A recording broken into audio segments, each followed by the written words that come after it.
Yeah.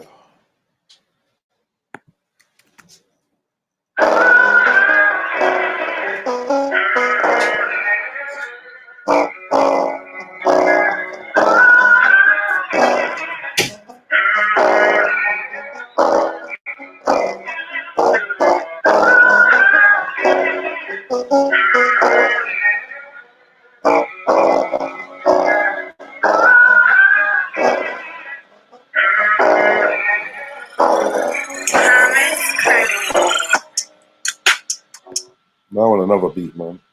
Where's my man's beat? Hold on, sorry, please. Another beat. Oh, it's not here. Hold on.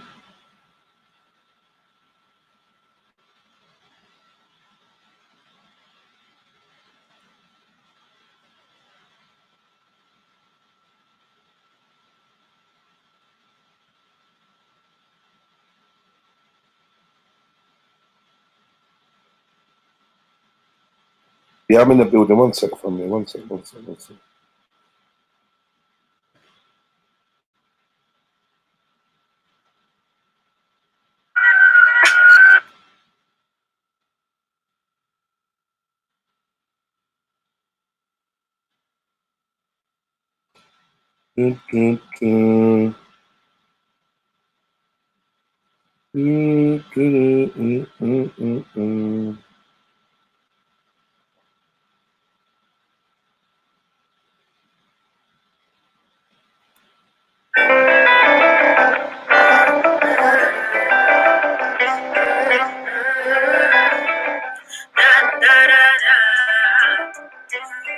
I be telling the people them every day. I do this, I just might be grown if I'ma pay my taxes. Fair enough, I'ma do just what I came to finish. Trying to smoke all the problems away. I be on my new ish, making ways to populate the way of music. Everything I do is for the love. I need this. Forget the pound signs, it just might be coolish. It just might be coolish. Foolish, new-ish, making ways to populate the way of music. Everything I do is for the love. I need this. Forget the pound signs, it just might be coolish. Real beats behave yourself for that. Walking into new places every day. I say these buckles and top of buckles, I'm okay. I don't drink high enough for my own energy. It's true, but living the life that I have made. That's coolish, standing the toes on a beach. That's nice. Sunglasses and shades all up on my face, cause it's bright. Block all of this stupidity away. That's my ish. That's my ish. I be on my new ish, making ways to populate the way of music. Everything I do is for the love. I need this. Forget the pound signs. It just might be coolish. It just might be coolish. Foolish, new-ish, making ways to populate the way of music. Everything I do is for the love. I need this. Forget the pound signs. It just might be coolish. It just might be coolish. It just might be coolish. I do this every time I put my mind to something, I achieve it. It's been a long time since I dropped something foolish. I'm sorry to the people that's been waiting, but you like this is a representation of more. In the purest, getting most of the darkness out like that shines cruise ship. Always rocky, but it's soothing like a smooth skin. Pressed against big up, Nash Lion, Joel L. Make you wonder what involved in the first place. You don't wanna know where I'ma go. Cause it's like yourselves. Western Goddess, always. Captain Rambo, Joel L. Love. So don't expect the signs to be changed in the first place. This is my territory, so I'ma play how I wanna, man. Cause it's my new-ish. Music can never deny it, man. I be on my new-ish, making ways to populate the way of music. Everything I do is for the love. Hit the like button, we just warming up from this.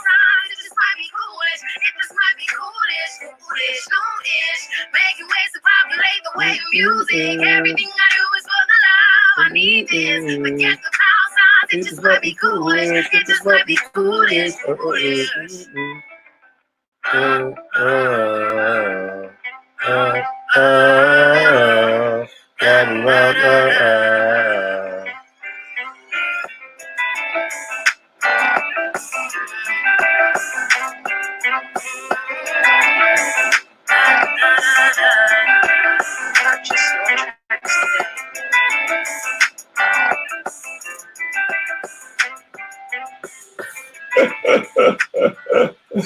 Hey, what do you mean summoned, bro?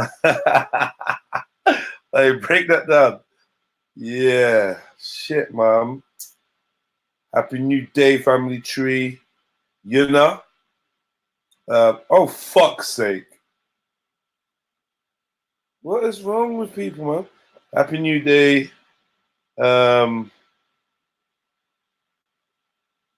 Yeah. Oi. Oi. What the fuck is that?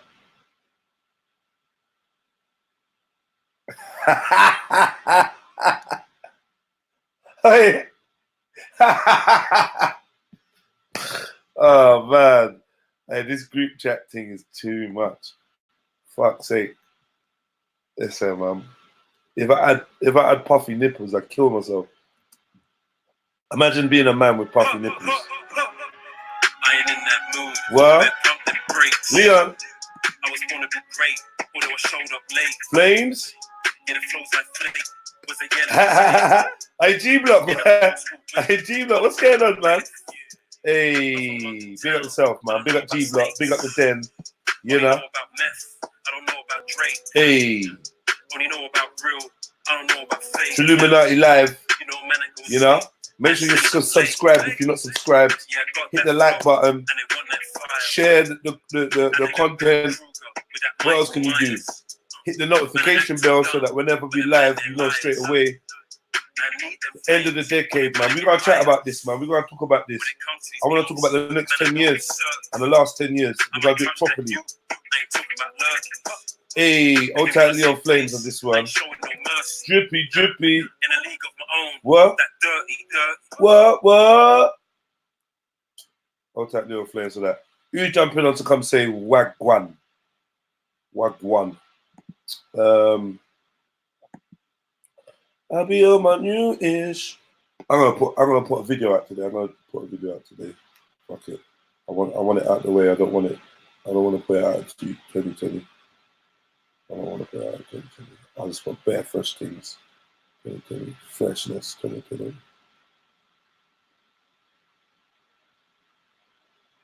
Whatever, man. Anybody listen, hold on. I can't have that. I was going to say a million things that I can't say online.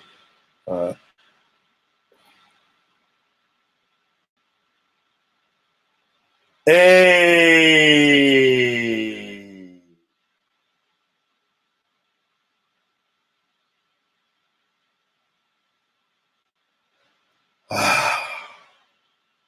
Sorry, man. So yeah, man, how you lot doing, family? You know, this big Jed's in the building. I come to talk to you lot, but I'm gonna need some help. You know what I mean? I'm gonna need some assistance from you lot. So whoever's about, let me know, because I really want to get into this year. But until that, let me do this. Let me take this down. I love this picture, man. I love this fucking picture. I don't even know why I love it so much. It's action, it's life, it's variety, it's family, it's individuals, it's support, it's sincerity, it's history, you know. It's a lot, man. It's a lot.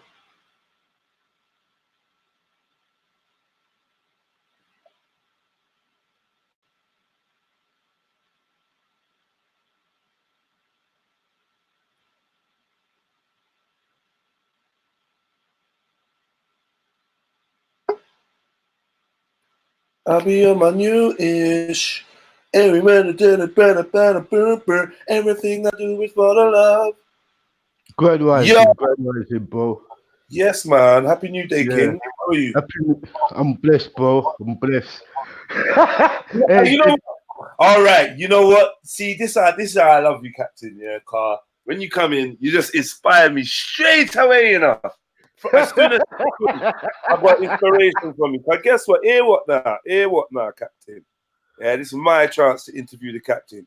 So what the streets want to know now is, yeah, Captain, yeah, how come we not seeing gang I'll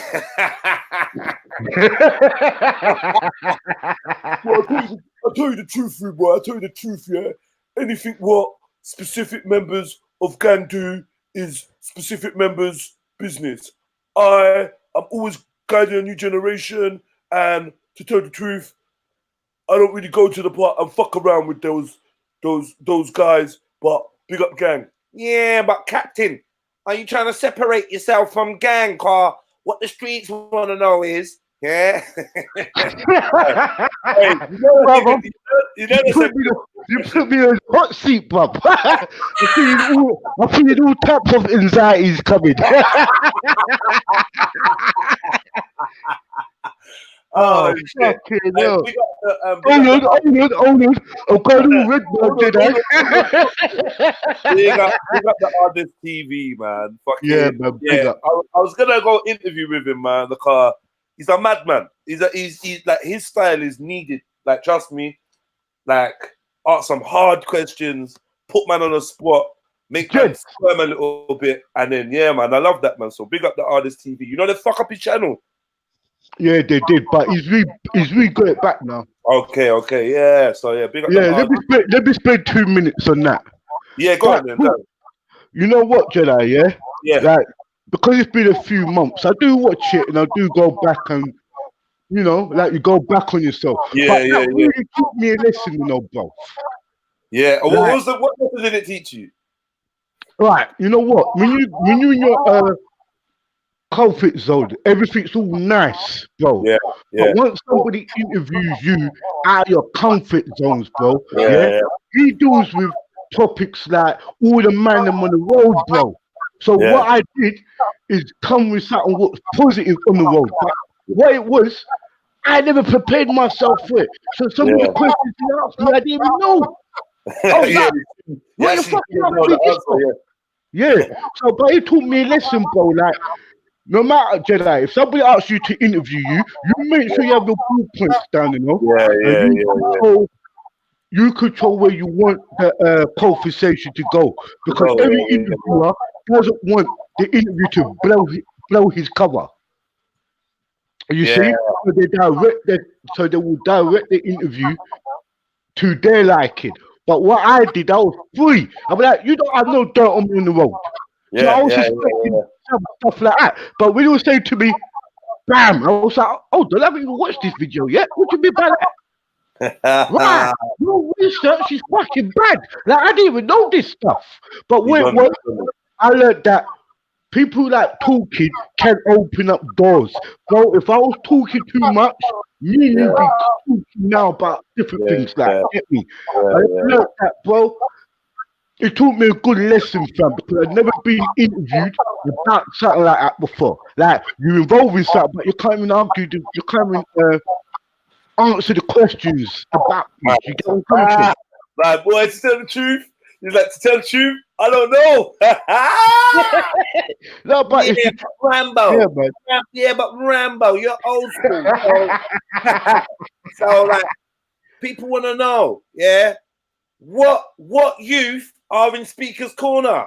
That's what the streets want to know. The streets are saying there ain't no youth there, big man.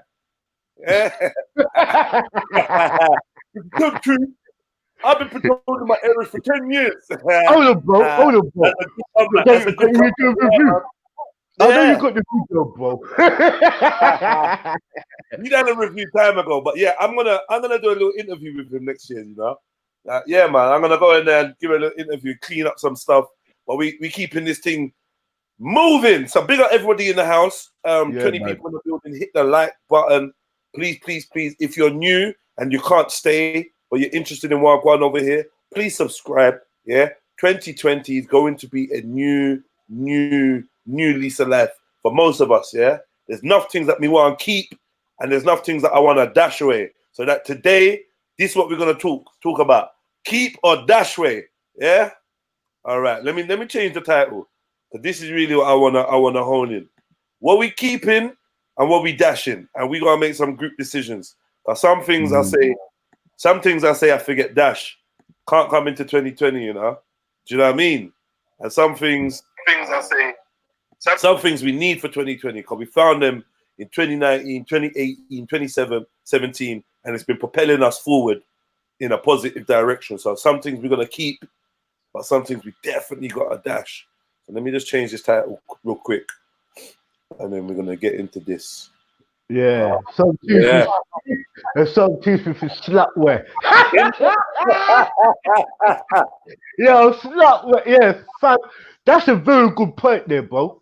You know? I'm gonna let you finish off what you were saying. No, all right, we're here now. So let's ask the audience. We've got 20 people. Let me put a banner up so they can see what the question is.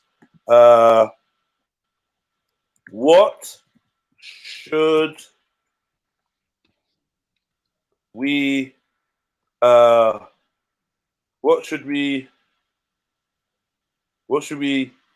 Slapware, dustware.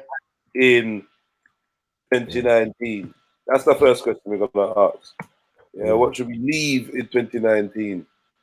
All right. So if you lot got any answers, put them up in the chat, and we're gonna go through them. Yeah, we're gonna go through them. Like, think about it, though, you lot. Think about it seriously. Real talk. Captain Rambo, let's get your first submission from the captain. Yeah, Captain, what do you want to keep in 2019? What do you want to leave in 2019 as we move into the new year? Yes. You know what? I Yeah. want to really leave, yeah, and like leave all the bro. You killed me, man. First fucking question of the day, bro. Oh shit. Alright, Yeah, what we 'cause should tomorrow's a whole new set of 10 years. So you better be sure on what you're bringing in to the next 10 years. You better be sure. You better know. Like, and if you don't know, don't try to go out tonight. Don't go nowhere. Stay in your yard or find a dark corner and pre your life and say, yo, take this one seriously now. Yeah, But we for all real. shared the last 10 years. The 10 years before that, not all of us was present. Not all of us was here. We got some real young bucks here. Do you know what I mean? So right about now, this last 10 years is something I know anybody listening shared with me. Everybody listening shared this 10 years with me. And hopefully you're going to share the next 10 years with me, as in we're all going to be alive on Earth in the next 10 years. So, what we on? Right. First of all, we need to dash away I should say slackness ways, bro. Like we have to certain things we have to dash away the laziness, bro.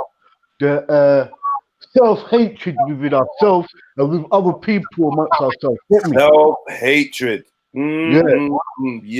Yeah. Self-hatred, forget Dashway in 2019. You can't be bringing that energy into this new decade. Well, you can, but don't stand near me. Yeah, with your self-hating ass. Another thing I want to say is like, yeah, getting your self-esteem from social media needs to stop. 2019, leave that there.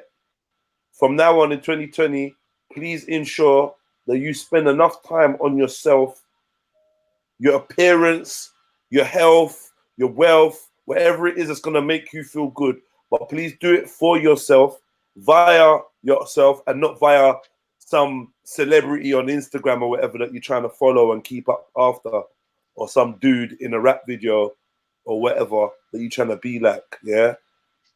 All progression that you make needs to be fueled by yourself and for yourself. Please. Self-esteem. And this is something, and another thing I think that we should throw away, yeah, and keep in 2019 is faking it till you make it. I don't do that no more. Stop faking it. Stop pretending to be something that you're not, trying to acquire some lifestyle that you ain't got, or trying to represent some kind of something that you don't, that it's not really you, and you're just waiting until it gets real. So the young men there, stop getting on like your bad boys, stop getting on like your fucking tugs because you want to make music. Be honest with yourself, who you are, and make music that reflects you entirely. You don't have to be a driller to be popular. You don't have to be a driller to set trends. You don't have to be a driller to get recognition. You can be just you. you know what I mean? Just be yourself. Being someone else in 2020 is not cool. You're gonna get called out. Yeah. This is the year of the individual. This is the year of the free thinker. This is the year of the lone wolf, so to speak. Not no sheep thing. Not no sheep thing. You get me? Yo, Finest. Are you awake? You got the matter at your eye. Yo, Finest. No sound coming from Finest. Boom, boom. No sound coming from you, you know? Finest. Let me read some of these comments. You lot, tell me, what should we be leaving in 2019? Let me see. What the streets want to know, yeah? Okay. Obasaxi says. Yeah. So what the Obasaxi, yeah? Yeah? Real Nigerian, yeah? From old school. And what he's saying is, we're dashing this word kafar. We're dashing kafar, yeah? Why are we dashing kafar? Huh? Like, listen. Like, I'm not gonna lie. Big up, Saxy. Yeah. This is for you, man. This is a Rambo Maku Raspet conversation. Why are you dashing? Yeah, man. Yeah. Big up Raspet Fire Bingy. Yeah, or Raspet Rebellion. I don't really hear him say Fire Bingy much no more. No, Raspet the lion's dead. Raspet Fire Bingy. Yeah, big up Raspet. Yeah, big up. And that, you know what I mean? He's one of the most Muslim brothers I know. And I know yesterday he had a show talking about this whole kafar thing and blah, blah, blah, and kafir. Heard him say it like 10 times. So I know it's a big talk. But for me, if you want to call me a kafir, I'll be real. If you want to call me a kafir, call me a kafir. Yeah? If you're saying kafir means unbeliever, then you can call me a kafir if you want to. What is it called? Conceal of the truth, isn't it? It was really mean. Conceal of the truth or unbeliever. Yeah. Bruv, whatever you want to call me in Arabic, call it to me. Like, say what you want to say. I don't care, man. It don't bother me. Like, I'm not gonna. Like, the only reason I'd be getting upset if somebody calls me a kafir is if I want to be a Muslim or something. Yeah, what one, Finest? Yo, can you hear me now? Yeah. Yeah. Oh, bless up. I don't know. My microphone was a bit messed. I don't want. I'll be honest. I've reached to the stage now. This last 10 years. Thank you to all the brothers and sisters that I've rubbed shoulders with, especially all my religious brothers and sisters. Thank you so much, because you lot have been so necessary in my life to confirm to me that I will not be partaking of the drugs that you lot are on. I can still party with you. I can still be friends. We still family, still blood. You know what I mean? But I won't be snorting any of that religion anytime soon. Ain't no religion. I'm not really trying to snort none of that, because I don't want to be high like you lot. You lot are high on this religion drug and making you make weird choices. It's making you treat each other funny. It's making me spend a lot of time talking about a lot of bollocks. Yeah. And he's taking your eye off liberty and real life and what's happening right in front of your hands. Like what's happening at the end of your nose. Yeah. You can't see what's at the end of your nose, but you're trying to see what's in a book. And even though I love you lot and I respect you lot, generally I've been looking into religion a lot over the last few years, and obviously I've had a background of looking into religions, and I can safely say, yeah, I like who I am without it at the moment. That's not me without the creator, you know. That's me without taking any of these books as gospel, or this is what's going to save my life, or this is what's going to save my soul. I'm just not buying it. None of you ain't convinced me. I've met some really good Christians, some really good Hebrews, some really good Muslims. You know, I've known some really good Christians, Hebrews, and Muslims my whole life, and I still will. But in general, the masses, nah, man, you lot are not recruiting me. So I feel like for me, I'm leaving.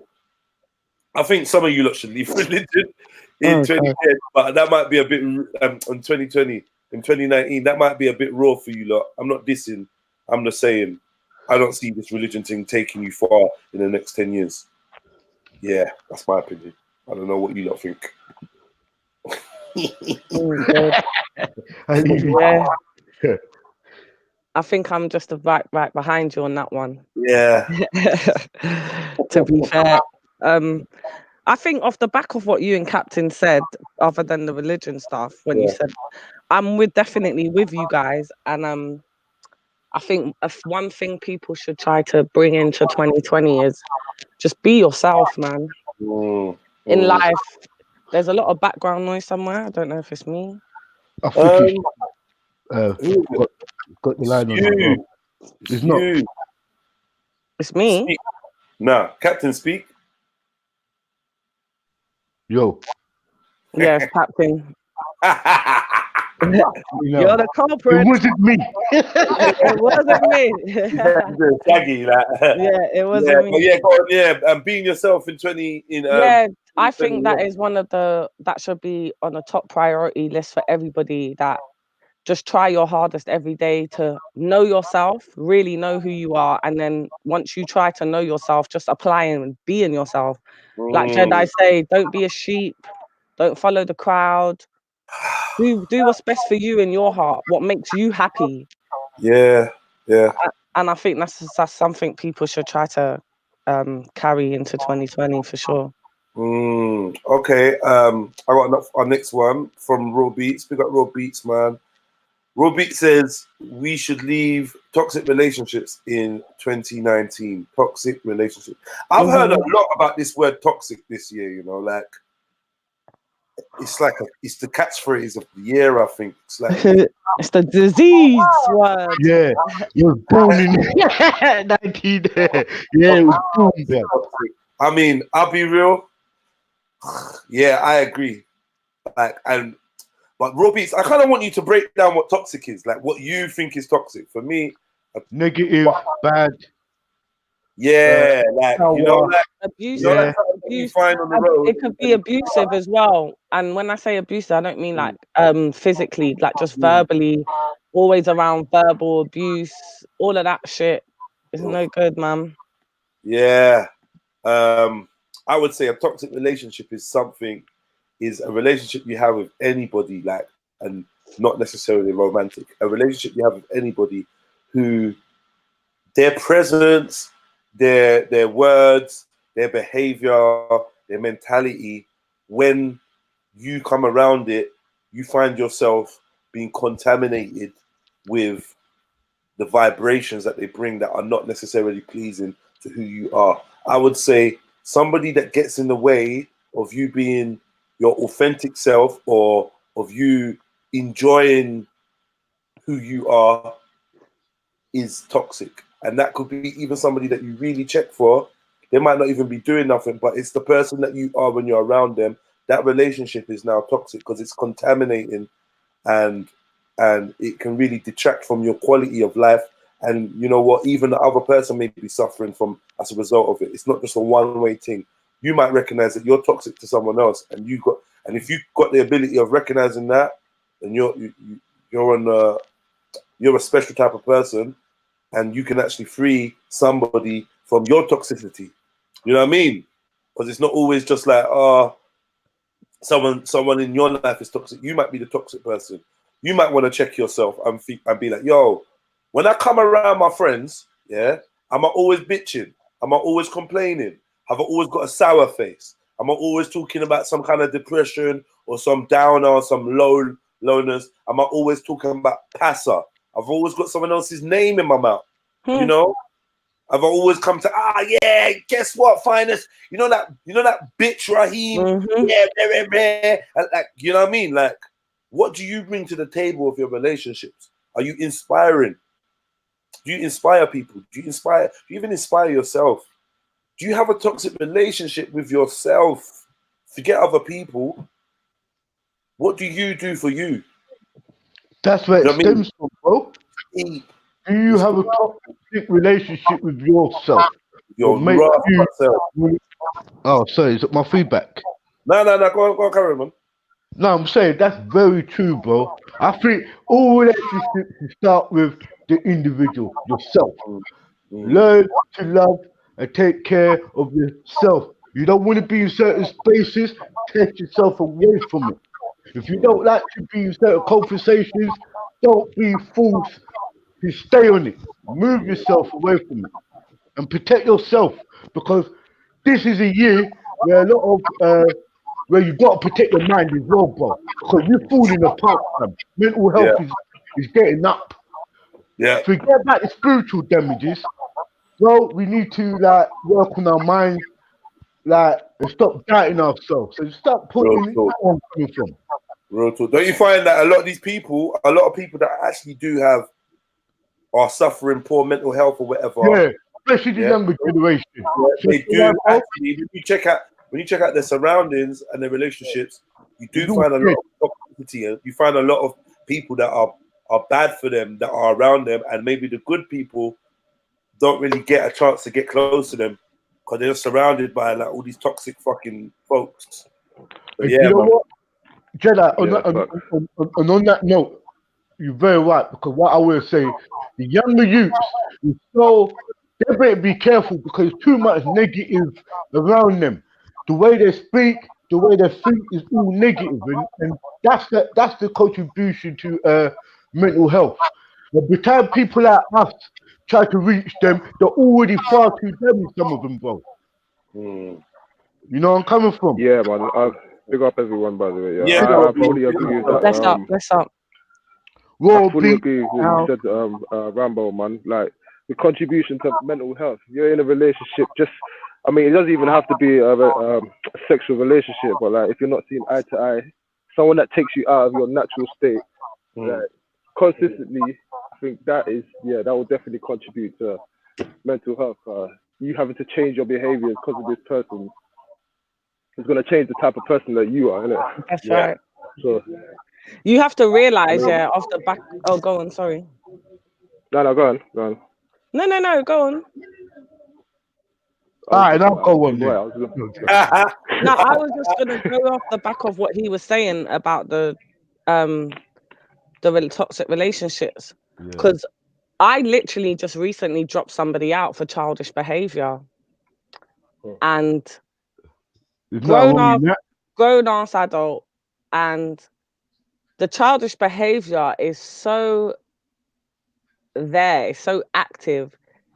Like what Raw Beat says, it starts making you act different.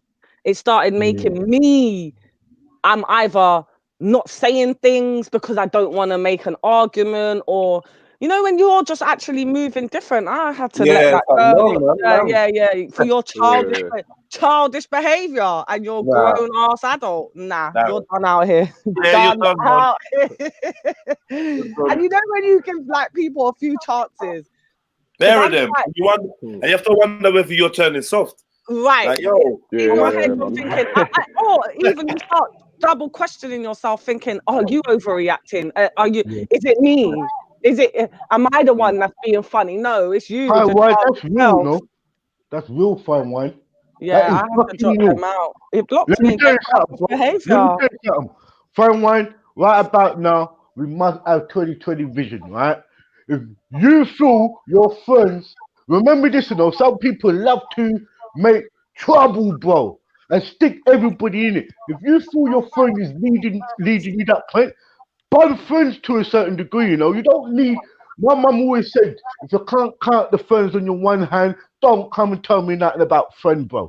And you realize you can't really count 5 people on your hands no more. Tell me who's the real friend. Somebody is not going to bring you no mix-up. Somebody is not going to make your because you could fight, bring you to bare problems, bring you to bare arguments, bare debates, bare passer. Come on. Sometimes you got to be your own best friend out here, boy, and be loyal to yourself. And stop trying to be loyal to people who's not fucking loyal to you. Be loyal to yourself. If no one don't want to accept you, as long as you accept yourself, that's what matters. Yeah, but a lot of people look for validation in other people. That's it. They can't validate themselves. They're looking for other people to validate them. So I think that's the key. That's a key one. I'm not gonna lie to you. Yeah, do you know what it is, bro? It's where I am. It's loud, bro. Yeah, I'm at work. It's loud. Oh, okay. See. Big up yourself, my brother. Come on. your voice is worth it, Ultra. I know on this subject, you got a couple. You got at least a sentence for us, bro. All right, I'm not gonna lie to you, gents. I'm not sure what the subject is. Just give me a quick. Subject is what should we leave in 2019, and somebody suggested toxic relationships. Yeah, 100%. I just want you to give me a sentence on it. Yeah, 100%. For me, toxic relationships are the bane of human existence. Now, it's like if you're in a thing and somebody is not bringing something to the relationship, in my subjective opinion, especially just part ways, because if you're in a thing where the person is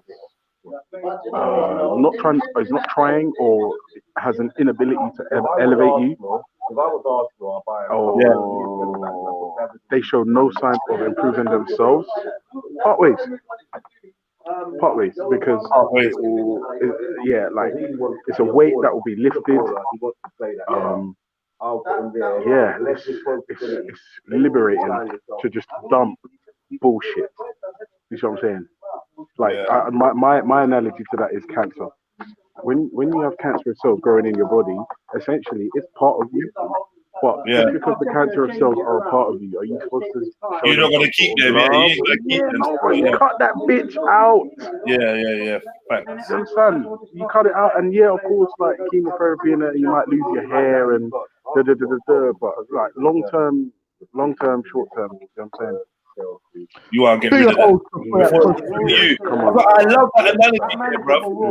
But if you don't get rid of your own cancerous cells, they're gonna take you over, and before you know it, you're more cancer than there's more cancer than anything. Yeah, that's real. And then 2-2s, bro. Before you know it, you're fucking terminally. You know what I'm saying? Just because it was a part of you, no, you're big. So cut that bitch out. And also, the sooner you catch cancer, the more likely it is that you can get rid of it. But the problem with cancer cells is they tend to pop up like now and then. Where are you, Ultra? I'm at work, bro. Sorry. Is it the Sorry, bro. Huh?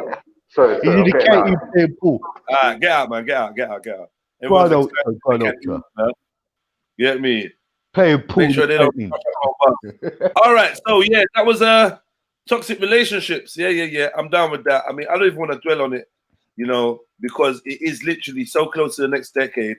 I feel like the less I talk about it, getting closer to like the countdown, then the further away it is. I'm not bringing it even second. Hey, Jedi, check this out. Yeah. Big up to all the young people, yeah? But listen, those who's just licked 30 and around 30, Uno was in your 20s 10 years ago. Get me? True. Right? And before that, you was in school. So big up yourself. And big up all the ones who's here now to live and free to talk about that 10 years. Because I'm going to be honest, I hold it on to this 10 rope, this 10 years, like holding on to both hands of the rope, bro. Because hey, now I'm not gonna lie, I just see a funny comment from G Block here. He said, the Lions Dean. That's a fucking good one. The Lions Dean. Yeah, I fucking see it. That's fucking funny. That's funny, G Block, man. Fuck's sake. All right, man. Mr. Chill Hudson. Yeah, so I'm trying to get, what are you lot dashing away? We're going into 2020. What should we leave in 2019? What should we leave? So a couple of people saying religion. Religion is for ignorant goons. Dash the religions against a rock. Do you know what, Jedi? I disagree with that, Yeah. Okay. Yeah, I'm not gonna lie. I'm gonna pull you up. Yeah, no, I'm G Block all day. Yeah, but I don't agree with just wholesale dashing religion against the wall or smashing religion's head against the rock, like one of the verses in the Bible says you should do. Yeah, but no, I'm not fully down for that. Because like for me, obviously, it doesn't take a genius to work out. Religion is not just about fucking praying and da. It's like some people use it to cope with the loss of a child, and I'm speaking from personal experience here. Some people use it to cope with like domestic violence situations. Again, I'm speaking of people like experienced people I know. People use it for community. People use it for like to cope with grief. People use religion for so many different reasons. I'm not saying like those reasons make religion true. I'm just saying it's used as a coping mechanism for millions of people around the world, and I'm not comfortable with just saying dash it wholesale because like we all need a fucking helping hand sometimes. I don't mean a handout like some charity. I mean like serious, bro. Come on. I hear you. I mean, yeah, I do hear you. You're saying weak people need a crutch, so let's keep religion around. No, not weak. I didn't say weak. I said people who are in a maybe in a vulnerable state. Weak, damaged, vulnerable people need a crutch, so let's keep religion. Do you know what? Do you know what? I'm gonna go one. I'm gonna go one step further and say these are all the babies. These are all the babies that didn't learn. Hold on. These are all the babies that were given dummies, yeah, and didn't learn how to self-soothe. They didn't learn how to self-soothe, and now they need fucking religion as their dummy to suck on so that they can stop crying. Yeah. I won't lie to you. You could put it like that.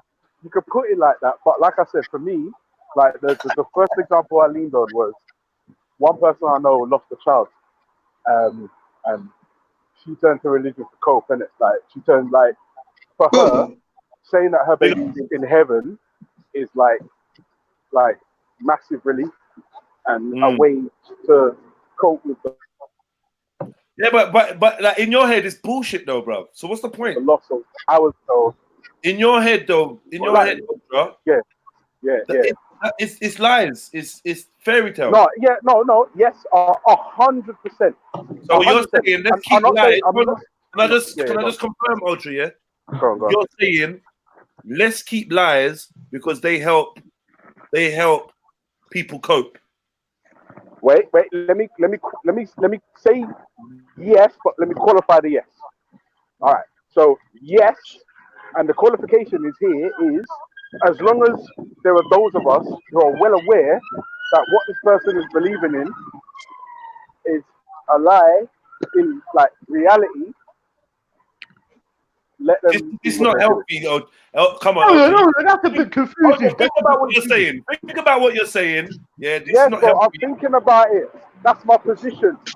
Like, no, come on. No, bro. Listen, if I know what she's believing is a lie, I'm comfortable with her believing a lie to cope with the loss of a child. I'm comfortable with that. Yeah, but you're comfortable with them believing in a lie. Yeah. So, you know what? 2020, let's dash G Block against the wall. But these men are so confused. I'm done. Yeah. I'm done. Ultra. For a person who was every full year to come out and chat stuff like that, fire for your blood culture. You know what, Rambo? You know what the funny thing is? I'll tell you the truth, Rambo. If you did come to the motives, everything you'd be saying would be valid. Do you know what? Alas. All right. Yo, Prince, big up yourself. What are you saying? Big up. Wagwan. Big up. Yeah, man. Yes, sir. See you on the internet. Oh, what you cut out? Yeah, big up Prince. That's I had the conversation with Prince about Selassie. Speaker's Corner. Yeah. That was a good combo. I think I'm opening up the can of worms for the FTK on Selassie. So, yeah. So hold on. Sorry about what we saying about the No, Prince is back. Hold on. I'm sorry, man. I've been touching buttons, brother. It's my first time. Sorry. Oh, yeah, you're good, brother. You're good. So, let me ask you a quick question, yeah? 2020 apparently is upon us, even if it's just a paradigm. It's a time where we see as a new beginning, a new year. it's the start of a new 10-year count. I want to know. Can I be? My life is not. Yeah, you don't believe in that. But let's just say it's 2012. Yeah, I know you believe it's 2012 right now because you must be following. It's still 2020 vision. I can answer your question. It's all right. All right. So what I want to know is, what are you leaving behind? What are you leaving behind? I'm leaving everyone that don't believe in Christ behind. Oh shit! Oh shit! Oh shit! Wait, hold on, Prince, hold on a second. Wait a second. Wait, whoa, hold on a second. Right, let me ask you a question now. Right, outside of the Bible, right? How do we know that Christ actually existed in world? No. Before you go to that question, hold on. All right, go to whatever question 2020. Yeah. Hold on. No. It's a good question, but 2020 is a start of a new age. You know about the Ice Age, the Dark Age, the you know. True. What's that, man? Microwave. You know the start of a new age. Like that. That last 400 years was like the colonial age, innit? Yeah. So this age now, 2020, is very deep, and this is crunch time. This is like get your armor on. You fix up yourself. Like all these people that you know what I mean. It's each man to his house, innit? So Muslim go to Muslim, Christians go to Christ. If you're whoever you are, you just go to your own house and defend your own house. It's okay to say atheist, you know. You won't. Atheist. Yeah. It's okay to say, Be careful, though. Yeah. No, Prince. You know what it is. The one thing I would ask you to do, my brother, especially as a brother, is whilst you're putting on your Christ armor, you need to make sure this armor you're putting on isn't imaginary. You see what I'm saying? That's true. Like, that's true. yeah, that's true. But you're speaking for me or on a general term. Everyone. No. Talk for yourself, bro. Yeah. All right, Ultra. Talk for yourself. No. I'm saying that to everyone. That goes out to everyone. I'm saying, listen. Like, talk for yourself. Though. This is 2020. I'll be real. Personally, I don't believe Jesus, Moses, Abraham, none of these guys. I don't believe they. You believe in voodoo. You believe in voodoo. Wait, whoa. How do you? Whoa, what is it? Oh, right. Stop. Maybe. Hold on, Prince. Maybe I should make my position really clear. I'm not convinced of any gods or anything supernatural, even in the slightest. Right? I'm not convinced that Moses, Abraham, Jesus, none of those cats. I don't believe any of them actually existed in world history. Yeah. So you believe that you just suddenly exist in this world like, full of corruption? How did you get to that? Like, I'm asking you, bro. You said you don't believe in nothing. No, the way you said it was like you're making a statement. Are you asking a question? No, it's a question / statement. Okay. Let me answer your question. I don't know. Yeah. Right, Ultra. So you don't know? Yeah. Let's go back on to the first question. What do you think? What do you think you should leave in 2019? Yeah. Thank you. Come on, let's get back to the subject. If you want to really just program, I'm trying to think. I'm not gonna lie to you, Rambo. I'm not gonna lie to you. Come on, Rambo. I'm not gonna lie to you. I had a prosperous New Year, and I finished it strong. Saturday night was strong, blood. And if you weren't there, #Rambo. Yeah, if you weren't there, you won't know. But I finished. 2019 is finishing strong. Hey, let me tell you something, Funky. No, don't tell me nothing, bro. You weren't there, so yeah, vapor. No, I wasn't. You weren't there, Rambo. You weren't there, bro. Funky. Yeah, all right, go on, talk to me. I'm gonna be there next time, you know. And see, let me tell you something. You see, that's leave that behind, Rambo. Leave that behind, man. Leave that. Yeah, let's leave that behind. Yeah, 2020 vision. Yeah, Prince, welcome, bro. Welcome, Prince. You need to go along now, gentlemen. No. Listen, I'll tell you what I'm leaving behind. Yeah, I'm leaving behind anyone that makes dead excuses for fuck. Yeah, Bro, I'm leaving behind anyone that loves Jedi, man. Yeah, but no, to be honest, I'll tell you the truth. I had a really good 2019. I traveled. We're having another baby. I partied with friends. I partied with family. I sorted out relationships that weren't working. I've strengthened relationships that are working. Like my job's okay. Like my kids are doing okay. Like I'm not gonna lie, the only thing I can't even think about. Like 19 was a good year for me. It's mad. I guess what though. And it's finishing strong today. Wait. I'll be real. I listened to everything you said, and by the time I heard the third thing you listed, I said, "This guy is going to talk about everything else but himself." That's deep. And I was right. You said friends, families, this, relationships, that, blah, blah, blah. Nothing about because he's got no. Wait. I know that's all a part of you. I know that's all a part of you, but that ain't you, Funky. But I think the only thing he did say that may be him is the traveling. Yeah, because I'm not gonna lie, Jed. You know what the thing is? All the things I said, they encompass me. Like I'm saying, I strengthen relationships that I do have and that are working, and I severed relationships that weren't working. And I should have said for me, but maybe I just didn't make that clear. Everything I said was about it. You know me, I always come with these counselor questions on that. Yeah, come on. Therapy questions, yeah. Yeah, I'm like, got a couple minutes because my boss is due. Hold on. Wait. 27, my boss is due. Relationship, what did Ultra Funky's relationship with Ultra Funky, what happened with that in 2019? How has that spanned out? Or for, let's say the last 10 years, really. So it's been since 2010, we're now coming up to 2020. I can't believe I'm saying it's 2020. I know, mad, isn't it? Crazy, fam. It's crazy. To be honest with you, bro, I think, I won't lie to you.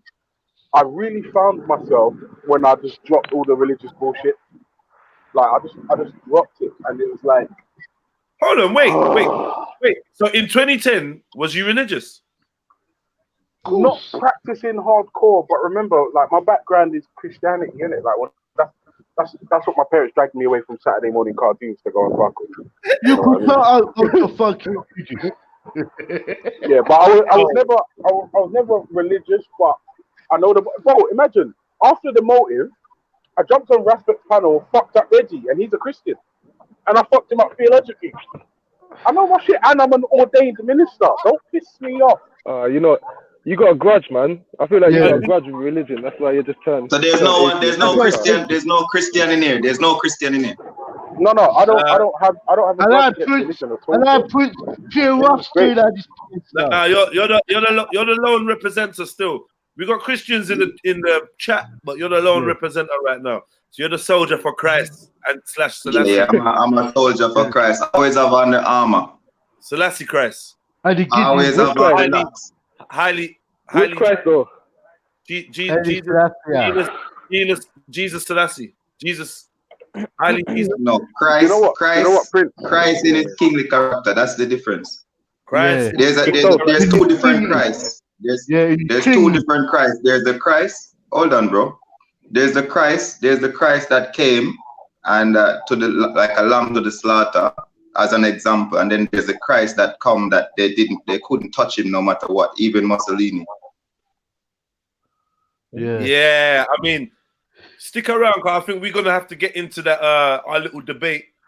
Stick around, but yeah, I'm definitely. I'm coming on Sunday. I'm forwarding on Sunday. You get me? And we're gonna have a good discussion, because I think, it's gonna be a nice one. Still, you see the other day, you set me up for a fall the other day, because I was chilling, and then all of a sudden I see Leon coming over with a long camera way up in the sky. I was like, bro. We were talking on the side, and Leon just came over. You know that ain't true. I had nothing to do with that. You know what I mean? Yeah, but you're the one that you planned with Leon, bro. You think so? But me and you and the little guy was talking, and all of a sudden I see this big light. So explain to me how could I have planned that? I don't know. Maybe you texted. You was on your phone, bro. Maybe I texted him. Yeah, come get him. No. He was doing whatever. He came over, heard that conversation, heard we talking about Selassie, and was like, "Yeah, let me. Do you mind if I get this on camera?" So I asked you. I'm not messing about you. Yeah. Cool. All right. Let me just have a quick look at what other people are saying. Division should be left behind. Carleen Thompson, I'm gonna put it on the screen. Division should be left behind. People need to unite regardless of who they are or where they are from. Too much division going on. Happy New Year, everyone. I hear you, Carleen Thompson. I feel like, is this Carleen? If it's Carleen, big up yourself, sis. Damn. If it's the same Carleen, I think it is. Shit, Happy New Year, man. Big up yourself, big up the youth, them, and whatnot. Just give me an indication if it's you get me? Jeds, listen, my bus is due at 27, so I might have to chip out in like 3-4 minutes. I respect it, bro. Go get your pay and whatnot. But for now, let me just quickly respond to Raw Beats. Bro, I don't know why you think I've got a grudge against religion specifically. I literally said like not 5 minutes ago that I don't agree that religion should just be like outright abolished. Like, You know why you don't want to abolish religion outright? Because you need something to blame and call the bad guy. No, I don't call religion the bad guy, bro. I don't blame religion. I don't blame like imaginary gods. I don't blame nothing for nothing. If somebody's transgressed me or transgressed Jedi, I blame the person who has transgressed me and has transgressed Jedi. I don't blame anywhere further than where it's supposed to be. No problem. So you don't believe that? But you know why I said that? Oh, and look at that, Jedi. My bus just come, bro. My bus just rocked up. I gotta go. Super. You're right. What's going on now? This guy. Saved by the bus. Saved by the bus. Saved by the bus. I agree with you as well, Raw Beats. Yeah, he definitely got a grudge against. I know, religion. man. He can't be real about it though. He's hurt. The fact that he left his religion so late just shows me like, wow, like you proper had a connection to this thing, innit? So, right, I don't know. Was it? I see you there. There's a Trilogy said he's leaving dickhead behind. You gotta be more specific than that. What's a dickhead? What's a dickhead? He's upset because he made himself look stupid on that debate. Cotton Socks, you're so harsh with your words. Cotton Socks. Can you see the chat, Christian? Hold on. Yeah. Hold on, let me have a check. How about you, you know? She said that. I know, man. I'm expecting it. I'm expecting it. What do you think about that one there? So, okay, he's upset. Who's Cotton Socks? Is that a lady? Yeah, a young lady, yeah. Because everyone get different types of slaps, innit? He's upset because he made himself look stupid on that debate. Oh, I don't think I look stupid. I don't think I'm upset.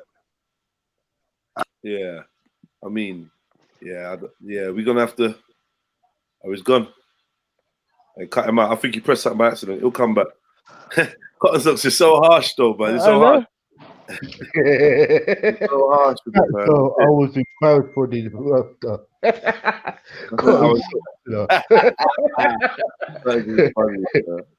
Yeah. Cotton Socks is not easy, boy. I'm trying to hold on. Let me go in the chat because I'm still getting used to this thing. Yeah, you got to be careful. Don't press nothing that makes you leave. You know what? Yeah, even on the app itself, you should be able to stay in the chat and just look on the comments. I think. Okay. All right. I'm here now, so I'm seeing the chat. He said he's upset. I'm not upset. Cotton Socks. I'm not upset at all.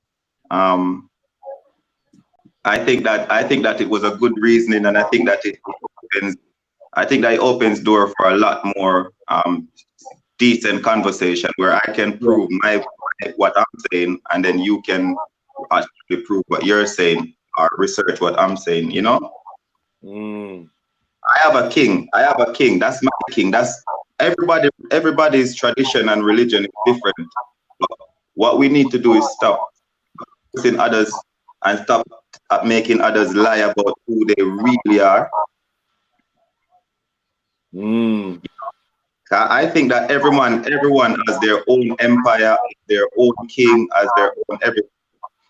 So, because we are. You don't choose to be a king, though. You choose to be a prince. You don't choose to be a I king. didn't choose. My father is already a king, so I'm a prince. All right, but your father's a king, but then you have a king, but then Selassie is your king. That he's my king, and I'm the prince. I'm a prince under him because me and him we're from the same tribe. And Jesus is your king as well. Jesus is the messenger of the King of Kings. So is Jesus not Lord? Jesus is Lord. Like you're Lord, I'm Lord, but there's different types of lords in it. Like there's lords in parliaments. Doesn't mean that they're Jesus. Yeah, we definitely have to get into this at some point. No, definitely, because what you did, you turn an ex-Rasta man against me. Who? You tell a little lion. I don't know little lion. You know this guy, and you know there's comments here. I watch the comments like this guy. Yeah, but he's but like, I don't know him. I know, but he's saying that there's gonna be enough Rasta man that don't agree with you. I'm gonna tell you. I know, but enough of them are different. Enough of them are basic Rasta man. Enough of them are not really seeing Rasta like I do. But everyone is different, innit? Yeah. That's why you have to hear my side. And then it's good questions you was asking. What's your tribe? Judah. No, I am actually saying. What's your Rasta order? Your Rasta order. Orthodox, man. Orthodox. I'm an Orthodox Christian. It was the first ancient church. So you're not Rastafarian? Yeah, he's under the church, bro. He's under the Coptic church. You're not Rastafarian. No. Me? Not like that. Nah. It would be called a more of a Hebrew. Are you Rastafarian, my brother, or not? Prince? Oh, me? Prince? Yeah, I'm a Rastafarian doesn't mean that Rastafarian doesn't come under. It just means that people identify you as that. It doesn't, I never go and say I'm a Rastaman or I'm a Rastafarian. People identify me naturally as that. Oh, so you're not a Rastafarian then? I am. I fear Rastafari, yeah, of course. So that makes me a Rastafarian because I fear the judgment that's coming to people that idolatries, people that warmongers, all of those people. Like there's there's Bingy, there's like I'm trying to understand. He's a Coptic, bro. He's from the church. That's what I'm telling you. All right. In the Bible it says, "In my Father's house there are many mansions." All these places, there are different mansions, there are different groups and organizations. But because we're scattered all over the world, it only makes sense that wherever part of the world, someone tried to bring these groups together. And then at some point, hopefully in 2020, because we all have that 2020 vision, hopefully we'll all bring those mansions together and worship, because Rastafarians are the only group of people that don't believe in bombs hurting the land. We have a king, we serve, we respect. Okay, but wait. But Haile Selassie allowed the English to come over and bomb Ethiopians. So you can't tell me that. This is the thing. You see, anything that I've never seen or have proof to, or it's in the local limelight or nothing, I can't comment on that. That's why I keep saying to you, when you have your proof, don't just throw things at me about the king that you have no proof of. Okay, I appreciate that. That's all I can say. Bring your proof. Like a lot of people said, "Oh, Selassie killed this," like that little guy the other day. We have to tell him he's so uneducated. I have to tell him that bring your proof, bring your proof, show me, and then maybe I can turn away from my wicked ways. Yeah, bring your proof. I fully understand where you're coming from, bro, and it's gonna be a good conversation. It's gonna be a good conversation. Yeah. And I know. Do you believe in the Bible, though, Jedi? Do you believe in the Bible? That's like a broad question. Do I believe in the Bible? No, but it's a simple, because I know most Nigerians they resort to the Bible. Man. Do I take the Bible from front cover to back cover as to be the truth, the whole truth, and nothing but the truth? No. Mm-hmm. No. Which bit of the cover you take? There's many wisdoms in the book. There's many wisdoms in the book. There's many realities in the book. There's many truths in the book. But my son can write a story, and you find realities, truth and wisdom inside that No, book too. remember, all right, I'm going to cut you a little bit. Remember, Jedi, that the Bible was translated 400 years ago, yeah? Yeah. So before its translation, it must have come from somewhere, not from a little child. Why? Because it's accurate in all its prophecies and everything. It's so accurate. Nostradamus was accurate. Translation is different. There's prophecies in the Bible that are inaccurate, and we always look over them. There's inaccurate prophecies. Okay. There's Do you know what? You know, translation is different from being written in it. The same way that they write the Bible. I'm gonna just say, and I'm gonna move on from the Bible just now, yeah. But the same way that they write the Bible is the same way they write horoscopes in the newspaper. Bullshit, rubbish, bro. Rubbish, bro. No. Bullshit. It's there's ambiguous language that you can use that us as human minds will always be able to interpret and make some sense out of. So even when they crucified Christ, yeah, that was written before Christ was crucified. I don't even know what that means. Like when they hung Christ on the tree, it was written. Where? Written where? In the book, in the same book. No. Even Quran tell you about the people of the book. Why is the people of the book have to fight to be the people of the book? It's the Quran tell you about the people of the book, yeah, but did it say that the book is the Bible? But it mentioned the characters of the Bible, like Moses, it mentioned Christ, it mentioned Abraham, it mentioned all these people. It mentions Isa, it doesn't mention Jesus Christ. So that we have to come out. No, but that's the twisting. That's the twisting. You one using the term Jesus Christ, so you're gonna have to come out of that straight away. But remember, which one was first, though, brother? The Bible or the Quran? If the Quran says Isa, when in the Bible it says Jesus, then how can you then believe the Quran to be right? So if you want to deal with what's first, then why are you not talking to me about the Injil and the Torah? Why are you talking to me about the Bible, New Testament? Because the Torah, Torah was first. You're not even listening. You're not even listening. If you like original stuff, bro, yeah, then you should... The Torah is the original. Yeah. The Torah is the original, yeah, and that's why it got. That's what you should be talking to me about, not the Bible, because the Bible is a bunch of the Bible. The Bible is what the translation from the Torah, though. But the Bible, the first 5 books.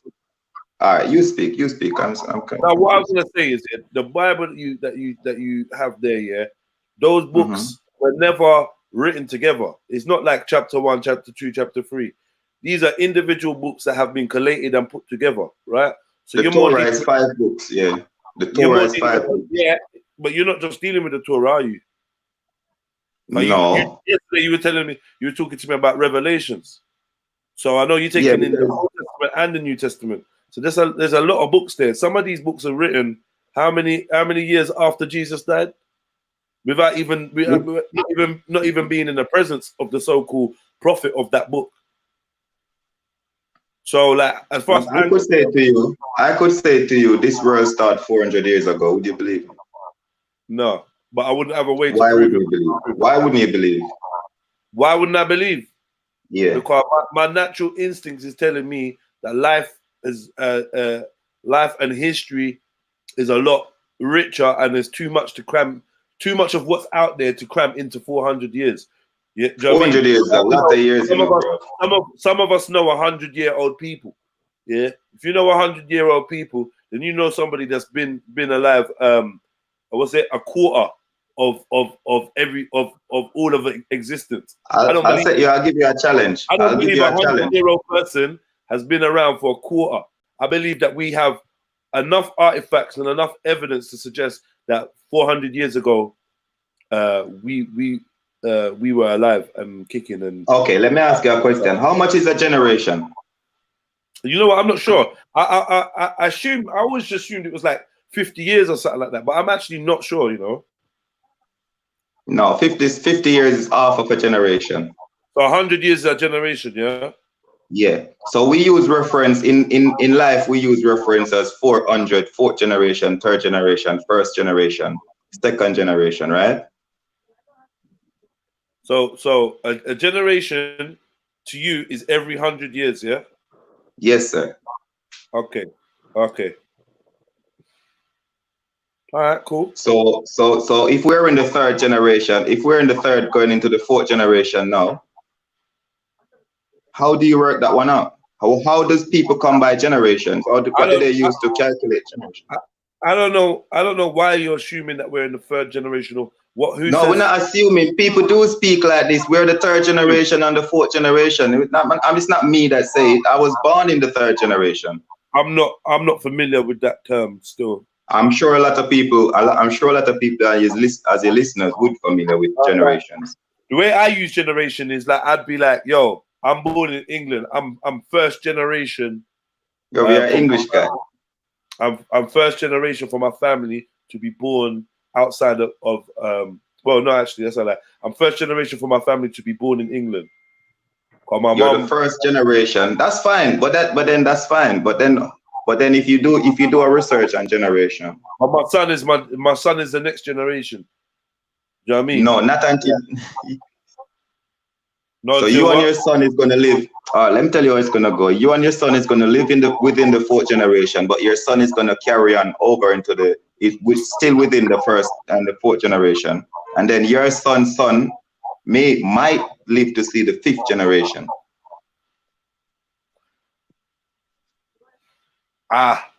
Anybody know about this thing? I really don't know. It's only because grandma is first, mom is second, and my third, my kid's fourth, their kid's fifth. Mills Turk said. Mills Turk. 3 generations within 100 years.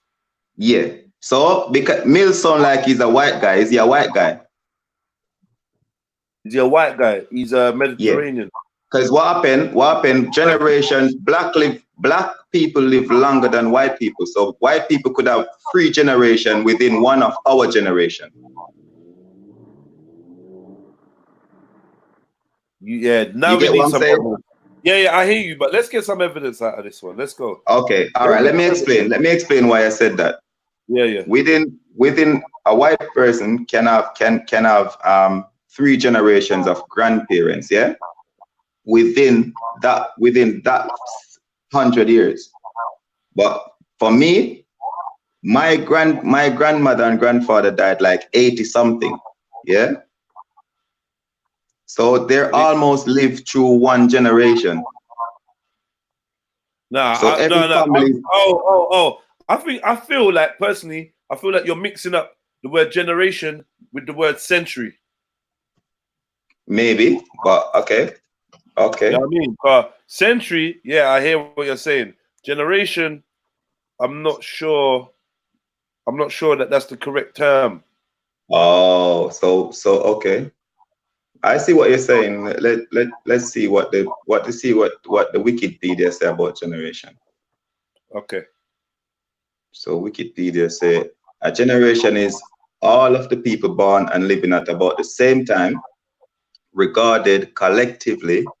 It can be described as the average period generally considered to be about 30 years, during which children are born and grow up, become adults and become children have children of their own. That's why, you see what I'm saying to you, my generation of people live roughly 80, 90, like black people, yeah? So 1 generation of my family would probably live half of this generation, and then we go over into another generation as the same grandparents or uncle or whatever. So yeah, like Mills Turk said, he lived through 3 generations simultaneously, which is fine, but I lived through 2 generations of my within my grandparents living. No, everybody's confused. Everyone's confused. No one's agreeing with you. I'm confused, and I'm listening. Yeah, everyone's confused. I'm confused because can you just read back out what you said about in Wikipedia? I'm coming over there. Let me see. Yeah. Let's see from my own eyes. I don't know what I'm confusing myself too, so don't worry. It's a confusing thing. That's why we reason. That's why we reason amongst man. Yeah. All right, so PayPal, stop begging for money, man. You're too big, man. You're too big. Too big, man. I mean, not PayPal. Wikipedia start begging for money every time you go on there. Yeah. I don't know if you lot notice that. A generation is all of the people born and living about the same time, regarded collectively. So everybody now is part of the same generation. Is that what we say? Exactly. Fourth, which is the third and fourth generation. Go on. It can also be described as the average period, generally considered to be about 30 years. Average period only means to your location of where you are. So that's why they average it out to where you was born, yeah? During which children are born and grow up, become adults, and begin to have children of their own. In kinship terminology, it is a structural term designating the parent-child relationship. It's also known as biogenesis, reproduction or procreation in the biological sciences. That to me is what generations mean. Yeah? That's why you and your grandma are a different generation. Not because of when they lived, but because they lived before you. And you but came my my grandmother would actually live within a particular generation. And then when I become the grandchild, then I cross over. So depending on how old my grandmother is, would differentiate how. Sorry, go on. Well, anyway, yeah, no, I was agreeing with Jedi, man. Cause generation is to do with your line of your lineage, basically. Cause I'm not in the same generation as my mum. The fact that I'm her child. Of course, you've been in the same generation as your mum was living while you're born. No, because my grandparents were of a different century to me. So she has. What generation was your grandparents? My mum, which is what generation was your grandparents? They were born in the 1800s. Well, the generation isn't to do with the time. It's to do with. That's kind of confusing. It isn't. I don't think it's down to the year. It's down to your family. So that you was born be the next generation to your parents. So my generation might not be the same as your generation. Okay, can I ask you a question? When I was growing up, yeah, I used to look at generations like this. If we're all born in the 80s, we're kind of the same generation. But then you got someone that's born in 89, yeah, and they didn't grow in the 80s, didn't it? You were born in 89, you didn't grow in the 80s. You're literally a 90s baby. Do you know what I mean? You're born in the 89, but you're born within that. You're born within that 100. Huh? But then you would have been born within that generation. Yeah, no, that's surviving with your parents within that same generation. The generation doesn't stop when you was born. Nah, that's a century. That's a century. Like I would say, like if anything, there's very different thoughts I've had about it. Yeah, like for instance, you see when we go in school, secondary school, and we're year 7, and we got the oldest kids are year 11. Then you got sixth form. Yeah, that's a generation. Yeah, people born around a period of time, and because of how society is, they move to they move from one section of growth to another. So they move from infancy to junior. They move from junior to adolescence. They move from adolescence to young adult. They move from young adult to adult. They move from adult to middle age. They move from middle age to senior. From senior to elderly to dead. That's the generations there. That's like, you know, and those that come after you. So when you're year 11, the guy that's still in primary school, yeah, could be considered outside of your generation. Bullshit. Because you gone from nursery to infancy to primary to junior into high school, and then this person now come to nursery. You can't count them in your generation. But even of course you can. We're still living in the same generation. No. I get what you're saying, though. But I mean, there's a lot of people that are alive within 100 years, and I can't agree with you that we're all the same generation. No, we're not. No, because they were born in the generation that was before. So I wouldn't say they actually come over in my generation. Yo, Prince, here's how I understand this, yeah? So, well, hold on, Randall. Here's how I understand it, yeah? If I was born, if my mum was like in her 30s and she had me, yeah? And your mum was and your mum was 15 when she had you, but I had an older sister. Well, no, let's scrap that. If my mum was in her 50s when she had me, but I had older sisters and brothers, and your mum was 15 when she had you, me and you would be in the same generation, but my sister or brother would be in the same generation as your mum, because they were born around the same time. Yeah. You get that? Yes, you're right. But in my family, if I should have 4 grandmothers still living, it would be 4 generations of grandmother. No. Okay. Depends on when they were born. If they're around the same age, that's 1 generation. Regardless of how many they are, it's around the time they were born. Generation is what we are living in right now. We are living in the third and 4th generation now. Yeah, but everyone's not born at the same time. That's the thing, though. No, we're not born in the same time, but within the same generation. We're breathing the same air right now in this generation. Whether you're 80 or we're still living in the same generation presently, whether you just born today or yesterday. That's why I say I think Jens is right. You might be mixing up century and generation, because I think generation is personal to you and the time that you were born. So are you not living in the same generation as I am now? You're not that much older than me, I don't think. So no. It's not about age. It's about where we are now. It's about when we died. All right. Say my grandmother is still living today. She's gonna go over into 2020 into that generation, whether she was born 100 years or not. Yeah, but she wasn't born in the same generation as you, though. No, but she will be sharing the same generation as I am. She'll be sharing the same time. So what? Why can't you use generation? I can't change my generation. That's the thing. Generation has nothing to do with here. Yeah, is this guy saying it has nothing to do with here? Sosa, I said generation has nothing to do with the here. It most likely have to do with your family tree.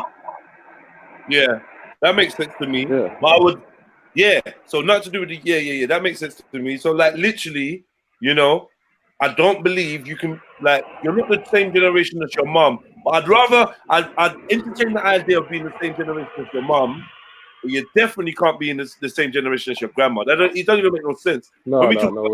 We pass this down. No, your grandmother would be in the same generation as you. When we talk, I can't be in the same generation as my grandmother when she was born, but my grandmother can be in the same generation as I am, whether she was 80 or not.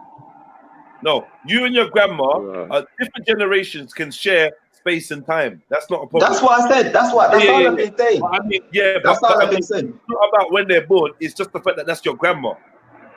Yeah, this is the generation of your reproduction, your reproductive cycle of your family. This is your family tree. Each branch, for instance, you know how the family tree works. Let me get the family tree template out and show. Yeah. Family tree template. So my generation could generation 100 years.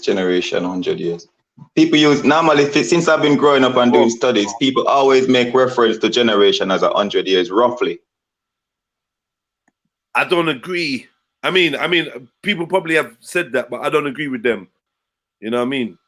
I don't agree with them. Still. So if I said to you I live in the 3rd and 4th generation, it does only mean that that don't make no sense to me. All right, so for instance, wait, let me see. This to me is what generations is, So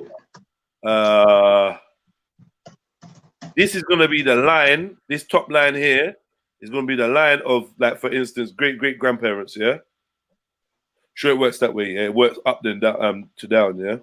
So this is gonna be you at the bottom. This is your generation. This is your generation.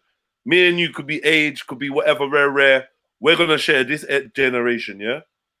The generation above you is gonna be your mother and your father, separate generation from you, because these are your forefathers. These are your forebearers. Separate from them is going to be, guess what?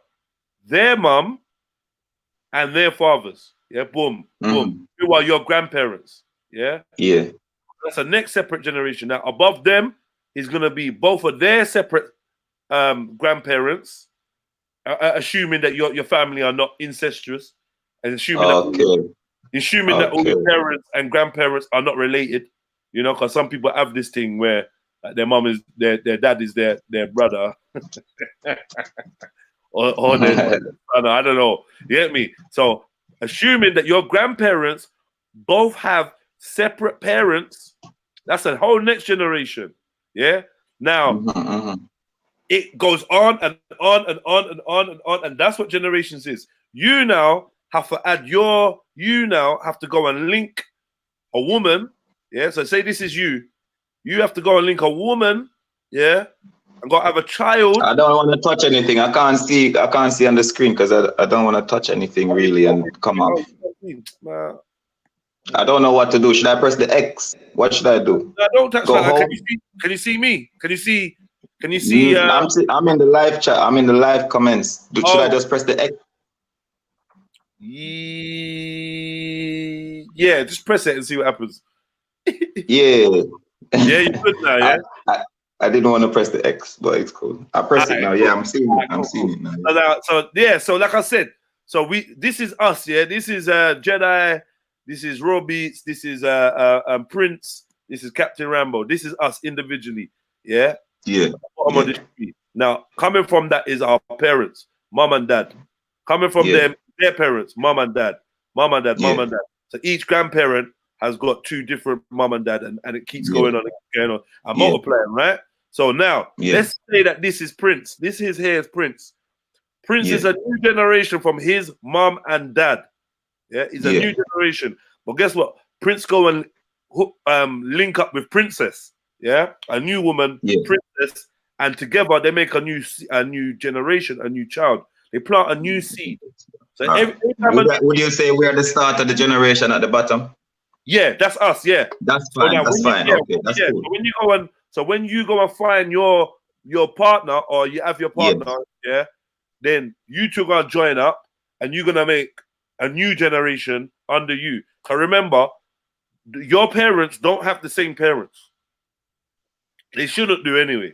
Hopefully they don't. Should I say? Your grandparents hopefully don't have the same parents. No. You know what I mean? And we can see anybody that's linked by procreation or sex, you see the dotted line. So just because you see these two together, don't mean say that they had sex. So their only link is going to be the children they had that came together to create another child that came together with another woman to come and create you. That's all we're dealing with. Do you know what I mean? Yeah. There's two sides of your family tree, and it splits off and it multiplies. 2, 4, 6, 8, boom, boom, boom, boom, and so on. Right? So that to me is what a generation is. Yeah? You know what I mean? The people that lived around your great-grandparents, not your grandparents' time, yeah, the people in their age range, I would say that they are part of that generation. What you would say is, yeah, man, they come from my grandfather's generation. So that's not to say 100 years ago. That just means to say when my grandfather was around and procreating, they're around the same age. So we can give them around a 30-year window of being in the same generation. This is why 30 years makes sense. Because by 30, most human adults are on the way to procreation or have procreated. Most of us by 30 have had a child. So this is why we say it's a good thing to say, okay, by 30, you're fully in adulthood, you can have a child, and so let's just say that's one generation. That's my understanding of generations, as in, you know. Okay. Yeah. Yeah. So that will make sense. That will make sense because your nan, who was, say like your grandmother, was born in the 800, and the time she had your mother, who was born in the 1900, it doesn't mean your grandmother and your mother is age they just share that time, but they're in a different generation. I get So that. why you was gonna use generation and then you use time? Why did you make that hiccup? Do you know why?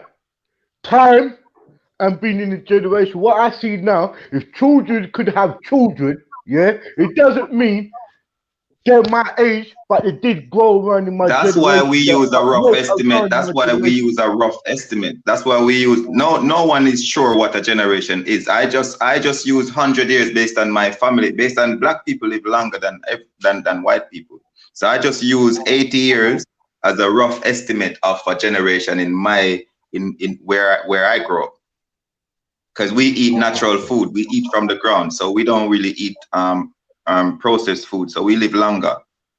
So you would see some countries like the white country, they would say generation is 30 years, but in Jamaica you might say generation is 70.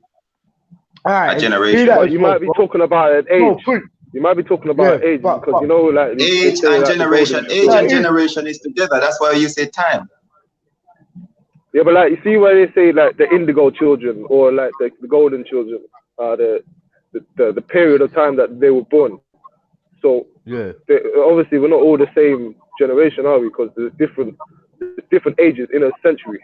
Yeah, that's so when the Bible says fourth generation, third generation, or fifth generation, were they limited down to your family being 30 or 40? No. Well, exactly. So they everyone have a rough estimate. It kind of is. It kind of is though, because a 30-year-old couldn't be like Jedi just explained, but a 30-year-old isn't the same generation as the 1-year-old, because obviously the child was born in it from the generation above. But all right, these are the generation of vipers. Yeah, these are the generation of that will seek God's face. This generation now is the generation that's curious about the Almighty. This is the generation that love God. Generation means the time that we're living in. We're living in a generation now. We're not living in who's 30 and who's 20 and who's 40 and who's 60. We're living in a generation. And this is the generation now. But generation is in both. It's in both sides of this argument here. Time and family tree. There's a line. There's a timeline. But everyone's family tree is different though. Yeah, but it's so we have a basic. We have a basic. Exactly, that's why. We use a basic. But what you say, bro? Because you use a catchphrase. In this generation, there will be the ones to see God. So, what happened to your grandmother? She blessed to see God. These people, you know, these old time people. You know, these old time people. You want me to answer your question, bro? Yeah, go on, continue. You know, these old-time people, they're the one that put us in the situation of confusion. It's not us that confused ourselves. This generation of younger children now that's growing up now, we are the one that's seeking the answers, seeking the truth. If they were seeking answers in the 20s and 90s, how we're seeking it now, don't you think they would have had and then technology has increased as well. So this is a generation that will know the truth of the Almighty. This is crunch time, bro. That's why you see gay people coming up. But that's according to us. But in that generation, who are we to say that they wasn't looking for God or they had the truth? Because when we can see by evidence. We can see by the evidence. But bro, your grandparents see the changes. You see our grandparents. My grandparents, from where I'm coming from, they disobeyed God's law. That's why we end up where we end up in slavery. Because they were disobeying. But brother, me and you, we're not the same. That's why I speak on your behalf. I can speak on my behalf. Let me speak on my behalf. When we talk about black history generally, and we talk about slavery, this thing is the biggest flawed story. You understand? Because anytime we talk about the Bible, remember this or not, the Bible was actually adapted to suit the slaves. It was adapted. Bullshit. You're chatting so much rubbish, bro. Go and do some research and find out who was the lords and who were the slaves. Go and find out who were the masters. Bro, we lived through 400 years of slavery in Jamaica. You can't and 80. Go and find out My about Joe grandparents Cole, lived through slavery. You find out. My grandparents lived through slavery, dude. Yeah, so of us, bro. So is mine.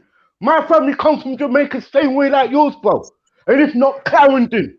So don't tell me nothing, bro, about slavery. Clarendon people got treated the worst. Clarendon people. Listen, bro. Slavery was big all over the West Indies, big all over Africa. You understand? So what's the point? No, you're making sense. They all different, bro. Slavery was all over the Western hemisphere, bro. But anyway, Jedi, take over, brethren. Because hold on. Yo, this man remind me of Shamsi, you know. You remind me of Shamsi. He just said a few things and run. No, yeah, man, not running. Run. Captain, I'm not running. I'm here.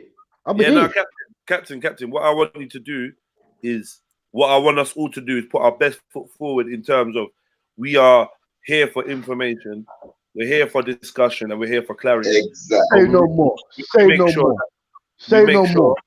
We make sure that we strive to try and get some clarity. So if say no more. If it seems like hold on. If it seems that man's getting confused, Rambo, you got more than enough skills to slow it down and make a man understand what you mean. You lot are from the same. You lot are from the same place. Exactly. You must speak the same language, so there's no reason why there needs to be confusion. No exactly. Yeah. No worries, so go again and try to explain what you want to explain to Prince. Like, all right, Prince, my brother. Yes, sir. When it comes to this Bible here was actually the manual to put us where we are now. Keep us okay. Can I say that that's your interpretation? It's your interpretation. Cool. Continue. No, I'm saying it's your interpretation. Speak on your behalf, because I see the Bible as not to confuse, but to actually educate us and to show us our past and our present. Right. And the Bible has nothing to do with any other race but the black race that's been enslaved. The Bible was purposely created to put the black race where they are now. When was it created to do so? When was it created to do so? Shall I what? Where is our own books? Where is our own books? You hear about can I answer that question? Okay, yeah. One question at a time. Where is our books? Yeah, where's our own book? Let me answer that question. When they invaded Clarendon, St. Mary, St. Catherine, all of these places, they stole our books and burned what they need to burn. And then what happened? They took the book to England, one of the book that was written in Hebrew. That's the language we used to speak. They took it to London, translate it. Do you know what translate mean, Rambo? Yep. So when it was translated, the white man didn't know what was in it because it was translated. So from Hebrew, the white man was speaking English. My brother, Jamaica was a captive land. Jamaica never had no wood, no buildings. It was bushland. You understand? And when we went over there, we didn't have no education. We was put there to work. You understand? But that's not right. A captive land. Listen, we never had no book in Jamaica.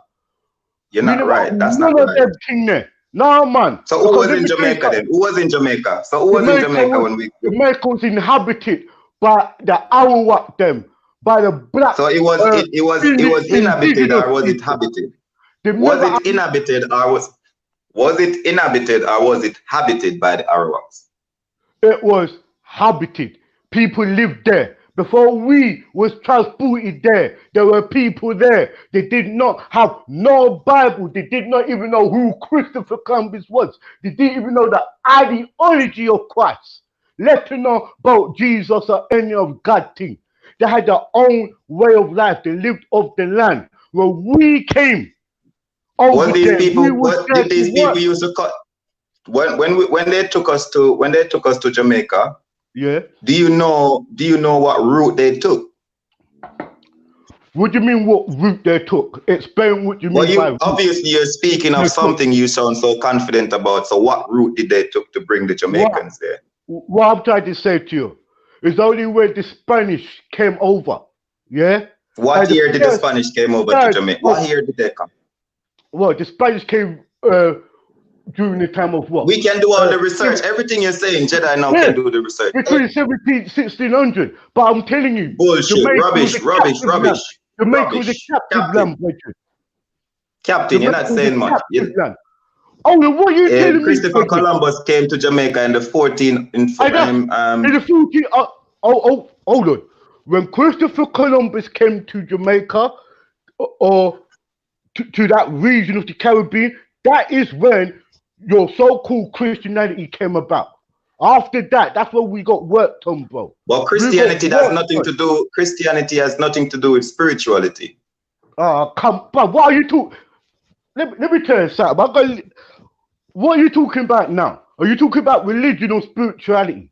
I would love. You see, man like you get so angry so easy. I love to have a conversation. I'm not even angry, you know. I'm chopping every single fucker you try to bring up. I'm not angry. I'm just chopping. Not with facts. Not with facts, though. That's rubbish. Prove to me. Prove to me. So you telling me Jamaica was a Christian country? I did not say that. You're the one using the term. Country. When did we know about the Bible? Tell me. When did Jamaica know about the Bible? We were stripped of our heritage, yeah. We were stripped You're talking as a Christian now.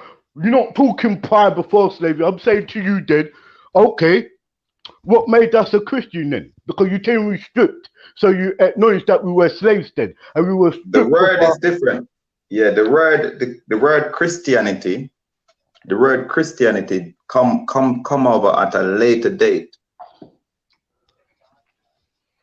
When did the European doctrine come into Jamaica? The ideologies then? In the 1600s. And then you know that the King James, the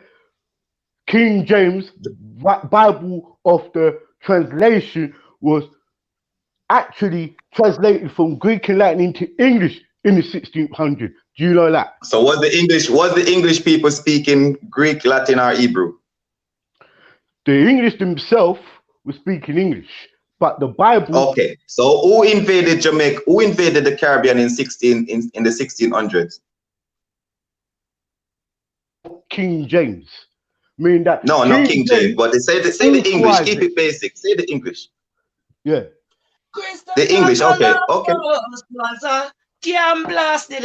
When Christopher Columbus went to Jamaica first time, they were speaking Spanish and all of that. Yeah. Who was speaking Spanish?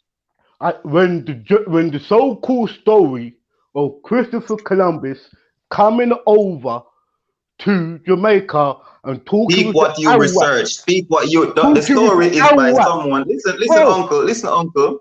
Uncle, listen to me carefully. The story that you're telling me about was researched and written by another person. What did your research say to you? Because if you don't do your own research, then I'm gonna think you're stupid for telling me what another person's research. I will tell you my research. My research tells me that Jamaica was a captive land. We didn't know nothing about Christianity or none of that. We had our own African spirituality and principles from the tribes we were coming from.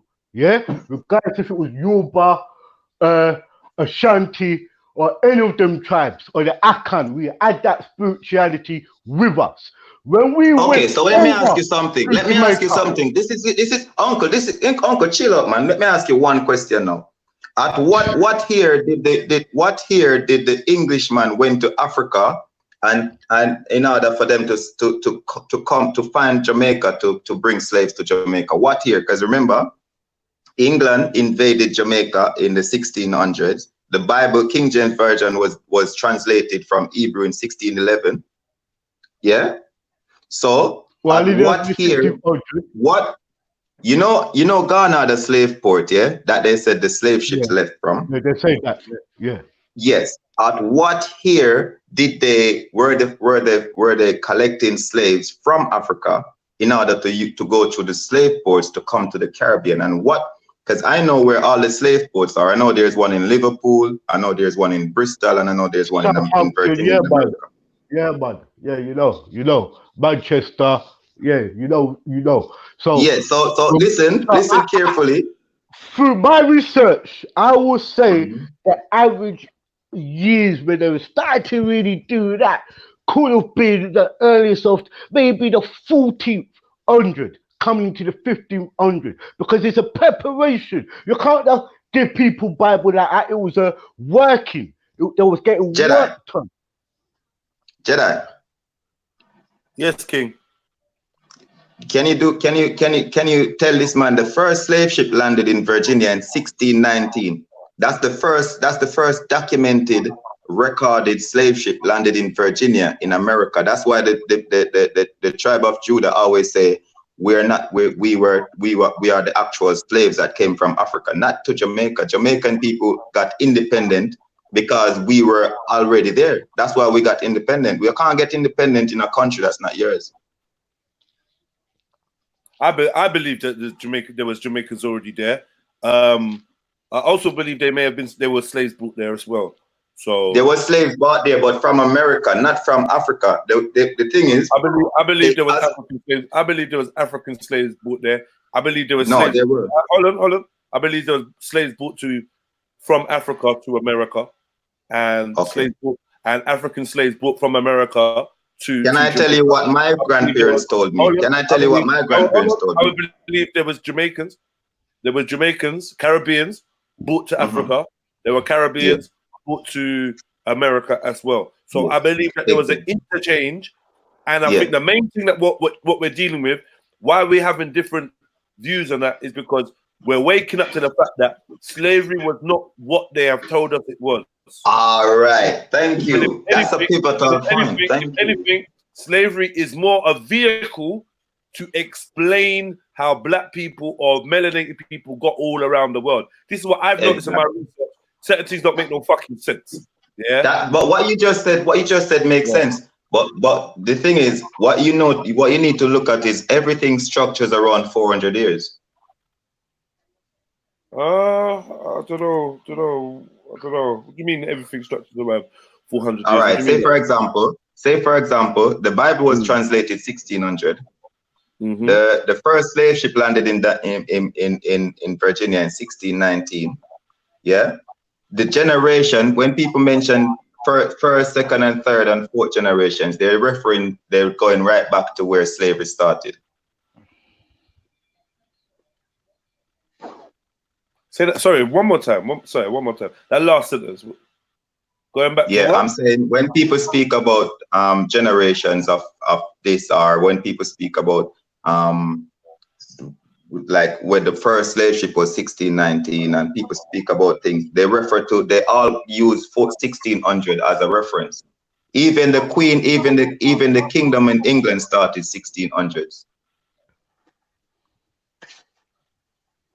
So everything started 16. The whole game started 1600, bro. Everything. Do your research. Everything. So what are you saying? That the world started in 1600? Everything. The game.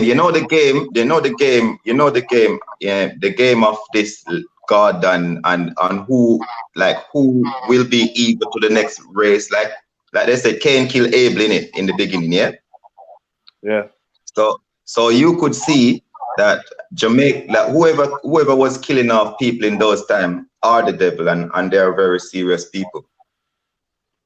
Because you invaded another person's land looking for gold. They invaded Africa, they invaded the Caribbean, they invaded everywhere. They were just hunters. Yeah. And they all start hunting in the 1600s. And everything is on record. Everything is there. Okay, interesting. Anybody want to jump on? See the link in the description there. Come chat to Finest Wine. You've been quiet. Sosa's in the building. Rambo's in the building, and obviously I'm here. You lot never gonna see this green jacket ever again. Just let me just tell you. Lot, yeah. Is that the same green jacket? I promise you. Yeah, you should have saved it for like next year, summertime. Summer? Yeah, it's a bit bright for the winter. You need to get out of here. You want me to save the puffer jacket for summer? Who's G Black? G Black, what's up? Who's this dude? Who's this dude?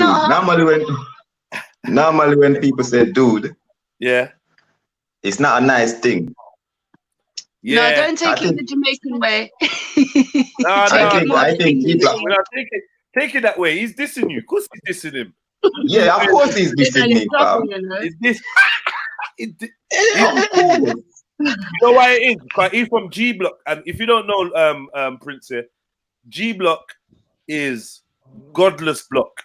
So where you're here representing Christianity and Selassie and all that, he's fighting, he's looking out against you. He's a man will lick out things. Yo. I'm not involved. No. I wish I could be Prince. Big up, Prince, man.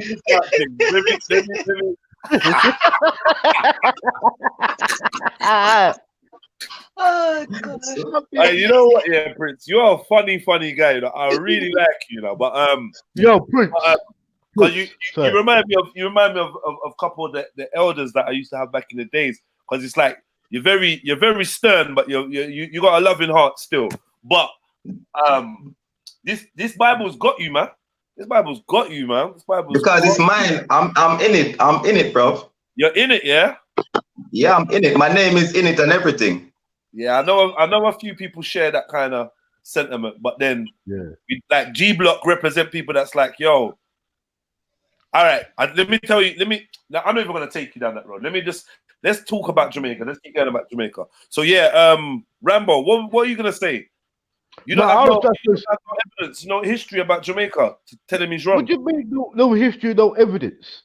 Tell me, man. Talk to me. No, I'm talking to him based on by his answers, bro. I didn't have to be involved in it. I could have just sat back. Yeah, but now he's telling you. He's telling you no Jamaicans were brought from Africa, and you ain't got no. Yeah, and if I'm saying that means I have evidence. Bro, they did said a bro, shit. that's what you've been taught, bro. Hold on. So when Sister Nanny, who's from the Akan, who went to Portland, who went up in the hills, yeah, she was coming from the Akan, innit? Culture. And you're not wrong. You're not wrong. You're not wrong. They went from Ghana, bro. So don't tell me shit, but I don't fucking know what I want. I just don't want to but you're not wrong. Bro. I don't want to make it religious, bro. You talking religion to me, I'm trying to ignore that, bro.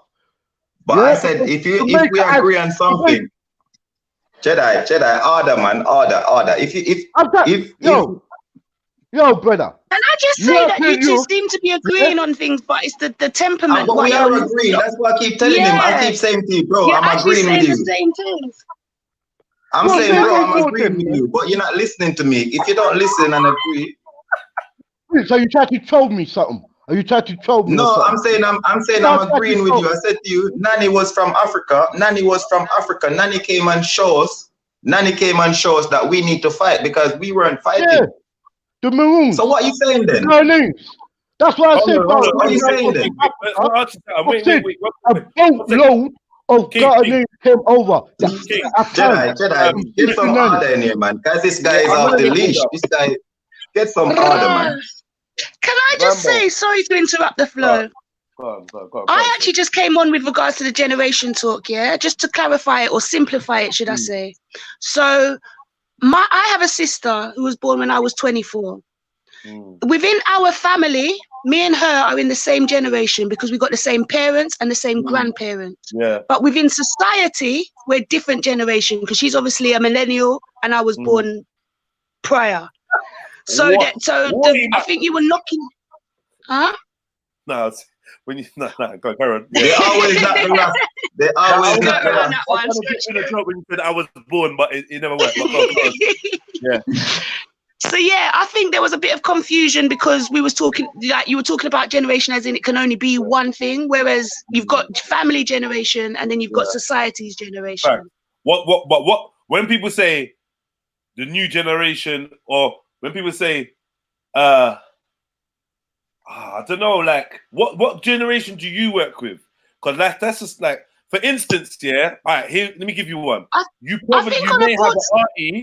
have an auntie or an uncle, yeah, that you're older than. Yeah. So, what's that then? Yeah. So again, that's where you have to separate it between family generation and society's generation. In society, in a family generation, this lady Jedi, you need to listen to the lady because she got bare sense. I'm just saying that in a family generation, when you got the uncle that you're older than, are you still in the same generation in a family? No, they would be clarified as the generation before you, just because they're your uncle. Yeah. So that's why I was saying it's got nothing to do with years. When it's within a family, it's nothing to do with the year. It's where they fall within that family. Yeah. What part of the branch they sit on, innit? Exactly. Yeah, I hear that. Yeah. I hear that, man. I hear that still. But you can estimate a generation by how long the family lives, innit? When you say estimate a generation, what do you actually mean? Like you said, my family is a long liver. So you could say a generation in your family lived to 70 years or 80 years. I don't quite follow that. I don't understand that. Say for example, your grandmother or grandfather lived to 80, and most people in your family live to that particular age. So roughly, you can use their age as a generation, as a reference to generation within your family. The word generation doesn't make sense to me, because as I said, a generation would be the line in which we fall within the family. So my grandparents is one generation, their children is a next generation, their children is a next generation. So so let's say, for instance, their grandchildren, one of those, okay, all right, so let's say they reach my grandmother lives long enough to see her great-grandchildren, but one of her grandchildren had a child the same time that great-grandchild was born. That great-grandchild and her other grandchild are still the same generation in society, but within the family. But would you say, can I ask you a question now? Would you say that your grandmother lived to see that generation of children? Yeah, she can live to see that generation, definitely. The next question after that is... I understand what you mean now. Yeah, go on. So the next question, would you say that they were living in the same generation at the same time? Yes. That's all I've been saying. I see what you're saying. Yeah. So they're within the same. Yeah. But then again, that's like taking it back into society's generation. We've now come out of family generation. But then because your grandmother could look. Your grandmother could look. Yeah, I know what you're saying. But your grandmother could look also back and say, in my generation growing up, things were different. This generation is a bad generation. But I don't think she'd be talking as far as 80 years. Because if, like what Jedi was saying, by the time she was 30, she probably had her first child. So that generation you'd span it from her child, from when she started the next generation. So it wouldn't be as long as the 80 years you're talking. I understand what you're saying. I do understand. And I'm glad you came and clarified that. But it's not nothing major though, generation and what we see it as, but it could be I'm glad you clarified that. But back to where Uncle there, where the big man there, cause he don't know enough history, he don't know nothing about history. You not draw me out today now, yeah? No, I beg you, don't do that, big man. Yeah, because you can't agree with me. You're trying it. No.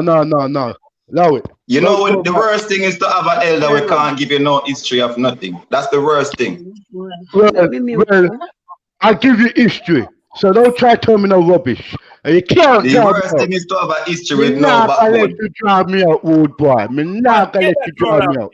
Yo, what I said from the beginning was this: is 2019. We're about to leave this behind. Yeah, black people, white people, whoever, need to be able to come together and have conversations.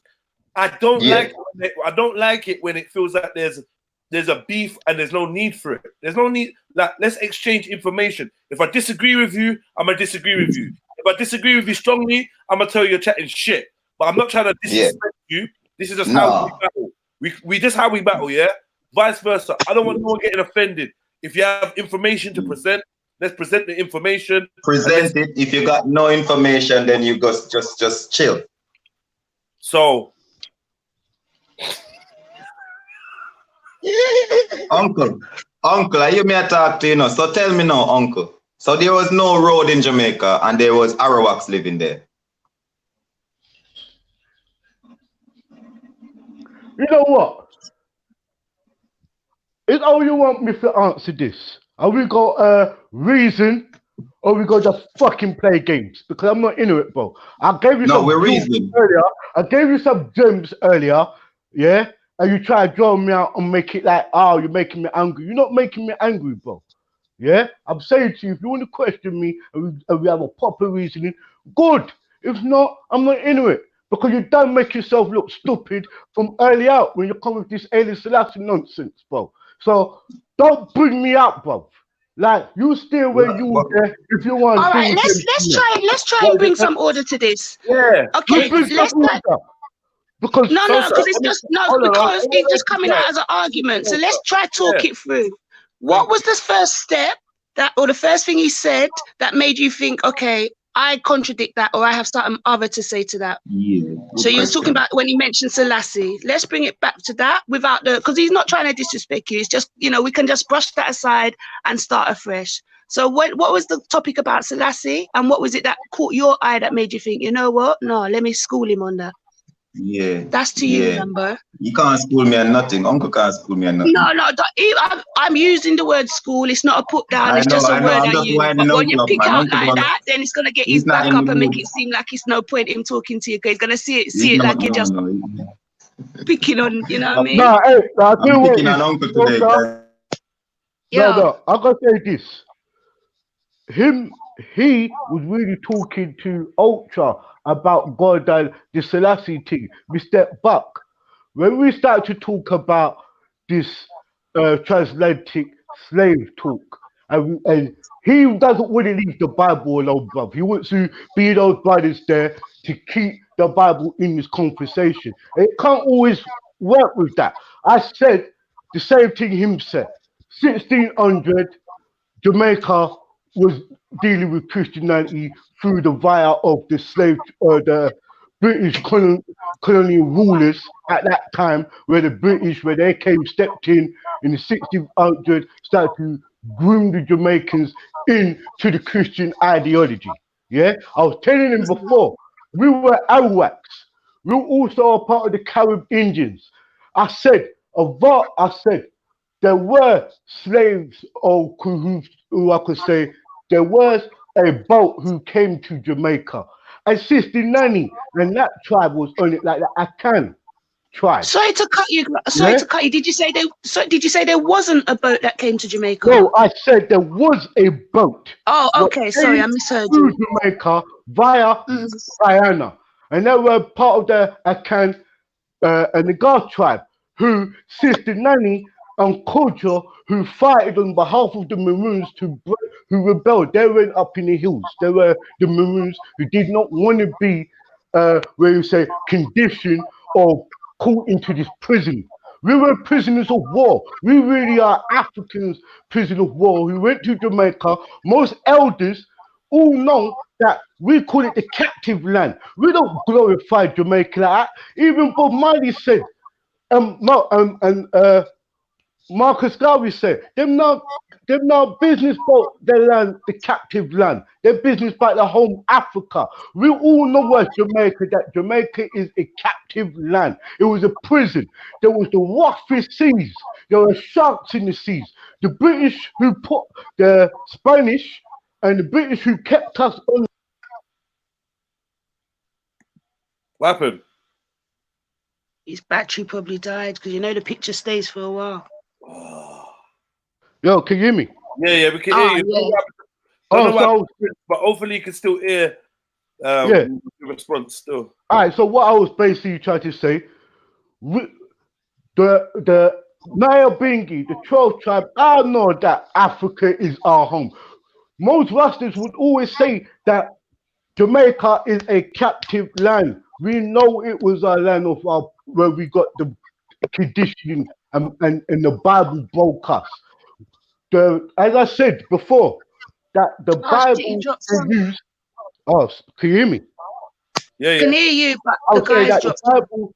I was trying to say that the Bible they use for Jamaica. Just remember this. They say what? It's got 13 parishes in Jamaica, 13 churches. Every borough is a church. So we were conditioned on. It was our prison camp, and that's why I said, boy, if you're coming from the Bible perspective, you will say that Jamaica land you'll be coming under the tribe of Benjamin, yeah, or Judah. We all have that thing. That was the teaching for what our elders who were Rastas taught us about. Try to give us a bit of identity. Use the Bible and say, look, we are the true Israelites. We are the true children of Judah and all of that. We are that. We are that essence. It was something for us to love because when we see the pictures, it's all white stuff, sister, a brother. It's all white stuff. So what we did, what our elders did, is just made us know that the characteristics of these prophets and all of that is all of us. Now it's a faith and now it's a religion. And now it's conditioned in us to become our spirituality as well. That's why it's always a clash. So Rastas, there are different nominations in Rasta. When he was speaking, he would say, no, I'm coming from Haile Selassie's church. That's where Haile Selassie's got his name. Jah Rastafari from the church. Jovistan. What he was initiated himself into, and he was named after. That's where he got his name. Rastafari or Haile Selassie Jah Rastafari. It was a symbolic meaning to the church where he belonged to. And if you ain't religious, those principles don't deal with you, bro. And sometimes I'm not religious myself. So half of these principles where he's talking, I'm not listening to it. But I know where it's coming from. But big up everyone. Yeah, big up, man. Big up. I like that breakdown. Man, I wish he was here to answer. I'm sure his phone probably died. He will come back. I know he's stubborn like that. Yeah, and he does to me, I know there's a lot of Jamaicans that feel this way. Do you know what I mean? And I think they got their opinions kind of bombarded by everyone else that was Pan-African and whatever. Yeah. And I definitely, like, I'm not gonna lie to you. I hear where you're coming from, Rambo. I also hear where he's coming from, and I think it's somewhere in the middle. I do. No, I fully understand where he's coming from, and yeah. I'm sorry. I shouldn't have made you feel that it's him getting me angry or he's got me that. I get where he's coming from. I got family like that, bro. Certain times when I'm talking to them about Rasta, bro, Rambo, just leave it. Don't tell him about Christianity, leave it. It's totally different. Like, I get where you're not coming from, but I'm not angry with Prince, you know. And respect Prince, get me? And I'm trying to show him that I never felt no way. Maybe I'm just getting rattled because of all this religious talk. That's the truth. But I wasn't rattled from him. He's cool. But listening to debating about religion all the fucking time makes me like that stuff. So it's not good. So big up Prince. Yeah, anyway you there, bro. And thank you so, fam, for that. No, big up. You kept the peace. All right, so while you're here, can I just ask, how's the last 10 years been? And what are you leaving behind in 2019? The last 10 years. Yeah. That's a broad spectrum. Yeah. Decade, man. A lot's happened, man. Yeah, but listen, hear what I'm saying. You say a lot's happened, and obviously a lot has happened. But guess what? I know that you remember when it was 2010 and you was like, rah, imagine what life's going to be like in 2020. We're here now. We've all I didn't expect to be where I am now, no. How's the 10 years been? it's a mad one for me because, like, as you know, I was in a long-term relationship. Within those 10 years, I've come out of that. So my life's literally changed, you know what I mean, on its head. So that's a big ask for me to go into right here and now. Do you get what I'm saying? Yeah. But what am I leaving behind in 2019, did you say? Yeah. Look, I got it written up here. One second. Yeah. Procrastination. That'd be my thing. A lot of people have said that, man. I was gonna say it, but I was waiting. Gets the joke. I got it. Procrastination. So you feel like you've been procrastinating the last 10 years? Definitely. Probably the last 3, yeah. Last few. Okay. Yeah. Like 10 years. Like somebody said, like, I don't know if you was there when Born Rich said yesterday that in the last 10 years he lost both his parents and had 2 daughters, which I just thought was just like, wow. I had to sit down and think about it for a while, like, fucking that's deep. what I was saying when you said 10 years. It's like, that's such a broad spectrum. So much can happen in that time. Do you know what I mean? So it's, yeah. 10 years, a decade. But yeah, everybody here has got at least 1 decade that they can say, I had an adult mind, or like I was not a child for these 10 years, innit? Do you know what I mean? If we go back any further, some people are gonna be in their what they call it, in their childhood and shit, innit? 10 years, man. Like 10 years ago, I was still going to jail. 10 years ago, my story was the last 10 years I spent more than half of them in prison. So that was what at 2010, that's what I was telling people. My last 10 years had been basically mainly jail. My 20s mainly jail. Do you know what I mean? My early teens mainly jail. So I don't know if I ain't been out of jail for 10 years, but it's been a long time since. Who's that? Who just come in? Is that Rambo? Yeah. Oh, yeah. My first people going in and out, bro. All right, cool. What else has happened in 10 years? Yeah, in 10 years, man, like one of my good friends that I was in jail with, I came out, lost contact with him 10 years ago. He was just randomly outside my house one time. Randomly, like it was such a random coincidence. We got chatting, we reconnected. And then obviously this year, my man died, didn't it, a few months ago? Oh, shit. Do you know what I mean? Like my man died. That's the one that died in Ghana on the bike and that. And yes, like looking back on it, like it's like raw. Certain chapters have really closed, certain chapters have really opened.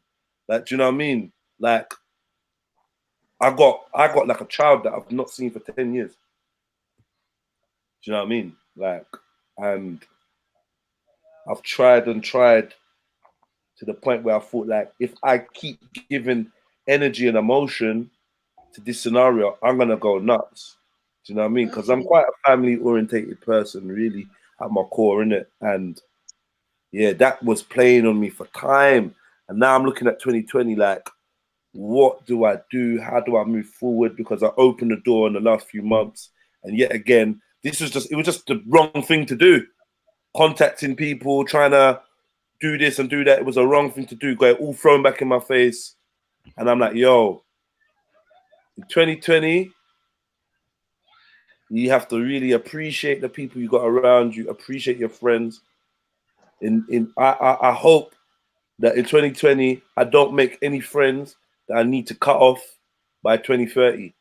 Yeah, like 2020 also is giving me enough space between now and the year 2000, yeah, or whatever, when certain things was going on, or even the year 2010. Like, it's giving me enough space between that. If we ain't fucked with each other, if we ain't been friends, if you ain't done that for me, if I ain't done that for you for the last 10 years, let's draw a line. Let's draw a line with all love in our hearts and keep it moving. Let's not pretend that we're like, let's not drag this on. Let's not pretend that we're homies or we're close or whatever just because we grew. This 10 years has changed me, and I've needed people around me just like people have needed me around them. If we ain't been there for each other in the last 10 years, let's just draw a line, man. Let's draw a line, man. I'm good. I'm good. I had a brethren that me and him was really good friends, close. Well, I wouldn't say me and him were friends, really good friends, actually. And then he done a couple things without my knowing that meant he ended up getting 11 years in jail. And he came out this year after doing 8 years in jail.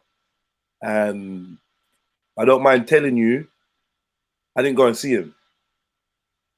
I didn't write him. We spoke once or twice on the phone. Honestly, I think part of it is because of the amount of years I spent in jail myself, knowing that I didn't get visits or nothing from none of these people. I didn't feel the urgency for me to get up and go and check him. All of us as friends kept saying, yeah, we're going to go, let's check him, rare. I know a couple of the man them went. You know, I even booked a visiting order, got let down and blah, blah, blah. But it came at a time where his life was doing a lot and my life was doing a lot. And I was just selfish. I didn't find the time to go out and check him. And I thought to myself, the 30 grand move that you was going to do, how much of that 30 grand was you going to give me? How much of that 30 grand was to help me move forward or in life? Like, I just feel like I just wasn't motivated to get up and write. Or like, I tried to write, man, and I couldn't think of what to say. Like, you just got 11 years, bro. Like, for some stupidness, you just dashing your life away, and then I just couldn't think of what to write. So in the back of my head, I thought to myself, the best thing I can do is further myself, get to a point where when he comes out, I can be of use to him. I can offer him things.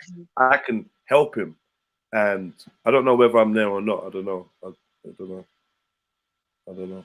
It's just deep though, isn't it? Like, man, how tight were you beforehand? It was tight enough that I should have gone and checked him. It was tight enough that I should have written him. So is it partly your guilt? Do you feel guilty and that's why you just kind of just kept it moving? I feel guilty. Yeah, I mean, you know, like after when I tell you what happens here, we get together, we're all together, then we start talking about man, and we're like, rare, and then someone says, well, when's he out? And then someone's like, oh, how long's he done so far? And it's like, Rod, you know, he's been here for 3 years now.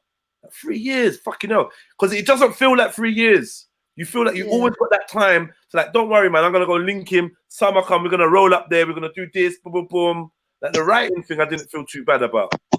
I know he's got a phone. He phones people when he wants to chat to them and whatnot.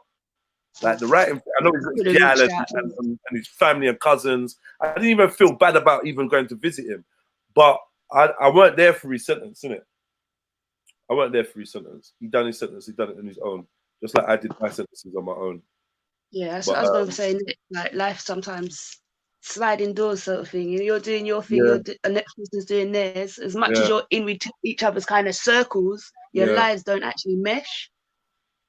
That was deep, man. If I was to sit him down and ask him about the last 10 years, it's going to be a mad for him. You know what I mean? It's going to be mad for him to explain. But like, so much can change, so much can happen. Yeah, we was really good friends, and I'm sure at the core we are really good friends.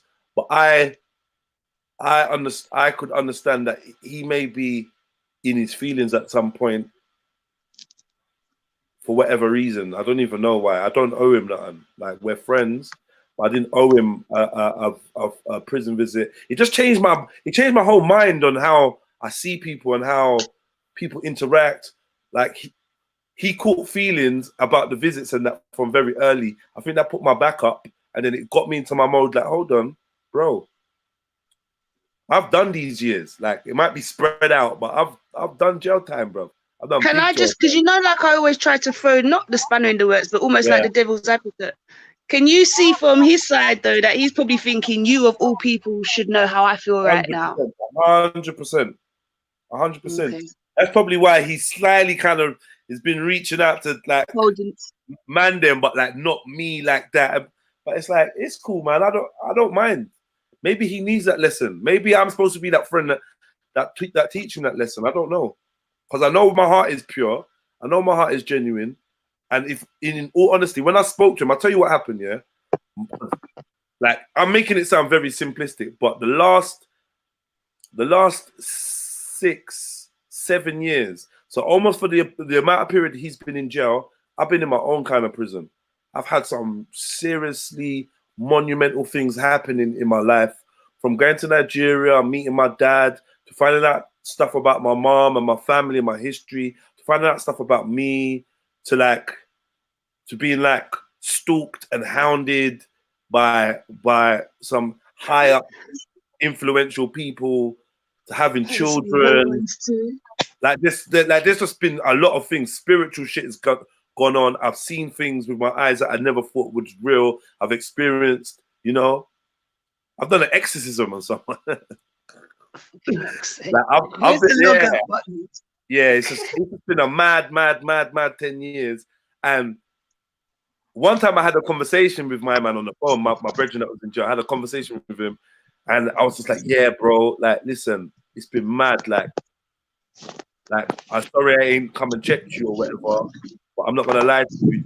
This period of time has been insane. Like it's been insane. And my mum was just like, yeah, whatever. Like, that's just kind of how it was. Just like, yeah, all right, cool, whatever. Like, and that just made me think to myself, do you know what?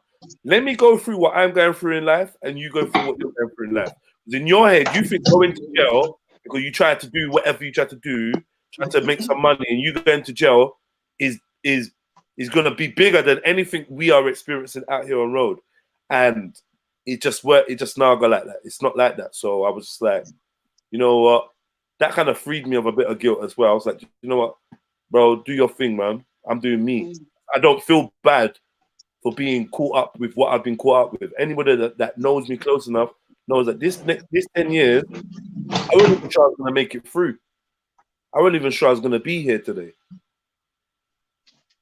Maybe I need to do a bit more explaining in the future. I think that at some point I'm going to have to like write a book or something and really explain with pictures and details. You lot are going to probably think I'm mad, but then some of you are going to think, I don't know. Some of you might start the Church Jedi or something. I don't know. Yeah. Nah, man. You think it's joke? It's fucking. No, it's just Church Jedi. Just like, you know, I found out some deep things. Like, I saw things. I did some next level meditations and things, and I went places. I astral projected, and I saw things about reality that I never knew was possible. I took mushrooms for the first time. I flew. I got on a plane for the first time in this set of 10 years. Before that, I was a youth that would never have ID or photo ID around him, because I never knew when I was going to go and do my next move. I never knew when I was going to go and pull something out and do something to someone, or when I was going to jump behind the counter and take all the money out of something, or like, I was just really active. And with the way we grew up, it wasn't even about having ID, photo ID, so someone could look at you and tell you this is you. No. I needed anonymity. Weren't flying. And in the last 10 years, I've been to Greece, Cyprus, Spain, Africa, I've been all over the fucking gaff. Yeah. I've been all over the gaff. So I guess my worldview even expanded even more. So externally and internally, I grew so much in this last 10 years. Do you know what I mean? Yeah. Gang happened in this last 10 years, the last couple years, which I think was like a very poignant time. You know, like I had to give mouth-to-mouth resuscitation to a little girl that basically died in front of me. Do you know what I mean? While the social workers, or bro, some weird shit has happened. I found listening devices in my fire alarms, my smoke detectors. Do you know what I mean?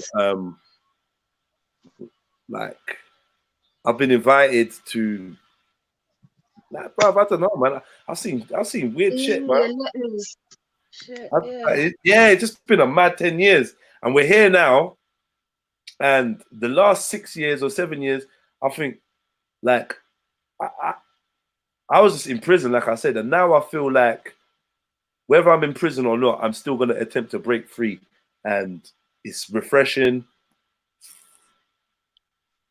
And yeah, I'm kind of wary as well of like where we're going, because since 2012, a lot of us have been waiting for 2020, you know, just to see what happens, because we know that, like, you know, like dealing with the Mayan calendar or the Ethiopian calendar. This is 2012. This is 2012 coming now. You know, this is 2012 coming now. The 2012 that everyone was shook off and read. This is it now. This is what this year is. Yeah, 7 years on. No, actually, it's 2021, isn't it? It's 2021. 7 years on, isn't it? No. You've lost me. Right. 7 years from 2012 would have been this year, 2019. No, so yeah, 2012, 2020 is the Ethiopian 2012, is the Mayan 2012 on the calendar. So when it was 2012 and everyone was like, oh, the world's gonna end and all that stuff, yeah. The ancient calendars that they were following were actually referring to 2020, right? So 7 and some change on, because it wasn't even, I think it was like, was it March or September, something like that. So it's not even like a clean thing. So now, this is 2020. This is 2020 now. There's been a lot of build up for this year. We seen kids being taught about masturbation. We seen kids being read like gay stories by kids being allowed to change sex. By drag queens, yeah. We seeing obviously same-sex marriage, which I don't really have an opinion on. We've seen Brexit and all this stuff. We've seen the rise of the right-wing kind of conversations and stuff going on. We've seen the rise of religious, you know, terrorism has kicked back in these 10 years, really. Or 10 years ago, do you know what I mean? Like, it's really like gone to the next level. This might be a bit of a basic question, yeah, but it just come into my head. But like 10 years ago really was like the kick of the internet. Do you think really, there wasn't much net before that, was it? Like, no, not to the levels. Do you know what I mean? When was we all on MySpace and stuff like that though? Early 2000s. Over 10 years ago, but it's even then it was still on a bit more of a, I'd like to say, innocent level, if that even makes sense. Oh no, innocent isn't the right level. Sorry, less intrusive is what I mean. Less intrusive. No, we should talk about technology in general. We should talk about technology in general. But all technology now is based off the internet. That's my point. I know. The TV, your home alarms, everything. Do you know what I mean? It's just that it's just in your everyday, in every corner, in every aspect. You know what? Yeah, guess what? Now, before it was at home. You left your computer at home and went about your business. Sorry to jump in, but no, but you know that now, we don't even think twice to pull out our phone and tap it on any, and pull out our that's what I'm saying. Our card and tap it on anything. Like, exactly, the intrusiveness, you can't get away from it no matter what you do. You want to get on a bus, you need something with a chip in it. Do you know what I mean? Like, tell you the location and when your destination. It's mad. Cotton Sock says MySpace was like 2008, 2009. Imagine. Please don't underestimate what I'm saying about 10 years. I'm just trying to get into people's heads. Like how, like, wow, 10 years. Where you are now and where you thought you was going to be just try. I don't know. Is it dumb to plan for the next 10 years? Just take it in its stride. Try to put a couple things in place. I say it's best to put things in place because you can't plan. Just for the simple fact you don't know what's going to happen tomorrow. Do you know what I mean? You can't plan, but you can put things in place as to what you'd like to achieve. Do you know what I'm trying to say? You have to kind of. I agree with that. Everyone's looking for the end of the world. Nah, you know, everyone's looking for the end of the world, like, or the end of something, or the start of something. I don't know. But like, that's funny. That's 20 years ago. I never forget that 1999. Boy, the world will blow up. The millennium. Yeah. Oh, the millennium all the stop working. Yeah, New World Order. I promise you, that New Year's. I promise you, that New Year's, I stayed close to cash machines because I was hearing that. Sorry, what year did you not say?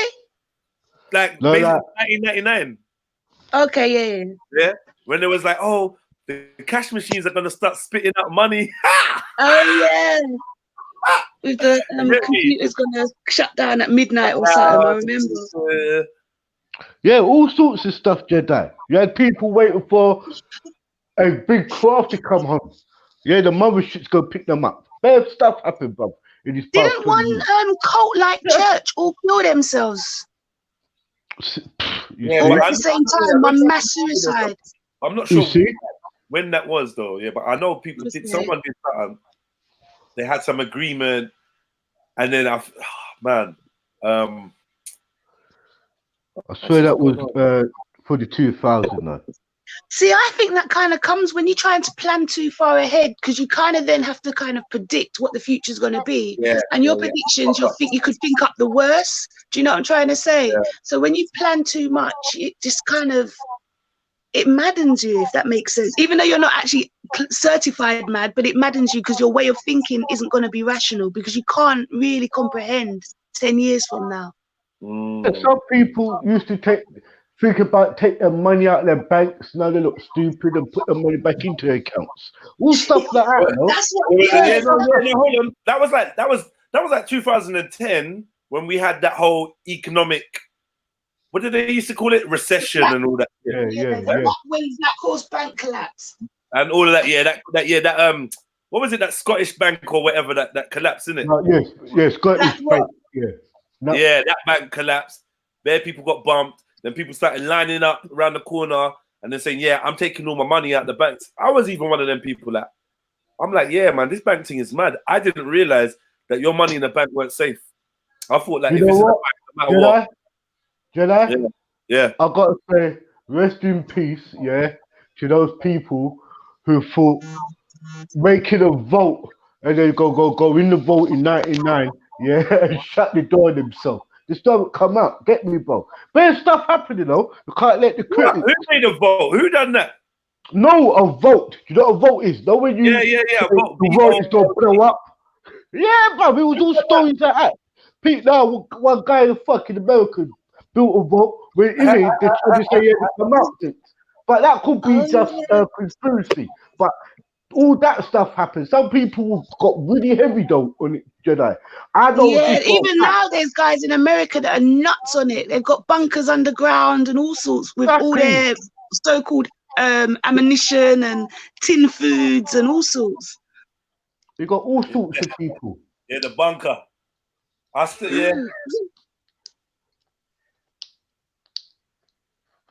Yeah, man. But Jedi, a lot of things change.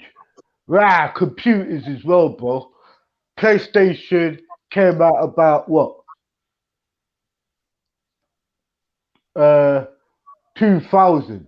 And by now you got PlayStation 4, innit? But that goes back to like being so invasive as well. When PlayStation came out, you bought your game, you put it in. If anything, you played with friends because they came around your house. Now you're playing with someone in Russia and you're sitting in London. You don't know who your kid's playing with. You don't even know who you're playing with. How about this, Sosa? You can't even play the game on your own if you wanted to. They don't like games. Really? Would give you like, okay, this is you playing your story mode, and this is online. Now the whole game is online. You like the whole game is online. You can't play your computer. You can't take a disc. You can't come to my yard with your games and be like, "Oh, let's play this." No, because we're gonna have to wait like 7 hours for me to download pieces of the game on the. Nah, it's a mad thing. It's mad. It's mad.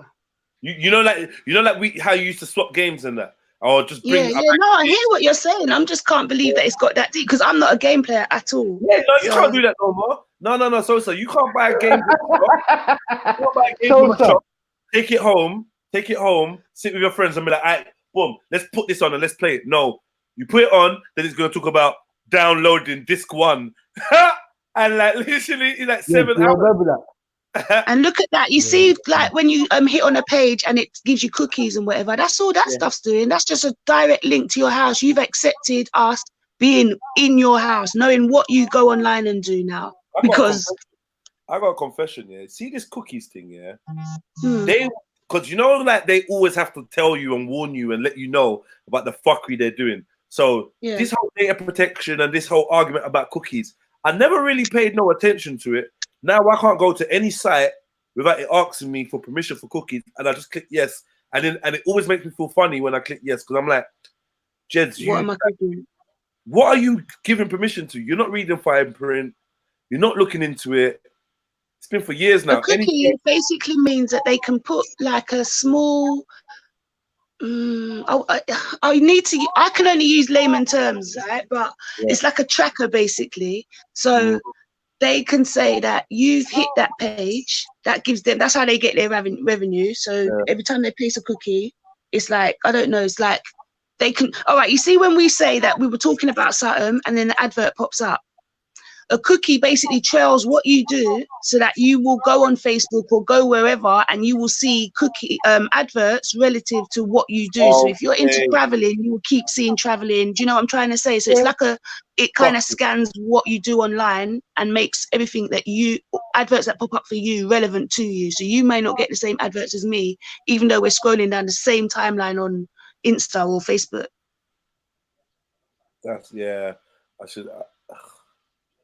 I should be paying more attention to things like that still. I'm better than that. I'm just lazy. Who reads some small But the other thing is, when you click no, they say, okay, we can't give you access. Some of them say we can't give you access to this site. You can't come on the site. Fuck yeah, so that's the thing. It's like we don't have a choice. We think that we've got a choice. How can you think something as big as the internet that connects us around the world is more or less free? Mad. When you really check it, nothing in this world's free though. Would you say we don't? I tell you the truth. You're very right when you said that. You know, you just got options now. You don't have choices. You got options, and the options are laid out for you.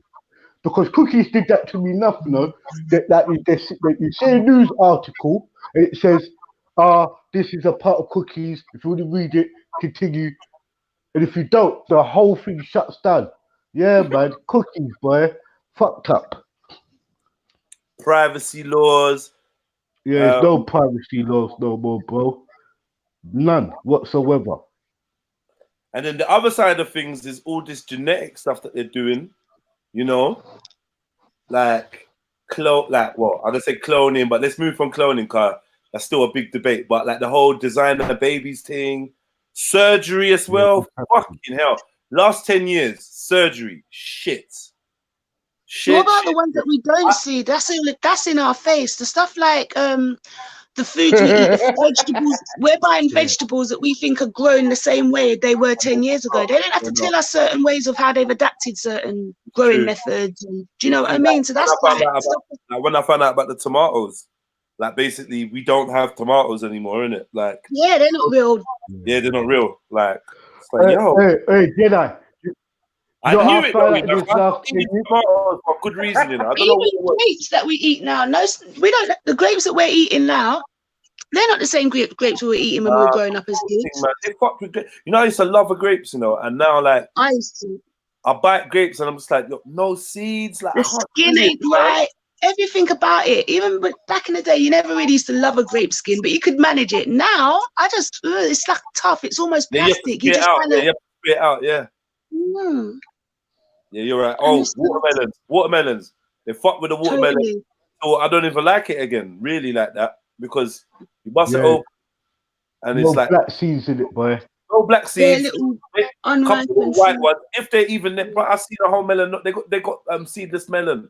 They got seedless avocado, man. And how can you have a seedless anything? Ain't that what actually makes the next lot grow, the next crop? Do you know what I mean? It's like, and we don't think about that. We take it in our stride because we have to eat. We have to eat, and convenience, and guess what? The food that's labeled as being good for us is so expensive as well.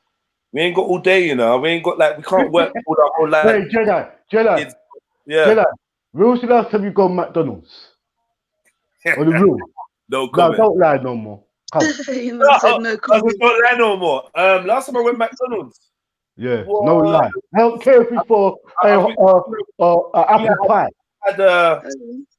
I came back from somewhere, and man went for a drive-through. I'm not gonna lie, I did have a cheeseburger still. All right, cool. Have you had a drink? Has anybody noticed in the last 10 years about McDonald's drinks? The fucking straw, bro. The straw. The straw's no, the straw. The McDonald's straw. Oh yeah, the straws are paper now, and that's disgusting. Paper. Paper straws are disgusting. Yeah. But plastic straws, obviously, they say fuck up the environment. Think about it. The only reason they're saying that is because they give you the plastic straws free. They're quite happy to give you a plastic bag for 10 pence, though. Knowing full well you're going to dash that back in the bin or use it in your little office bin to dash away papers. Do you know what I'm trying to say? It's like, it's only because there weren't no money being made on it. True. So, and they know they wouldn't have got away with saying, oh, if you want a straw, you have to pay. Yeah, I said that to the guy. I said, listen, no way you're going to give me this straw, because the first, when I bought the drink, it was like 10 minutes later, it took the paper, so I said, nah, this me come on, I'll pay for it. They said they didn't have none in there. I said, fucking hell. Then I went into my fucking van and I saw a straw. I felt safe, bro. Yeah, that was last year. That was last year. They stopped having plastic straws in McDonald's from last year. Well, this year I should say. Yeah. Have you noticed about your earbuds? I'd take a paper straw if it's gonna save a poor turtle. Stop chatting shit, man.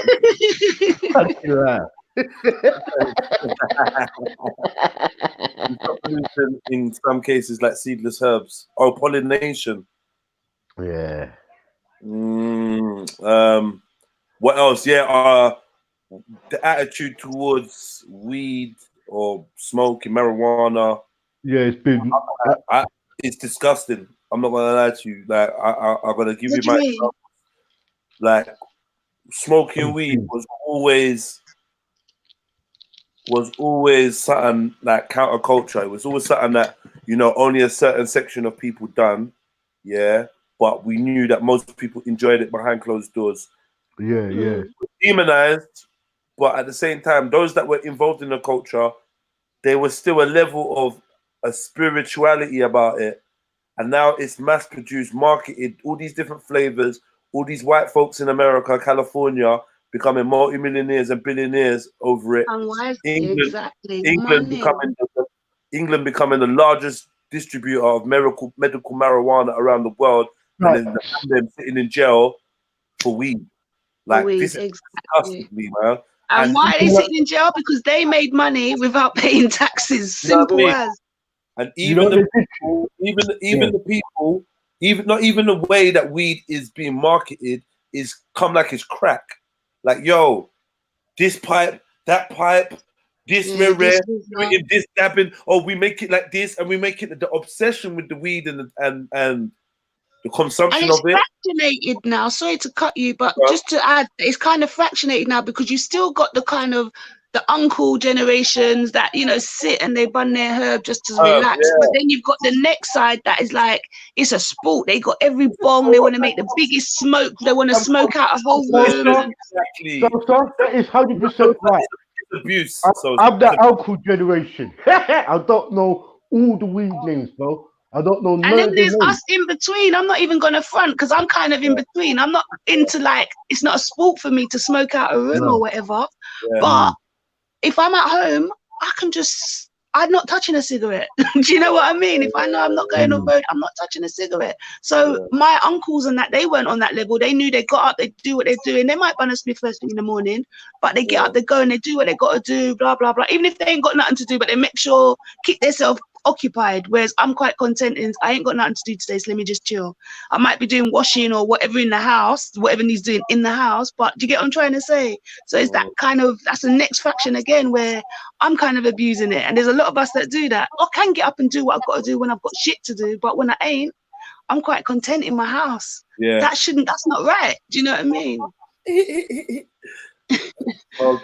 Smoking. Yeah, like you said, man, it's like a sport. It's like it's some competition, like, and the main aim of this weed is to knock your senses out your head.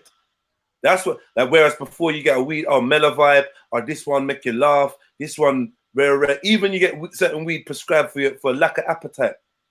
You know, what, you don't really have an appetite, or you smoke this little bit, this one for sleeping, or this one to help you when you got this. I used to be able to smoke weed. I swear that weed used to heal me when I was sick.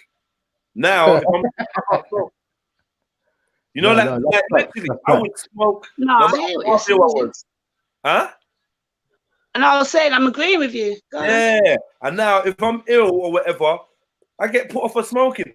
In fact, now that man's smoking this supersonic chronic stuff, yeah, I get days where I'm just sitting there and I'm like, I'm watching a film and I'm like, I don't want to smoke, because if I smoke, I'm going to knock out. So now I'm choosing not to smoke, not because I don't like weed, but because it's too strong, or it's too, and also I'm going to say this new weed, I'm going to have to link it with a lot of depression and paranoia amongst the family. That's why I don't touch this skunk thing. I've seen it. You know what? When I say I don't, go on. You don't smoke skunk? No. No, if I'm out, because it's like cheaper to me in my eyes. If I'm out, I might grab it just because it's social. Do you know what I mean? And I don't want to done up my good grades. So yeah, but I don't go out enough to really and truly. No, I can say I don't smoke it. Months can go by and I won't touch skunk. Years even, if it's just not. Do you know what I mean? If it doesn't come up. But yeah, no, I'm not really into the skunk. Not into it. You know what? I've seen people go nuts. I've got to be real. I'll tell you the truth. Yeah, Jedi's right. It does relate to a lot of what you call depression and stuff. Yeah, especially in this last 10 years. Especially if you're not working and stuff, don't smoke. Nah, don't smoke. Especially if you're not balanced, you don't really know. But yeah, I say if your head's not balanced, smoking's not for everyone, man. It's not. I just say don't smoke. Leave it at that. Who chooses to disobey, that's on to them. I wouldn't tell my younger sister to start smoking because I enjoy it, so I'm not going to put it out there for anyone else. Do you know what I mean? Don't smoke.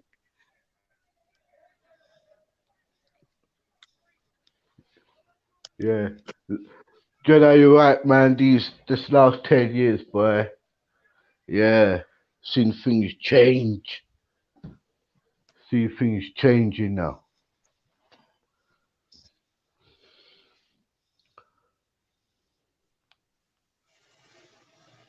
Yo, you can hear me? Or is it my phone? Yeah. Oh, cool. All right, look, Jedi, I've got to make some. What's PGR? What's PGRs? Too much PGRs in the weed. Plant growth retardant. What's that? Is he talking about that?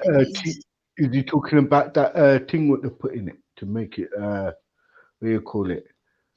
What makes it that way? What's it called? Fucking TL. THC. What's it called? THC. Yeah, that's what I think he's speaking of. Okay.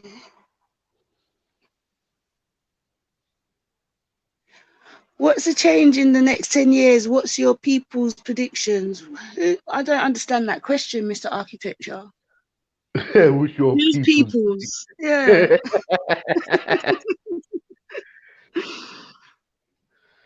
Do you mean like what does people in general think, like, or a specific set of people's. You must probably be talking about our set of people. No, I think he just means it's like, what's your people? That's like, you know, when Yeah, you just yeah, say it yeah, in yeah. general. Yeah, You yeah, people yeah. think. But that's true though, bro. Yeah, they're killing it with the thing called Cali. Yeah. They have made some strong weed, boy. But this is the problem with it. This is the problem with it. We got fucked over again, innit? All the time. Remember now, people say this is medicated weed. You got to be careful. You might not even get a driver license. You know that, Sosa? What, with medicated? Yeah, no, when they say, because they got If it's medical, prescribed because it's from a doctor. medicated, yeah, they might say you can't have a gun license, you could be doing travel, you can't be a pilot because of the weed, yeah? You know the Oh, one that's, there? yeah, Yeah, there's a that lot is of true. people can really sink your ship. Know what I mean? Because they've done it in California, in America. Like some people can't even get a gun license because cannabis is the illness, in it, and they will say cannabis does create paranoia and all those I stuff. can understand driving, but not a gun license. Because like when I say driving, they're gonna say because it can like impair All the way your you see things and whatever. yeah. That, you know, it's a danger or a hazard. But a Yeah. gun, it's not like weed makes you get up and just think, right, let me go shoot. So I don't get the connection. Well, But yeah, I do hear what you're saying though. No, I'm just saying they will. I believe, yeah, they're letting people think that, yeah, they could escape with this cannabis for illness treatment, but put a lot of restrictions up on certain stuff, you know, to the point if they really remember that only decriminalize it, meaning that they're not going to make you feel criminal because you smoke weed. That's why they say that this what's it called? Decriminalize it, but you can still go jail if you if you got possession of weed. Do you get where I'm coming from? Yeah, you have to have like a license to sell it, basically, or Yeah, have they're it in gonna start saying all that prescription crap. to have it on you. Yeah. No, when you go to your GP, because you got a license or like a license, you could get it on prescription. But then again, it ain't no. This is stupid anyway. This is stupid. I noticed in the last 10 years or 20 years that a lot of the country foods in England is full of cannabis. What's been grown. You know that beside the motorways. Okay. So. Yeah, Yeah. have you noticed it? Nah, to be honest. Like when you go like to take a drive up to Birmingham or anywhere out of London like that, you start seeing some crops and you know what ganja looks like. But just like that out there. No, but far down they got like a little big cover, no, like you got a big case, like a big canopy over it. Okay. And you see it? Yeah. But when you look at the spread, so I swear they've grown it blatantly over here. Legally too. Yeah, definitely. I believe that it's being grown. But yeah, I don't know about the motivating.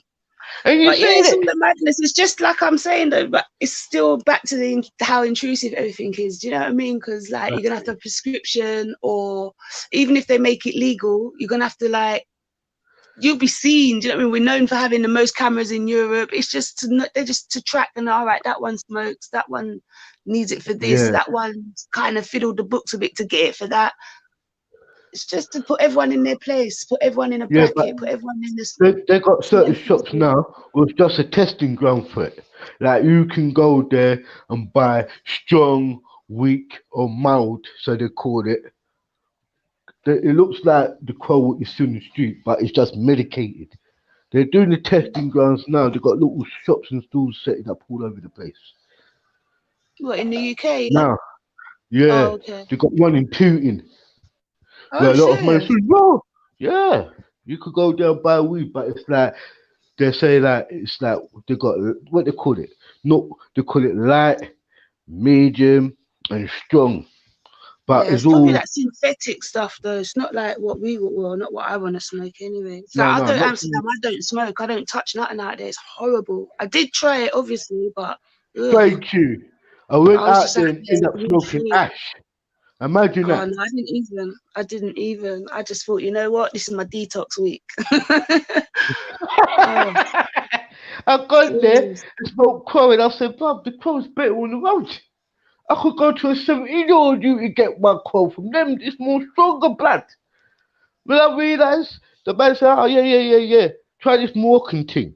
And I smoked that, man. I thought, you know what? This is 10 times better. And I smoked ash for a whole weekend. But yeah, man. Well, Beach is saying it's only CBD shops right now, so that's shopping too. But what's the difference? Oh, you don't get high, do you? I don't understand. No, yeah, explain that. What's the difference? Raw, can you jump on? Where's your diagram? Yeah, Raw Beach, jump on, bro.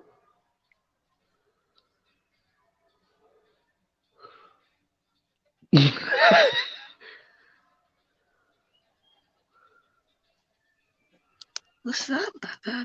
Protesters gather at US Embassy to demonstrate against strikes.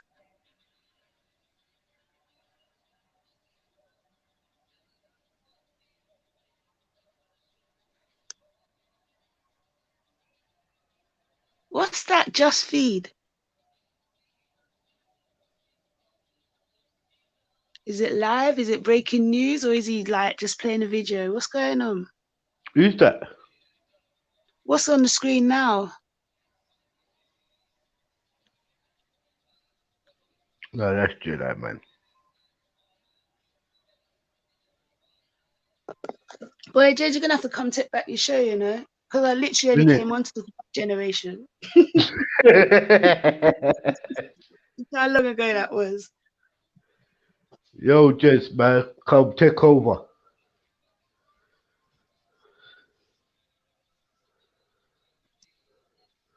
Right, it's gonna be quiet for 1 second, for 2 minutes. Yeah, I'll be back. Okay. Yeah, energy right now. The CBD, you don't get high from it. That's what they use medical weed for, but you also need the THC for it to work properly. Okay, I hear you. Yo, Jeds, come take back your show. Or you lot in the chats need to be more interactive. Something needs to go on, Carl.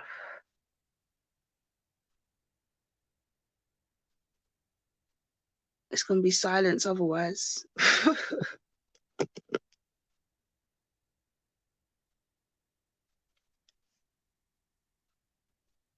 Right, so with this stuff that they're doing in Amsterdam, like the synthetic, does it even have the CBD in it then? I doubt it.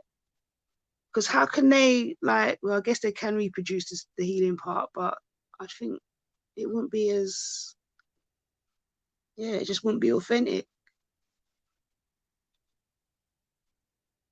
Sing my ass.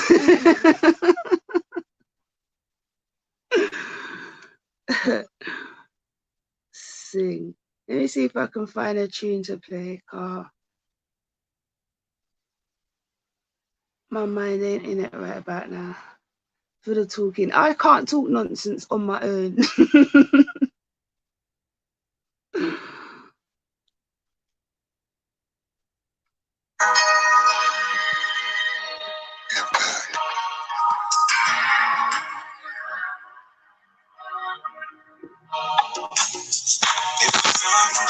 Some broken wings. How about we fly before we fall? Let me know if the water's so hypnotized. I'm chasing what's not real. How do we grow? Let me know. Let me know. It's like the whole world's clutching religious paraphernalia, waiting for an alien savior. To the tube. The news is WrestleMania. Crude views produced by the cult of Saturnalia. Inviting you to a new future destined for failure. Remaining students have got troops losing Mesopotamia. How do we separate the coons from the rules? But our entire culture's been used and abused.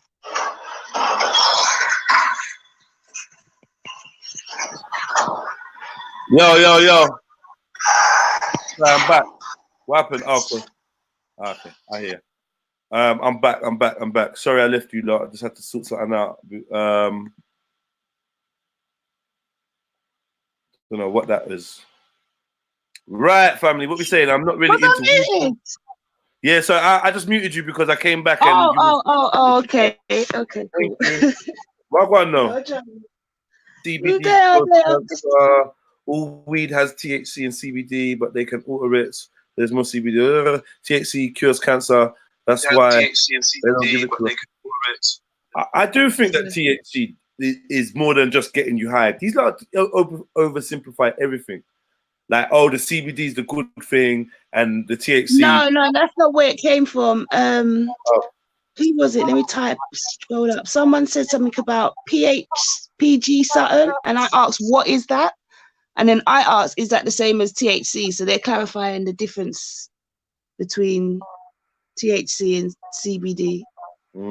What's G? Why do I sound like that?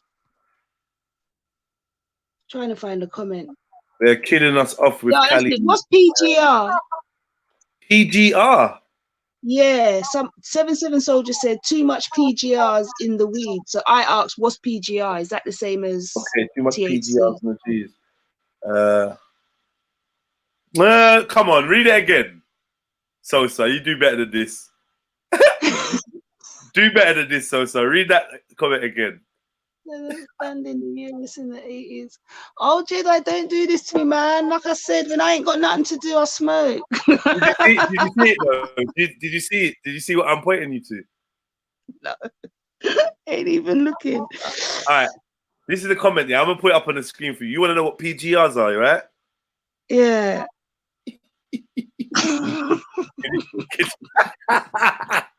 I hate you.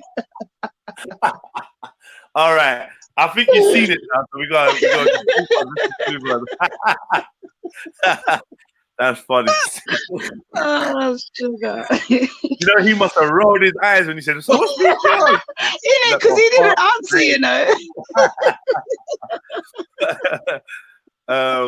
So they are selling a cure to cancer in Holland and Barrett. Yeah, this is what I'm saying. You know what, 77 Soldier? I'm with you on this, you know. I'm not convinced. I mean, I'm not convinced that CBD is not good for treatment of cancer and that, but I don't go in Holland Barrett for nothing but essential oils, really. Get me? Like, there's nothing in. I would not go to Holland and Barrett for peanuts, for food, for nothing. Like, really, because I was told a long time ago that Holland and Barrett, they radiate all their stuff, and it's all got radiation and and Holland and Barrett is dead out. And when you walk in there, you can just feel the energy in that place. You know, all this shit they're trying to sell us that's supposed to be good for us. It's just bollocks, man. Holland and Barrett really and truly was the first, if you like, legal. What's the words? GMO sort of. Because, like, when you think about the health bars and the soaps and whatever, how are they making that? It's all done like in a lab. It's none of it's like grown organically, or do you know what I'm trying to say? Yeah. Not a cure, but helps with symptoms. Cold pressed CBD shit. Tanu Singh, big up Tanu. Aloe vera and charcoal I get from Holland and Barrett. Okay. Yeah, man. Charcoal, what the charcoal powder thing. Like, I'm not gonna lie, I think we'd just be better off not going to Holland and Barrett. I got a bad feeling about them. They feel like another thing that I got a bad feeling about is Sainsbury's and Tesco's. Yeah, they're feeding too many of us. Like, if my grandma was alive, she would have ended up going in Tesco's. That's heartbreaking. That's a market woman right there. She only gets things off of market. Do you know what I mean? And like, Tesco and Sainsbury's, how are they feeding the whole nation? They're literally feeding the whole nation. Yeah, again, they know what everyone's eating as well. They know exactly what strain of onion we're all eating. Hey, what's the thing? What did they say? Do you remember when the club cards came out? Hi, do you want a club card? Yeah, reward card. I didn't want club cards because there was a lot of talk on the internet and stuff like that about how, oh, well, you register a club card, now you're giving Big Brother a chance to know what's in your shopping bag, what's in your basket. So we had a different concept of privacy them days. That was like what, 10, 15 years ago. Yeah. There you go. Now we gone way past reward card now. You know, now we on group voucher and Groupon. But yeah.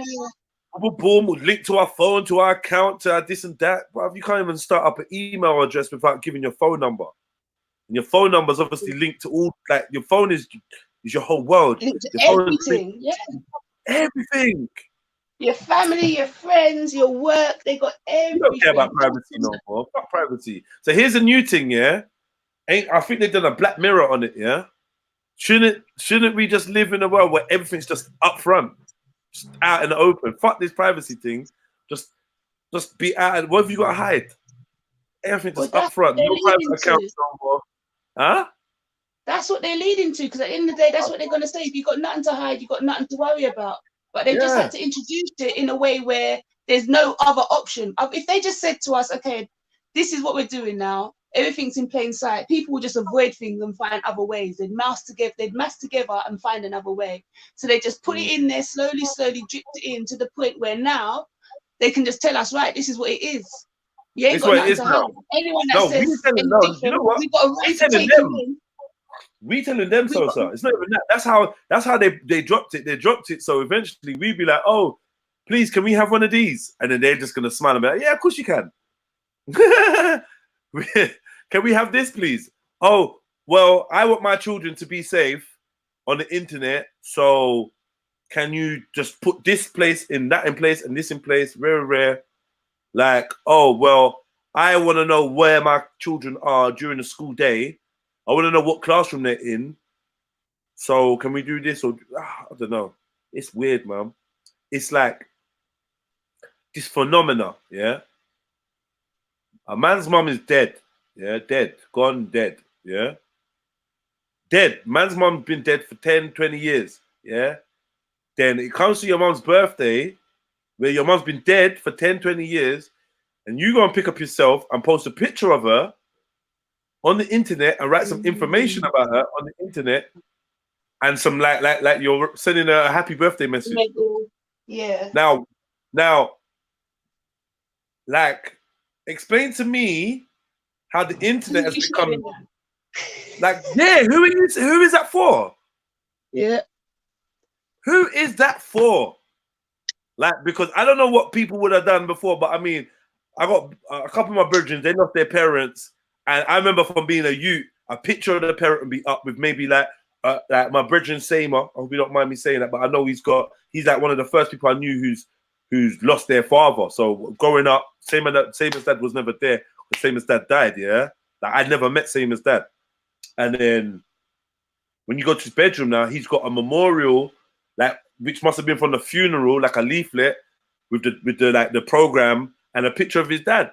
That's up on his thing. You go to, if you get to know man well enough to go to his mum's yard, where you don't really let people in his mum's yard like that. If you get to his mum's yard and you get into his bedroom to chill in his thing, then you're gonna see the information about his dad. Like, I feel like you have to earn to see things like that. But now, man would have just posted that, bruv, the whole funeral's on Russ Clark. The whole funeral's on fucking Insta. For what though? I can understand the actual, like, the initial shock, like when you go to the funeral or someone close, you might kind of want to, I don't know who you're showing, but there's something in you where it's close. Well, it depends how you use social media, but like for me, for instance, my brethren died a couple months ago. I'm straight on WhatsApp, picture up of him, touching words. Do you see what I mean? Like, why? So no, yeah, in the moment. He's not on WhatsApp. What am I doing? I do. I follow the argument, definitely. You know, but just in like when they say, happy birthday to my daughter. I'm like, right, what, is your daughter on Insta? Yeah. No. So we've allowed them to give us this sacred place where we put our thoughts on. It's crazy.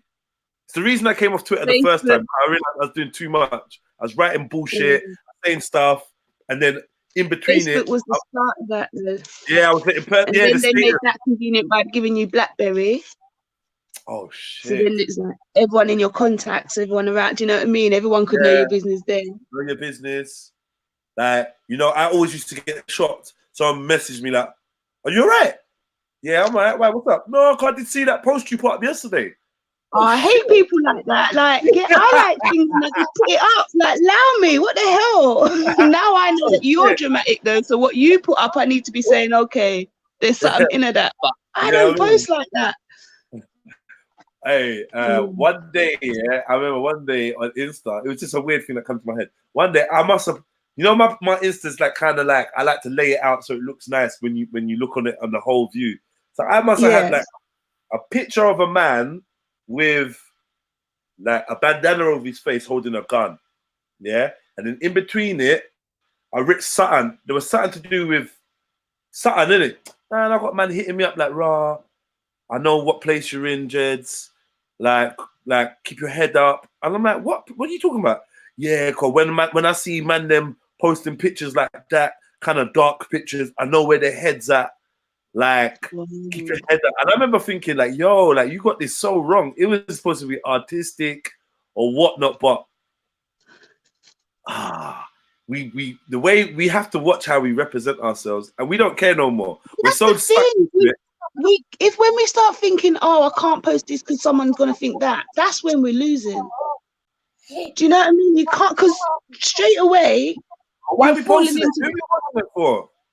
No, I just mean in anything we post, regardless of what we post.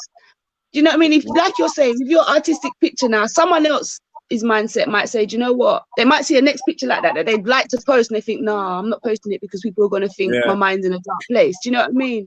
And that in turn alters the way we are as beings. That alters the way you are as a person. So 10 years from now, you're not even the same person you would be authentically if you weren't thinking on those levels.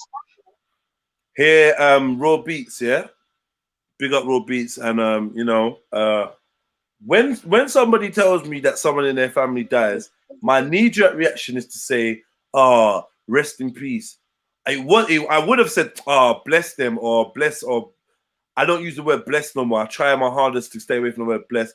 Now, so the next thing is, "Oh, rest in peace," and I don't even know how I feel about rest in peace no more. It feels, I don't know, I don't like it. But like, condolences to you, Raw Beats, and you know, I'm gonna send you some healing energies. Yeah, that's a more authentic thing for me to say. Sending you healing energies and you know, like to you and the family for the loss of your granddad.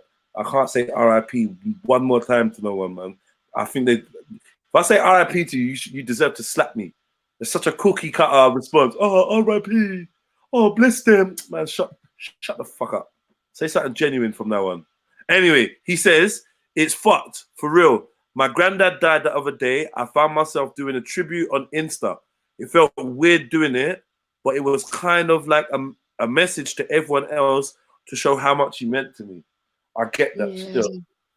I get that, man. Yeah, I get and it. that's what I was saying when I was saying that initially. Is there a touch of attention seeking behind it, behind all of that? If you let other people project that on you, then yeah. Otherwise, it is your authentic heart thinking, I'm grieving right now, I'm hurting right now, and I've got a way to kind of, I've got a way to kind of, although they're not going to see it when we're in hindsight, but in that moment, it's like, I've got a way to kind of just let that, you know, I'm never going to see that person again. And does that not show them to know they're loved? So, let me ask a question. Would you post up a picture of your grandpa that's passed at your local gym or at your workplace in your staff room?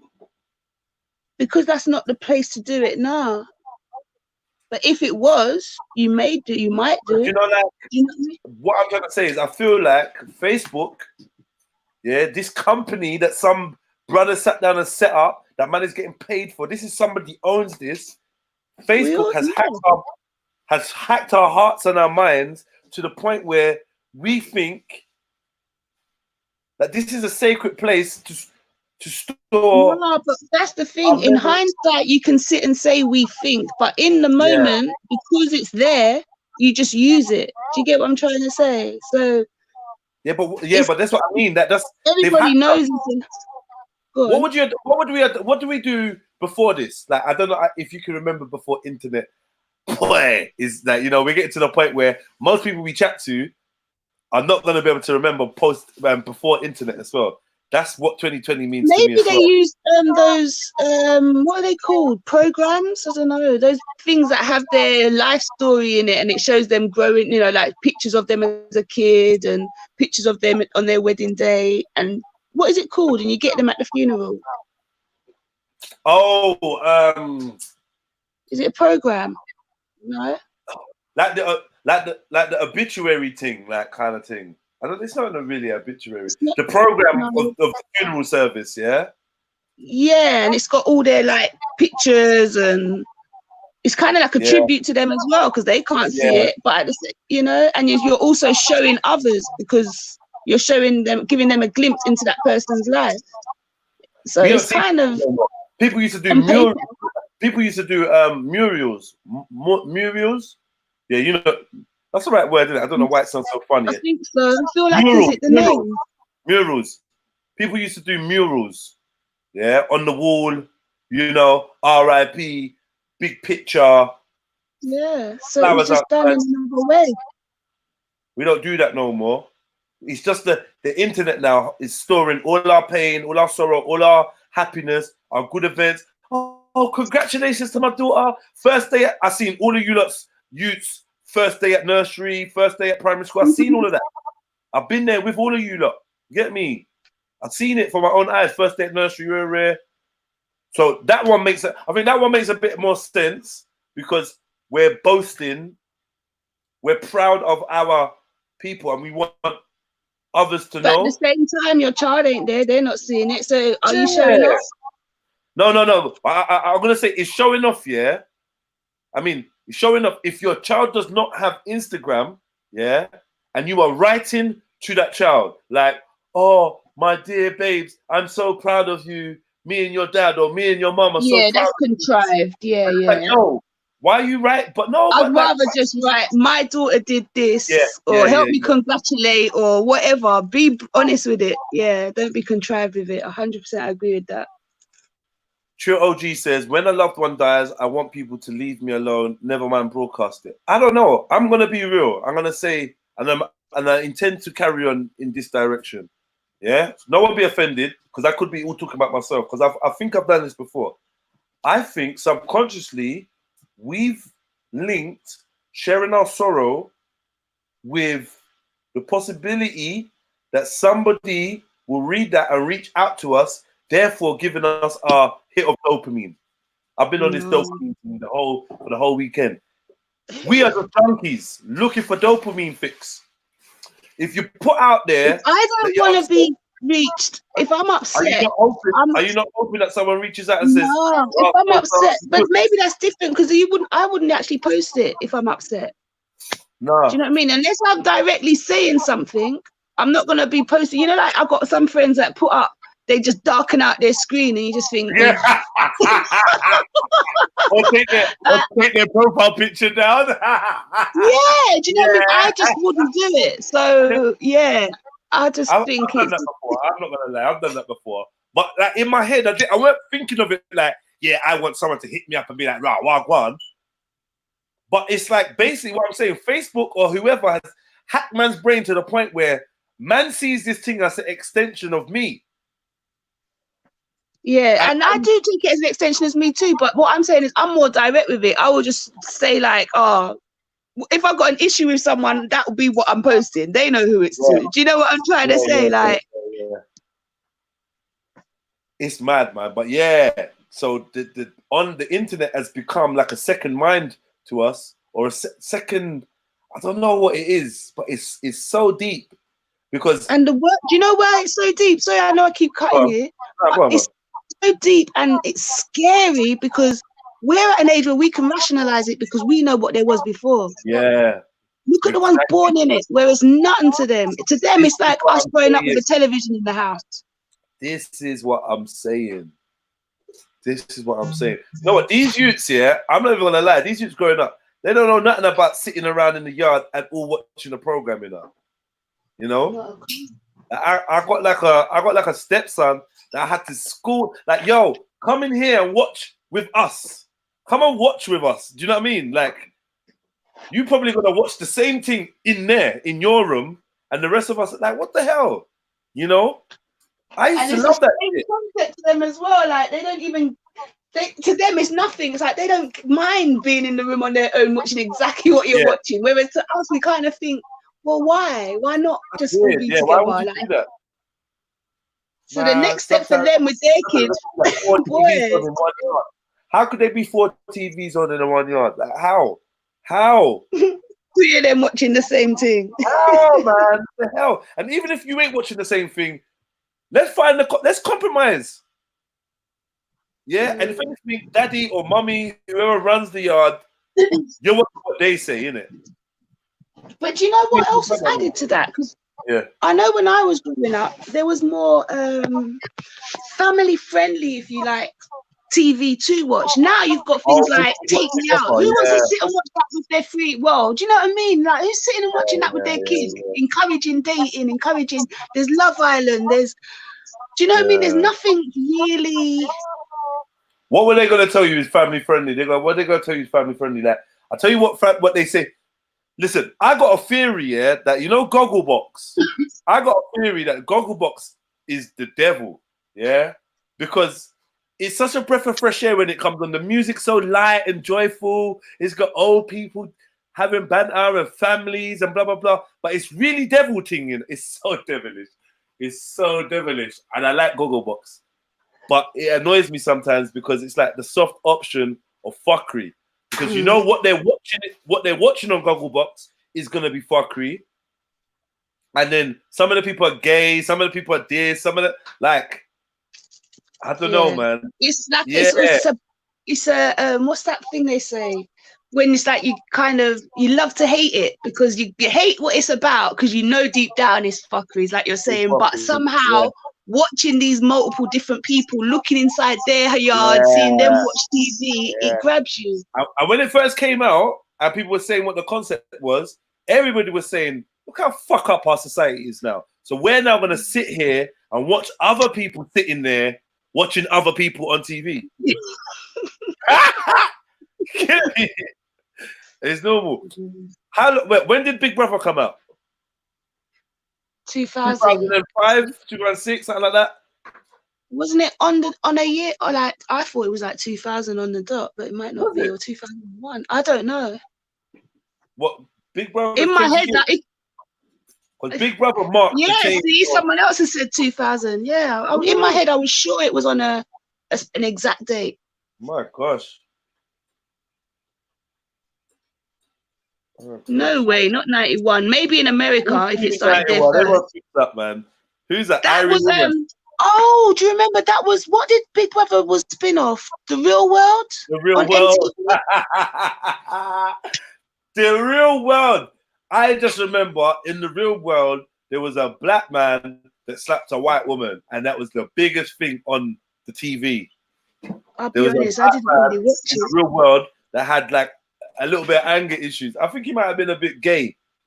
He seemed I think he was a bit camp or something.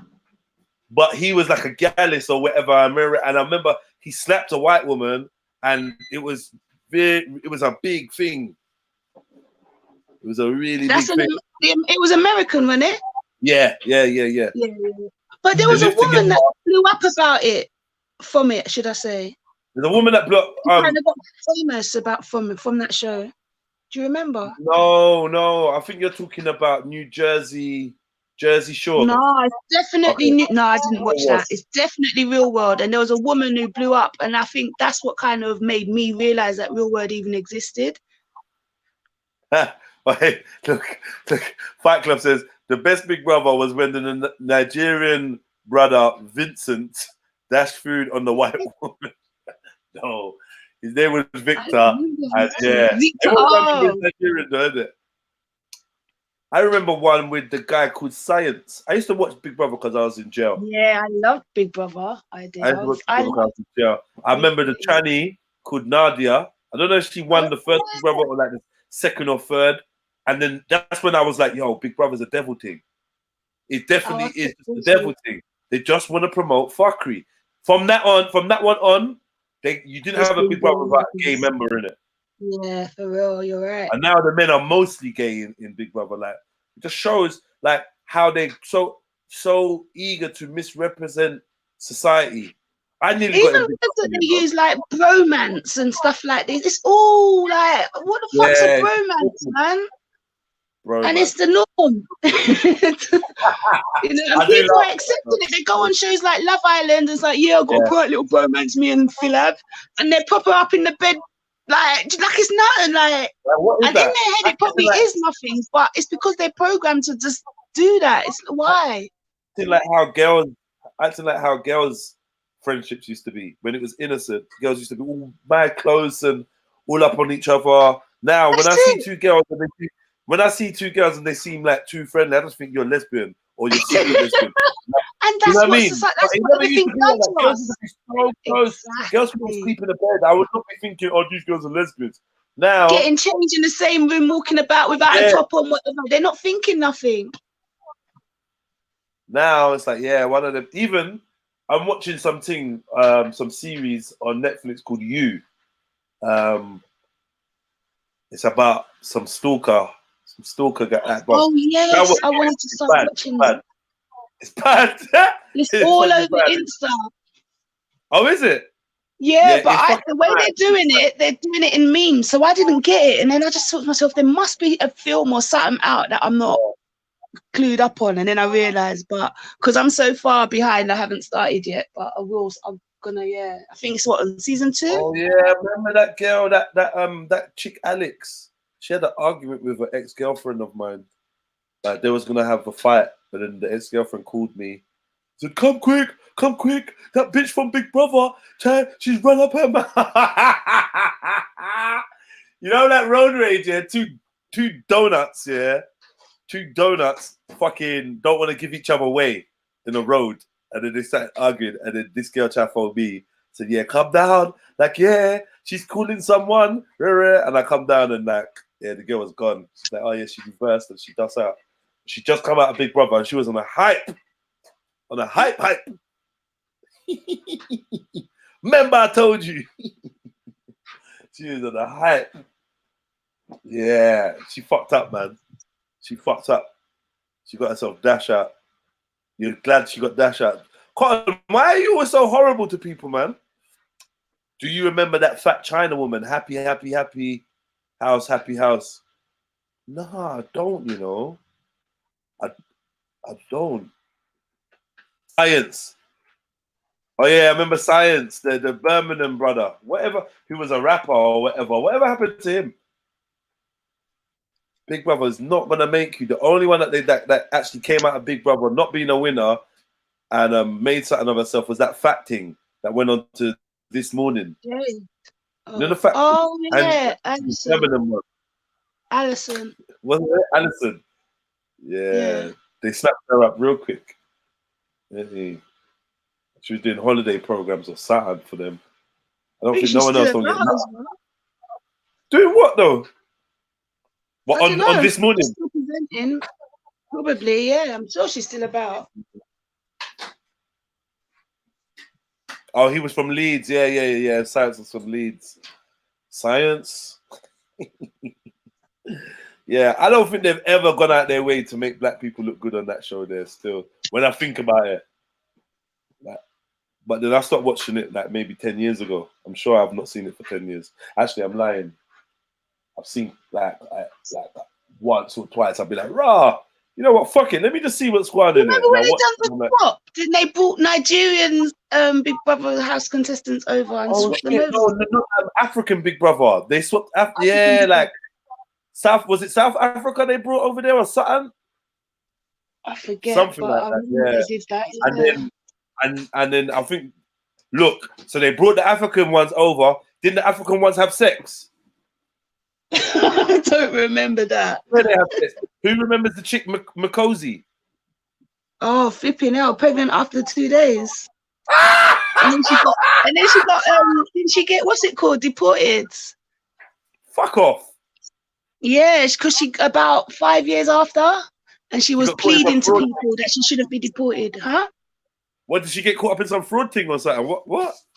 No, I think she was just over. She was meant to be over here on a working visa or something, or studying visa, and she went into Big Brother. So obviously she You went Big Brother made her and they visa void. fuck you up. You should Yeah. Makosi Musambasi. That's the one. She got a mouthful of a name, boy. So where she was pretty, but she's just doing up weave and wig. That's what she's doing up. But she was pretty. She was just over the top. That's all it was. I liked her. I can't remember her personality too much. I just know that I didn't warm to her. You know what I mean? I want to know what she's doing now. Let me write 2019. She made good viewing. Like, yeah, I wouldn't like She to be sexed a friend. the man in the somethings, isn't it? She sexed the man in the swimming pool. And I remember thinking, like now there's gonna be nut in the swimming pool. I don't even think he had sex with her. I think he was fingering her or something, man. That's why it was like a madness. Like, how are you pregnant? And also, how would you know after like 2 days? It was just so mad. Definitely had sex. Oh really? Where it was. Yeah, oh my gosh! Do you remember one mad girl that stuffed the bottle in herself in the garden? What? Yes, some girl. She got proper drunk and she ran out in the garden and she had a bottle and she was put it in herself. Or if she didn't put it in herself, she stimulated doing it. Does anyone in the chat remember? No, Come on, how do you not remember that? Are you talking about Jade? Stocks remembers. No, it weren't Jade. No, it weren't Jade. It weren't Jade. Look, talk about 10 years, yeah. When did Jade come about? What year was she in? And then she had a little career, had a youth, rare, and then dead of cancer. They kill her off. What happened to the man? She found out in Big Brother as well that she had cancer. Imagine. Oh yeah, and people were saying it was the Indian curse because she cursed off the Indian woman. Don't you remember? Nadia. Nadia? No. Oh. Yeah. I remember who you mean though. That Indian woman that was like a Bollywood star. Which Sharpa. Shilpa Shetty. Yeah, that's it. Bro, I wanna like for 2020. Yeah, see, Constance remembers. She effed herself with the neck of a bottle. She just ran out in the garden. King and the Minga. Look, man, fucking hell, we're getting back far, you know. How far was that? I don't know, but that's like. That's when I used to watch because it was good. That's like a million years ago, man. When Jade and Kinga and all these type of people were actual people that I knew who they were. Fuck, man. Yeah, shit. Time, you know. Sometimes I wonder, would I come back and do it again? Would I come back would I come back and live it again? Yeah, like Earth and that. You know, that man gets a bit depressed and a bit down and starts saying, "Oh, my man would never come back to Earth." But then life is very interesting. It's an when you said exciting 10 years earlier, you just had me stumped because I'm just thinking 10 years is a massive amount of time. As simple as it sounds, so much happens in 10 weeks, let alone 10 years. 10 years, man. But at the same time, I still don't feel like I got the respect for the number 10 like I should do. Like 10 still, I'm just like, yo, I got 10-year-old crap. Do you know what I'm trying to say? Yeah. So it is a long time, but it's not at the same time. And a 10-year-old can't come and tell me they're a big man. Don't tell me you're a big man. You're just 10, innit? So I got to put 10 in its perspective. But yeah, when we look back on what's happened in the last 10, it's like, yo, shit. Papa Dom Shilpa Shetty. Yeah, you need to watch yourself, Fight Club. Because people getting all kinds of cancer. This is my girl. She's quarter class, not mixed race. Her dad was mixed race.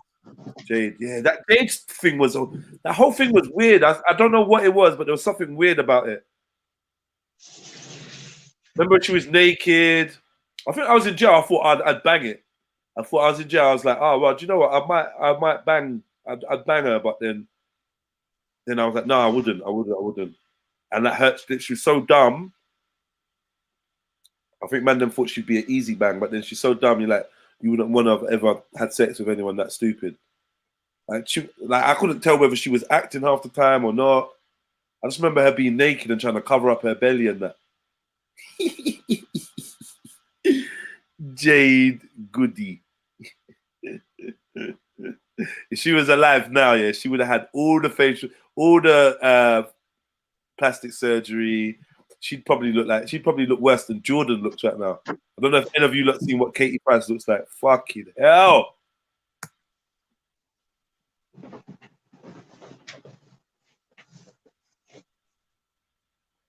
What's that about Katie Price? I'm just saying, like, I was saying, if Jade Goody was alive now, she probably would be like all up on the surgery and just on a mad one, yeah, just looking crazy. And I'm saying she'd be looking worse than Jordan. Then I was like, who knows? Who's seen what Katie Price looks like now? Like, oh, she's got a YouTube channel, isn't she? She started up a YouTube channel. I won't lie, I had a look the other day still, but don't lie. She kind of the same. What? Yeah. Well, maybe the pictures I've seen, they just tried to make her seem really bad. Better you watch. Not better you watch, but to get a better idea, you'd be better off looking at one of her YouTube videos because it's just her sitting there and she's talking, so she can't mask anything. Obviously, she's got her makeup on, but she always does. But you know, she had cancer. Who?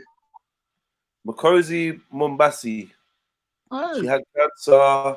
From scandals to Makosi's cancer battle. Here's what happened to the Nigerian diva after she left the Big Brother house. The brother was attracted to affair. The picture you can eat on the sofa. Makosi. Demanded a pregnancy test. Makosi's time on Big Brother. Oh, this is going on some old shit, man. Are you sure that weren't just one of her pleas to stay in the country? So in 2012, Makosi was arrested for using a relative's passport. Oh shit! Was that what it was? Yeah.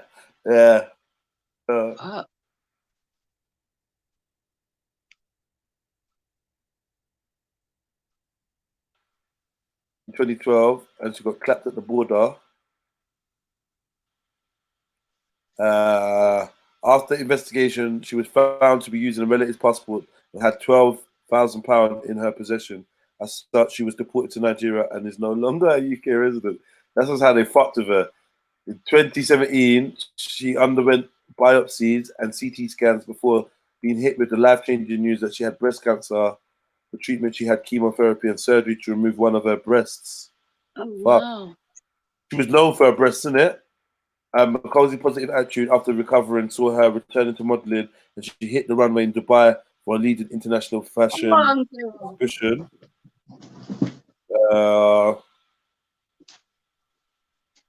In 2018, she got her own current affairs show. The former model has now a current affairs lifestyle show in Nigeria called Makosi Today. She looks like a bitch in this, man. I'm gonna show it though. That's one thing I didn't like about her. She's got that bitchy look. I hate that bitchy look, man. Do you know what I mean? You got that bitchy look though, so to be fair. If that's what you see, it's what you see. Hello guys, welcome to this. Hello, how do I say hello in French? Bonjour, right? What is it? Okay, so bonjour. She looks like she's had face fillers or something. Yeah, they all do that shit, man. The man them do it as well, man. Oh shit, Makosi was with Two-Face. Oh. The Nigerian, the Afrobeats guy. Recently ended a long-term relationship with him. Okay. Wow. Find out new shit every day. She actually made something of herself. Yeah, she kept going. Yeah, man. Cool. Big up Makosi. I didn't like her anyway for Sexy Man in the Jacuzzi. I felt like she let down Team Black. I was like, nah, why do you have to get a black girl to be the one that has the sex in the jacuzzi and then say she's pregnant 5 seconds later? I just used to think that there was a big plot. I still do. They just got They just got donuts in there, man. But at the time, I'd be lying to say I was thinking like that at the time. I was just taking it in as entertainment. Do you know what I mean? Like, obviously, I was funny there. A lot of but I weren't taking it Nigerian as artists and stuff, they were speaking out in places and they were saying, yo, like, why is this black girl like? Because remember, that's not really the dumb thing. Culturally, we're all shifted. Do you know what I mean? But that wasn't a dumb thing. And she was like an African woman with an African accent, like, you know, like with an African name. And she used to wear the Afro wig. I actually thought it was her hair. Like. Oh, really? Didn't you get off one time? That's what I was sitting there just thinking to myself, but I was wondering, did I make that up in my head? Yeah, but for you to say it, she must have done. I wasn't screwed up on weave and these things and wigs and these things. I didn't know people wore wigs if they didn't have like, if they weren't bald or whatever. I didn't realize people just wore wigs, even if they got their own hair. Fashion over style. What happened to that guy? He really didn't come back. Yeah, he was in the chats for a minute. Okay. Christian, what Prince his name is? Yeah, but did you see my video with him on COE?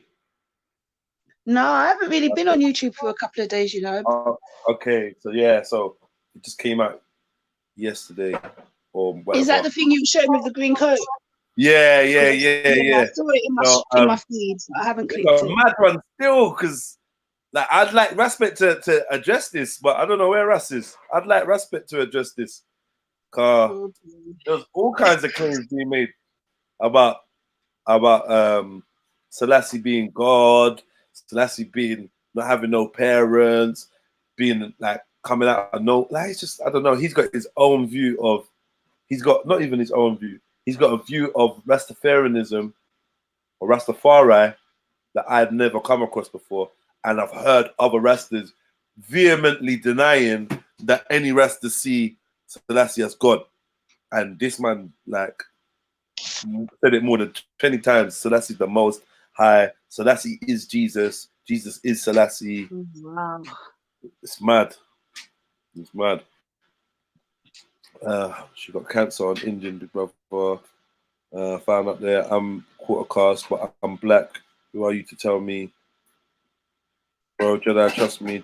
Just reading you lot's comments. I know she got knobbed in jacuzzi by a white boy. Knobbed. Who says knobbed?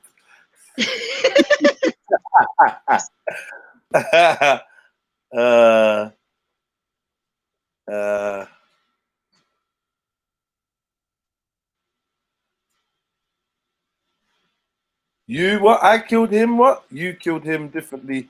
Well, oh, killed him differently. Yeah, I didn't mean to kill him though, Cotton. It weren't like I was trying to kill him on that. I really weren't. I like your T-puff coat, Jedi. T-puff.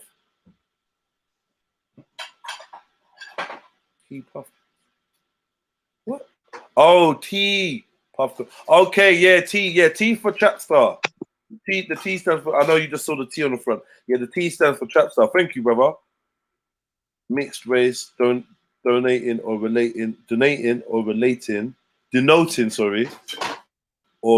to people whose parents or ancestors are from different ethnic backgrounds. Burn down all caste system. It's a Willie Lynch thing. So what are you trying to say? That you can't be mixed race?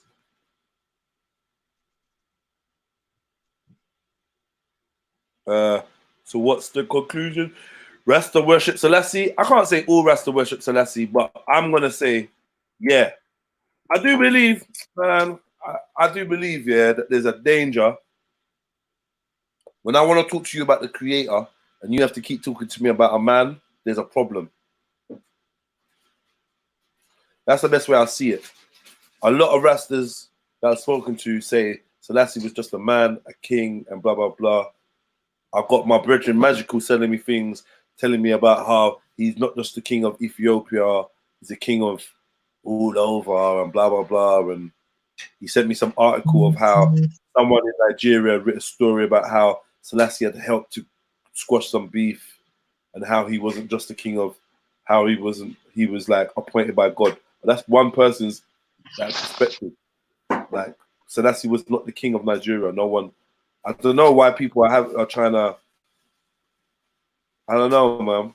I want to have a good battle with the man them about this. He's saying everyone is basically mixed race then. Mixed race. No, because you could be from mixed heritage but be from the same race. I mean, a race is a broad term, right? I'm sure there's people that could classify themselves as being black but have totally separate kind of heritage. I don't know, man. I'm fucking sick of this shit. I'm sick of this shit. I'm sick of it, bro. I just see it as we're all, in some way, we're all probably diluted by now. Do you know what I mean? Like, there's gonna be a great grandparent that, whether it was by force or by choice, slept with someone slightly different from them, and do you know what I mean? And they went back to someone that was black, so there's a mix in there along the line, no matter how diluted it is, where no one's pure anything. But then, at the same time, a lot of people want you to. Well, not one second.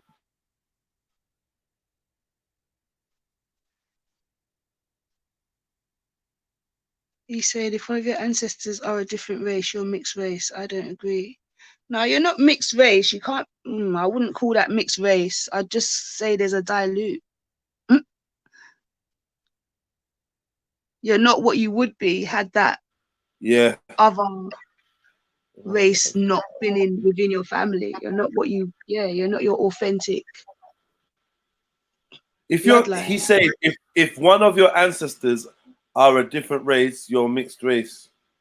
No. Boy, I mean, you are of mixed. If there's different races and you have different races inside of your lineage, then you are of a mixed race lineage. You're gonna have to admit that. Yeah, you are.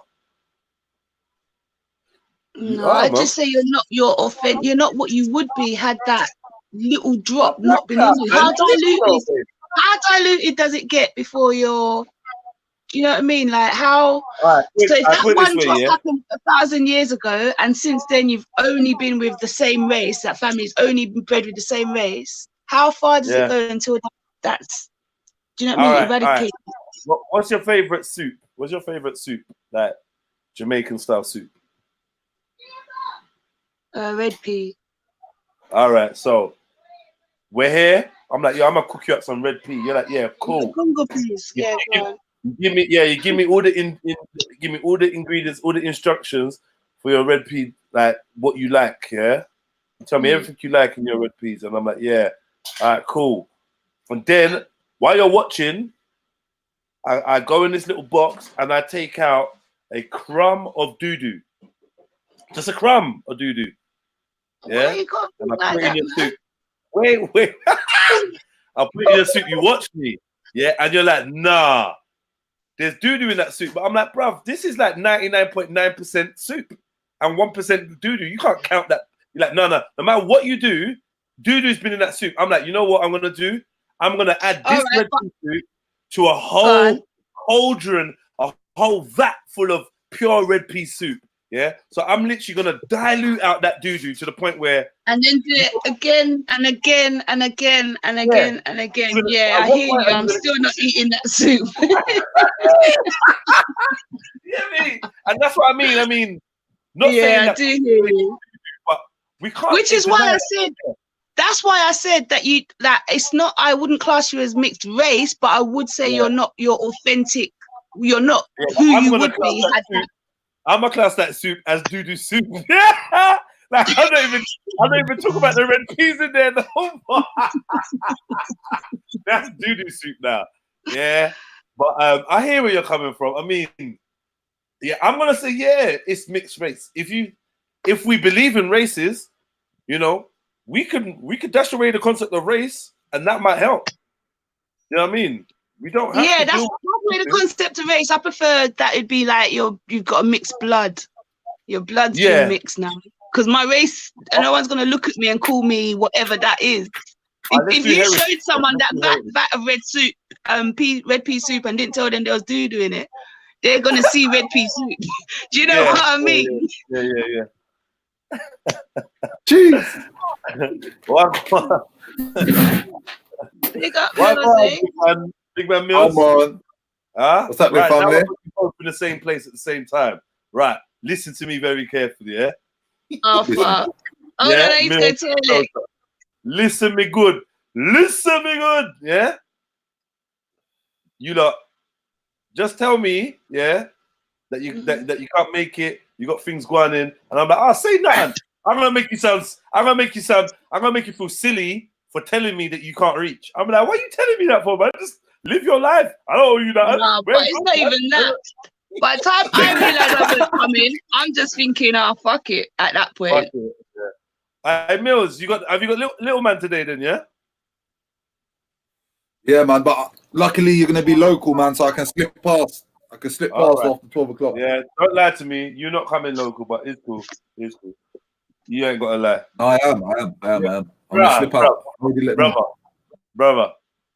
Turn in the camera. I know when you're lying now. I know. Like, you know what I want to ask you, Mills? Go on. Why is it so scary to tell Jedi the truth? What do you mean? Because you're really good at telling the truth. You're really good at speaking the truth, speaking what's on your mind. But I noticed when it comes to telling me, basically no, am I the friend that you find it hard to say no to? I want to change. I want to be a better friend, so you can be like more upfront. Because like me and you, nothing like that, bro. Nah, it is. No, you're not gonna play me like that. There's a reason I've not spoken to you from Friday, and today is really the first time I've actually directly spoken to you. There's a reason why, and that's because there was an event coming up that I care about a lot, and you wasn't gonna be able to make it. So rather than tell me, oh, bro, I can't make it, you just and look, Cotton Socks knows it. A couple of us knows that you're like that still, yeah. So we want to know what can we do to help Mills. Tell us, like, disappoint us. I can't make it. I can't do it. It's not happening. You're a yes man. You're a pleaser. Stop doing it. Stop trying to please everyone. Yeah, I made him take a avoidance. Cotton Socks. Tell him. It's not even avoidance, man. It's just shit comes up, innit? You plan, and then sometimes things don't go as it's planned. That's all it is. All right. I'm gonna let you off. It's not avoidance, and it's not saying yes. I don't say yes to everything. No, you don't say yes to everything. No, I mean, but you don't want to say no. That's what I mean. Like, yes, man. I don't mean that you say yes to everything. You definitely don't. But you don't like to say no. You don't say. You don't say no. Oh, no, you it's true. And then I'm gonna phone you, and I won't get through to you. You've done this on at least 10 occasions, so this is definitely something you're gonna have to own. And what, you never done it to me, no? You never said yeah, and I called you and you not answered. No, no, not on purpose. Anyway, definitely. You didn't even. So it's not on purpose because there may have been a time. When it comes to you, it's not on purpose, but when it comes to me, it's on purpose. No, because then we got to look at the frequency of when you do it, bro. You know what I mean? Because if it's happened once, it's happened once. Like I can't remember a time where it's happened, but I'm not gonna be stubborn and be like, oh no, that never happens. Because I know, I flop too.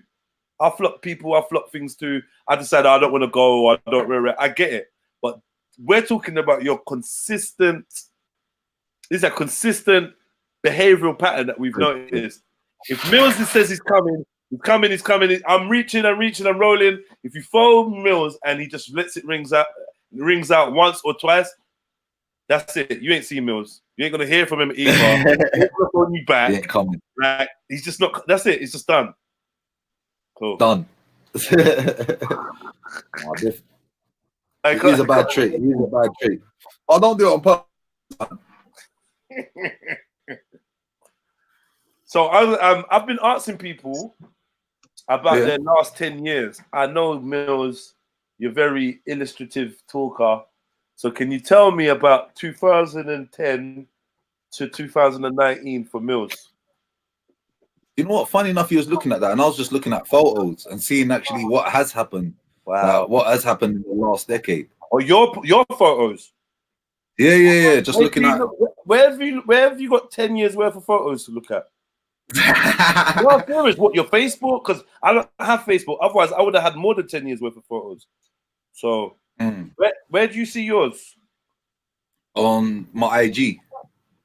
On your Insta? Have you got 10 years of Insta?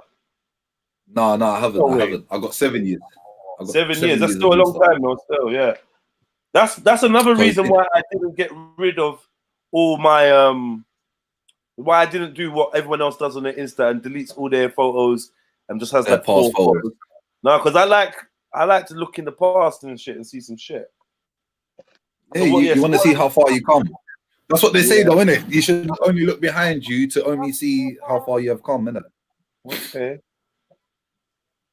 So it was not. It was a good reflection, and I found that today, especially everyone, it's that weird feeling, you know, on your birthday when you have that reflection, like, oh shit, it's another year gone, it's another year older. It's the same sort of frequency where you just look at yourself and you look back and you're like, yeah, have I done the things that I want to do?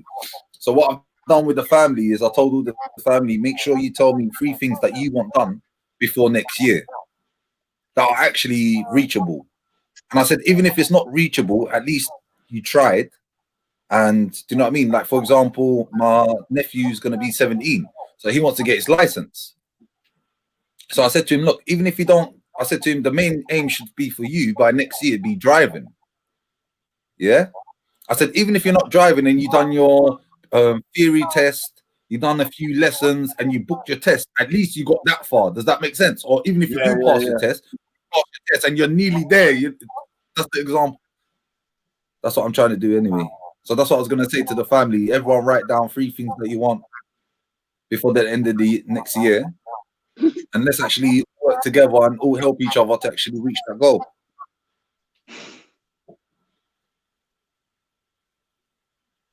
No? Yeah? Yeah, no? Yeah. I like that, man. I like that. But, like, I just need to know that when I phone you, you can pick up the phone, innit? Really? I ain't making no plans with no fucker, bro. Yeah? You got to make your own damn plans. Bomber clad. We gotta make plans and then, get me? And then on the day of the plan, get me? Oh, get me? I got here from a friend of a friend. I got here from TNTS Greek, yeah, that you're on daddy duties. You could have messaged me or phoned me or communicate with none of the rest of the people, even in the WhatsApp group that you're in, to say, yo, I'll make it, you know. And now you want to chat about, let's all make a plan for the man. Shut up, man. This is about having confidence in each other and being consistent. So one thing I want to do is be a consistent person, because you know, and like I lost a lot of consistency this year through to, I don't know what it was, bro. I didn't go gym the whole year. Like I went gym like what, twice. That's what I was going to say to you. Consistency in what? In like everything that you do? Everything, bro. Like, you know, like finishing things.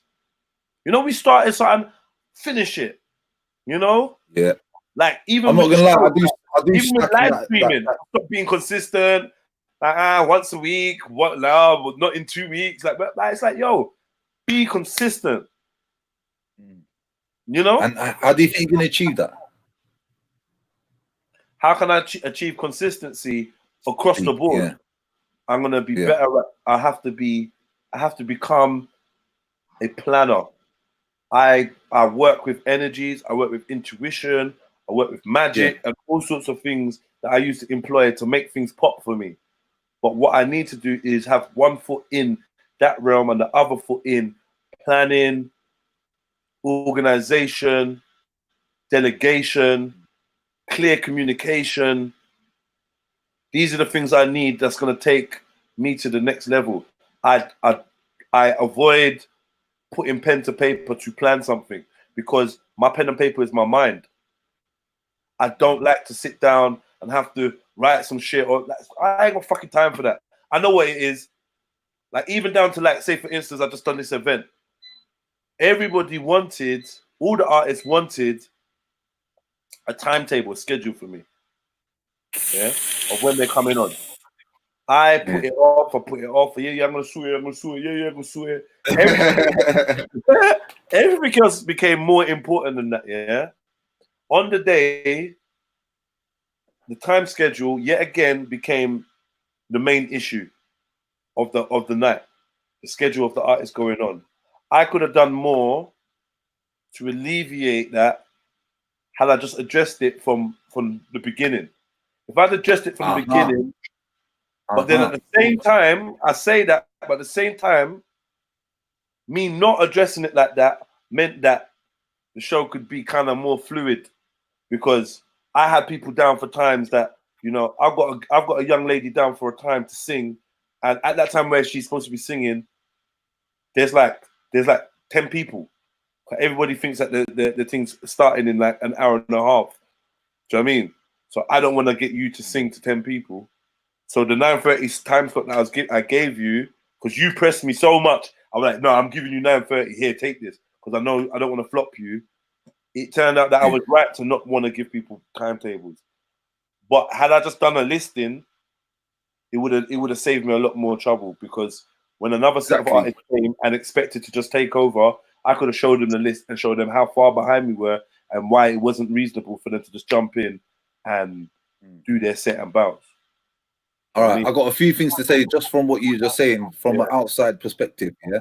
First of all, one thing that I was saying to myself is, look, if you know you got to do something, do it there and now. Yeah, that's one thing that with me that I was very good at, that I've been slacking on, is if something needs to be done, just do it there and then. You know it needs to be done there and then.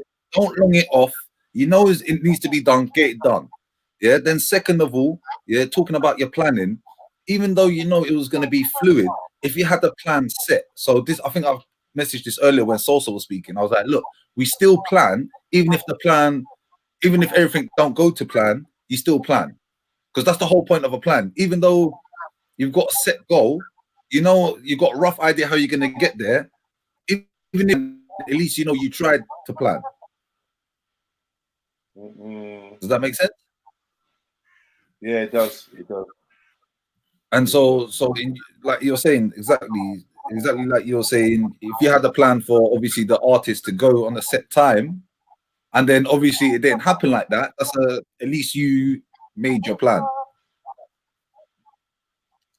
Like you said, it still happened, everything still went smoothly, but like you said, it just didn't happen according to the plan, which is natural. You shouldn't be upset about that, or you shouldn't be worried that things didn't go the way you wanted it to. That's life, no? Life. Ain't the main thing that you try to be prepared for a situation, and at the bottom line, it is. It's better to be prepared for a situation than to be in a situation. You don't plan to fail, you fail to plan. You know? Fail to plan, you plan to fail. See it there? Is that right? We both said it. We both said it like one way or the other. Like, but yes. I mean,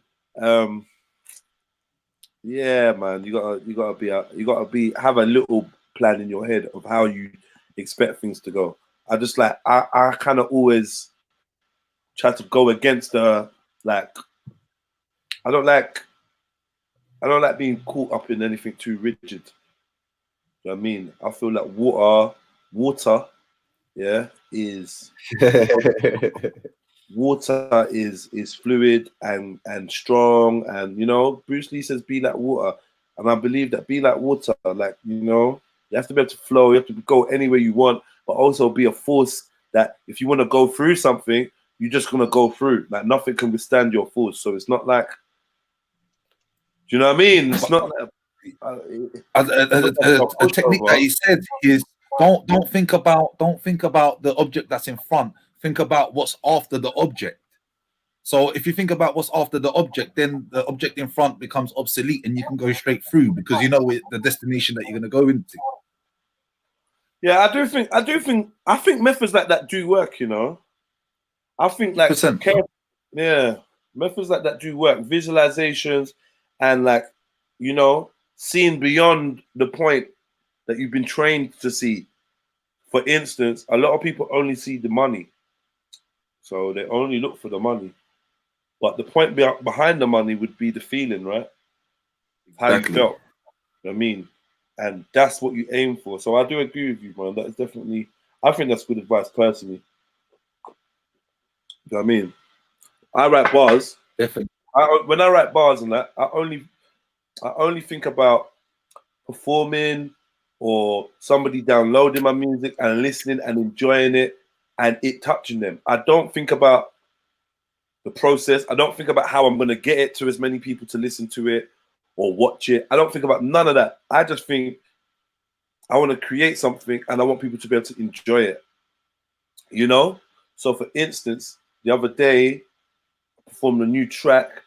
In my head, when I wrote it for a specific vibe and reaction. I wrote it to encapsulate a specific thing that I'm trying to create of my own, yeah. And then when I dropped it to people, they received it in the exact same way that it was meant to be. And that to me, in my head, I said to myself, Happy New Year. But that's all I wanted. I just wanted that, and I know Todd said a similar thing to me. Chevelle said a similar thing to me, that it means so much to us as artists to have that moment on the stage. Getty said the same thing to me. It's a spiritual thing. We creating stuff from inside of us, sharing it, and the vibration, not just like, oh, someone knows something you created. Yeah, cool. No, the energy that it brings, the fact that it makes somebody with a really pretty face do the ugliest when they hear that little part because they were there with you. Like it's magic, man. Fucking love music, man. So yeah, man. I love the process. And I love the delivery. But yeah, you should have plans. But my 2 pence is always be prepared to drop any plan. Do you know what I mean? Never be so attached to a plan that you don't know when to let it go. You feel me? Yeah. So I can feel you. Yeah. Yes, chill for Ebo. Big up yourself. You read, I write. Sosa, Damien Carter, and whoever Sosa's beefing with. Dark Light, you call people dumb bitch. Jump on Dark Light. Come, let me hear your voice. Yeah. Who's I was bad? talking to Damien. Who? Damien. Yeah, Damien saying that it's pure jibber jabber, but yet he's here just commenting away, listening to it all. What? Damien Carter. That's that about.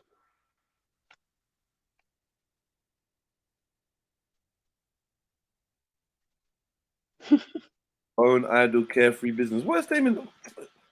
How did Damien Carter come up on your I would never have seen them comments. I saw right past him. I haven't seen none of your comments, man. What are you even talking about? What is he talking about? This conversation is he talking about? Saying jibber jabber waffle. Buying Yeah, I get it, man. I get it. And you know what? Sometimes the jibber jabber waffle contains a special message in there just for you that is so sensible and so on point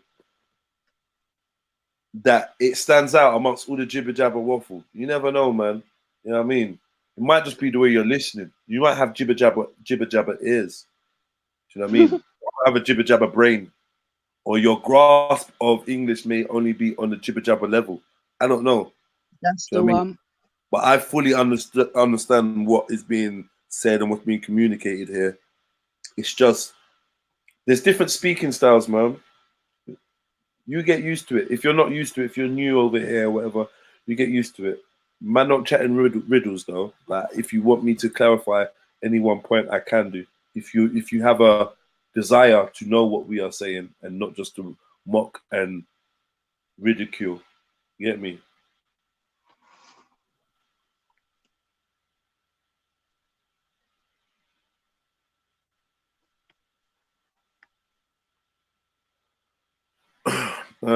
Mommy wants to get a wine from Uncle Scripps later, innit? No, man. Yo, she's not coming though. Anyway, man, I don't even know why you got trying to beg her. What happened? Huh? What have I missed? I'm in the group. Oh. Yo, family, hit the like button. Yeah, I keep forgetting. Hit that like button, man, and tell me how you lot are spending your New Year's Eve. I want to know how you're gonna be marking the countdown. If you got any plans for that, have you planned for this evening, or are you failing? I've failed many a New Year's before, you know. I always start late. I end up on road trying to travel somewhere. When people do the countdown, fuckery. Yeah. Do you feel, does that mean anything to you? Do you feel that's significant in any way in how your year's going to be going forward? The fact that you're actually on your way somewhere and hadn't reached your destination on time? Or do you just Stop accept that. it for what it is? Stop that. Fuck off, Sosa. In my mind. Nah, fuck that. You gotta make me leave my yard at like 8 o'clock, 7 o'clock. Yeah, I'll be standing outside the Macca's at 7 o'clock. Allow it, man. Now, growing up, I remember always like my family always say that like, however you see in the New Year's is how your year is gonna be going forward. Ah, If so you're stop, on man. road, Yeah. so Is it a bad thing to be on road? if you're not meant to be there, yeah. But really, you should be somewhere with a roof over your head. Do you know what I mean? You should be somewhere, unless it's like, say, for instance, you're in a dance in Jamaica where it's like a roofless like place where it's so just walls. And don't apply in Jamaica now. No, fuck that. If you don't apply in No, I'm Jamaica, just saying, if you're somewhere where you're meant to be without a roof, i.e., you're at a party and it's in a garden, fair enough. Okay, but you're not meant to just be on roads like trying to get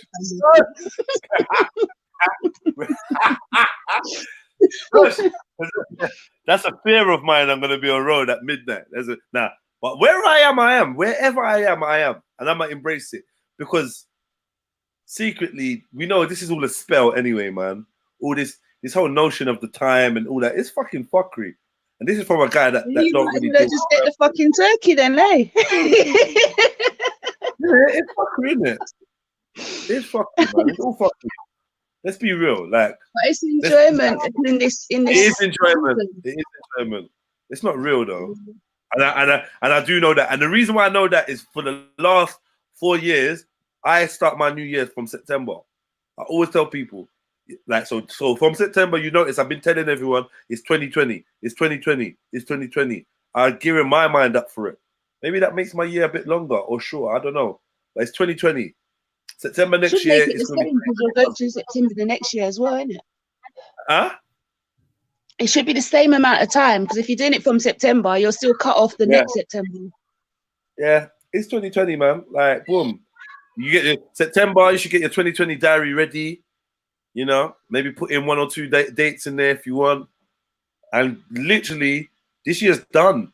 Like, what are you looking forward to? That from September to now is just the wind down. It's just down time. You got no more sun. Everything's done now. Carnival is the end of the year for me. End of summer is the end of the year. Yeah, I'll be real. End of summer, I'll be real. That's the end of the year, man. What are we looking at after? Private dates after that. Yeah, it's done, man. Couple more weeks, maybe people still in the bars, but. So does that mean that the start of spring is the start of the season? Like, is that when you start doing? Spring should be the beginning of the year because if you look at spring, it's when life comes forward, babies are born, animals are breeding, certain the spring equinox as well. I don't know about this equinox thing you lot on. What's the spring? Obviously, the spring equinox. Everyone, obviously. Why you gotta add the lot? Just the you. You not going, Karen? What's this equinox thing? Save obviously some money. Trust me. Save some money for. No, man. Yeah, definitely. Told me save some money for business. 100%. I'm putting myself on a 20% tax extra. So we get 20% tax already, right?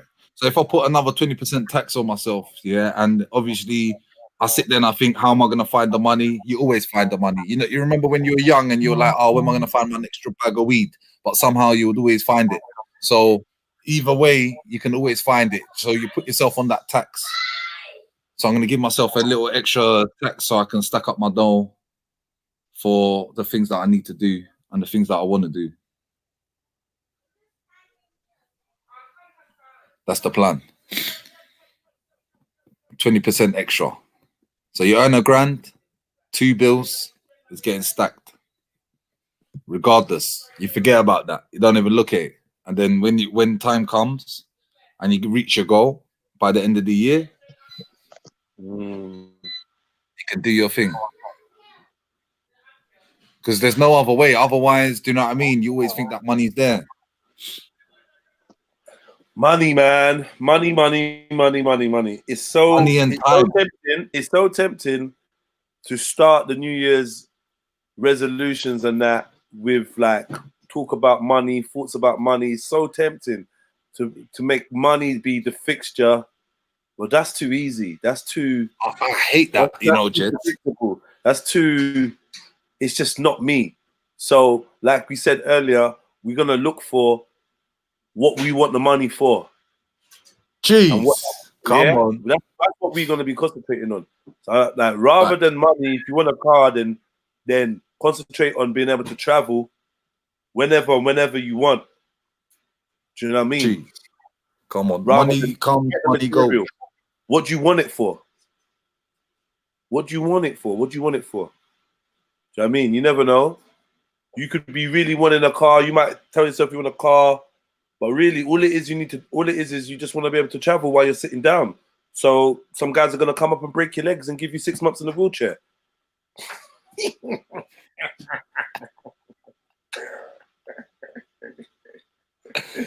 Fuck's sake.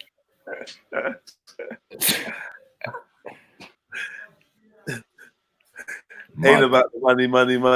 It's all about the money. There's in the world. I don't even know. Ain't about the cha-ching. I don't know the song. Look inside me and speak to myself in a positive way, and plan it well. Go on, man. Chat to yourself. Also, this out some negative people, negative energy. I tell you what, yeah, in the next 10 years, I am going to phase out speaking about negative and positive. Oh, negative thoughts. Don't be so negative. Oh, positive. Oh, I just want to be positive. Because I started 2010 realizing that this positive word was being flung around too much. So I'm like, I'm going to stop saying positive.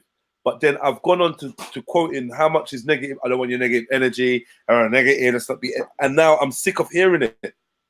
I'm sick of hearing it because energy is just energy. Yeah. I don't want to believe in negative concepts anymore. Ain't it attaching negative and positive to good and bad? Ain't that what it is? I'm happy now to believe there is no good and bad. I didn't believe that. So what is it then? If there's no good and bad, what is it? Like, no, you lot must be just some Satanist or something trying to say that there's no such thing as good and there's no such thing. Clearly there's good things and there's bad things, but it's all down to perception. Yeah. Like if you're a Bible person, why I say it's what you interpret as. Yeah, if you're a Bible person, Abraham laying his son down on a slab with a knife raised above his head, ready to fucking murder his child, was that a good or bad thing? Some people would say it was good because it showed how dedicated to the creator he was. Others would be like, it's bad because God essentially was trying to get a man to show that he'd be willing to kill his own child. For what he wanted. Good and bad. There's no good and bad. It's only how we. Do you know what I mean? If Abraham had killed Isaac, yeah, that may have been good for Abraham because he would have been doing what God wanted. That's what a Bible believer would have you think, yeah. But then there's no way getting killed by your dad could be a good thing for you. Do you know what I mean?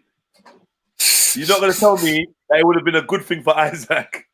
Even if Isaac was old enough to know what was going on and saw that his dad was about to kill him for the creator, that ain't a good experience. I'm just going to throw that out there, innit? Just like there's no good and bad. Well, Nate. What? Big up, Nate. What I was gonna say though, Jeds, yeah, is what I see in that story is how badly do you want what you're looking for? Do you know what I mean? How bad is it? And I was watching a documentary on that Iceman, you know, the guy who runs around in his boxers in Kaplinsky, yeah, the Iceman Kaplinsky. Who that? The Hitman, yeah? No, not the Hitman. The guy who buries himself in ice and he swims in ice in his boxers, and he proves that obviously. Is it what the China man, the Chinese kind of guy? It's not, you know. It looks No, let me there's get a guy, there's a Chinese guy that sits in a whole block of ice and that for like 10 minutes. Like he stops his heart goes down to like, I can't remember, like a couple a minute. It's a mad thing. But he was like a Chinesey looking guy. But you got this guy. Okay, so what's he saying anyway? Sorry to interrupt you. What's he saying? The one you're talking about. I'm just looking for him now. It's just basically, that's it. Wim Hof, the Iceman. Wim Hof. Wim Hof. WIMHOF. So what he was talking about breathing and how breathing is important, and which makes sense. Obviously, without the breath, you don't have life, right? Right. And then I heard the saying of the monk who told the guy, if you want what you want, come meet me by the beach. And the guy meets him by the beach, yeah. And then he's in the water, and he's like, come in the water, come inside the water. The guy's like, yeah, I'm wearing my suit. How do you want me to come in the water? He goes, how badly do you want what you want? So he comes up to his knees, and then he's like, come in further. Then he comes up to his waist, and the guy's thinking this guy's crazy. So he comes in further to about his chest height, and then the guy puts his head underneath the water, right? So he's holding his head underneath the water until he can't, until his last breath. Then he lets him go, and he comes up with breathing for air, and then he asks him, what was the first thing? What was the thing that you wanted when you were under the water? What was the thing that you most needed when you were underneath the water? So it was like your breath, right? Yeah. So he turned around and said, when you want that whatever feeling or whatever you're trying to achieve, as much as you want your breath, as much as you wanted your breath when you was under the water, then you get it. Yeah. Yes. But you don't want nothing that much though. Is there anything you're gonna want as much as air? But this is it. This is where you need to change your mindset to the point where it's like, bruv, you need to. How badly do you want what you want? Do you just kind of want it? Is it just you just saying it for the sake of someone quenching my hunger? Yeah. Recently, like, right, you don't really seem that hungry, and I'm like, do you know when you're so hungry, yeah, that you kind of lost your appetite a little bit? You ever been that hungry where you live without it? Huh? You learn to live without it. So you're like, oh, I haven't eaten in like 10 hours. I could last another 2. Exactly. But guess what though? Once you get that little one bite of food, it's on and popping. Do you know what I mean? Alive and swashing. Yeah. So it like could just be a smell, bro. You might walk past the kebab shop. This is an uncomfortable feeling.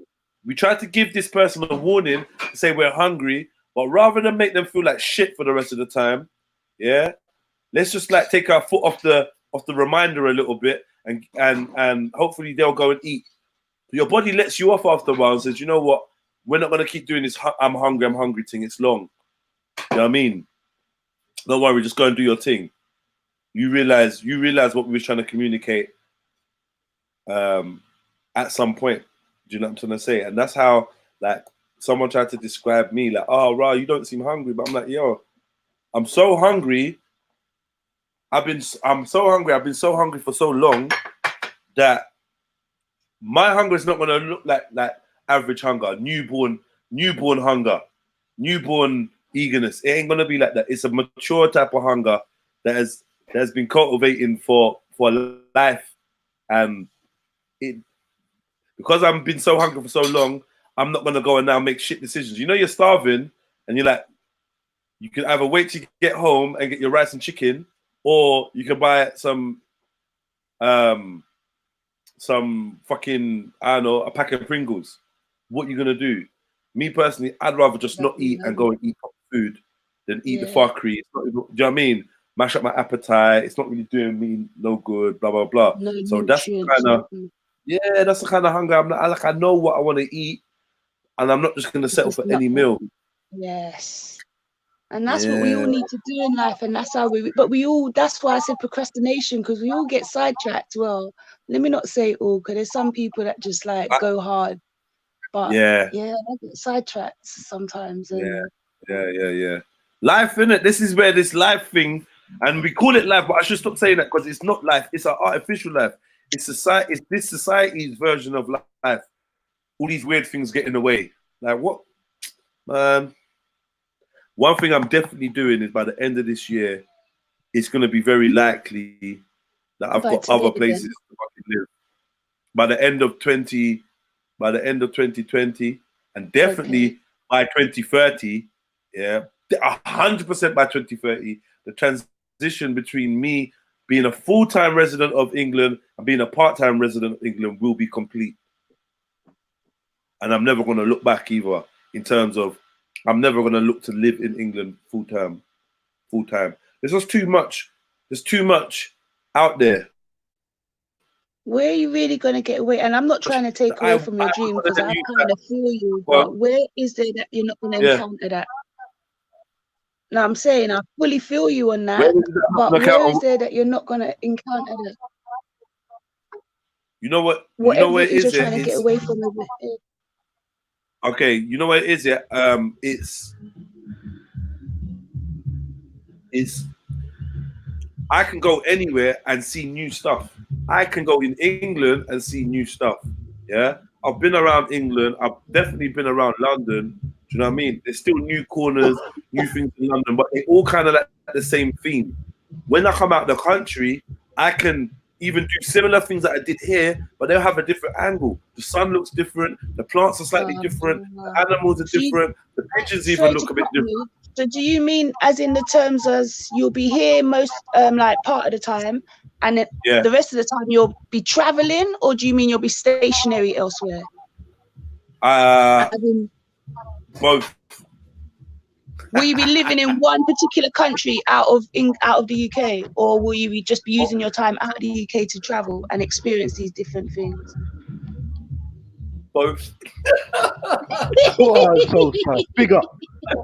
Both. No, because I would experiment with both, innit? Like I would like to be setting up permanent settlements in other countries while simultaneously traveling too.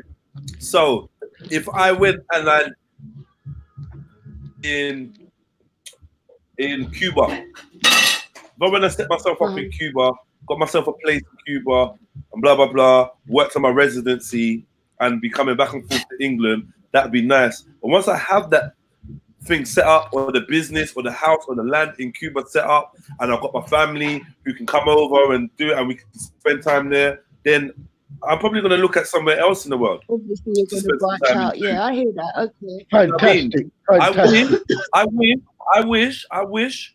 I wish that from my teens, I didn't go to jail.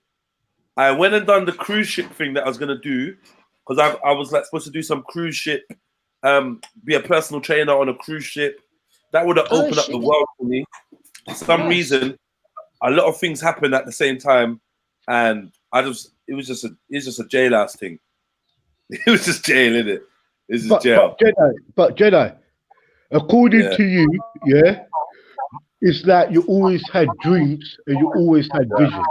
Yeah. And that's what always keeps you going where other people stop. Remember this, Jedi. You might have went to jail and did certain stuff, but you had dreams and you had a vision of becoming something better. Because the most important thing is, Jedi, you might have been holding down through your education and your background, but the important thing is you had it inside. You always wanted to explore new things. You always wanted to change. You always wanted to, you know where I'm coming from, and that's the main thing. Because most of them, man is telling me, check this one. Man is telling me, how about you join the Navy? What to Hong Kong Chewy? Yeah, man telling me join the Navy. Listen, no. Don't join the sissy shit. Join the Marine. So Captain, in order for me to see the world and look and explore, I gotta go and join a team of killers. Nah, man. No, you don't. I'm saying. You know. No, I'm not saying that. I'm saying. Not you. No, this is my mate in the chat saying. I'm having a laugh with him, but I'm just like. No, but that's a good laugh, though. That's a good laugh. Do you know why? That was the old laugh what the elders had. Join the army, you will see the world. Join the Marines, join the Navy. No, seriously, and you'll see the world. Because don't forget, it was a lot of people, even in the Vietnam days, that when the Vietnam was popping off, it was a lot of young Americans who wanted to just join the army to just get out of things, bro. So travel wasn't as easy as now. But what it is, that's also an illusion. Now you join the army and you go and see the world, you realize the world ain't what you think it is, not from the army point of view. But you now, Jedi, you've always been a soldier to yourself. You've always been on the soul journey for yourself. You always wanted to explore new things. Like when your parents most probably said to you, "Don't leave the block," you travel the block, bro. Yeah. We're far. We're far, far. Thank you. So some of the small things you said to yourself, some of the small things is kind of big if you really notice it, bruv. Like you done small steps to get where you are now, bruv. You get where I'm coming from. So you can't really be too hard on yourself. Because I wish I had a better background. I wish I was privileged, to tell you the truth. That's our wish. But my dream. Let me just ask a question, yeah?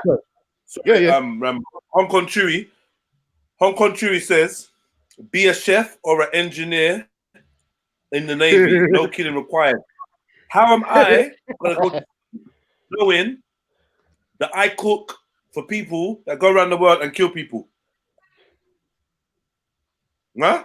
Or engineer? How am I going to feel knowing I'm a person that fixes a boat or a gun or whatever that helps people be killed? But who really thinks on that level? Most people just think of the paycheck they're getting for the job they're doing and leave it at that. How is anyone going to join a military outfit and not think like that?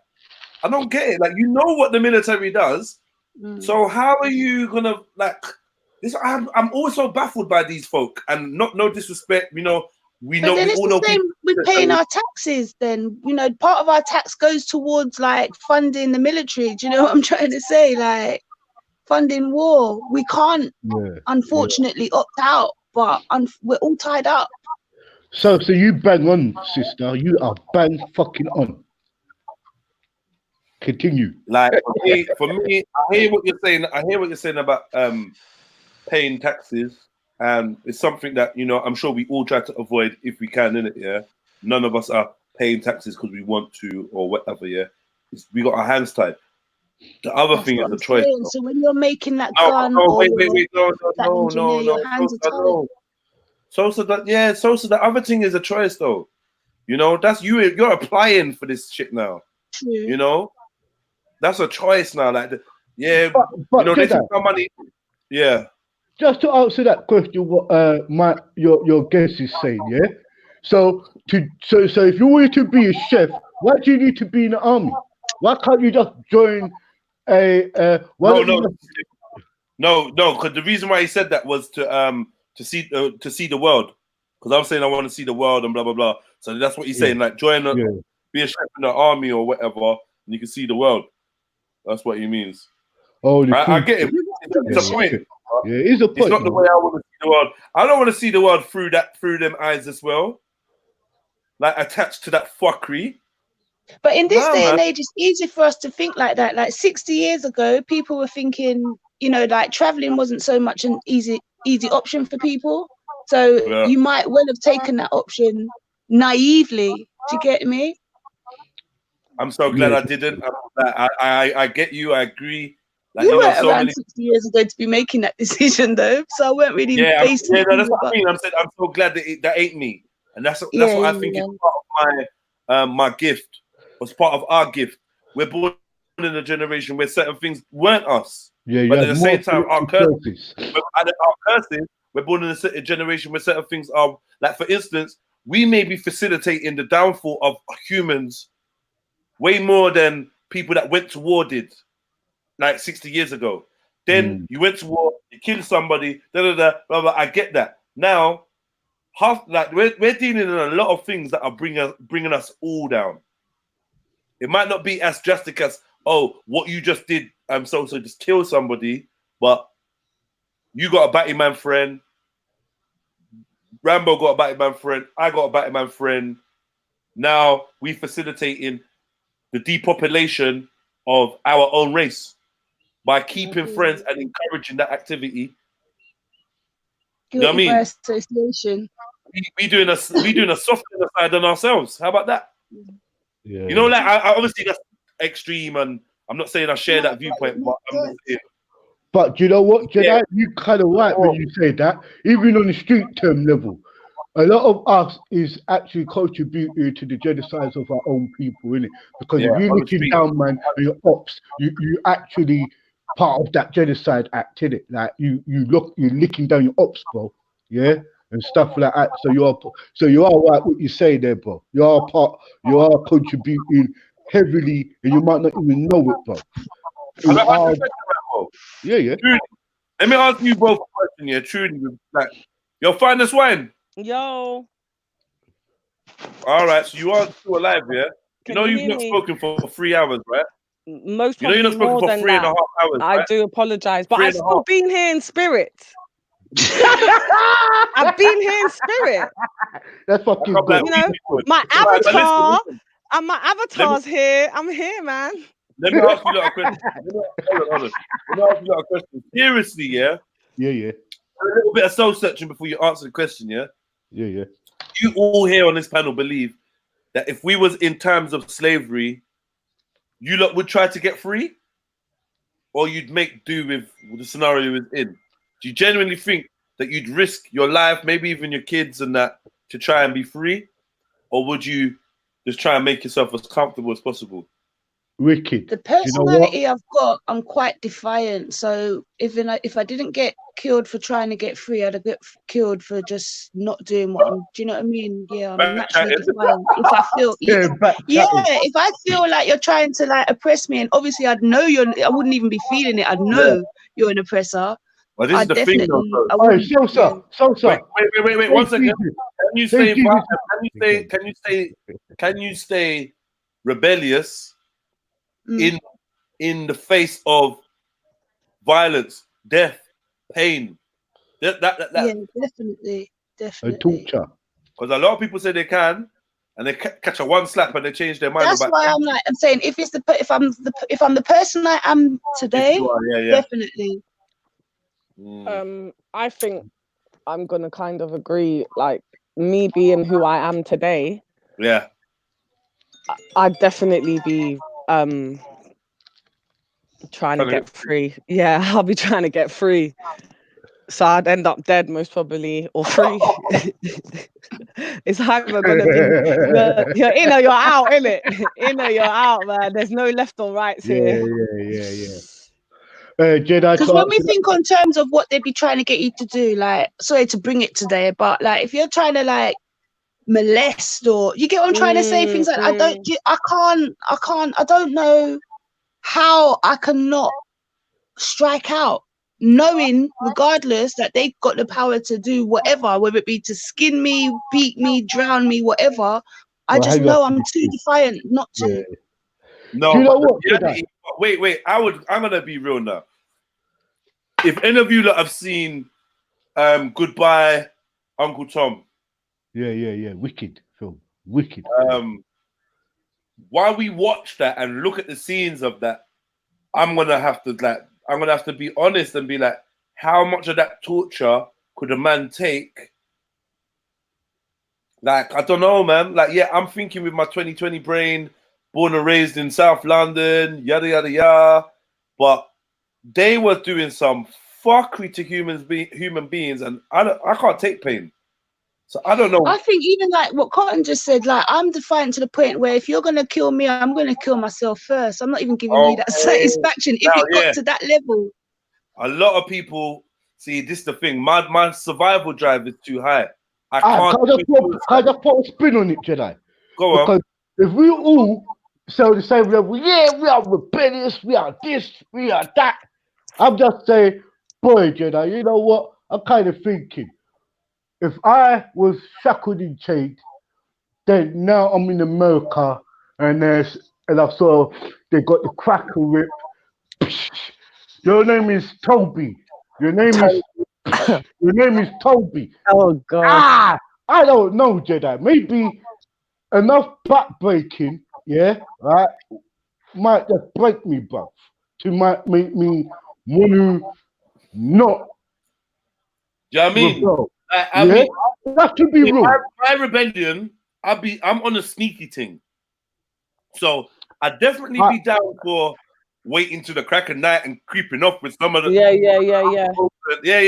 Oh no, Jedi. Are you talking about this?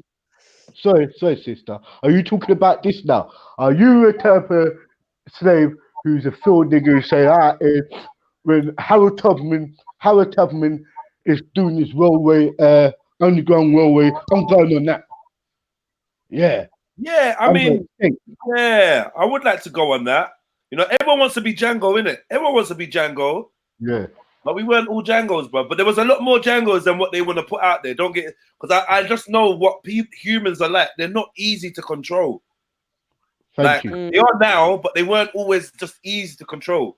You might physically overwhelm somebody, but that fire that humans have to be free probably was stronger then than it is now. I think we've been worked on now. If we were slaves now, most of us would be having it.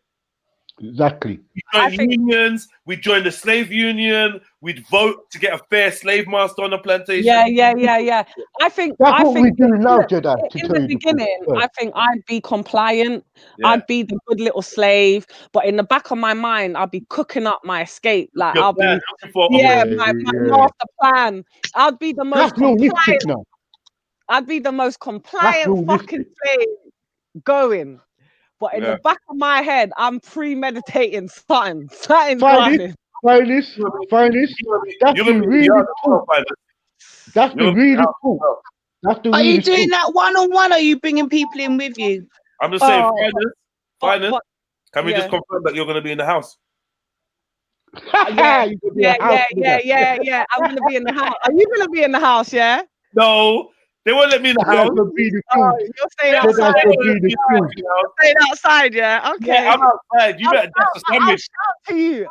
You better have a sandwich under your petticoat or something. You get me? I'll throw you a drink out the window. Jedi. They might need you to be where they call the Sambo. You be fighting the other slave for a little victory and money. The prize fighter thing. Yeah. That's what we brought. I'd rather have that job than be the motherfucker. I'd be a stud. I don't mind being a stud, but sometimes you're the stud, and then they bring in your own mom, and they're like, yeah.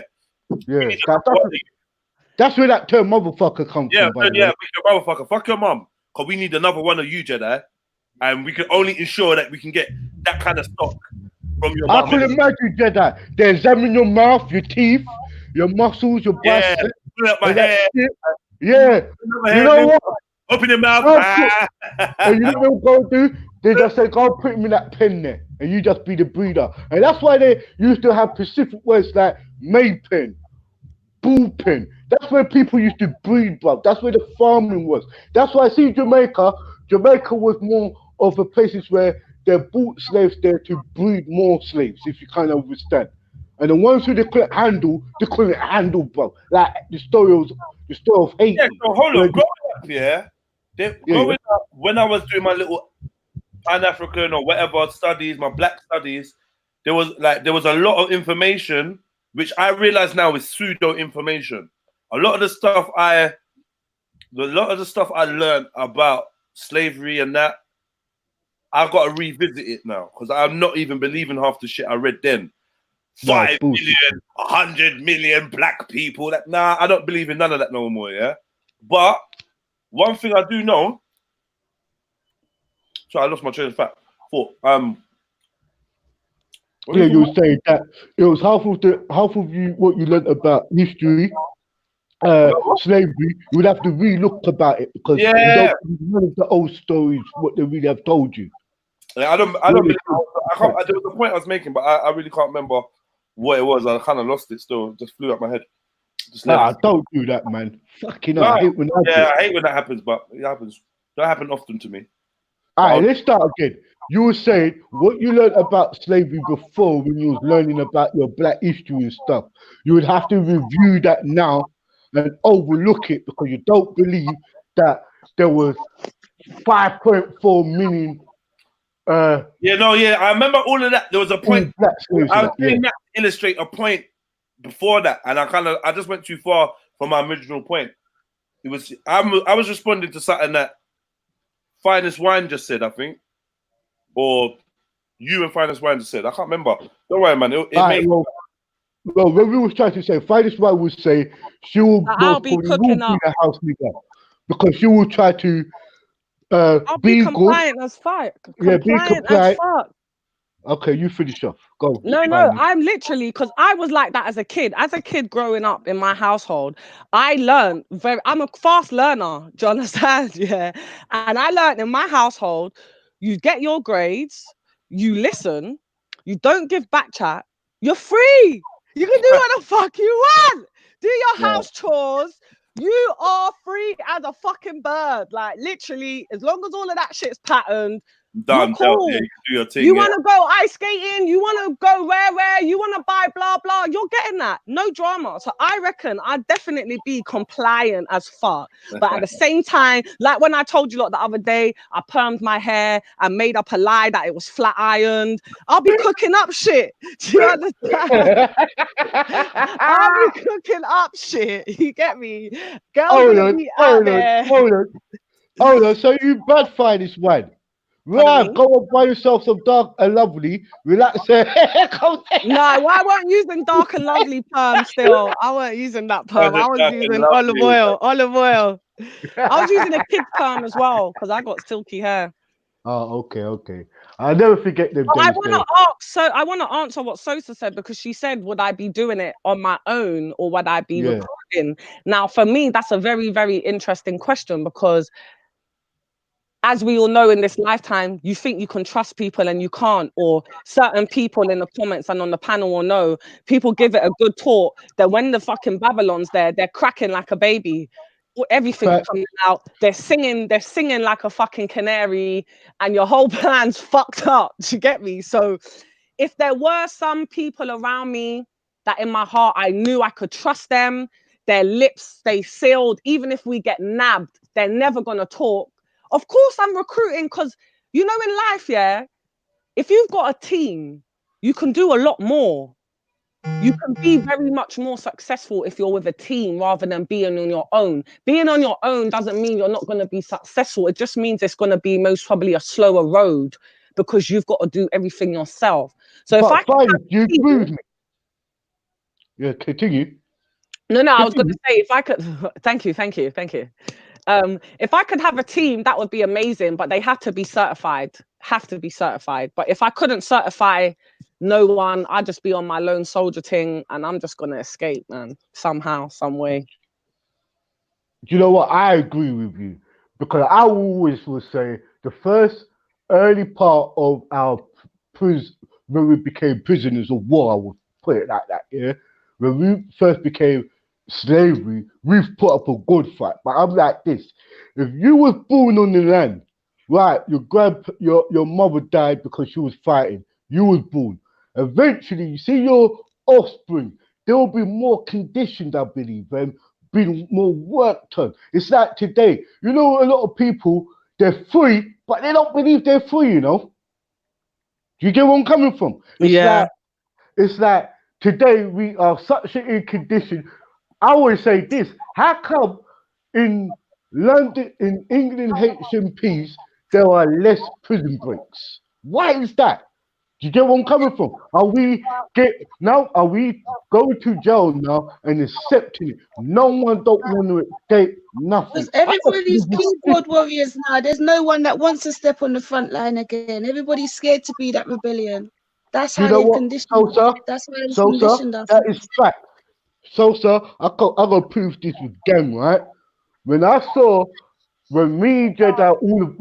of us stepped out on the road, yeah, and done all of this locking down roads, a lot of people thought that could never happen, you know.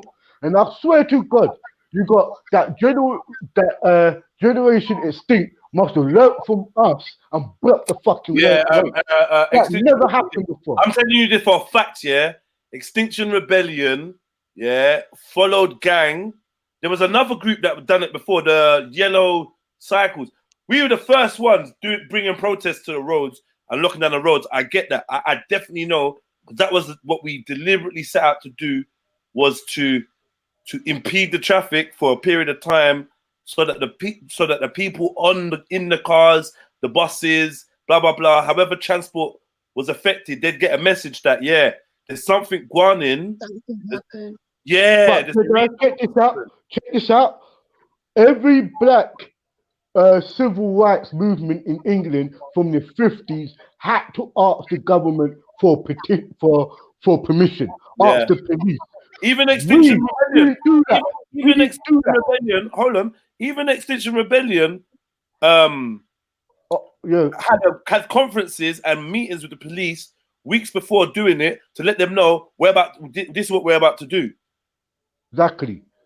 But when we walked out, without realizing we're following underneath the system. So without realizing it. Whoa. That's why I say this, Jedi, that most of these marches are all orchestrated. Do you get where I'm coming from? When you have a organic march or organic thing, when you take the system by surprise, like what Gang did, where we say, you know what, West Block, Tottenham High Street, or West Block, Parliament Square. All of those.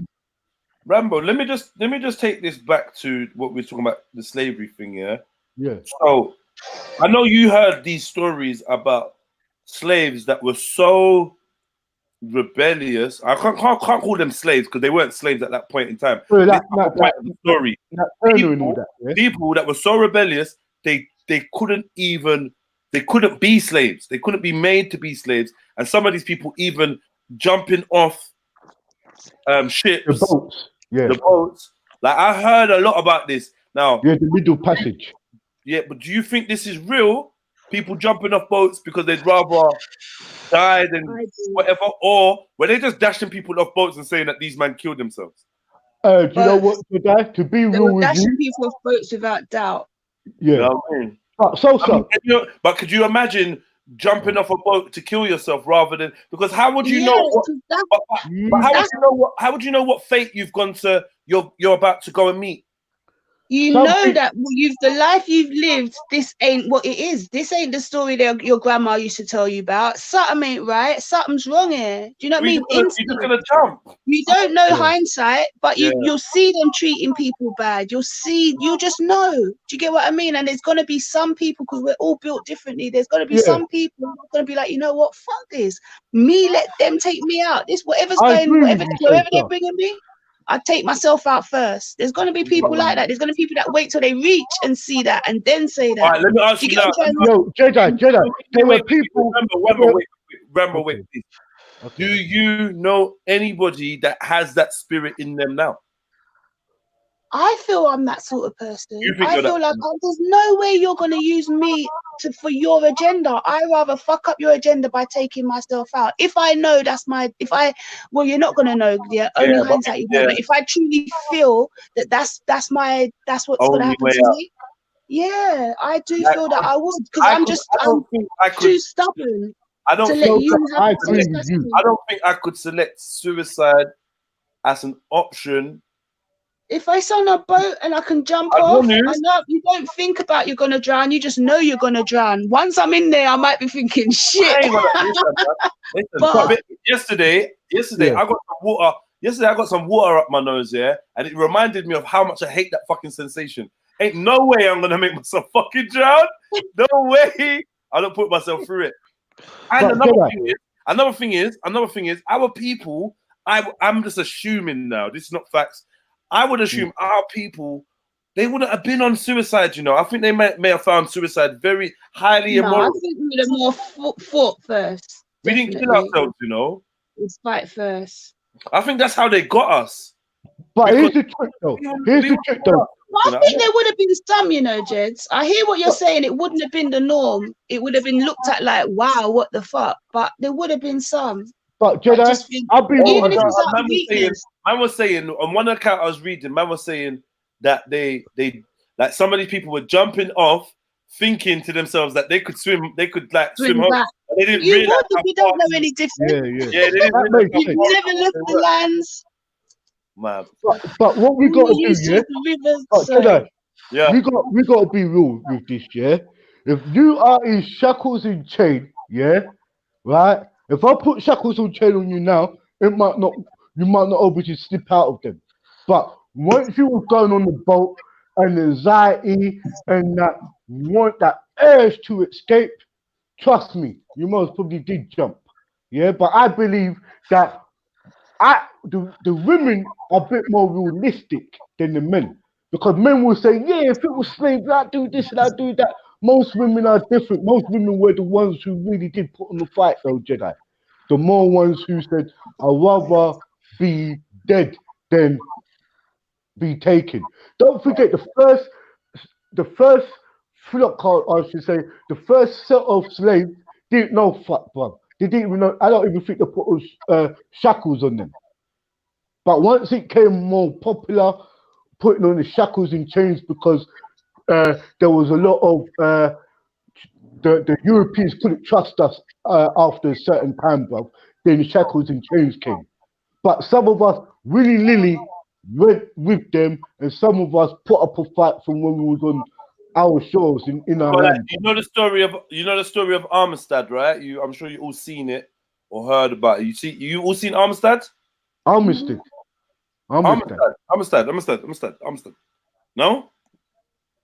Break it down a bit, man, and give me an idea. All right, let me. It's a film, but it's based on this ship called Armistead that the slaves kind of took over. Okay. Have you not seen it? No. Oh, this is a bad boy film. I'm not gonna lie to you. This film was, and it's super long. Like the film's like a million hours long. We find a Armistead. Why is it? That's not how you spell it, is it? Why is it not coming? Oh, there you go. Is it Armistead? No, I'm gonna show you. I'm gonna put it on the screen now. Okay. Don't forget, we were already navigators and sailors as well, you know, bro. So we might all became pirates as well. Because that's another story where Captain Morgan and all of them men were trying to operate. No, but this is another thing that I'm saying. Not we might have come, we were already pirates. The Moors were already in charge of the 7 seas. The Moors were the ones that gave the Americans free passage through across the 7 seas to go and transport fucking niggers. All right, fuck that then. So you know most of this stuff, so I don't need to quote it. We was already, yes, you're right, but we were pirates. Yeah. We were pirates of the Caribbean, African seas, the American seas, because some of us overtook the Buccaneer ships and all of that, and stayed on the boats, went to certain lands, robbed them, went back on the boats. Yeah? Most of us wasn't even slaves, that's to tell you the truth. That's the truth. We were slaves, and we were very good pirates. So anyway, this is the film, Cap. Yeah, write this down and go and treat yourself. It's a Steven Spielberg film. Go treat yourself to this bit of Jewish propaganda. Cool. Thank you very much. The Jews that do all the slavery films, all the slavery like Roots. But you know one thing about what? We need to. Slavery, the transatlantic slave trade needs a bit of FTK, you know, a little bit of FTK, just to shape it up a bit. Not to say it never happened, but just to say it needs a piece of FTK, because there's some things like that we've just taken on board as reality, and they're based down to one series, Roots. There's a lot of things we believe about. Roots. A lot of people say it's fictional. Definitely Roots. Remember, they told us it was based on a true story, you know. Yeah, but Jedi. Yeah, but then it's loosely based. When they say based on a true story, yeah. Sorry to cut you, Rambo. When they say based on a true story, they're allowed to actually say that, even though in our minds we're gonna think that's based on one man, that same man they're talking about. Whereas in actual fact, what they're saying is based on what used to happen in that time. Do you get what I'm trying to say? We've made this story. So, sir, thank you for cutting me. So it's not direct. You made so it's not directly based on Jedi's story, but it's based on but then Clapham Junction, where Jedi was raised. The author of that thing was some Jewish guy, and he made the whole thing up. He made the whole thing up. But then Jedi, things were who happening. the fuck The was story's that? made up, but were actions that happened in the film were happening though. Slavery was happening, yeah. Those Slavery actions- was happening. But Yeah, like, but Jedi. go on, sorry. No, I'm saying Jedi. Look at it though. I gotta be real. The Jewish has architect our way of thinking from the off. They're the ones who wrote all the stories about your slave story and all of that and everything. And don't forget, Abraham Lincoln was one of the biggest Jews who was in the president's house who came to free slaves. That's why America went through that bullshit. Why that they came with that story, how the West was won, bruv. Come on. Most of the You got another MK, man. You got another man gonna tell you. hold on, Jedi, let me just land. Sorry. Most of our MK mind controlling, educating did come from the Jews, bro, and that is a fact. Everything, all of your Star David, all comes from that. When you start putting all things together, you realize Walt Disney was a damn Jew, bro. Yeah, all of it was a part of that, bro, to condition us into the way of our thinking. Most of us, we will go to our grave telling ourselves we are slaves, and we tell you the truth, he was an African political prisoner. Bro, And you know how deep it is, yeah? Like, the slavery thing, man, is deep, you know, fam. Like, it's so deep. I know my biggest story, yeah. But half the story have never been told. That's the biggest problem. The way that it makes you look at yourself. I know how I felt when Roots was introduced to my psyche. Don't you get it? Like it was Yeah. it was from primary big school, impact, bro. you know? No. Listen, no. Different frequency. Yeah, this changed shit forever, you know. Yeah. Seeing that it changed shit forever. Yeah. And it was my mom's fault because I come to learn about this. My mom didn't teach me about no fucking slavery.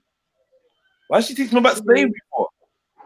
It weren't till I turned on the TV and I see something on TV, then I let the Jewish director teach me about slavery. Then we start looking into it. His interpretation. Friends or a school teacher might bring it up and blah, blah, blah. You start doing your own little bits of history and you are where you are. But yeah, no, my mum didn't talk to me nothing about it. So Roots was a bit of a shock. I'm not sure if I kind of knew something though. I must have kind of known something. But then my dad, once I saw Roots, he was very upfront with me. But his mindset was a bit off anyway. So he would be. My dad. Oh, your dad. He was just very frank, yeah. So once I brought it up to him, but then he would obviously give me a very, I'm not gonna, very biased view because of the way he thinks. Do you know what I mean? Can I just ask, is his biased view as in, cause obviously he's a Nigerian man. I've said it many a times. My dad's a blatant racist. I've said it many a times on here, So, you know, once I brought it up with him, he was more than willing to have the conversation. So, but obviously, because my mum was the total opposite, I had the balance to not just get swayed and just Because maybe Jedi, this piece of propaganda. 1 second, Rambo. Maybe without the balance, this piece of propaganda would have made you. That's what I'm saying. Yeah. Would have made I don't know. Exactly. Especially if my dad's influence. No, he's level-headed with it. Don't get me wrong. He's not like, if you don't know, you don't know. Do you know what I mean? But to the point where he directly made sure when he came to this country from Nigeria, he made sure that he wanted to work for himself. Do you know what I mean? He didn't want no one over his head, and he achieved that. And do you get what I'm trying to say? He's just so he's level-headed to the levels that he goes with it, but he is very anti, and he's not. If he was on this panel, we'd have no problem saying it. He doesn't care how you're going to look at him, but he's not just going to say things just irrationally. Yeah, he wouldn't come on. He's not that sort of person. He's not an internet nothing. He ain't even got WhatsApp. We should have parents' evening. Yeah. You know, parents. I would. That would be sick. I'm who's somebody that's gonna get their dad on to chat to me? Who was it? Who was it? Ultra. Yeah, Ultra's definitely one. I've chatted to Papa Ultra though. Like Papa Ultra's actually a G. Ultra's a pussy. Papa Ultra is a fucking G. You hear me? A proper G. He's that. Yeah. Ultra's is a typical Saji. He don't take internet serious. He just laughs and jokes, but he's got a serious mind behind it, you know. Let's call Ultra pussy over because like I enjoy saying stuff like that to Ultra. He's probably driving a bus with one ear, hearing this, be like, nah. Ultra's my I'll fuck with Ultra, but yeah, he's a pussy, especially compared to his dad. His dad is on smoke. His dad is on smoke. His dad is on smoke. His dad was like, why Jedi, Dad? Jedi, come here, let me tell you something. Yo, when I tell you, I started to stand outside the Caribbean shop. Ultra's dad, was breaking down fight techniques of how I should fight Mohammed Hijab. Like, I was fucking tears. And then he snitched on Ultra about Ultra walking into glass, and me and his dad just laughed at him. It was, Ultra, that's cool, man. I wish I had old folks like that around me, man. Because you could actually, old people. Stuff. You know, like old people get to a point where it's like they want to pass information. Yeah. Like anyone that chats to them, they're giving off information. Like, I don't have that. I don't have that around me. I don't have that. I don't have the elderly. Yo, Jeds, respect enough for the elders. I never forget when a woman said to me, when you're ready to fight the revolution, I'll fight beside you. Bro, I looked at her and said, I couldn't even believe it. She looked at me dead serious. She said, son, anytime you're ready to start the revolution, come in, you do it. Hold me by a forearm. When I looked at her, I loved her for it. And that's another thing, you know, where you shouldn't really disrespect your elders, because nothing your elders is there will fight your coolest Jedi. Trust me. It's not out there, bro. No, I know. Now, you know what? For me personally, I walk through the roads, and anytime an elderly black person stops me, it's to tell me, son, we got you. Son, we're watching you. Son, we got your back. Son, anytime you're ready. So, like, I've so many men and women, you know, like, stop, man, holding my hand, like you know, they go for the handshake, and the man still got my hand, gripping my hand. It's like, let me tell you something. Every time he's talking, he's shaking my hand, and he's like, yo, I did watch. You know, they always go back to certain. I watch certain things on the TV. I watch certain things. Rare. But you see this one, I see that one, and see you, and boom. If you keep doing this, and so I know that generation, they got a fiery spirit. But like, I think, like what Finest Wine was saying, they learned how to tolerate, hold it down a bit unless necessary. Yeah, to tolerate things. Yeah, they learn how to hold it down. High tolerance. Yeah. I pissed them off. A woman stopped me on the knife and on the stop the violence march, the youth violence. And nice old lady, but she was with her husband, and she said, you know what? When they say you are God blessed, like you're God sent, it feels so good. Like, you know, when they say, I've been praying for somebody like you to just talk to the youths and talk to the men on the road.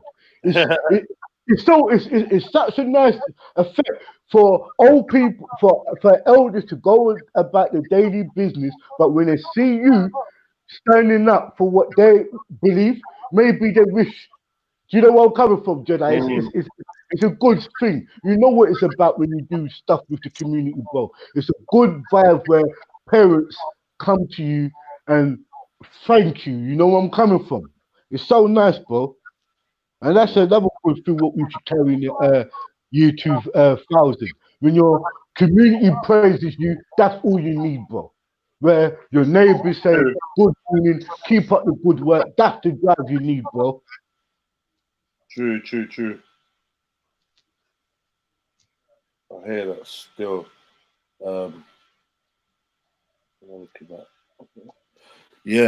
I've start thinking about making some steps soon, start getting myself ready.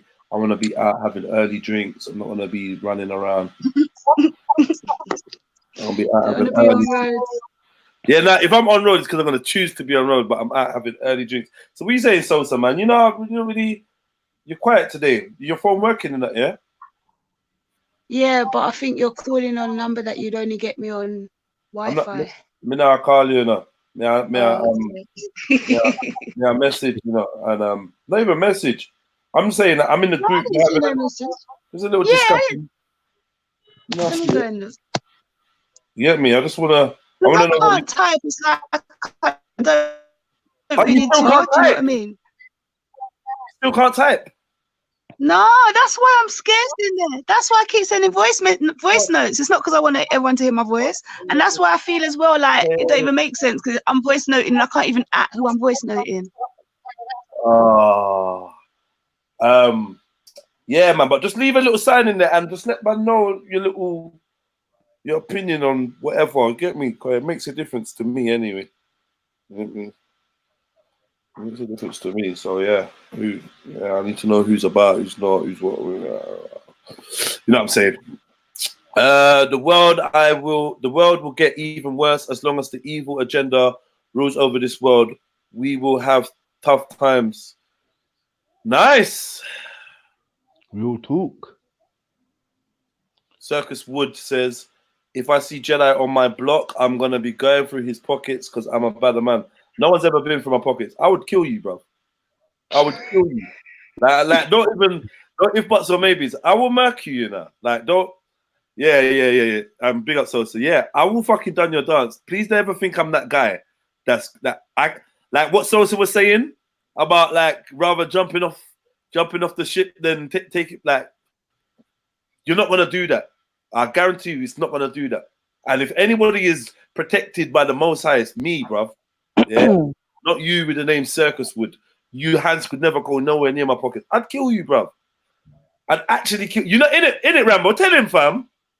He doesn't know, man. He doesn't know. Like, He doesn't know. The internet and my smiley face, yeah, my smiley soft features, really, really make man feel say it's never been that time for me.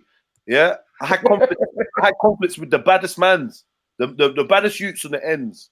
Yeah, of my age range and older. I had beef with them. Yeah. They will tell you, no, Jedi I'm not no part. Like that's why I said I don't know if I could kill myself. Because my survival drive is so fucking high. I'm like fucking John McClane out in this bitch. Die Hard. Yeah. I am. You know what I mean, bro?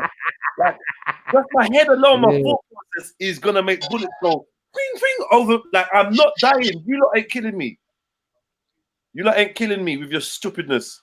You get me? So not like I don't know how to explain it, but I've been robbed one time, like directly robbed. I was like, what was that, 13, 14, had a sovereign ring on. I bust around one corner. There was two older guys, like kind of in their 20s, saying that they wanted to chat to me, or one of them called me over. I went over there like an idiot. Yeah, thinking like, I just weren't I'm not a victim in it. I went over there like, yeah, what one? Mum was like, rah. So as I went over to one of them, the other one backed a big fucking shank that bad and put it to me. Said, yeah, boom, take off your ring. I told them it's my mum's ring. I was like, right, this is my mum's ring. Like, where they said we don't care, take it off. I'm like, it's just a sovereign ring. Who robs people for sovereign rings? People do. Sovereign rings. Back in the early 90s. Then he was telling me take it off. And I was going, it's stuck. I can't get it off. Just allow me in it. Like, boom, boom, boom. Obviously, this brother still got the knife to me, in it, yeah? Take it off. So I took off the ring now, and I've got it in my hand. He's like, pass it to me. Passing the ring now. And he's like, walk off. So I start walking. I said, furthermore, run off. I went running. So I walked off. Got around the corner. Man, I covered 100 meters in like 0.something seconds. I blew so fast to my yard. Ran into my yard, didn't close my front door, ran up into the kitchen, opened up the drawer, two big knives, went to run out and that, yeah. I was in foster care at the time, and my foster carer was an Eritrean woman, but she had a boyfriend, a Rastafarian boyfriend called Michael. You get me? And he was just there. And he was like, what happened? So I'm saying, no, these pussy-hoes. Bro, my mom think I'm an idiot, these pussy-hoes. So I said, here what? Come with me. You get me? Don't worry, come with me. Jumped in his car, whizzed back round there. Obviously, there was no one there. I think he just wanted me to feel better. Like, don't worry. You tried to get some get back. Do you know what I mean? And that was the one time I've been robbed. I've never been robbed before, since, after. I've never been robbed, but somebody got my shit robbed.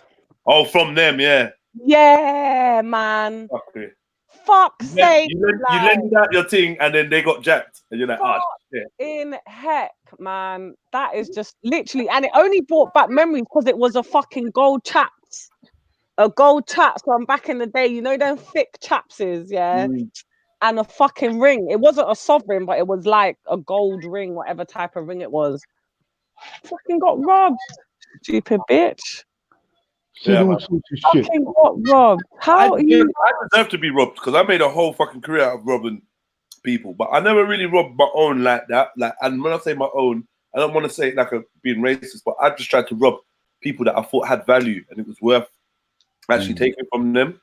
I think that's all robbers. Thought processor. Thought process. No, it's not though. It's not. You know what I mean? No, it ain't. Like I thought it was, but clearly, some man think a sovereign is worth it from a black queue. Yeah. Like, so I mean, clearly it's not. I was on suits. I was on, you know what I mean? I was on. You had to look like you had money in it. Yeah. So, like, Jada, to be real with you, the only time a man is going to rob his black man at that time is for your sovereign. Like, you had a crew going around fucking chain them time. What you gonna do, man? What you gonna do? Yeah, with my Argus sovereign. Someone please tell me. What are you gonna do? Pull it for a draw. I mean, Some cricket movements. You know what I mean? Yeah, and do you know what? And I'm not even exaggerating. Them man, they look like they were in their 20s. I was like 13, 14. Do you know what I mean? Them man, they look like they was in their 20s. So like, big man, big beard. But that's the thing I never used to get about and I still don't really now. But back then I used to always be confused with robbers because I'm like, there's 4 man minimum, 3 man, like, and you're robbing this one thing. How much is every man eating off this one little? Like, is it actually worth your time, your energy, the pull up, the rob? Like, how long did it keep you going for? Find this one. Yeah. The men them who used to go out in 2s, yeah, or 3s or 4s max used to make more money than the whole clique who used to try to go out as 10, 20 men. That used to always happen. You got 20 men winning one fucking tool. When it comes to split that out, it don't work out. Some people used to actually break off from their clique. Like, yeah, me, you, we just go out there and they used to do with that. They used to represent most of the cliques. You could have 20 men and only 5 of them will be doing robbing. The rest of you is just only there to rush. Hey, I'm not gonna lie to you, bro. Yeah, I'm not gonna lie to you, Circus Wood. You're very entertaining. I just don't know whether you're old enough to be on the internet, like real talk. Because this talk about we used to rob Peckerman youths for fun and that. I don't know if you're proud of that or what. I'm here saying that I was a man of principle. I only rob people that look like they had things worth robbing. You're robbing Peckermutes. Peckermutes are broke. Like the fucking youths are broke. We robbing youths. We used to rob men, businessmen, business establishments. We only did govy moves. We weren't on no edict thing. Yeah? We weren't on no edict thing. So all this robbing youths and that, yeah? I went a street robber, my That will get you. It took me 2 minutes just to like, okay. I went a street robber walking around on road, just robbing man on road and that, you pussios. About peck abuse. That ain't even proud of that, bro. That's embarrassing, man. Stuff for Allah, man. You get me? Get your game up. What? No posties, nah? No govies, no posties, no banks, no travel agents. You never licked a lamb pollies or nothing. No flicking tails. Wait, do you know what? Will be Joe all day last the shot one where man holds no. Youths, yeah? Come on, man. Behave. That's embarrassing. Hey, Jed, yeah. You have to clear something up to the youths then. Rude boy, if you're out there and I do the fuckery, your always will go blood clot jail. Yeah? Lou Roadman never did that. We went and did offices and other stuff, bro. Doing that, we didn't rob from our own. That was never a good thing to do, bro. If you're out there Try to rob a local man, you be in jail by tomorrow, bro. Allow all of that shit. You go to jail, you get smacked up. You got a record. Everybody wants to see your details, bro. Remember that. Some man gets smacked up for stupid stuff like that, bro. And all you do is put pressure on the bigger man them who's just doing their little hustling. We don't want police on our streets. That's why man them used to fuck off out of their ends. We don't want police in our areas coming and stopping us in our states. That's why we used to fuck off out their ends. And our parents will bust our ass if they found out we robbed their brethren's son. We had to use our heads. We had to know who we was robbing. And you lot nowadays don't have no rules. You lot don't have no boundaries. You lot will do stuff and just fill up the prison system. You lot don't have no rules no more. Fucking stupid. Yeah, right. Like, I didn't know about all of them things there, man. I mean, like, look, I'll be honest with you. We definitely got involved in petty stuff, but we escalated. We escalated pretty quick. But yeah, man, we did do petty stuff, and in the end, the petty stuff did come back to bite, man. So I definitely agree with what Rambo's saying. All them little things there. That's the beginning of the end of enough, man. They go to jail for like street robbery. You know, Enough, man. it's dumb. Stealing. There was a period in time where it was acceptable to rob a man's phone because you could sell it and use it. Yeah, them days was over. How long ago though? Like, and people still robbing phones now. I'm just like, how? What for? To do what? They're sending it abroad and all that. Breaking it down into parts, man. I got spiked in a bloody bar. Yeah, right. Yeah, look at your fucking face. Do you remember back in the days, Blackberries? Yeah. Right, so I was like the Blackberry queen. Like, I always had the latest. I used to proper be on gadgets. So as soon as the new Bold came out, one of the latest Blackberries, the curve, you know, those smooth. Yeah. Anyway, someone tried to sell me. Did I tell you someone tried to sell me a Blackberry like last month or the month before? What? I was in the park, buddy, with my bridges. This brother just came up, said, "Yo, you don't want to buy a phone?" So what phone? He pulled out this brand new looking like Blackberry. I was like, "Is that a Blackberry?" Said, yeah. I'm like, we've upgraded to those days, mate. I'm never gonna lie, they did try and do a little comeback thing. They tried to do a little comeback and it failed. It ain't even there. Before I carry on with the story, there's this thing I read yesterday. Basically, WhatsApp isn't going to be on Microsoft phones anymore. You've got to have the latest iPhone or the latest Android for the software for WhatsApp to work. Mad. So I was saying about the Blackberry. So I'm in this bar, cut a long story fucking short. This fucking yardie woman spiked me and she stole my phone. Stole my Blackberry to send it back to fucking Jamaica. Sorry, hold on, what? Man spiked you at a bar? A woman, she spiked me and she stole my Blackberry in a bar. That's deep. Why should How did the woman spike you?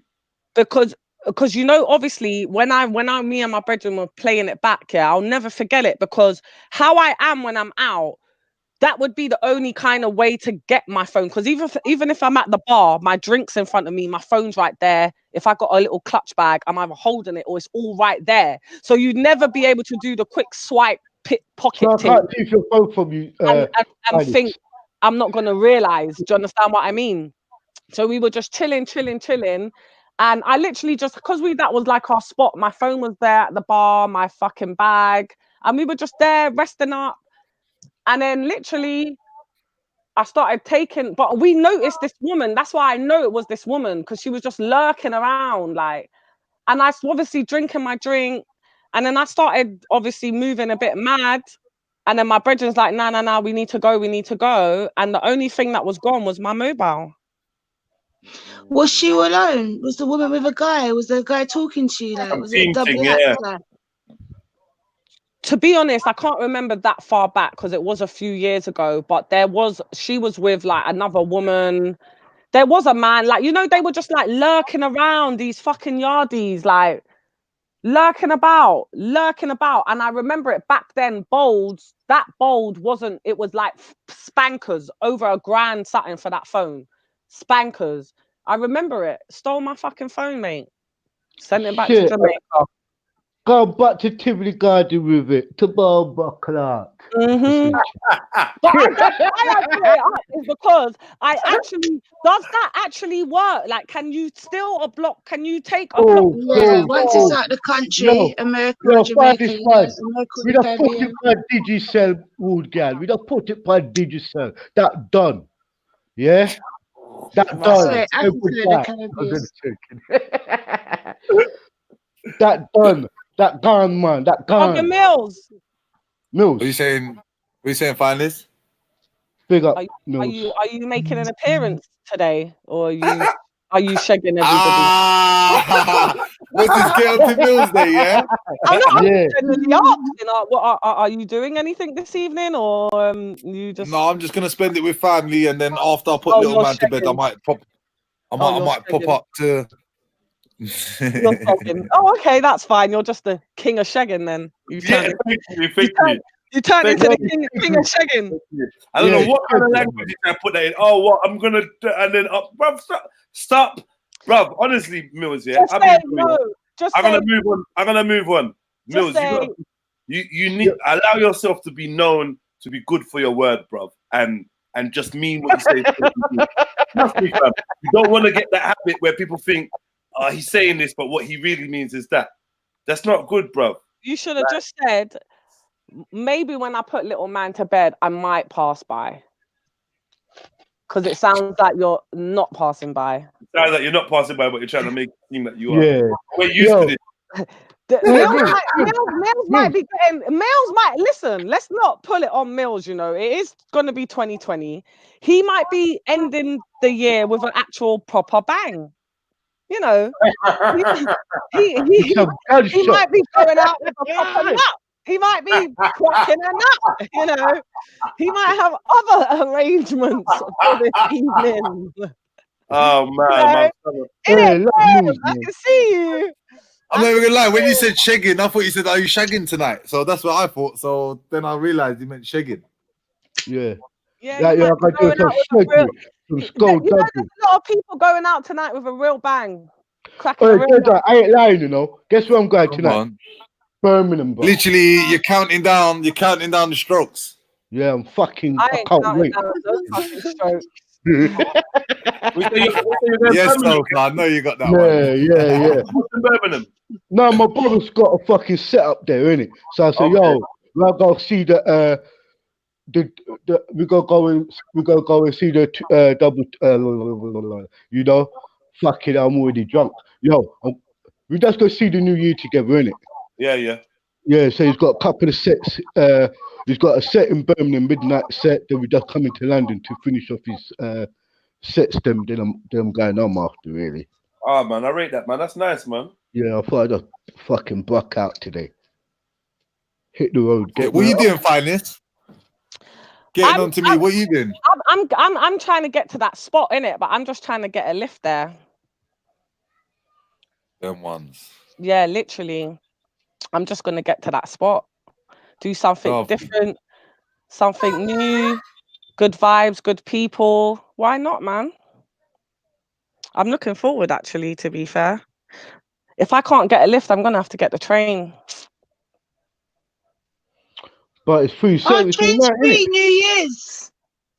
Are they? Yeah, they only still do that. Yeah. Only till like 6 o'clock, you know. You go see but those what? So you're telling me right now the train's free? Sorry, hello. No, I think it's after midnight or something. Yeah, midnight. But most of the carriers will be open because they don't expect you to tap in because you're not going to tap out. Yeah, but most of them are free, and most of them, or a lot of them, are running like 24 hours or longer than they normally would. So some of them have got night schedule. Like for instance, the ones that I use, the line that I use a lot, that one's got a night thing. Wow. Ain't that only on weekends? No, like I said, it's New Year's. Yeah. Oh, I see. Ones that not normally are doing that today or tonight. Yeah. And so some check out your local line. Cause I know my local line is running a night thing, night tubes. Yeah. New Year's. That's the new thing. Because you know tubes are gonna be 24 hours soon, isn't it? This year They're I looking have to make heard that. I have some of heard the lines that. 24 hour. Like, can you believe it? We got night tubes, you know. Oh wow, did I? Guess what? They got night. Like, this they is got night no, trams what as I'm well. saying is, yeah, we got night tubes, you know. Imagine growing up, we had night tubes. Imagine that if we had tubes, like we got tubes like Victoria Line. What other line is it? Bakerloo Line, Jubilee Line, I think. Central Line. Them main lines there, they run 24 hours on the weekend. Imagine when we was young and we had that kind of access around London, because half the problem was getting from place to place. Trust me. Hey, Jedi, £1 bus ticket. Especially Raven. Especially Raven. Carnival would have been bad those days, bro, in the 90s. 24-hour Carnival. What? Bro, Carnival would never got shut down then. They make sure the trains are messed up on bloody Carnival. Yeah. But it don't stop people from getting there. Too much fuckery. And we should have a 24, like the way they look off Carnival, man. It's just like, man, that's what I mean about England, man. It's just dry. It's had it, like, it's kind of like had its best days when it comes to things like that. Yeah, definitely. You know what I mean? When it comes, you come to realize all those experiences are like the old school experiences. There probably will be a time where there's no more Carnival. You know what I mean? There probably will be a time where they're like, yeah, Carnival's done, but it brings them so much money, and you know, that's all they run off. It brings them so much money. They'll try and put it in a park or something. Yeah, they've been wanting to put it in they've been wanting to Hyde Park. In Hyde Park. Yeah, they'd make it paid entry or something, so But, like, people won't even get in. So no, we'd have to send real down there to go and be the gate crasher. I'm the one Horse outfit. He's got to wear the horse outfit. I'm the one that let everybody into Notting Hill Carnival.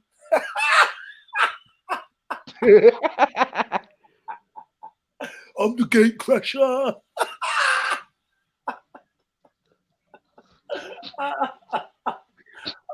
In my horse outfit.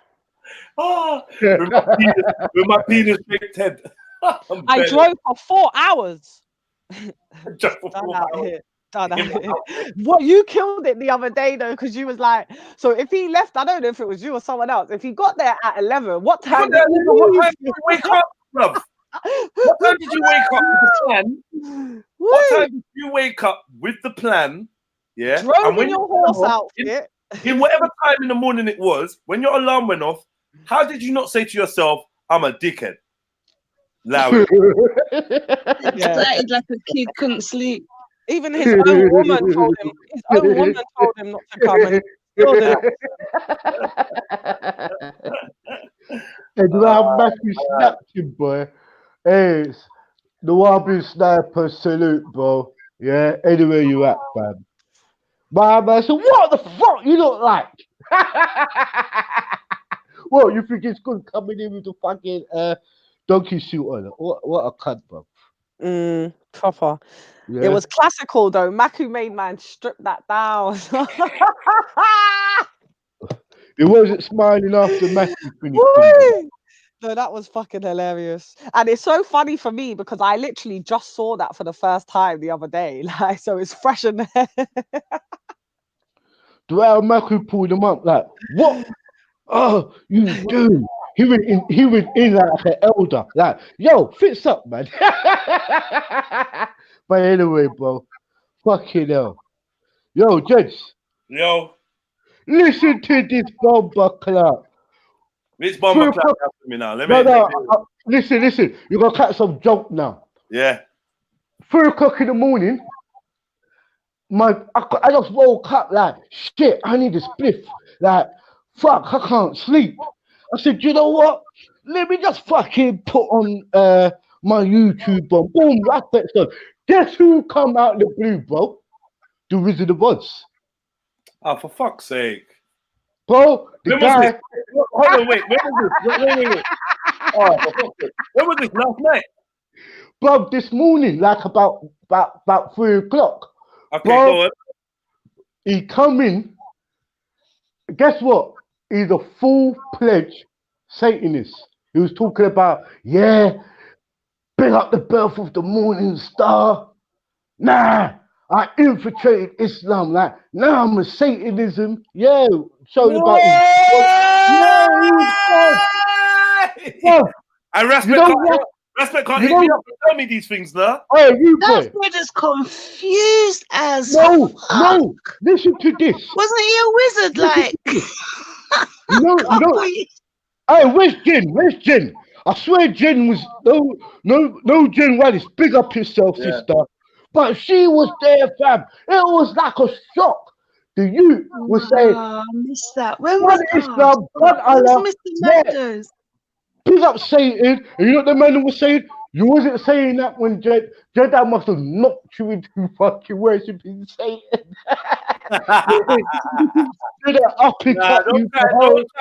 Don't try to put them things to me. Nothing to do with me, you know. Nothing to do with me. Bro. They're like he's saying, yeah, you know, I tried to call Jedi. Why didn't you not answer your phone, Jedi? Respect had him up, man, but it was a laughing stock. And guess who had him up the most? Huh? What? Zubaydah Wali was on him, minute. Like, what he was saying, oh, I protected you. I had your back. Good, no, good. you are covered. You showed the youth said to him. Man was saying, yeah, fuck God. Say to me, I deal with bro. Hey, pick up that bro. Jedi. Renee Is he on drugs, Jeds? Jedi. He was definitely drinking something. Hey, everyone, he was drinking something because he was flashing a bottle, and also he flashed a knife on the screen, like a kitchen knife. Saying what? Man. What's he flashing the knife saying? He didn't say shit because Waleed was grilling him because I guess Waleed had stuck up for him in the past or something. Oh yeah.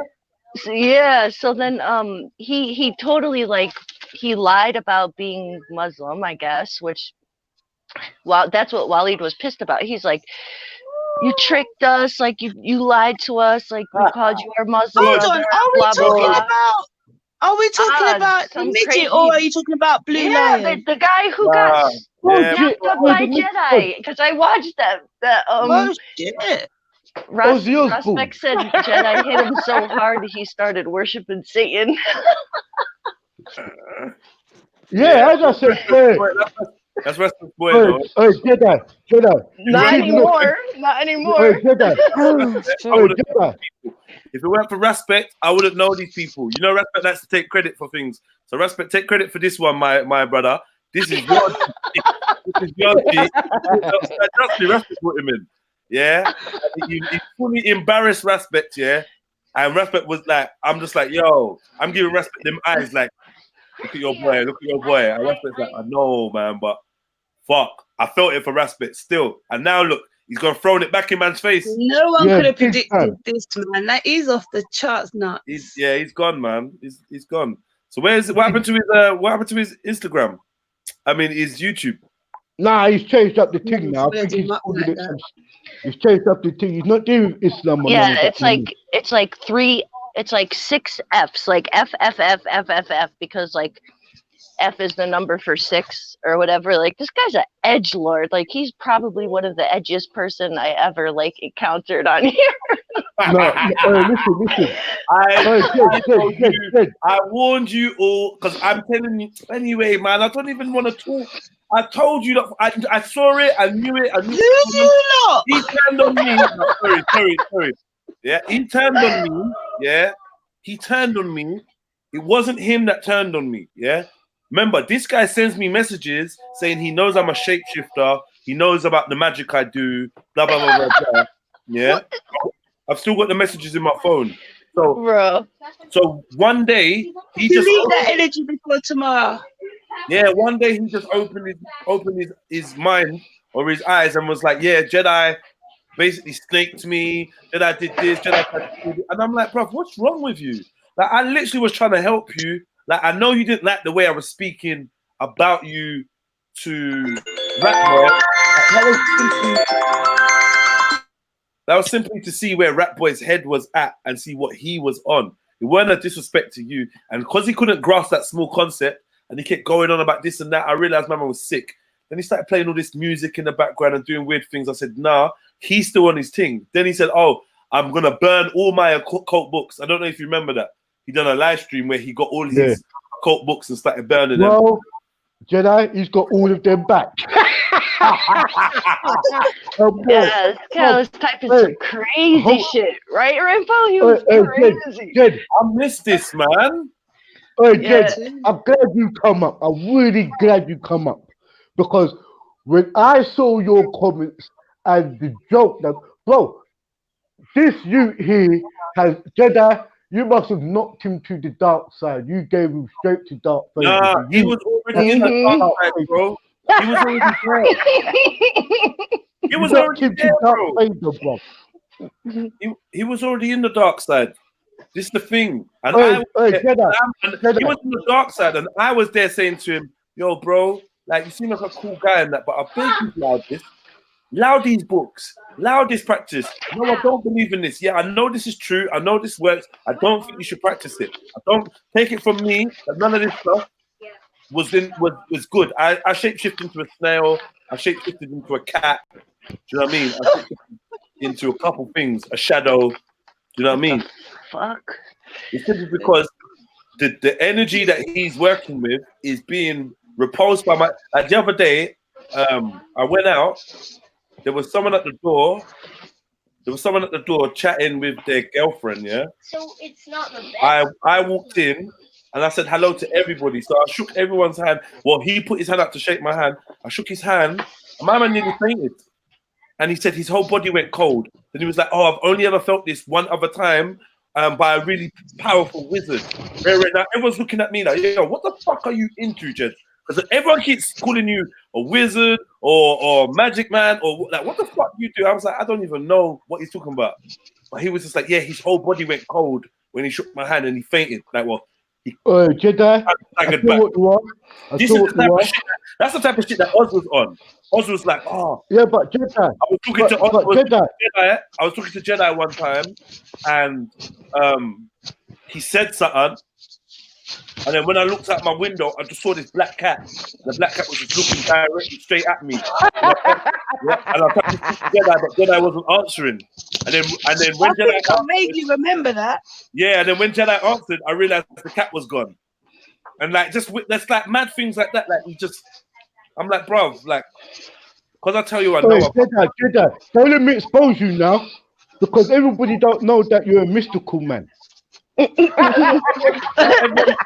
Everyone does know that. I'm just not into no demon shit or no witchcraft or none of them things there. I'm free. Like my thing is just really about willpower and your internal ability, like what you got, what you have. I'm not on no stones. I'm not on no symbols. I'm not on no books. No one's religion. I'm not calling on no spirit. I ain't doing shit. I'm doing it all through me. Anything I do or can do or advise anyone to do is through them. Half the reason why I stopped reading books, I've not read books for what? I don't know. Maybe 5 years, 6 years. Oh, Jedi. What's his name? Don't you do tarot card reading now? No. Tarot card? No way. Reading book. When you do tarot card, and then you turn over the card and you see the death card, then what?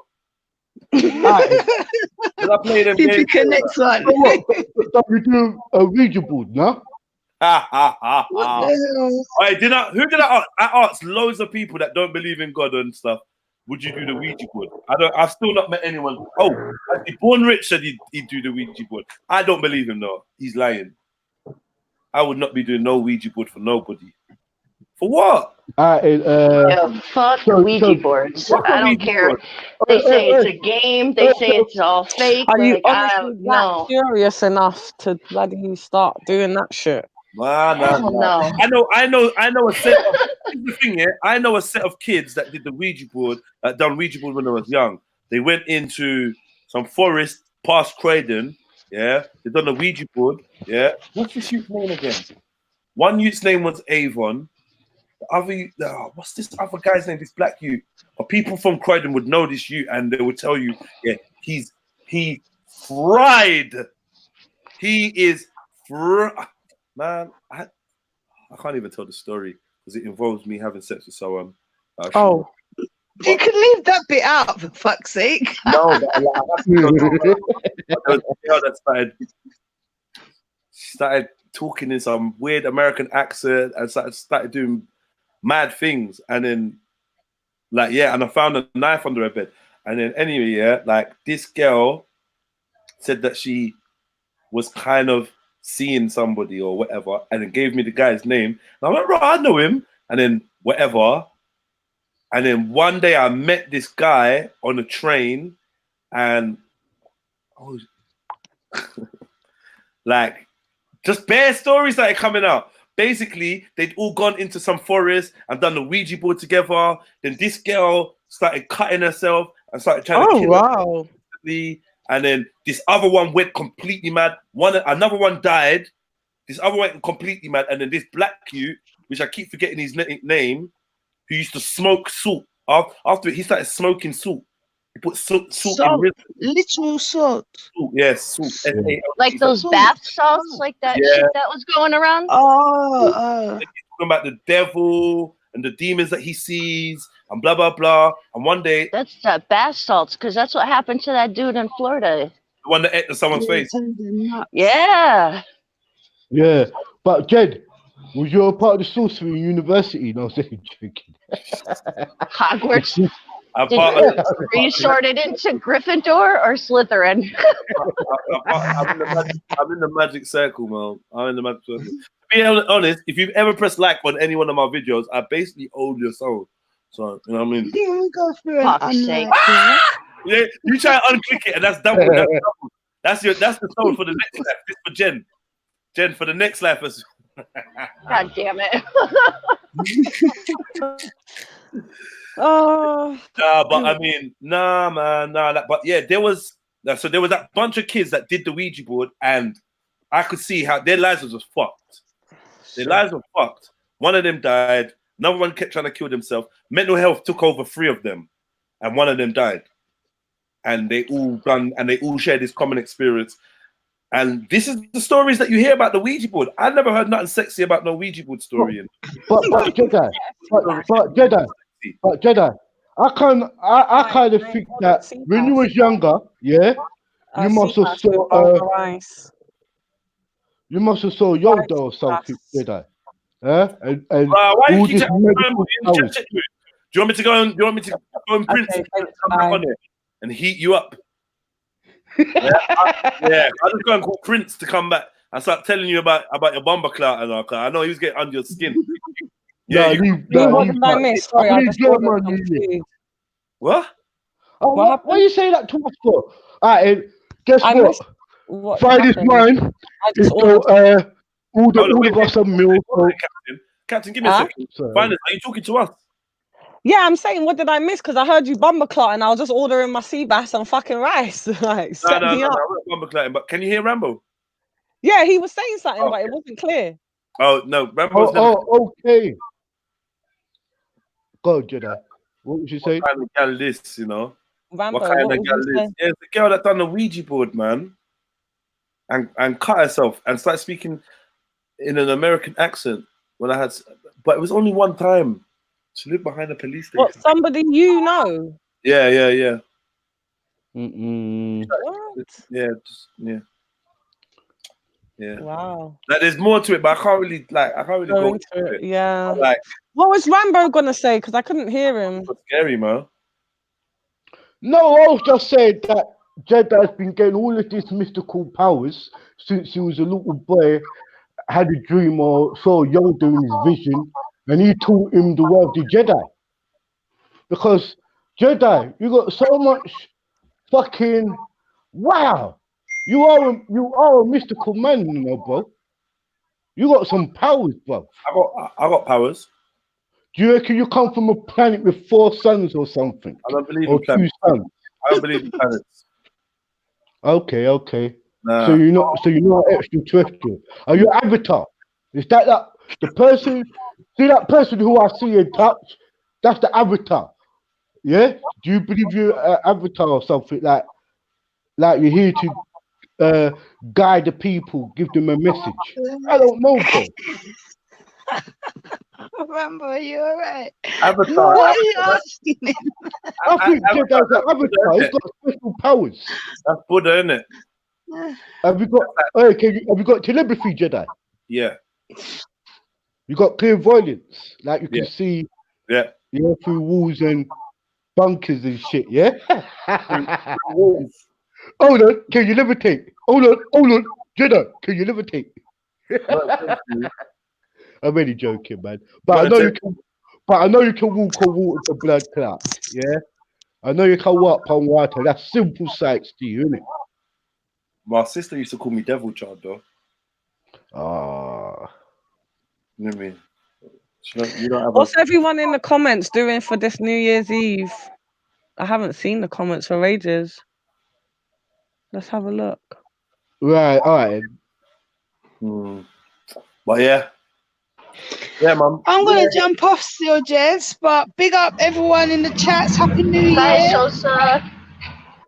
Oh yeah, Jen, your Happy voice New is Year. coming from nowhere. Like No, I know, because I was walking to the store and it's mad loud, so I just muted. No, I kind of forgot you were there because I weren't looking at the screen. So I was like, who's that? But yeah, big up yourselves. Who I see later, I see later. Who I don't, enjoy your New Year. See it in with a smile on your face, no matter what you do. Big up, Sosa. Don't go missing, Sosa, man. I never go missing, man. Nah, I'm always in. I mean now. I mean, don't go missing. Me, I message you. Oh no, I got my phone. But yeah, I'm gonna be off for a bit still. Bless you, Sosa, No, I'm not talking to you. Sorry. What? Man, snakes, man. Ha! Oh, you're a joker, fam. That's the inside jokes for those that haven't caught on. Yeah, I know, man. I know. The motive is wherever you're going. I said, where's the motive tonight, you know? Yeah, that's what I said. Where they going? Robbing the Peckham youths. Yeah, you go. You're getting Peckham. Clearly, you're getting. Get me. I'm leaving Peckham. You're going to Peckham. Oh God. Yeah, go rob some Peckham youths, man. Seriously, man be getting Peckham and never leaving. No, man, fuck that. Big up yourself every time. I'm just reading some of your comments. Tell me your plans, man. Tell me your plans. We want to know. And I'm trying to go to New York, but everyone keeps bullshitting on me, so I'm getting kind of discouraged. Yeah, man, you got them bullshit friends. We trying to go Times Square. Yeah, man. Yeah, I was all excited, and because it's actually my mom. She's like, "Yo, let's go to Times Square this year." I'm like, "Hell yeah!" Because I went one time before. It was awesome. So I was like, "Fuck it, we'll just bring everyone." What do you do? Watch the fireworks? What happens there? Yeah, it's like blocks and blocks. The streets are just blocked off. It's like a party. It's a huge block party. Well, people just on the road, just walking around, just doing what? Yeah, drinking, smoke. I mean, it's like it's crazy. You just get and watch the balls drop. Oh, okay. Yeah. I see it. I mean, they have concerts and stuff, but I'm not paying for all that. Yeah. Oh, so Jen, so when they're doing a concert, yeah, that's for people who paid, yeah. That's not for the whole. That's not for the whole street. Yeah, right. I don't know about that. I mean, people used to go to Leicester Square, innit? But yeah, but Jedi, what happened years ago? Yeah, what they used to do, no Times Square, they used to have all the big artists used to do their like tune for celebrating the New Year on Times Square. But I always thought that all of those people didn't pay. So half of the people who used to listen to that music were paying audience. So that whole street, you know, like that Times Square is like that whole. It's about what, Jen? 5 miles of road. No, it's like 6 blocks, maybe like 6 blocks. Yeah, it's but you know, man, blocks, man. Oh, how many miles? Probably like a square mile. Like a good square mile is going to be shoulder to shoulder people. What, like in their minions, though? Yeah. What's that? What, in their minions? That. Oh yeah, there's millions of people. Yeah, I don't know how many people go there. It's packed. It's insane. It's packed. All those blocks from like all around Times Square is just it's shoulder to shoulder. But there's like a sectioned off like concert area that's like right in front of the building that they do the ball, that they drop the ball, and like that's where you have to pay to get into the concert area. Yeah, but I mean, if you're close enough, you could hear the concert, but there's so many people. It's kind of like fuck it. Yeah, where you're coming from. Yeah. Plus, the closer you get to like the main like part right there, because you could see that ball drop from like blocks away, you know, like the building is so high, you could look up from wherever you're at and like you'll still see confetti and stuff. Like I think we were like 2 blocks from the building when we went, and we still got like rained on with confetti and all that. Like it was fun. It was crazy. Dun, dun. Yeah, but I want to go and people are bullshitting. So what are you gonna do then? I don't know. I'm about to take my youngin and go.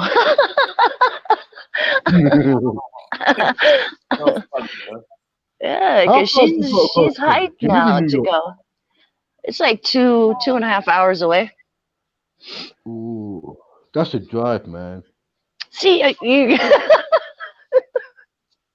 that's nothing. That's nothing. Not really. You guys, That far.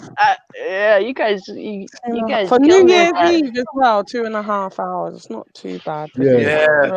It's not bad. I ain't gonna be a hypocrite. I gotta jump in the shower in a minute. And then I just want to drink.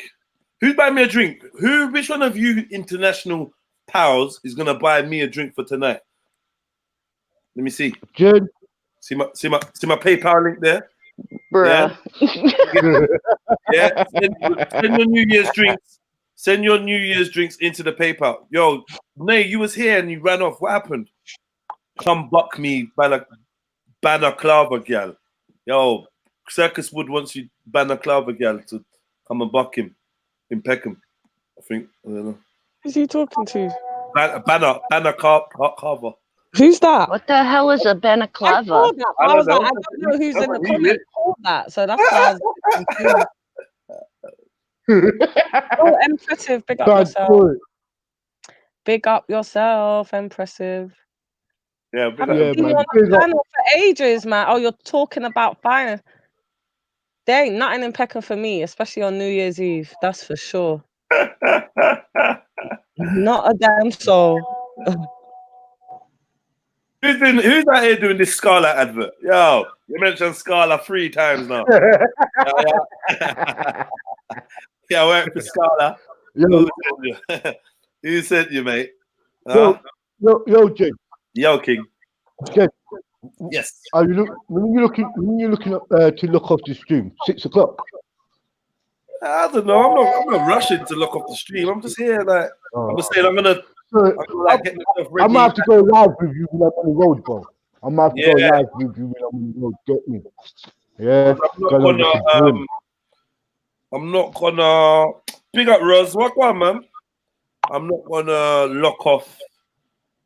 I don't know what I'm talking about. I lost my train of thought this second time now. I don't remember. But yeah. It's not no major thing. I'm just putting on a tracksuit. So, you know, I'm thinking on a tracksuit, or maybe I'm gonna feel on some some jeans just in case we have to touch. I was gonna say you need to be ready for anything, mate. Don't set yourself up for failure now. For failure.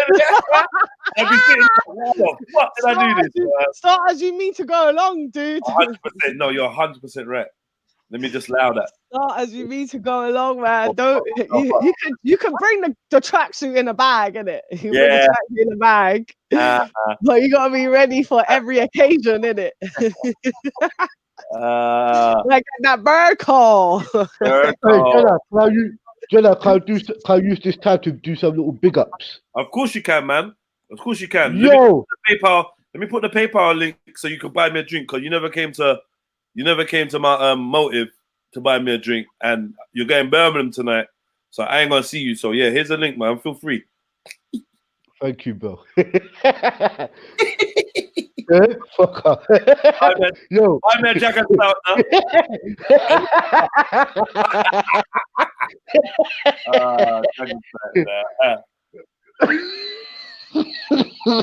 Yo, Jedi, you can't make me laugh like this no more, no, bro. I'm getting old, fam.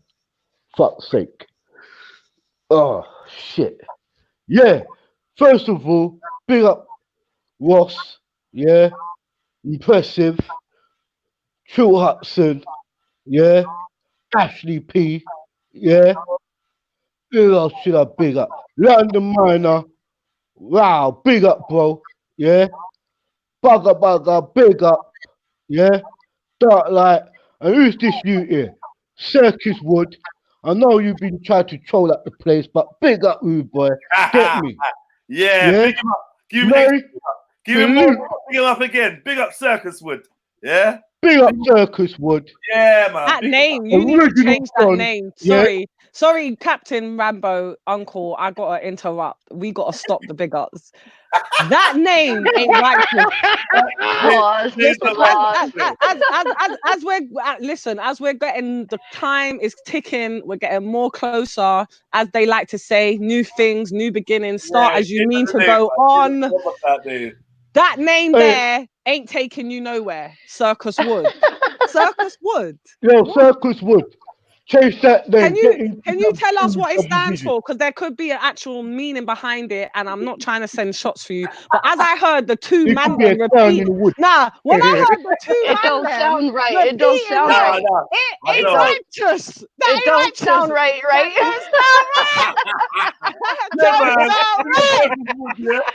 It doesn't sound right at all. Man's got the Circus Wood. Just rolling around Peckham. The Circus Wood. Oh, Jedi, Ace Maya, big up yourself. Salute every time. Yo, Ashley P, I beg you jump up, bro. Fuck's sake, man. Ashley, jump on, man. You not ready for Ashley today? Right, Ashley, man. Come on, Ashley, man. Ashley, ain't trying to hear you, man. Say your answer in the comments. I know you're drunk right now, writing in capitals. You're probably in the hot tub. Nah, man, stay where you are, Ashley. Happy New Year to you and Stephanie, though. Definitely. Yo, special request to SMFY Records, yeah, Nay, and the whole of the production team, the artists and everybody. Big up, get me. Big up, Nay, salute. Ashley P, man, big up yourself, yeah. When 12 o'clock comes, man, I beg you look too shut for me, bruv, yeah. One love. Yo, what's big up, sister? Every time. You at work, Ashley? Big up, man. Yeah. At work, man. Work, man. You better be getting that time and a half for the holiday, man. And I PYG. Hey, Jedi, what about this other you? PYG was taking auditions. I was in jail. Chatting about audition. Me audition. Do I look like a... Listen. When I join gang, you know. I don't join gang. I join gang, the new generation. I don't join gang, you know. I don't join gangs and need a group of boys to we call ourselves this and that. I get me. Not since I was in secondary school, and not even that. Yeah, not even that. So please miss me with all these bullshits. What is wrong with you, bruv? Batty man, suck him up. That's the vibration you want. Suck him up. Come off my chat, Batty man. Say my name one more time, and your dad is a fucking. Your dad's a transgender. Yeah, say my name one more time, and your mom is a fucking crackhead whore. Yeah, type in Jedi, type in my chat one more time. Yeah, and your mom is a fucking crackhead whore. Go away now. That's enough. Come on, Circus Wood, man. Start as you need to go along. See, I knew that name didn't sound right. That name ain't right. That name ain't righteous. And you know me, I don't call them things out. I just can't help myself. When I heard Rambo say it, then I heard Dad's like, huh? No, I never said it. Rambo said it twice, and he changed his voice. Oh, right. Nah, it just ain't righteous. It just ain't righteous when Yo, Sax, big up Sax. Get me, big up Sax in the building. Who? Yeah, Mr. Sax, man. Oh, Sax. Okay, yeah. Yeah. Big up Prince Sexy, man. Mr. Oba Sexy, Oba. Obasa. Yeah, King Saxy there. So big up yourself. Oh, so what? He's not a prince no more. Wow, old boy. He's about to get married, isn't it? He's about to get married. He proposed to his girl not long ago. So it's king settings now. Congrats, Oba Saxy. Congratulations, bro. Big up yourself and your fiance. I wish you all the best, man. Have a beautiful marriage and a beautiful life. Bless you guys. Yo, Saxy. Everybody's telling me I must go to this motive. If you don't play there next time, I'm not going, you know, bro. So, man, man, I'm trying to get Prince on the Saxy. fly, bro. I already said to him, I want him to come back again because he opened up the first show. So for the new year, I want Saxy in there, man. When you in there, my bro, my broski. Yeah, man. And hopefully we'll be ready for when Jen Gotti comes to London. Oh my God, I swear to God with that name. I swear to God. Nah, Jen Gotti. You guys have a No. Come on, man. Jen shares a name with bullets, isn't it? Nah, never that. Never that. Come on now, you can't do Jen like that. That's just not. You could have picked any other Italian last name. I can't jump on that bandwagon. I can't even laugh. Thank you, finest. Thank you, finest. I'm glad someone got me. No, man. Man. She's reclaiming her Italian name. She's reclaiming her Italian name. Yeah, and she's using Gotti. Yeah, never that. No, but Jen, she wouldn't sell herself out like that. The hell no. I thought she had more. She's the original Gotti. She's the original Gotti. She's the original Gotti. Hey. Well, then other Gottis are going to have to let that name go. They're going to have to let that name go if I'm going to claim it back. I'll be back in a second, yeah. Don't muck about with Gotti, man. Jane Gotti, the original. You're not even Jen, you're Jane. I said Jane Gotti. Yo, Jean. No, James. Jean Gotti. Jim Gotti. You. What's going on there? What the fuck's your name, Jean? Oh my God! Don't tell him! Don't tell him! Oh my God! Oh shit! I'm so jealous. Come on! Miss Cletty. What's your name, man? There's no Miss Gotti's up in here. Jennifer is my name. Jennifer. Jennifer Gotti. Nah, fuck that shit. Jennifer Gotti. That does sound good, though. Jennifer Gotti sounds good. Fuck that. You do sound like a Don's daughter, though. She's a Don's daughter, man. He said a math. He was like, you sound like a math. And I was like, a math? Like what's going on? No, I was going to say math later up. But she's a Don's daughter, man. Don't fuck with Jen, yeah? Jennifer, innit? Where you from? A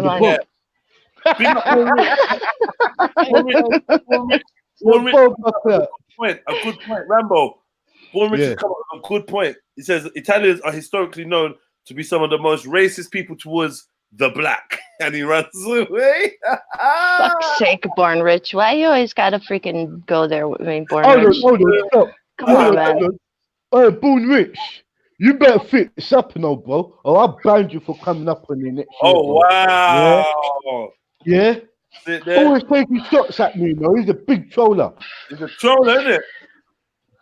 Control. I told you guys mad times when my great-grandparents came here from Italy, they were classed in the same lower class with everyone else. So they didn't have prejudices against them because these are the people they lived next to. These are the people they worked with. These are the people that they lived around in their neighborhoods. My grandparents lived in Brooklyn. They came from Brooklyn. So come on, miss me with that racist shit. Miss me with that. The only people I ever heard my Hold on. I'm gonna get you tonight, Jennifer. Hold on. Yeah, Jennifer. Like that, man. Come on, man. Don't play. Come on, man. You play checkers with these fools out here, man.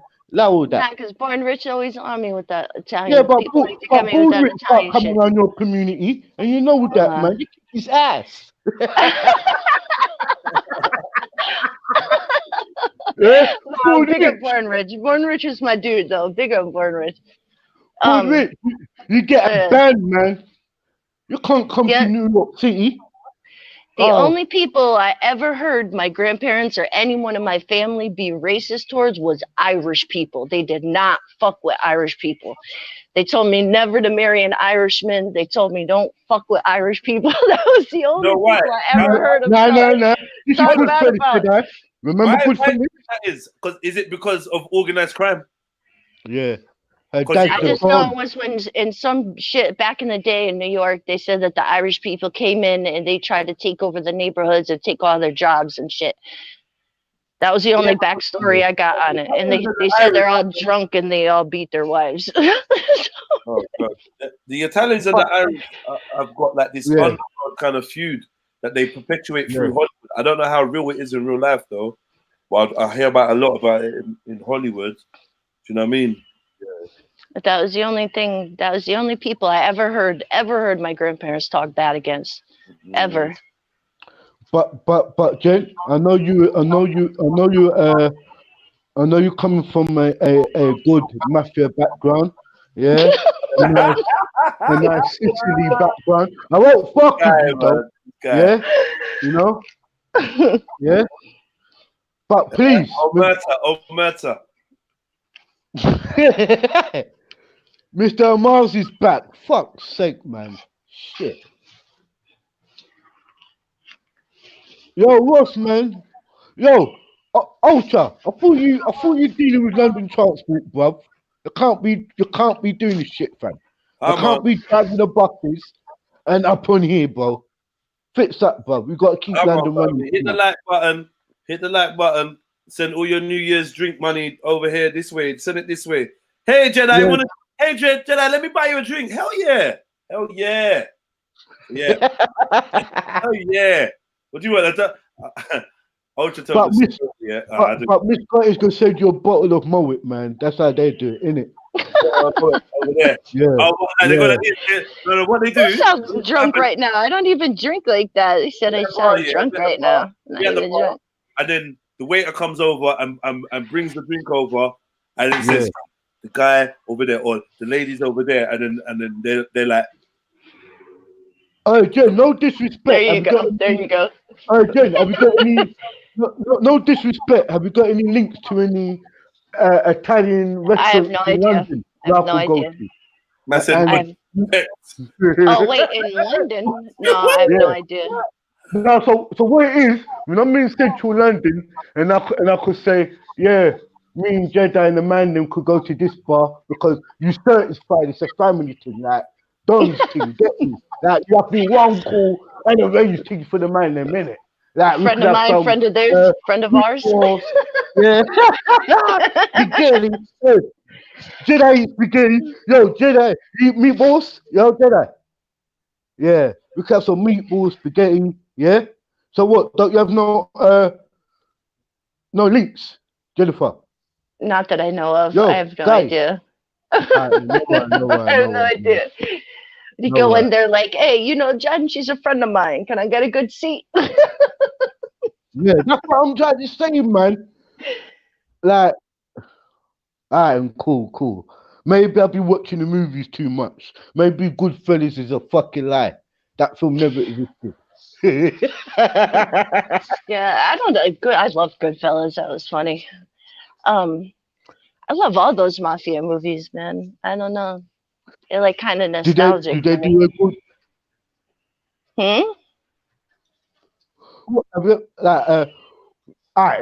What's his name? Have you ever seen that film, Do the Right Thing? Was it ever like that when you was younger? With Spike Lee? Do the Right Thing, with Spike Lee, yeah. I feel like I've seen. I feel like I've seen parts of it, but I haven't seen the whole movie. I can't remember. Man. No, don't worry. If you haven't watched it, it's not worth really talking about something where you haven't seen that. Because I'll just lead your mind somewhere else. Because where it was based in the Bronx, where the black community and the Italian community was kind of like living side by side. I think it had to be in the 70s because it was like that hip hop generation. So Spike Lee was actually portraying how it was at that part of maybe that part of that city of New York, the Bronx era. Yeah, so it was portrayed that it had little racial conflicts back then, but you might not even grow up in them areas. Was you always born in New York? And grow, or No, I was born in Connecticut. My grandparents, my great grandparents, when they came here, they came through Ellis Island. They lived in Brooklyn, and that's where my grandparents were born. So they lived in Brooklyn when they were little. Then they moved out here to Connecticut. I've never heard of Connecticut. You know, could you give me a little? What's it like in your city? I heard of it, but I've never really heard somebody speaking from there, kind of thing. Well, people like from New York say it's fake New York. So like, my city is it's a small city, but it is a city. There's I don't know. It's it's a city. I don't know. Right. Yeah, it's just middle, lower class people. Like there's a couple high class neighborhoods, but they're way out there, like on the other side. Like the east end of town, up in the mountains, there's some nice houses, but most of the city is just like, I don't know. And so like, Connecticut is mostly like 200 miles from New York, basically, you're saying, yeah? Yeah, it's like 2.5 hours. Where I'm at, it's like 2.5 hours north of New York. Okay. I can just jump right on one highway and ride it all the way down, so it's easy. All right, okay. But, so how far are you from Oregon? Or is Oregon totally different? Oh Christ, that's on the other coast. I'm on the East Coast. The Oregon, like Washington State, is like on the West Coast. Okay. Yeah, it'll take me like 3 days to drive out there. Okay, right. All right, thank you. You answered all of my questions. Thank you very much. You're welcome. Thank you. Get the likes. Subscribe, do a donation, give Jedi New Year drink, big up. Jedi, I'm off. Like up the thing. Big up Finest Wine. You're off where? Where you going? Gotta get ready, bro. Yeah. Alright, because man them starting to call me and block and interfere with this conversation. So anyway, big up everyone. Big up, man. Big up. Wherever you going, roll safe. Get me. Be safe. Yes, have your back. Have your people's back. Have your front, mainly. And be safe. If you can walk out of trouble, walk out of trouble. Little Rambo's message. Get me. Be safe. And big up. Bless up, Captain. Yeah, big up, Captain, man. Listen, I'm going to miss you lot. Right. Fucking 2020, boy. Rascal. Big up on yourself, yeah? Big up to everybody. Hey, no one you want to go, but you can't go. Yeah, I might just say that. Hold on. Okay, continue.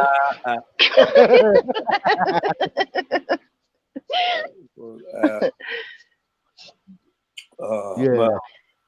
You got loads of time though, innit, Jen? You got like the whole day. You don't have to get ready for time. Yeah, it's only like 1:45 in the afternoon now. Mr. Amar. Assalamu alaikum. Yeah, walaikum salam. How you doing? Yes, alhamdulillah, my brother. How are you? You okay? I'm fine, man. What's going on, man? What's your plans?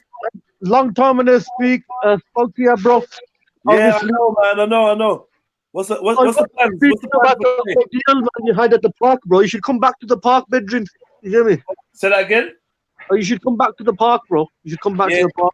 Yeah, I might do one day, man. One day I'll come back to the park. Yo, come on, man. Bro, everyone makes mistakes. Everyone says things that, you know what I mean? Obviously, bro, you know what I mean? Nobody can hold you to rules and regulations because you got your own person. You believe in something. Now, obviously, if somebody says, if you made a mistake or said something wrong or you offended anybody or made someone upset, obviously, you're a man, then you can apologize, whatever. Someone need to approach you properly, you get me? They can't hold you to something, you know what I mean, that they believe in because you don't believe in that. You understand? They have to understand that, you know what I mean, that you are a different person that belong to a different faith or whatever. You get me? Yeah, I don't know I don't know why people don't understand that. You know, I'm one of the harshest people when it comes to critics of people who criticize Islam. But at the moment, at that time, innit, bro, it's not the way. Obviously, Jeddah, you do your thing. Things have happened.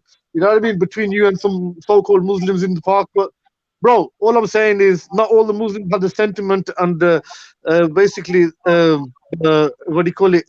Intention of you know what I mean, doing them things, you know what I mean, to you.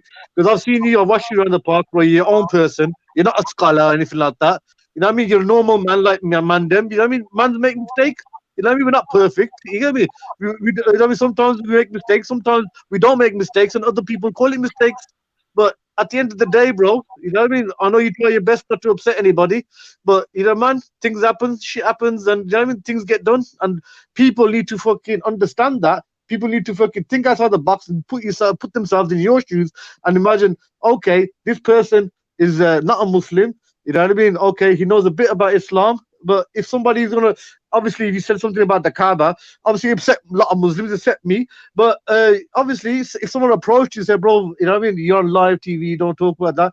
You know, but the millions of people who fucking do it all the fucking time, just because Jeddah has said it, you know what I mean? And if someone approached you nicely and said, bro, it upset me, you know what I mean? It's offensive, you know what I mean? Please refrain. I'm sure you would have apologized like a big man you are, bro. You know what I mean? But when people are trying to push you out and do these things and trying to, you know what I mean, trying to fight fire with fire and antagonize you in that way, how is that a form of dawah? How is that going to make you feel about Muslims as a whole? You know what I mean? They're not probably acting upon Islam, but you're an individual. You know what I mean? You're going to take from whatever experiences you have. So the experience that you know what I mean, experience, bro. You know what I mean? Obviously, you know what I mean, I'm not going to say anything, but I hope, you know what I mean, you don't, you know what I mean, just have it in a prejudice kind of what do you call it, look on it, that, you know what I mean, that is Islam and that's how it goes on.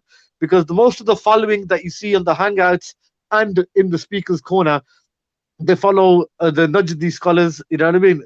And they've been built up around about 200 years ago. They disregard all the scholars from before. That Muhammad ibn Abdul Wahhab, you know what I mean? These ones that call themselves Salafi, they rate him as a scholar. Him, when he's come 200 years ago, he said that the Ottoman Empire and all the Muslims before that, for the last 600 years before him, were kuffar. So you get me, so making takfir. So that's why you get these brand of Muslims from that angle. So I mean, I wanted to speak to you, right? I know it's a bit out of date now, but obviously I just wanted to say that, and you know what I mean, I didn't want you to think that all Muslims, you know what I mean, act that way. And obviously, bro, people make mistakes. If you have said something to upset people, there should be a way. I mean, there is opportunity that people can, I mean, pull you to the side and speak to you directly. You know what I mean? And I'm sure you would have acted accordingly. But all I'm saying is, Assalamu alaikum, and don't deter coming back in the park, bro. You know what I mean? Alhamdulillah, you are a good asset. Sometimes I've heard you speak, and you are an intelligent person, bro. And the more you learn, you know what I mean, the more better you'll get. So knowledge is power. That's what I'm gonna say. Alhamdulillah, bro. That was very positive. Of course, man. We're all one race. You know what I mean? We're all one race. We're mankind. You get me? We're mankind. We got, you know what I mean? God has created us in different nations and tribes to recognize each other. That's only what's for. No man is better than the other man. We're all the same. We're all here. We all are heavy. You get me? We all are heavy. Big up yourself, bro. What's your name, man? What's your name, man? My name, Mr. Amaz, man. Mr. Mars, yeah. Right now, man. I like that. I like that energy, man. Subscribe and like Irie to Irie. You get me? Subscribe and like. I've got the good stuff on my channel, and I'll be posting some regular vids here and there, some nice reminders. My channel, Verse Vicer family. You get me? Subscribe to the Triluminati channel. You get me? My blood! I see this. I'm subscribed. I do these things. You know what I mean? But what I'm saying is, I've got some content on there, Islamic content on my channel, but it's not for, you know what I mean, the layman. It's not for the normal person. It's for intellectual people. I'm saying it's for everybody, but only the intellectual person will grasp the wisdom behind the teaching on my videos. So, alhamdulillah, inshallah, brothers, I mean, have a look and you probably gain some insight into, you know what I mean, some self-betterment. You don't have to be, you know what I mean, to do with anything Islamic, but something else implemented in your life could, you know what I mean, the teachings in there could probably inspire you, you know what I mean, to progress spiritually, inshallah. That's all I gotta say.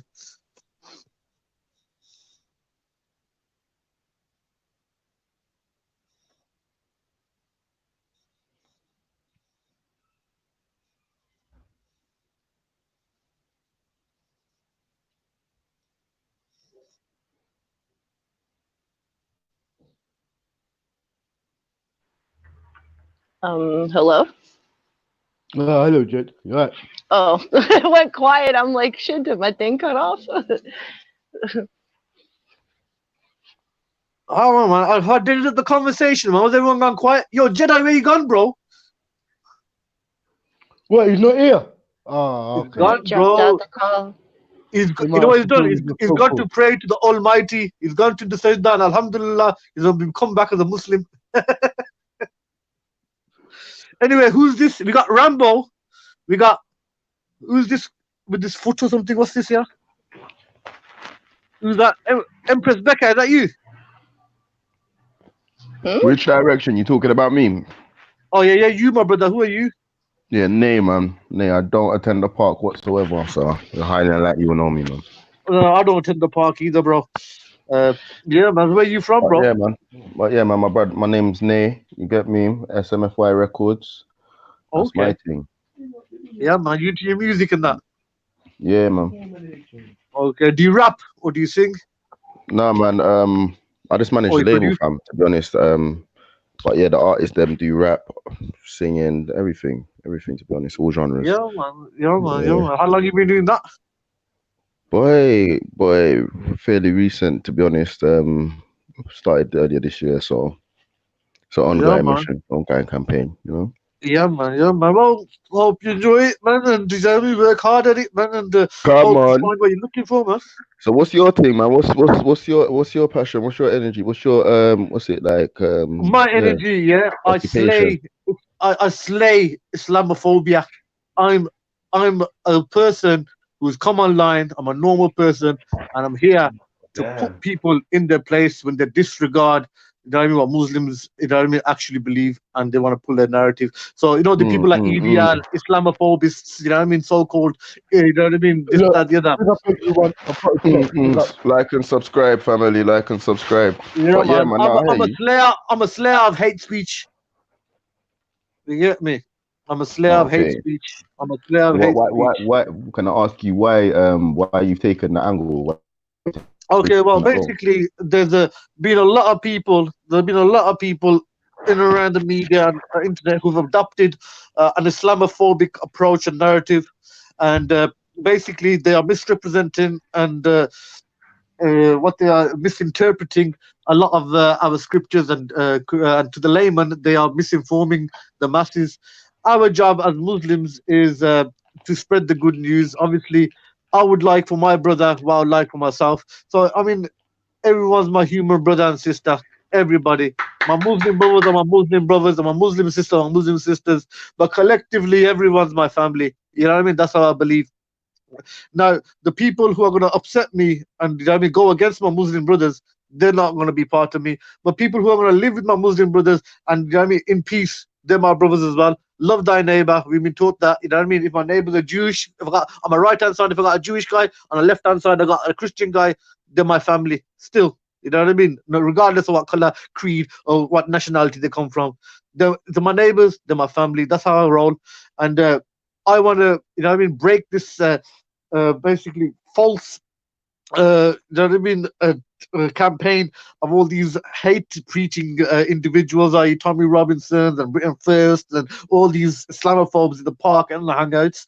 And intellectually, I want to discredit them with debating regarding Islam, and basically expose their lies and expose their agendas, and basically make the world know that what these guys are preaching is actually terrorism, because they're inciting hate and social terrorism, which is antagonizing people to take up arms or to take up drastic physical action. And this should be addressed in the highest of courts when people do this, especially if they do it on purpose, and you know what I mean, and it's calculated and it's a conspiracy, and it's classed as social terrorism, and it's disturbing the peace. And as a British national, as a patriot, as somebody who as somebody who basically, enjoys living in this country. This country allows me to practice my faith, allows me to be a Muslim, and does not, stop me or compel me to do anything that goes against my faith.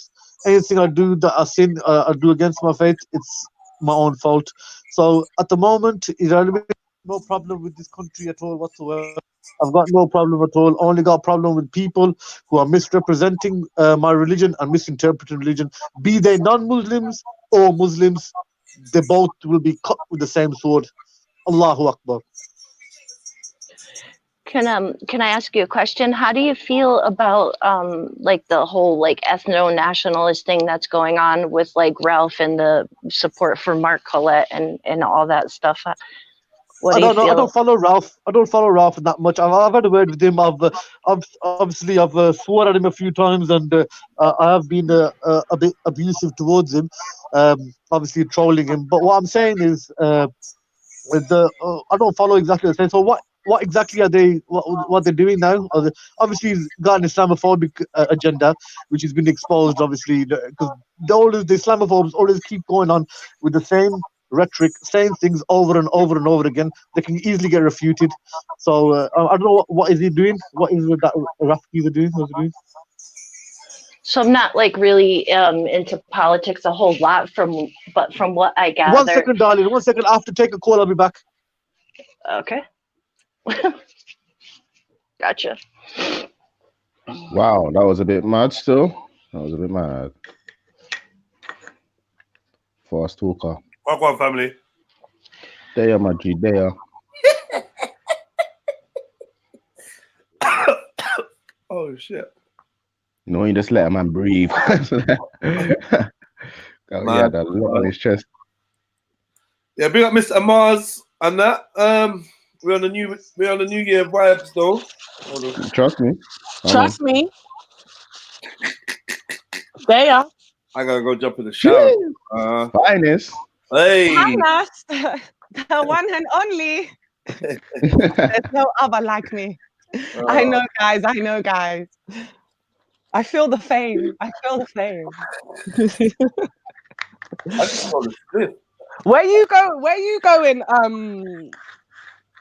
Oh God. Nay. Yeah, that's it. Nay. Boy, you know, man's got a secret location today. Oh, you got that secret one as well.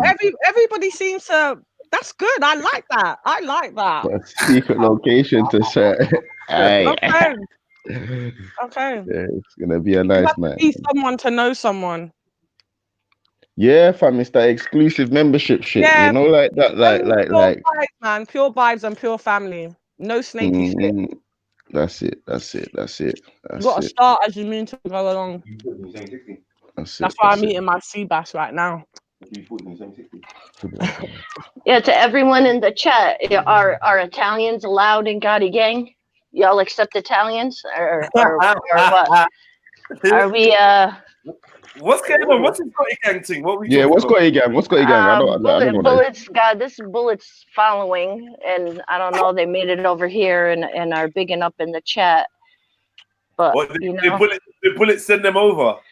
Who knows? I don't know. I don't believe that nobody wants to be in Bullets gang. They do though. They do.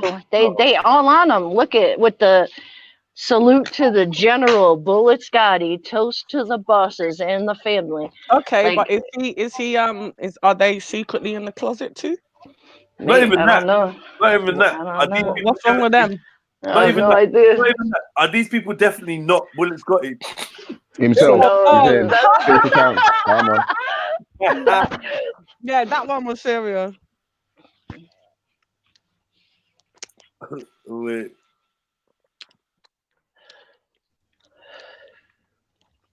Because if you're gonna put Gotti on me, then technically, as the Italian, I should be running the whole thing, then, right? That's right. Yeah, that sounds like some white privilege right there, Jen. I'm scared of. Oh, come on! What the fuck? Yeah, man. Italian privilege? You're gonna use Italian last name? You're gonna have no rights to that shit? Yeah. Come on, man. Come on. Yeah. Come on, man. Mafia bitch. Forever, man. Do you know what I mean? Oh shit! What is going on out here? Yo, G, drop the link. Someone drop the link. Jeez, I'm unable to still. I'm on phone still. I got sea bass in my hand and mouth. Yo, when I get back to my laptop, because I don't have the link, I'm on my phone right now. So I dropped out and came back in with my phone. I'm gonna run to my laptop as well. Fucking, what do I do? Just copy the link from like the URL and they send it. Say that again? Looks like Nays dropped out. I don't know what happened there. Jen dropped the link. Thank you, Jen. Thank you, darling. Thank you. See, women like me gotta line up my belly for later. Thank you, Jen.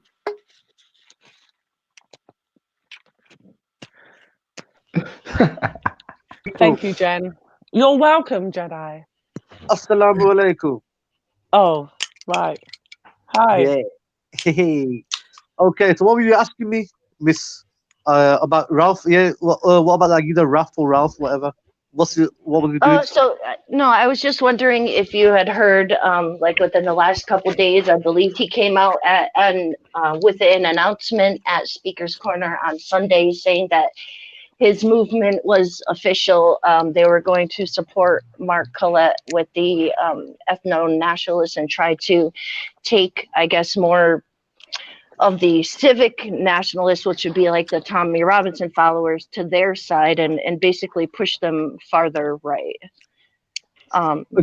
Okay, one thing about this geezer Ralph, first of all, he's a nobody thinking he's somebody. I mean, these people who are running these far-right campaigns and who are the big heads, they won't come here and tell and spew out all the rubbish on the internet. This guy is a wannabe. He thinks he's one of them. He's just a Christian missionary. You know what I mean? Probably he's got a drink problem from the experiences I see with people. I'll be a lot of people the way he goes on. And, he just washed up somebody. He's not even a has-been. He's a never has-been. You know what I mean? And he wants to be something. But the way he talks, the way he says, you know what I mean? I've spoken to big people in political, you know what I mean, positions, and in my homeland in Kashmir, and in Pakistan, and in Europe, and in England. I've spoken to a lot of politicians and a lot of people who are high up in the diplomatic game. And the way this guy speaks, he's just bullshit. You know what I mean? There's nothing going on. He's just fucking making out that he's somebody, but he's not. EBL and all the far right and hate preachers, and even the followers of these Trinitarian missionaries who actually supposed to have the love of Jesus, but they are lying and misrepresenting next one's faith. You know, I mean, obviously Jesus, peace be upon him, would never talk. That's what these guys are on. They're just trying to divide, you know, I mean, people, trying to divide Muslims, then trying to divide racial, you know, I mean, personality. That's their absolute goal. That's what they want, is complete division, and they want to deport people that are or they want to let the British people decide whether they would deport all non-British citizens. I guess he said that's his goal for the next 20 years, and he also has volunteered to be one of the ones to move. I don't even think he's got 20 years in him. You know what I mean? To be honest. Secondly, you know what I mean? That is the goal of the Islamophobes and the right wing. But this guy, Ralph, whatever his name is, the big-eared geezer, he's nobody. He's a nothing. You know what I mean? He thinks he's somebody. He's got deluded. Obviously, you know, whatever he says, it's bullshit. You know, because he can't do shit himself. He's probably just freaking looking at what's going around in the political world, and he's making his own assumptions and all that. It's coming online. You know what I mean? Using a few fucking big words. You know what I mean? You must have read the Times fucking newspaper and fucking gone to the dictionary and found out. You know what I mean? To put it in context. Come on, say a few long words. You know what I mean? And people get fucking I know what they're talking about. But the guy's full of shit. He ain't nobody. He ain't nothing. If he was somebody, he would never come to Speaker's Corner and never come on Hangouts to say shit. You get me? That's what I say. Okay. So you just think it's all bullshit? He's just blowing smoke out of his nose. Just to move it on a little bit, yeah. Go on. Please do. Can you hear me, Mr. Amaja? Yeah. Yeah, I was wondering, what's your opinion on what happened between me and Oz? What happened between you and Oz? I don't know exactly what happened, but I seen the punch, bro. You knocked him out. You're a big man. You know what I mean? That guy's a little pussy. Obviously, you know what I mean? You should not hit him, but you know, because, huh? Yeah, no. What I'm saying is, what I'm saying is, a little pussy. I mean, the size of you compared to him, you one bombed him, you knocked him out. Whatever he said, I'm not saying. I don't know what happened. You know what I mean? I don't know what happened. So I'm not gonna say if it was right or wrong to hit him. Isn't he? Like, how do you feel? I mean, because obviously, like you mentioned stuff that happened in the park before, and one of the things that was mentioned to me was the fact that I keep bullying Muslim brothers. No. You don't bully Muslim brothers. You know, these so-called Muslim brothers are not sure, they don't understand, you know what I mean, the black community as such. I grew up with black people, you know what I mean? And I know, you know what I mean, the mentality and how people, you know what I mean, speak and you know what I mean, how the social, you know what I mean, community, you know what I mean, goes on. Now, just because you pushed Abu Talha, my man was touching you, you know what I mean? Black people don't like getting touched. Do you get me? Which is true most of the time, especially by next man. You get me? You pushed him. Obviously, if somebody's gonna piss you off, you know, say something. If they wanna basically discredit you intellectually, they can do with their mouth. They can do with their mouth. I mean, like I said, everyone makes mistakes, bro. I mean, you're not perfect. I'm not perfect. I make mistakes. You make mistakes. But what I'm saying to you, if you want to ask my personal opinion, you're a bigger guy than us. Yeah. Whatever he said to you. You know what I mean? I don't know, it made you angry, you punched him and you knocked him out safe. But you know what my religion teaches me? It's a stronger man who can hold his anger. It's like this sometimes. I can see, you know, little pussies on the road and they give you the big one. And I know I can bang them out, but then I thought, forget it, no point giving a dirty look or nothing. Let's carry on my way and do my thing. Because it's harder for me to do that because it's easier for me to knock them out. Do you get me? And it's very hard. I mean, it took me years and years and years. You know what I mean? Slowly. You know what it is, Jedi? I don't know what happened between you and us. I'm not saying, I'm not justifying you hitting him, and I'm not saying that you should not hit him. Whatever happened, whoever said if next man swore at my mum or something like that in front of my face, I'd bang him the fuck out. No matter how big he is. You hear me? I don't know exactly what happened. So between you and us, that's your thing. You know what I mean? But as a big man, do you get me? A little man shouldn't fucking try and antagonize a big man, knowing that a big man will fucking fuck him up. Simple as. But as me, obviously, you get angry, we're human. You know what I mean? We got emotions, we get angry. My advice is, bro, you know what I mean? Just try to control your anger. I've got an anger problem, I'll tell you straight. But I just wanted to know, I just know, because one of the things was, like, obviously, there was a whole thing about Oz being a Muslim and the fact that obviously the Oz geezer, he's some dodgy geezer, and I heard he's been discredited as well, nothing, you get me? But bro, I don't think you're a bully to Muslims. I mean, I'm sure I know, I know, I mean, and I know I've seen you, what do you call it, speak to Muslims, even like stand by side with Muslims against, you know what I mean, hate preaching. But there's certain Muslims that you probably don't like as individuals. That don't mean you don't like Muslims as a whole. Do you get me? I'll come in and I said, Assalamu alaikum. You replied me with that greeting, you know what I mean, Islamic greeting in Arabic. Do you get me? For me, that's good enough. I've actually said to, you know, I've come into some panels and I've given my salam, and some Muslims haven't given my salam back. But obviously, I don't know. I was going to ask you: is it appropriate for people? Like, would it? You know, because I feel bad. You know, you come into a panel and you greet someone, but I don't know. Is it appropriate for me to say it back to you? Like, what could I say back to you? Just salam? Like, I don't know. Yeah, you can say salam. You can just say salam, and or you can reply to the greeting in English if you like. If you don't know the Arabic way to say it, I mean, all I said is, may the peace and blessings of the Almighty Creator be upon you. Do you get me? That's all I've said.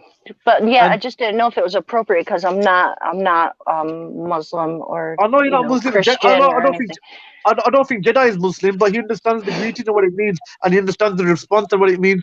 But it's just is like a level of like a respect thing. I find like when you're not Muslim and you reply. Do you know what it is for me? I feel like it's just showing respect and manners. Yeah, of course. I mean, coming from the Quran, if it comes to between me and you, I mean, obviously, now if you know what I mean, know the greeting, the response to my greeting, and you being a non-Muslim reply to me a non-greeting. In my heart, you know what I mean, in my intellect, what I've been told by scholars, inshallah, you will get rewarded for that effort, depending on your intention. Yeah. And secondly, you know what I mean, it's a greeting. It's one of the best. If someone greets you in a nice way, and you know the meaning of that greeting, of course you will greet them back in a nicer way. You're obliged to, you know what I mean, greet them back better. I mean, we're all in it together. We all live in this world. We're all going to die one day. So, you know what I mean? It's good to live together happily. Everyone's got differences. And it doesn't matter. You get me? But there are certain people who take levels to the extreme. You know what I mean? On both sides, Muslim side and non-Muslim side. And I just want to clarify to the people watching and your, you know what I mean, the audience, that not all Muslims are, you know what I mean, acting that way, or not all Muslims, you know what I mean, are as vocal as the speakers point out. Not everybody holds the same, you know what I mean, sentiments. Yeah. That's what I'm saying, bro. And Jedi is an intellectual guy, you know what I mean, and I think he understands that as well. He probably doesn't like a few individual Muslims in the park, the way they go on. That don't mean you don't like Muslims as a whole. And it's been personified or, you know, portrayed in that way. You know what I mean? Everyone's ganged up on Jedi, this, that. Okay, Jedi, you've probably, you know what I mean, done something here and there. Or, you know what I mean, next man, you swore at next man's mom, and the next man swore at your mom, or swore at that. And then the guy tried to attack you, bro. And then obviously you jumped him. He's another bro. If nobody swore in the first place, if you never swore, if he never swore, if it only takes one of you to walk away, do you get me? But obviously you can't. What you can expect something good. You know what I mean? Yeah, Jed, man. You know what I mean? Big man thing. Don't let me stop you, bro. Go on, fam. Carry on, fam. You know what I mean? No, that's what it is, bro. You know what I mean? So you know what I mean? That's what it is. That's exactly what it is, bro. So if Jedi, you know what I mean, had a problem with the, you know what I mean, certain Muslim brothers, yeah, okay, Jedi's, you yourself said something about the Haram, the Kaaba, the stone being like shaped like a vagina. You're a non-Muslim, bro. You know what I mean? There's people who say that. You said it's shaped like that. If it's offended Muslim, I mean, I was upset at that. It offended me to a certain extent. But I don't know you on a personal level. If I knew you on a personal level, I met you in the park and said, bro, this is this, bro. You know what I mean? It's disrespectful. Okay, it does. You know what I mean? If it looks like a shape of that, okay, you know what I mean? But please, you know what I mean? Try not to, you know what I mean, say in public and that. You know what I mean? If you got respect for me, you got love for me, I got love for you. I would say that as a Muslim to a Jedi, and I'm sure Jedi's a big man. He'll understand that, and you know what I mean? And he'll understand where the man them coming from. Is that right, Jedi? Yeah. I put it in, man. Yeah, man. So you know, don't you know what I mean? Be disheartened. Come back to the park and do your thing, brother. Do your thing, man. Yeah, man. Definitely. I feel like Jedi's never really left the park like that, man. He's always had these little grievers in between. I can understand why Jedi. I mean, Jedi. Tell me if I'm wrong. I can understand why you left the park, because you get pissed off in it. You don't want to see them, man. Them. You know what I mean? And fucking have the same shit over and over again. Nah, you got something that you. I'll be real. I don't know why people got that impression. I never left the park. I was back to the park the next week, the week after. Then I went on holiday. I came back to the park. We go back to the park every so often, but I was never that person that would be at the park every week. Every week, yeah. I hear that still. I hear that still. Person, yeah. And I don't see much videos of you, man, Jedi anymore. Hold on. Prior to that incident, I definitely had taken a break from the park before that, and it was actually in my head that this park is like, the park's just dead, isn't it? So I stopped kind of going for a while. I come back and the good conversations are off camera again. The best conversations are not on camera. So that's the greatest. So like, I'll be there having conversations with the man, them family, and whatever, and then we leave. No one knows that was there because I didn't get on a COE camera or whatever. Or sometimes I might be spotted in the background. I'm there all the time, so I don't want anyone to have that impression that I didn't go there or I don't go there because of anybody or anything. But practically, didn't you go last week? I have had to assess. I have had to assess the frequency and the point of going there, because I've had a lot of brothers and sisters warning me about attending there, telling me that it's a fruitless place, and I've had to listen because of certain things have happened. I've actually had to take what they're saying a little bit more seriously, and I realized, do you know what? Half the time it's not very fruitful there. So you're right. for an hour. If I don't feel the vibe, if nothing ain't going on, if I can't see no one good having conversations, I just keep it moving. And like, you know, I usually pass through. I pass through Speakers Corner rather than chill for the day. I'm not on that. Yeah, man. I haven't seen you. I've Bearing seen in videos. mind, guys, it is like -degrees out there too, you know. Yeah. Yeah, I haven't seen you personally. I don't watch the Speakers Corner videos as much because most of it is shit. You know what I mean? It's not fruitful. It's, you know what I mean? It's just drama. You know what I mean? People, oh, he said that, she said that, oh, he said that. See a live go to the park. Yeah, Jedi, didn't you go last week? Because I saw you on a video, someone talking to a Rasta with the green coat. Oh yeah. That was a couple days ago. Yeah, I was there. Yeah, but I just let Mr. Aman say, "Come back to the." I like things like that. You know, I'm wind up.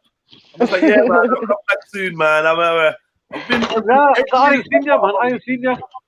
Yeah, I've been every other week, but it's like I said, it's a bit boring, man. It's just been a bit shit recently. Yeah, man. I think I need to come to the park and spice it up. Yeah, spice it, man. I want to come to the park, bro. But you know what? I'm going to come with a bulletproof vest and a knife-proof vest. and a couple of knuckle dusters. You get me? Yeah, there's definitely no need for that, man. I don't think there's ever been a situation in the park where you've actually... Trust me, when I come down, there might be. Happened, man. Trust me, the amount of people I saw that, the amount of mothers I've abused on hangouts, there's going to be. So in your honest opinion, yeah, if you were to go to Speakers Corner, who do you reckon would be onto you? Like what group of people? Everybody. Why is that? Because I've abused a lot of people's mothers online. Oh shit. Yeah, not that I'm scared. You know what I mean? I can stand by the couples and think, give it the big one like the Islamophobes do, but I don't go there to do that shit. I'm a general member of the public. I'm a Mr. Normal Muslim.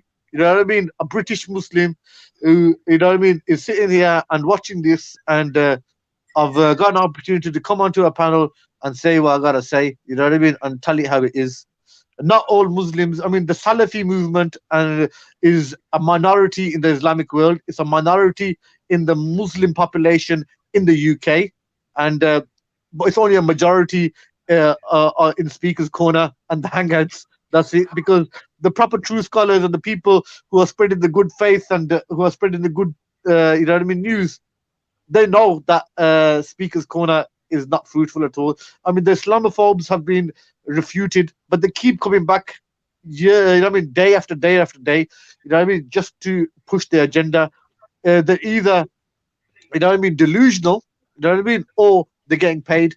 And I think it's the latter. They are getting paid. You know what I mean? And that's why they're coming in day after day after day. That's why I think most of them are like that. And then obviously there are some Muslim brothers who want to, you know what I mean, counteract that and come back and try to expose their misrepresentations. But it's getting boring now because everyone's been refuted. You know what I mean? If you want to have a fruitful conversation, none of those personal digs about here, there, or, you know what I mean, the stupidness. They want to sit down and have a personal, have a intellectual conversation. You know what I mean? And that will be fruitful if someone wants to genuinely learn. But I think nowadays there's a lot of people who want to score points rather than learn. You get me? That's what it is.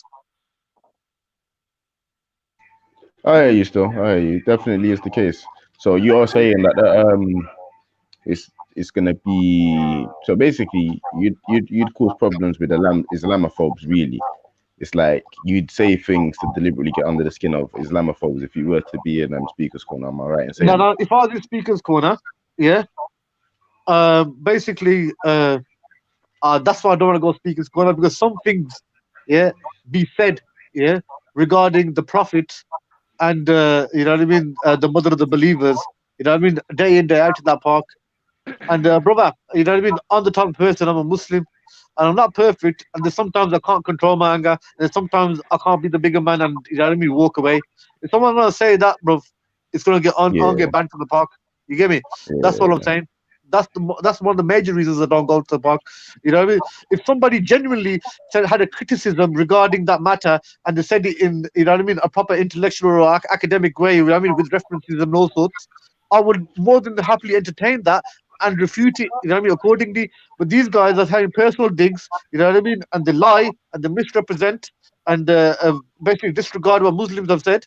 And that's what pisses me off. And you know what I mean? Jedi don't do that, fam. Do you get me? Jedi. Where you from though? Where in the UK you from, man? I can hear a slight little tone, a little accent. Where you from, man? Birmingham, man. Brumtown, Guntown. You get me, fam? You saying Brummy, yeah? All right. You get me? Brumtown. Big up all the Brumians in the house. You get me, my Birmingham man. So, squad. like I said, you know, when you're going back to when a non-Muslim gives Islam, it's like this. I've got in my local area, we've got a Jamaican food shop, yeah, and they're not Muslim, they're Christians, yeah. And they've got halal food. They sell halal food. They don't sell pork or nothing like that. But they buy their meat from the halal butchers. And I go support them first rather than the Muslim man. Why? Because they have a tradition that's, you know what I mean, feeding me halal and the people around. And I'm going to support that a non-Muslim that's, you know what I mean, reaching out to the Muslim community by selling halal food. Do you get me? I'm going to support that. You know what I mean? That's, I encourage them to carry on selling halal food. Do you get me? That's what it is. And I like Jamaican food as well, man. Poker. Yeah, we just had some mutton and rice. Big up the halal food. Halal Yeah, all man. the way, Big up the though. yard Big up food, the man. Jamaican Big up Big up the That's it. halal. the Jamaican It has to be food. halal, though, man. It has to be halal. It has to. If you're eating meat, you have to be fucking with halal. If you Yo, ain't fucking with halal, the Jews have fucking kosher. kill The yourself same thing as now. halal, more or less. You get me? If you ain't What's fucking the with halal, man, you're killing your insides. You're fucking with yourself. Why? What's the difference? What's the difference between lamb and halal lamb? Okay, halal lamb is first of all is blessed, and when it's not stunned or nothing like that, you know, most of the meat they get, they stun it or they, you know what I mean? Yeah, it's crack not the killed neck. properly. The Yeah, way it's so killed is different. Yeah, they just sever the jugular and drain out all the bloods, and all the impurity comes out of the blood. And basically, it's much healthier, and the meat lasts longer. And just the way it is, man. It was a tradition from Prophet Abraham, peace be upon him, and we carry on that tradition. Abraham, our father, and we sacrifice animals not for fun or not for gluttonous motive. We just for our sustenance. You know what I mean? We bless. You know what I mean? The animal. We say we are sacrificing this animal for our sustenance. Oh, thank you, God. So we don't kill animals for sport. You know what I mean? That's another thing I want to cover. The issues, the amount of food that gets wasted in the Western world. Do you eat halal food, Nay? Or not? Of course, me. Yeah. Of course. Come on. Oh no, I don't know, because you asked me what's the difference. Nah, because I can blatantly, when I was not eating halal years and years ago, I could tell. You can tell the difference. You can look at the meat. I don't eat meat now, but you can tell. Like you can see when you're in like a local supermarket compared to when you're in a halal butcher. Do you understand what I mean? And I just do feel that the meat's cleaner. The way it's killed is cleaner. It's just, and obviously, yeah, I just would advise anybody to fuck with halal. I even only buy halal sweets.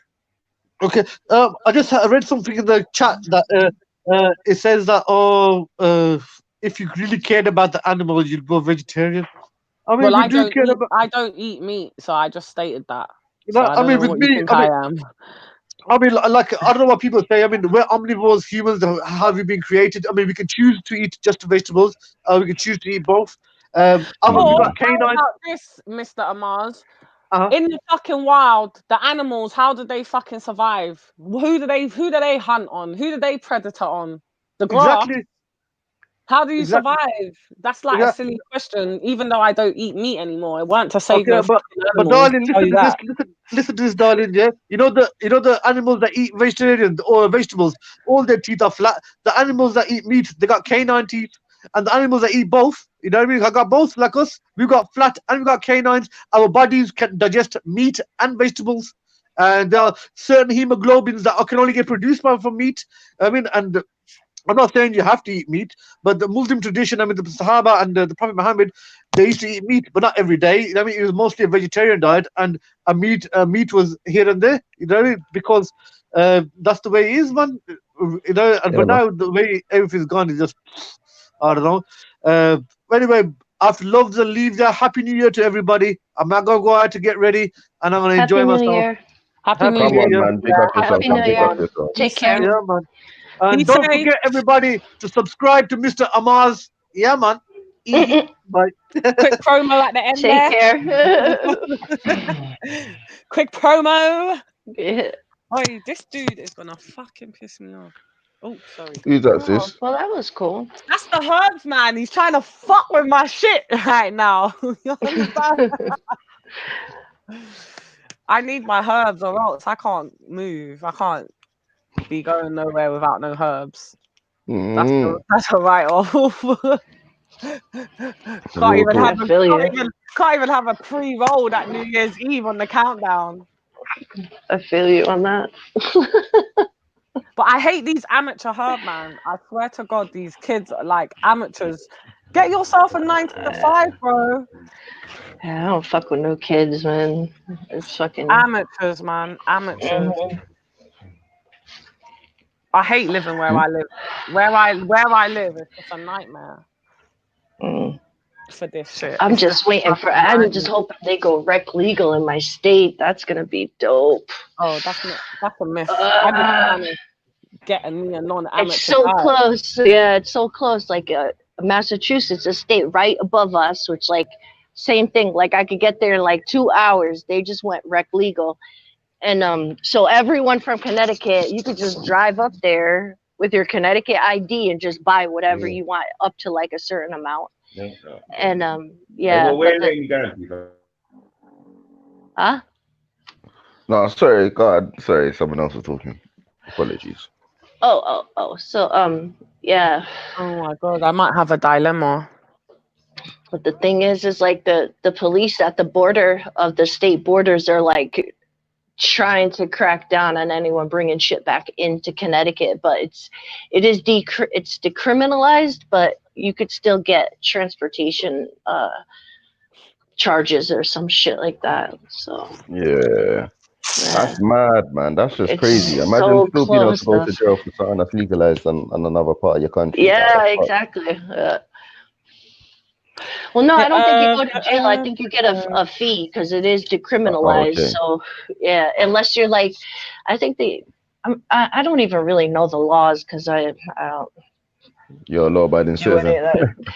I mean, I do what I do, and I keep to myself. I'm not like out there selling, but like if you get caught with like intent to sell, I think that's still you could like get a charge for that. But just for like possession and whatnot, I think it's just a fine. Okay, Mhm. okay. Yeah. Yeah, that's calm. That's calm. That's Unless you calm. got like 50 dime bags on your pocket and you're like, no, they're for person. Yeah. They're like, nah, it's intent The to intent sell. to supply. Yeah. Yeah, come on. Yeah, man. Times have changed, man. Times have changed. I realize these new generation of youths don't necessarily know what on. They don't know none of this. Like, they be Yeah. driving around with scales in their cars. And, Yeah. so, I don't man. know if you see at my gas station. Yeah. At the gas station, they sell like all kinds. The gas station I just walked to right there from my house, they sell digi-scales. They sell like lactose powder in jars and fucking little spoon. It's like they What's just lactose powder? What's that? That's like it's like what magic. they used like, to cut cocaine with. Yeah. Yeah, they sell all that paraphernalia like right at the gas station. It sucks. It's terrible because if you go to like the rich towns and or like over there on the east side, like where the rich people live, like their gas stations don't have that shit. You know, but they throw all that shit in our gas stations. Like just like when K2 was a thing, like all of our gas stations had K2. But like none of like the nice neighborhood gas stations had K2. America's a blatant design of fuckery, man. Yeah, I'm it not gonna is. lie, It fuck. is. It's terrible. Mm-hmm. Guys, let's all have a moment with me. Oh yeah, finest. What's your dilemma? I remember you just saying that a second ago. What's the dilemma, No, man? we gotta have a moment, guys. I'm sorry, because I'm gonna cry real life tears. No, go on. I'm listening. I got you. The sis. fucking herbs, man, shaking me down. Nah.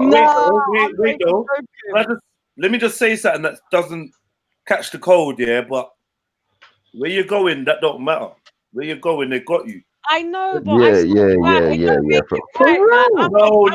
No. I think if anything, you might want to place an order in that side of town. No. Yeah. Do you know what I mean? I just already tried to call. Yeah. Oh God, bro. No, Boy, no, it's stress because otherwise I'm not leaving my yard. No, There's no, I no, get it. I get it. there's no way I won't go and say I'm a ganja baby no more. That's a lie. I won't put that on. ganja baby, I was the ganja baby. Yeah, former and ganja baby. yeah, I'm a man. full character, but I still like a smoke, and I'm Yeah, definitely course, having a fucking smoke on Fam, you can't change your upbringing, fam. You're a ganja. You come on, fam. You're a ganja No, baby. it's in me. It's in me. You changed the way. Yeah, come on. Yeah, I What's a changed ganja that. baby? What's a ganja It's just baby? in your blood, man. You're just born that Oh way. yeah, I feel you. Oh, my little sister took over still. I said we're gonna bury her with like 5 boxes of weed. We'll send her off with like five boxes of weed. That should sort her out for the rest of her lifetime. She's gonna have to make it last. Wait, this is stress. I'm actually sweating under the armpits, and I'm not someone that sweats. I can't even hear my whole tone of voice and everything. Like I'm just like looking around, like okay. So I don't know how old you guys. Do any of y'all have grown kids who smoke weed now? Like, how do you feel about that? No. Yeah, like what do you like? My 2 oldest girls, like they started, at an early age, and I feel like it was kind of my fault, but I never really it's not we smoked in front of them, or anything like that, but you I feel like you can't feel like it's your fault because you smoked. Most parents that smoke feel like it's their fault if their kids smoke, but I've got cousins, both their mum and dad smoke, and they don't smoke. They would never touch it. They've never touched it. It just doesn't appeal. It doesn't appeal to them. It's just obviously something your kids wanted to try. They were curious. They tried it, and they're doing it. Yeah, I mean, we had all the talks with them and everything. Like we broke it down and explained to them, what's good, what's this and that, what to look for, like safety, everything like that. Like we broke down, we told them Ganja for everything they burn, needed fam. to Listen. know. Yeah. Ganja fit burn. Yeah, right. Burn it. I'm just making my laugh. I can't even speak. My laugh. The only issue I have with smoking would be tobacco. Still, smoking of ganja. Yeah, 100%. Like that's something. That's something you. It's like growing up. I feel like that's a phase in life, innit? It's a phase in life, and especially in our society or the world, the way we're moving today. It's good for these kids to be able to experiment with something we know is safe. However, fucking tobacco and that's a straight drug, innit? Like we can see the effects of what these things have, like tobacco and alcohol, crack, coke, fucking heroin. Do you get me? We know the dangers, but ganja, fam, that for burn, fam. That for burn. How old are you? Like I'd say like from 15, 16, you're good. Yeah, that was probably like the age they started. That was also the age that I think my mom, because my mom is like a heavy advocate for marijuana and legalization, and she has written letters to this, to she's really in it like that. Like she goes to these meetings and whatnot, like for decriminalization and for legalization and all that. So she's always kind of been a big advocate. So I don't know. I had that talk with her when I was probably 15. Yeah, man. Definitely. I feel like it needs to be more normalized, because I feel like it's definitely something that we can benefit from, innit? Like especially with all the stress and stuff that we're living in today's society, it's best for these children to know there is a route, instead of having to take some sort of pharmaceutical drug or fall into yes, we're on a roll, guys. We're on a roll. Sorry. You saying you found your guy, yeah? Yeah, we're on a roll, mate. Hey, big up 2020. Come on, 2020 is coming in with a bang, fam. Right now, my weed is slowing me down right now. I'm not gonna lie. Listen, I'm slowed down, yeah, but I'm good for time, innit? Because I'm not a woman that takes a long time to get ready. I can take a long time. Well, you choose not to, yeah? it depends how slow I want to be. But really, it's just once I've faded, I need like another 20 minutes maximum, and I'm So is ready. it one of them ones there? The longer you take, the more spicy I gotta look. Must be. Mm. Because I'm just taking my sweet FA time. Come Oh, on. mate, yeah, we're sorted. Yeah, we're going in for a kill tonight. Mhm. Tonight's gonna go out with a right old bang. Not a literal bang. I'm on a tap out right now season. Come on, family. Yeah, We're seeing 2020 in. that's You wanna, right. we're seeing it in with nothing but good energies. Yeah, that's You gonna be get great. me? I'm looking to Good hear people. some mad tunes. You know them old school tunes. Yeah. Mhm. Mhm. Where's my light? Oh. Yes, sir. Vibesy. My lot. Sorry, I didn't mean to come in on you and Jen's convo, but I was having a real like moment. No, that's more than cool because I'm high and I forgot what we were talking about. I'll be real. Oh, now I've lost the light. It's like the energies don't want me to burn, bro. Oh man. Like I can't fucking get the weed now. So wait, Can't Jen. fucking like. Jen Yeah. from the block. Hey. Oh my god. I gave her that name Oh ages my ago. God. You're late, mate. You're late. Swear down. Yeah, fam. Listen, I'm high, bro. Allow me. Finest. Well, fucking yeah, Jenny. What do you smoke? Do you smoke with tobacco? Like when you smoke weed, yeah, do you mix like your spliff with No. tobacco? No, I never heard of straight. that before, you guys. I'm like, why do you do No, that? Americans don't put cigarette. Nah. No we one don't. else in the world does. It's only British So and where did we Yardies that get will that from? people from the Caribbean, because people in the Caribbean will put grabber into their things. Oh, But right. remember, grabber and Fonto or whatever you want to call it, that's like raw tobacco leaf, isn't it? And them and they will put like a little pinch in like a whole ounce and then split that among in like 3 spliffs. Like it's a mad thing. So but yeah, it's like it's No, more of we a don't mix. London thing. It's definitely a London thing. England thing, should I say. Yeah, I never heard of that. I forgot who I was talking to, and they were talking about chip, and I'm like, what? They were like, chip, and I'm like, what the fuck is that? Like, why would you put tobacco in your spliffs, and then like, no wonder why you're fiending to smoke a spliff every 5 minutes. Like, Exactly. Do you use Yeah, backwards, like- Jen? Do you use backwards? No, I don't. I use just these little cigarillos. They're called Oh, game greens. Do you like licorice paper, Nate? Nah. I don't like flavored. I only fuck with Too raws. flavored. I only fuck Nah, with but raws. you know, I only fuck with raws as well. But I find there's a banging licorice paper that you can get. There's a certain one that you buy. I can't remember the name of it. And Here, will you hold especially if you run the spliff with tobacco, it's like you got a cherry bee on the go with your spliff or something. It's that sweet. It's just like, oh man. It's a nice smoke. I'm not gonna lie. A licorice That's paper. amazing. I don't Yeah, I smoke don't like tobacco, the though. That's my thing. flavors or anything. Like, I don't put chip in my spliff or anything. So Well, I'm an Ital spliff. italist, as they call it. How does it burn? Yeah. Perfectly. it burns fine. That's what the argument was. They said too. Well, oh, that's why they do it so it burns evenly. I'm like, fuck that.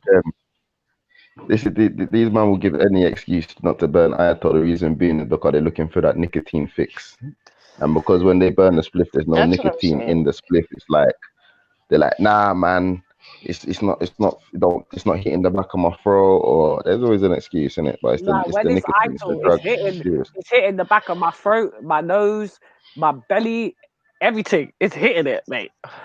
Then when you smoke Ayato, it's a different type of smoking. Yeah, you can't just smoke it like it's a fag. You get me? Just burn it. You have to hold it take down. 2 and put it down. You understand? Yeah. Yeah. I'm only smoke Ital spliffs when I'm literally hanging out on my asshole and there's no cigarette.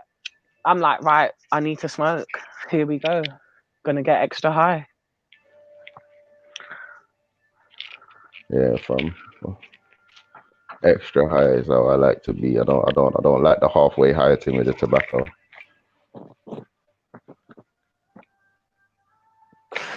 But big up all my ITO smokers. Come on, big up raw papers. Big up all the man them in the chats. Come on. Big up everyone, man. I hope you all have a fabulous New Year's Eve. And just start as you mean to go along, man. Seriously, start as you mean to go along. Don't set yourself up for failure. Don't do it, man. Don't do it. Where did everybody go? I'm back. Sorry, I just went to slap up Raspet real quick. Apologies. What happened to my phone? My thing just kicked me out on some gangster thing. Sorry. Yeah, he's not online. He was on someone else's channel. But I went over there to slap him up. Cause he's there talking about Islam again. I'm like, yo, Mayu. What, from last night? Yeah, I'm like, yo, Mayu, what, you don't see me FTK and Rasta right here on COE and that. Like, what, you got nothing to say? I said to him, if this was Islam, if it was a conversation about Islam or Ralph and the far right, you would have been all over that with a 12-hour broadcast, all about the whole thing. But because it was just Jedi, two black people, Jedi and Prince, talking about Rasta, you don't seem to care. And I just jumped out. You get me? Oh, you're killing it. Because last night he was, because when I actually came on back on the internet, it was late. Raspet was the only one on, and it was just normal. And then eventually it goes to freaking religion, and I was there, time silent. Then I'm like, I'm gonna jump off. He's like, nah, it's gonna switch up. Then it didn't. I just fucking left it, mate, because I ain't got nothing to say on that subject. Yeah. Listen, whatever religion you are, whatever color you are, we all bleed red. Yeah. Big up yourselves. Remember that. We all bleed red, yeah. Yeah, big up Redski Red. As you said that, I just read someone's name called Redski Red saying hi. So big up Redski Red if you're a real person. You know what I mean? Got your mushrooms for tonight, Jedi? Did you Nah, get your order in? imagine. That'd be crazy. That'd be crazy. Nah, I I thought wouldn't you be would have had your order in. Nah, I wouldn't be doing that on such a sociable. Yeah, it's more personal one. Yeah. I know what you mean. It's more personal, intimate thing. We got 1-1. Hey, 1-1. I tried to message you back, and my message won't go through to you, bro. But yeah, we need to chat, bro. I don't even know why it's not going through to you.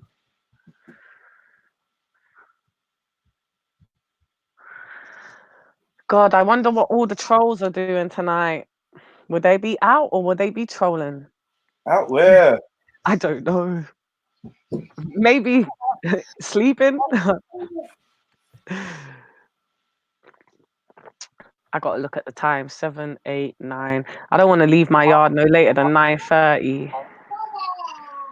Yeah, I'm gonna get in the shower and then just pretty much just hit the roads on the madman thing. Pretty much. Well, make sure you got your little bag here. You're ready for every occasion. No. I mean, my madman thing. I'm gonna.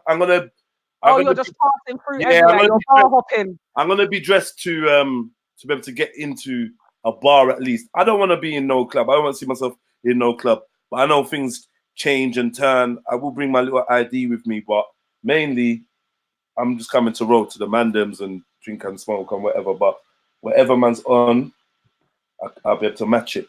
Get me? Who wants to buy me a New Year's drink live? Yeah, he can cuss me in the comments. He's dumb till it's dumb, man. I got no time for him, man. These Asperger's man need to know and say, like, ask him if he's going out tonight. Yeah. Furthermore, let me go over there. No, wait, it's not even asking if he's going out tonight. What options do you have tonight? All right, let me see. How many options do you have? Let's see. Oh, where's Nay gone again? You're gonna have to be quiet though, yeah. I'm jumping on the stream. Yeah, go on. I'll mute up. But let me just see, because that's a good question. That's an I want to know. Remember, it's options. What's your options for tonight?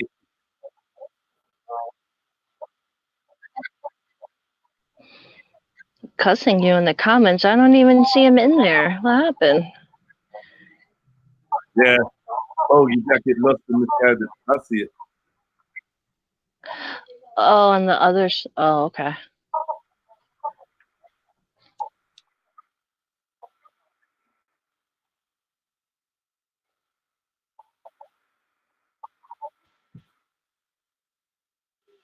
Yeah.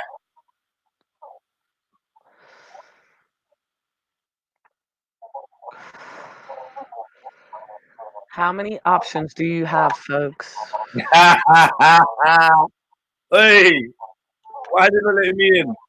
Is Maggie still at Tesco's?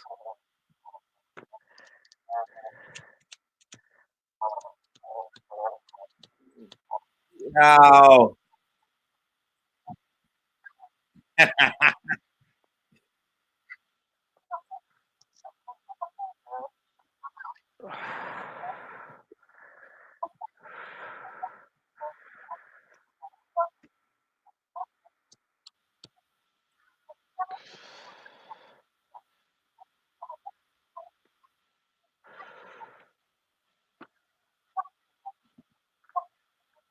Yes, respect. Respect talking about fucking Rastafarianism. Yes, respect talking about Rastafarianism. I love it. Go on. No, do you know what? It weren't even you, my brother. I know we're gonna have our chat in a minute. I promise it weren't even you, yeah. And I like what you're saying, and I think Prince needs to hear this. Me, you, and Prince gotta have a convo, yeah. Because Prince ain't on what you're on anyway. But anyway, separate. Look, let me just say one thing though, please, yeah. Because I heard that a man was saying that Jedi is self-absorbed and misguided and rare. I'm just saying, look, it's New Year's, yeah. Issa, what's your options tonight? What are you doing tonight?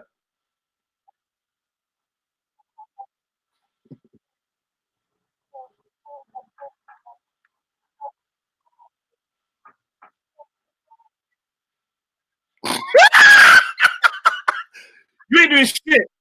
You are not doing shit. All you're gonna be doing is standing in a corner or in a mirror, telling yourself how much you hate Sunnis. That's all you're doing. That's one in your life.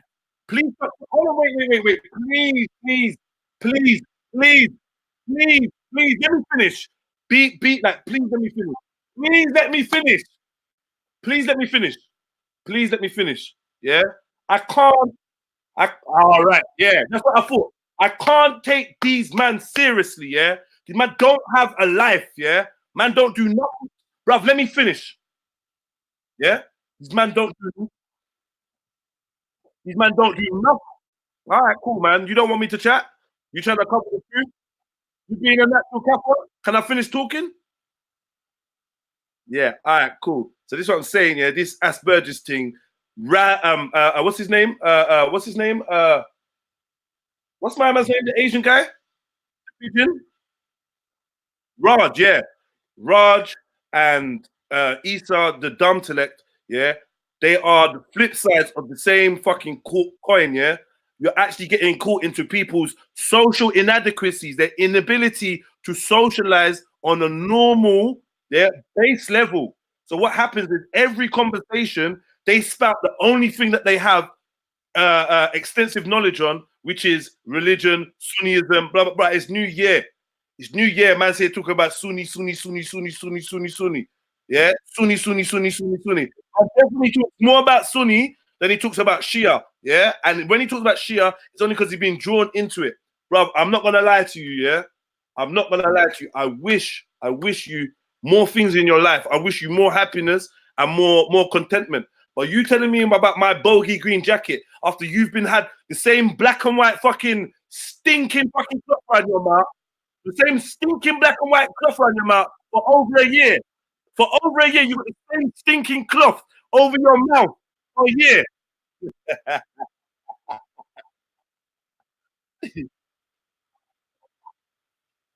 Don't ever tell me about bogey green jacket again, bro. And you talk about misguided, yeah? You talk about misguided. You trying to turn every black man into a Shia or make every black man hate Sunnism. That's what makes me misguided. I'm self-absorbed. But you cannot have one conversation without bringing your agenda into it. But if I come against you, or if you try to come against me, you're gonna get burnt like you did 6 months ago when you ran away from my channel. Yeah, Red Bull Drill. Something like, bro, you can't debate. You don't debate. You don't debate. You don't debate. You don't debate. You don't debate. You don't debate, bro. You don't debate, and you know I brought you up off camera.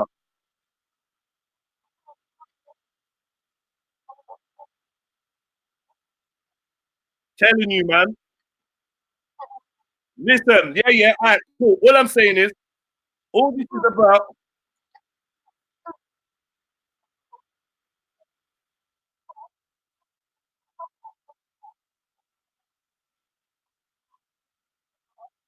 Betty, Black Select. Your intelligence and your debating skills are as real as Betty's baby.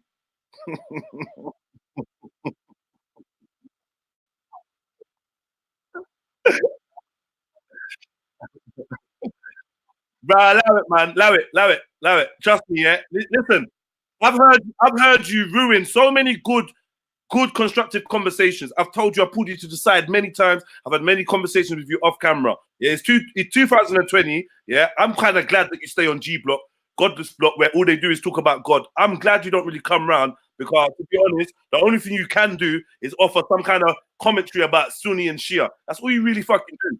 That's all. That's your whole. That's your whole bag.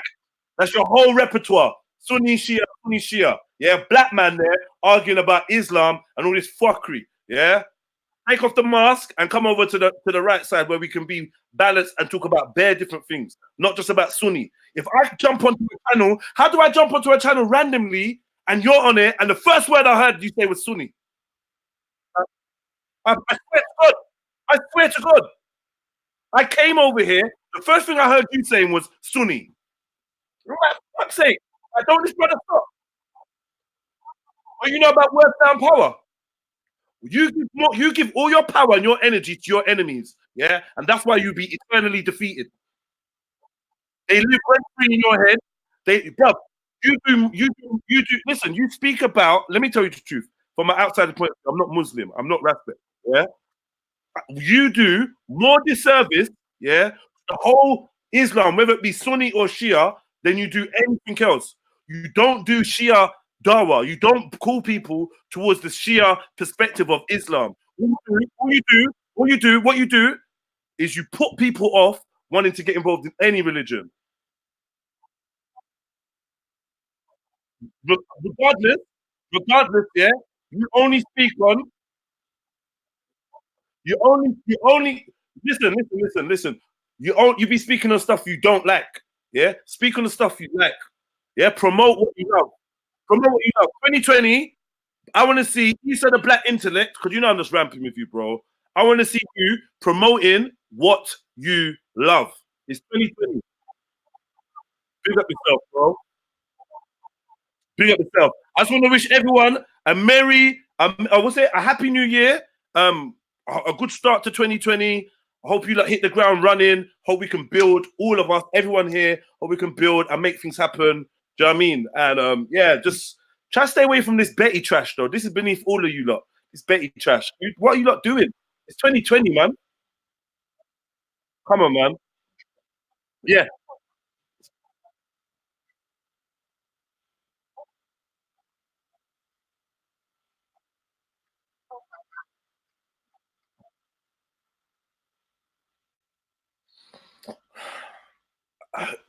I don't know. I feel like you're chapping me into an answer.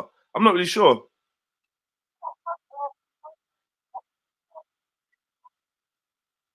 No. He's saying Selassie is the most high.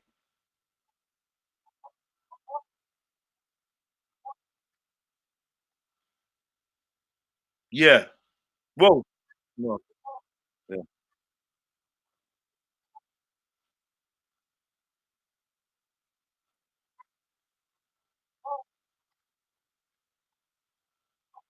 Well, my man was telling me that Selassie wasn't born and doesn't have parents and.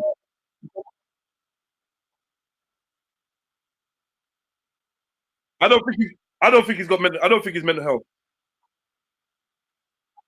No.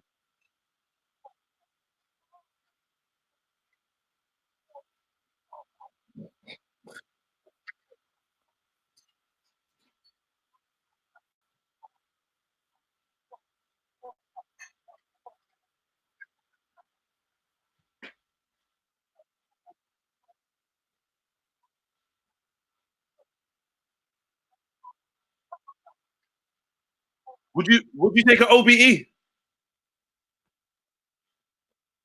Would you sit with the Queen though, and chat with her? Would you ride around? Would you ride around in the car with the Queen now and get pictured with her?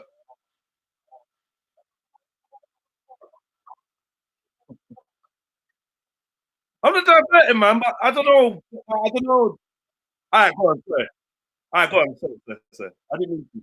Sorry, my bad. All right, so what?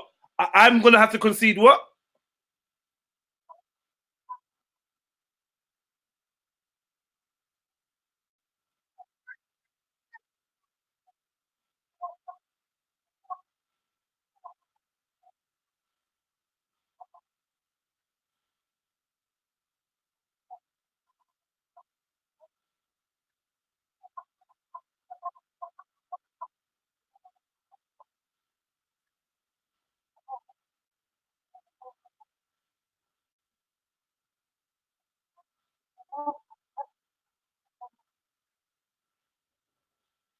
Well, he does believe in Christianity. He does believe that he believes that he believes in Christ, and he believes that Jesus.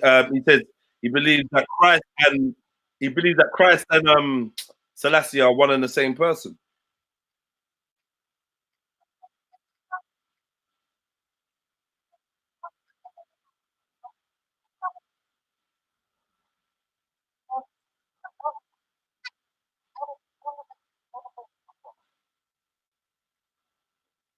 When he said, God, Father God, why have you forsaken me? I'd like to know that still. Yeah, I'm not Christian.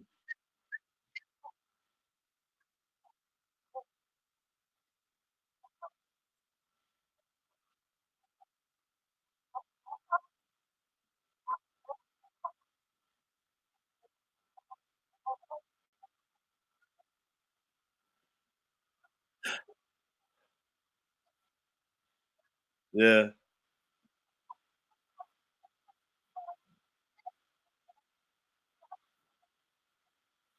Definitely. Yeah. Yeah. Mm.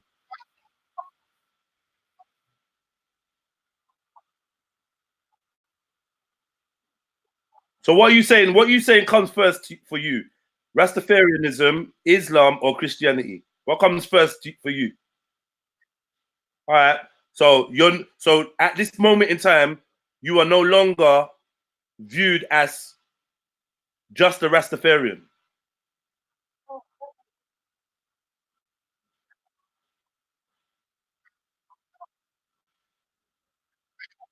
Mm. Well, it sounds a bit religion-y since that it's linked to a book and that, but cool.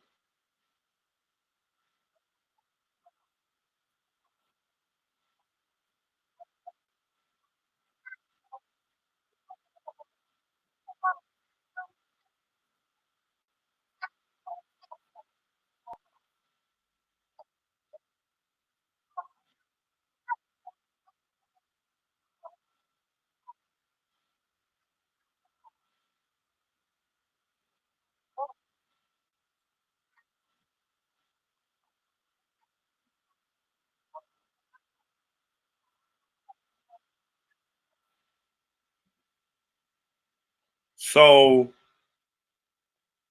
you're not a Rasta anymore. You've advanced. You've advanced to a. Is that what the Nawapians do? What the Nawapians do? What the Nawapians do?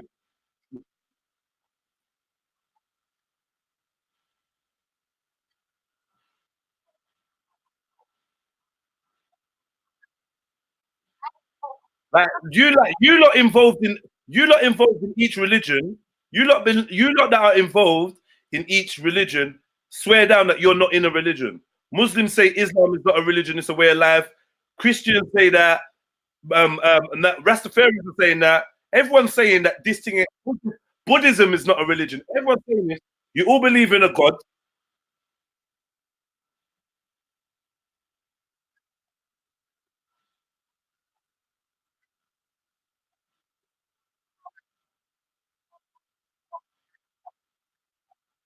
Can you be a Pan African? Can you be a Pan African and bomb Africans?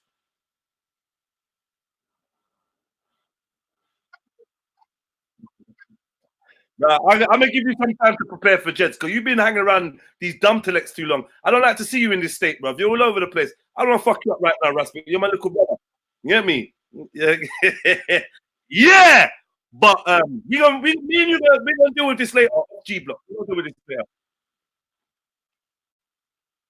I don't know what you're doing, but it's not sounding good, bro. I said, yeah. I'm saying, can you be a Pan-African and bomb Africans?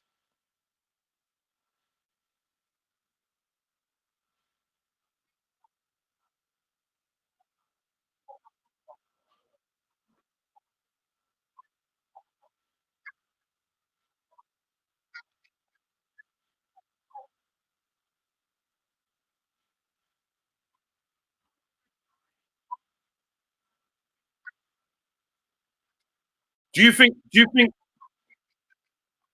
Sorry, go on.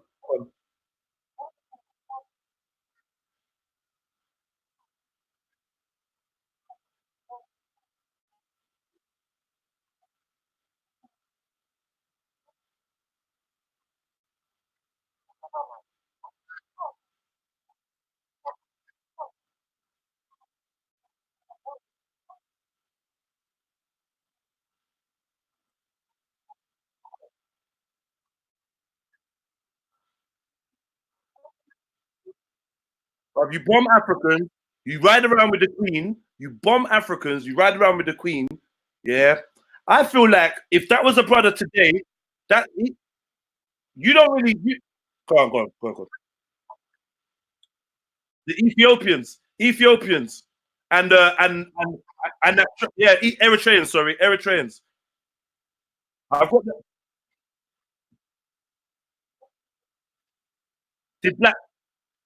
Did black people die? Was he bombing Italians or black people?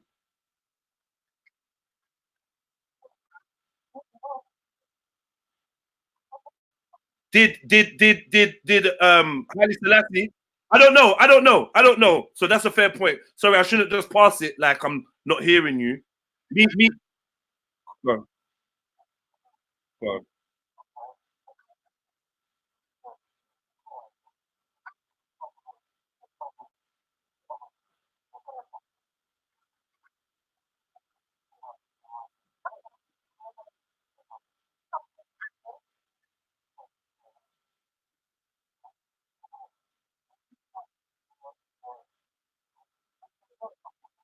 Thank you. That's the main thing I was gonna get to. We're dealing with it. It wasn't Selassie that did the bombing. It was the British. If you get British people to bomb my people or people from my continent, you can't call yourself a Pan-African. I don't care what your beef is.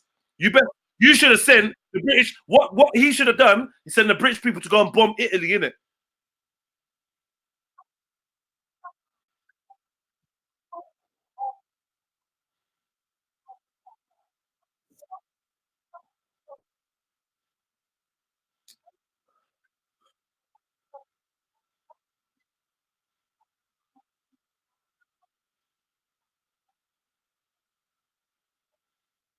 I'm a king.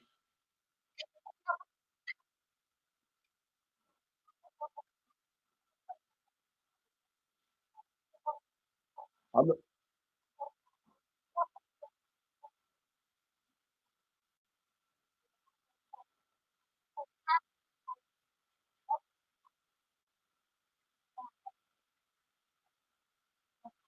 you say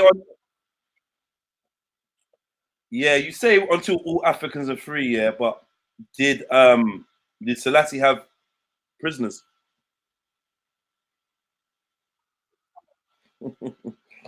African prisoners.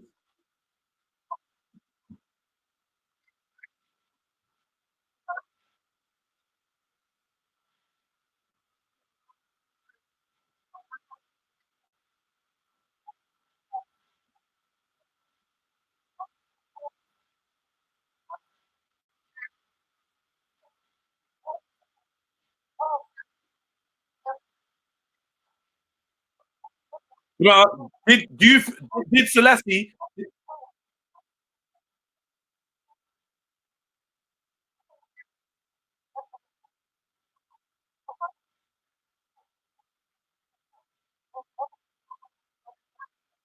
I don't know that story. So I'll be honest with you. I don't know that story. I don't want to defame man, and I'm glad you're here to like give the positive attributes of man. Because I don't have anything negative to say about Selassie. I don't know enough. Yeah. I'm asking, I'm yeah, yeah, I'm a king. Yeah, I'm a king, Melanie. That ain't funny. I'm a fucking king. Same way you're a goddess. Like it's real talk. Do you know what I mean? Like, I'm a fucking king. And no one ain't gonna king over me. No Selassie, nobody's kinging over me. Yeah? No one's my king. And this is another step. We get titles like Lord of Lords and Conquering Lion and King of Kings. And I kind of asked the brother yesterday, all right, I mean on Sunday, okay, so my man's the King of Kings. Explain to me what made Selassie the king of Nigeria.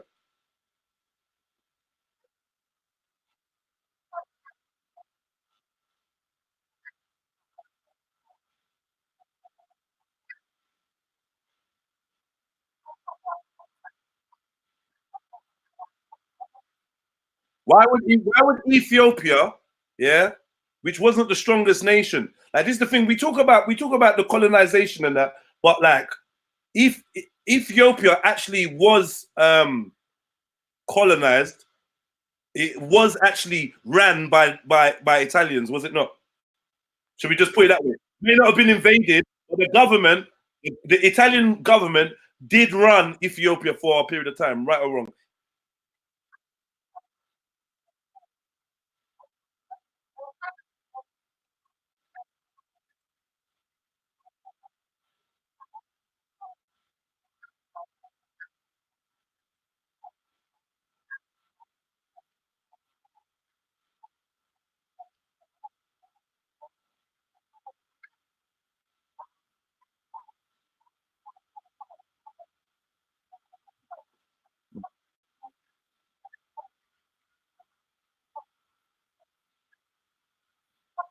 Yeah, yeah, I heard that before. Yeah, I heard that before. Yeah, yeah, yeah.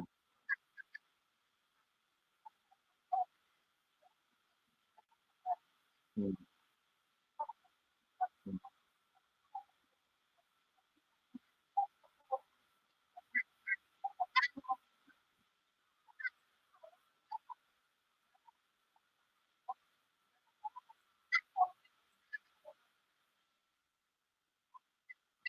Mm.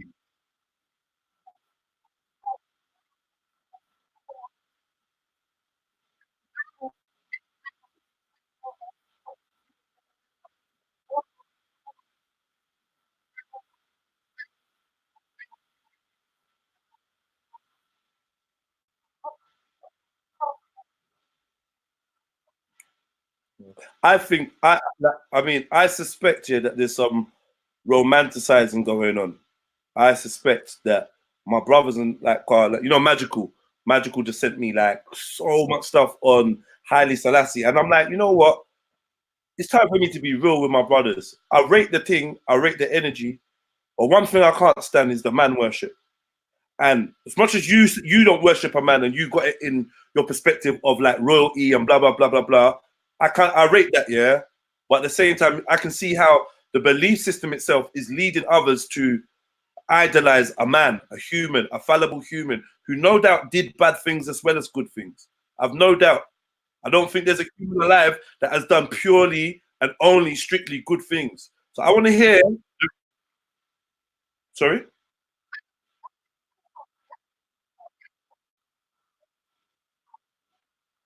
So what's bad things? What bad things did Selassie do?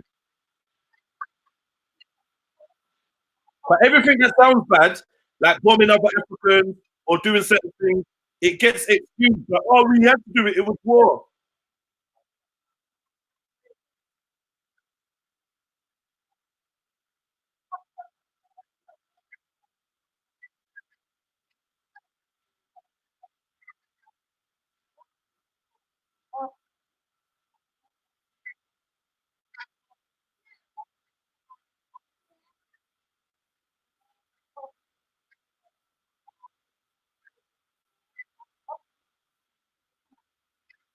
Why do you? I'm not,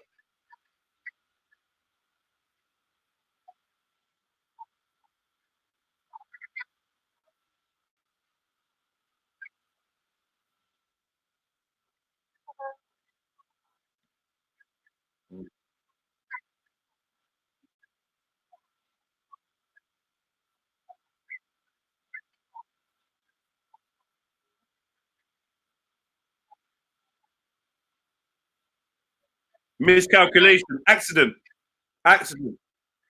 So the Eritreans should know that, yeah, you lot got bombed accidentally. Like I've been sent. I just want to let you know, yeah, or we're gonna have a conversation on it. I can't debate you on Rasta or Selassie. I would never be as foolish as to ever think I could do that, respect. And I respect your thing highly. I respect Rastafarians highly. Do you know what I mean? I even look at my hair. I got what some would call locks in it. Yeah, so it's definitely a respectful thing. Yeah, but at the same time, I'm a realist, man, and I can see this rosy picture of Selassie being painted. No accountability for the so-called fuckeries, and there is a big list of so-called atrocities that I want answering for. I'm gonna round them all up. There's people claiming to be starved, Somalians claiming to be killed, Sudanese claiming to be murdered, like the Eritreans claiming to be bombed by the British, by the behest. Listen, if you work with Britain, one thing I'm gonna say, yeah, because do you think Rome and London are at odds? Sorry, bro. Sorry, it's a bit long-winded. I didn't mean to cut you.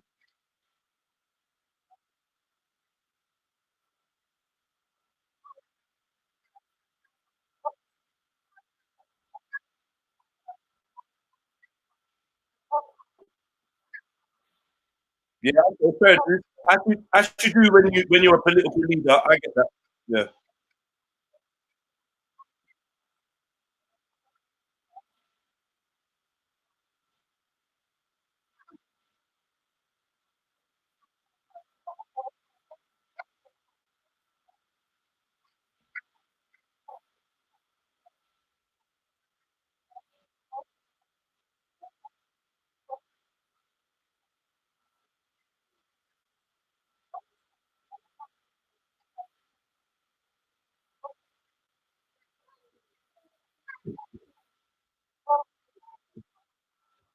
No.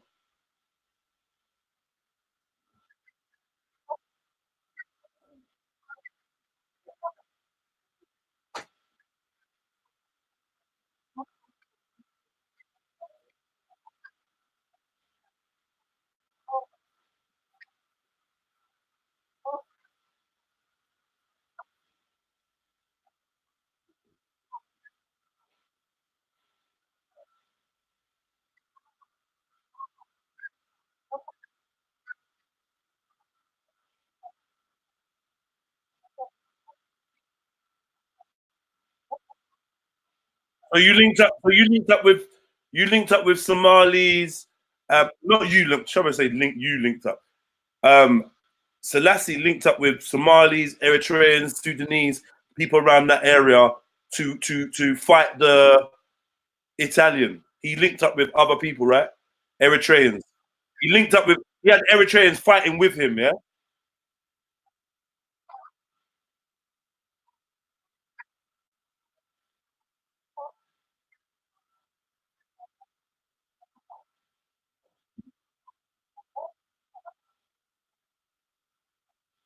So what if I said that Britain was using Selassie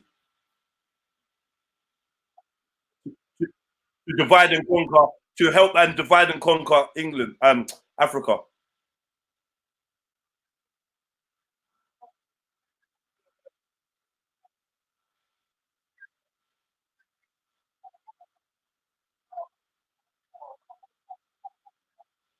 That's a question.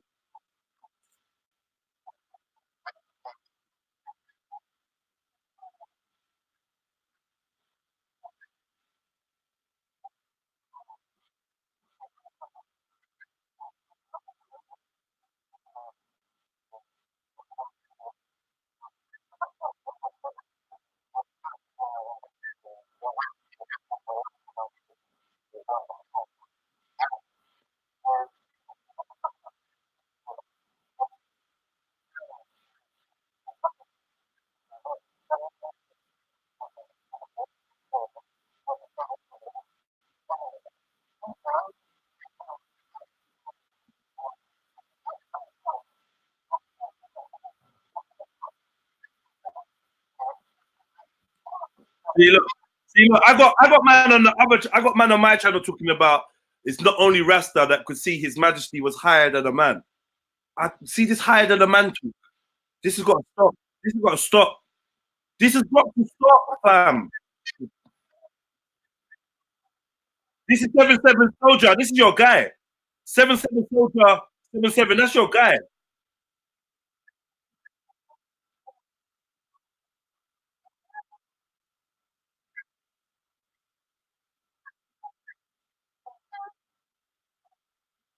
That don't make him nothing. That don't make him nothing because these not believe that. Hold on. Wait. I'm supposed to believe. Wait, let's take turns, though. I'm supposed to believe that Selassie was appointed by God. Is that what I'm supposed to believe, bro? Is this a God-given position, Respect? Is that a God-given position? Or is he just a man that took a title? Yeah.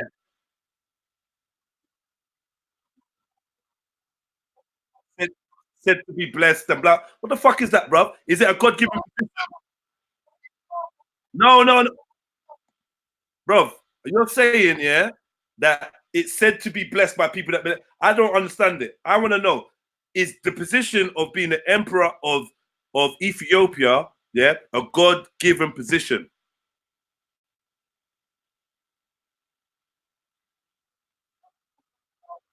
All right, so then these countries fighting against Ethiopia are fighting against a man that's put in position by God, yeah? Right or wrong?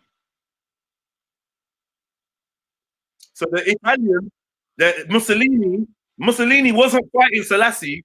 Mussolini was fighting God and God's plan.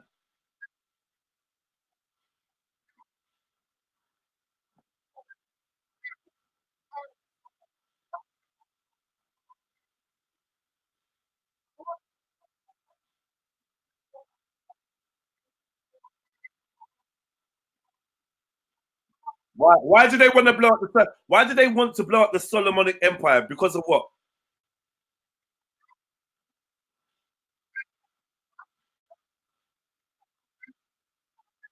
Mm.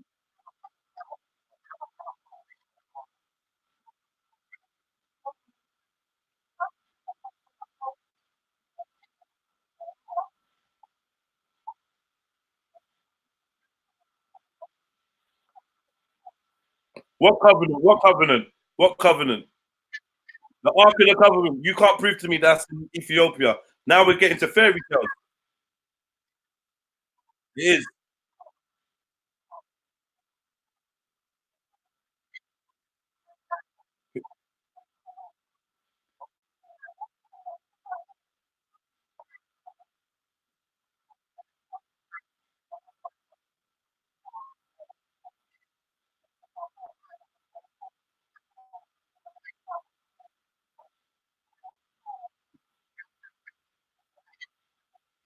I've seen a lot of Ethiopians. I want to know how come it turns out that the king or the king of Ethiopia happens to be a light-skinned Ethiopian when the indigenous Ethiopians, yeah, are dark-skinned. All Ethiopians, me growing up, all the Ethiopians I knew growing up, dark-skinned, old school. Hold on, wait. Even going back to the old school days when the whole land was Ethiopia, how did we end up with this Solomonic representative being this Asian looking dude? African king. We are chatting about African king.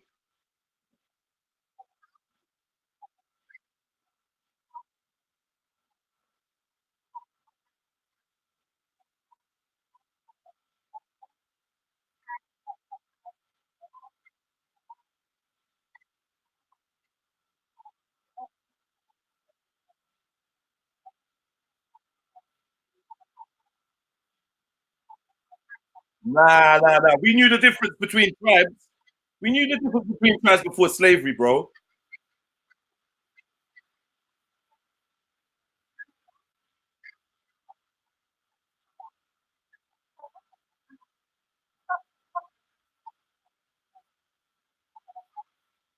Mm. I would say the same thing I would say the same thing if I was the light-skinned king of kings in Africa. I would say the same thing.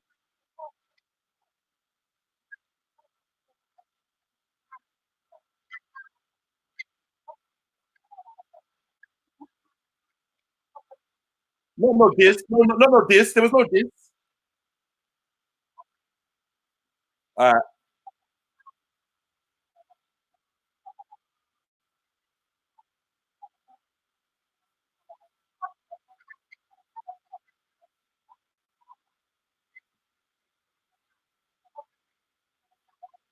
Bruv, can I just say another thing, bruv, yeah? What I find about Rastafarianism, yeah, it's hardly, can I just say to you as well?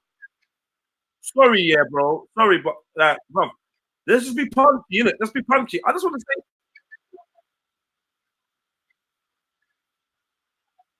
I'm not even trying to divert still. I just don't know what, are you responding to something I said? Or you just, checkmate, okay.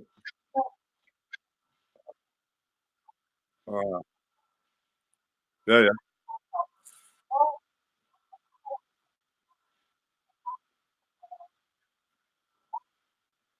No, stop. Remember who you're talking to. It's Jedi. It's not Beefy. It's Jedi. It's not Sniper. It's Jedi. It's not Beefy. It's Jedi. It's not Sniper. So when you be careful, because I did hear you say, "Oh, Shakara, FTK do that," and Jedi, you backed out and like at no point in time did I ever have a debate or set up a debate. It was on my channel. That's what it was.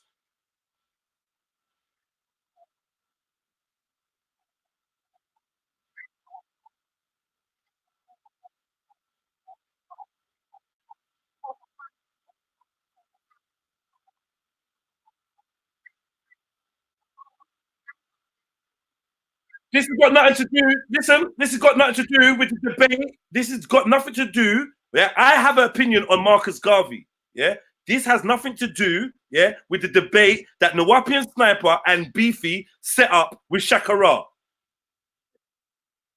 Please, bro. Please, bro. You're wrong. You're just wrong. You're wrong. You're wrong.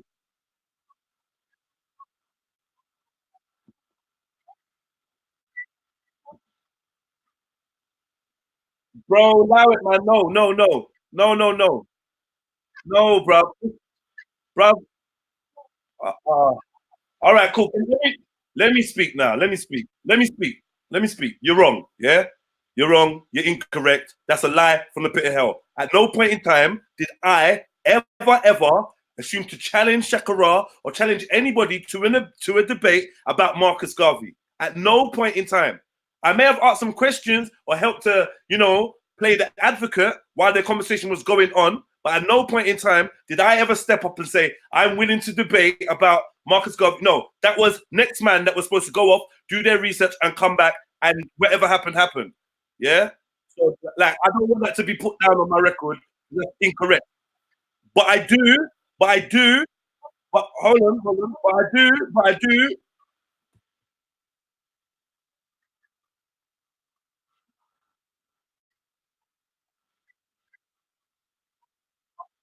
I only interrupted you to tell you that no, that was not correct. But yeah, sorry.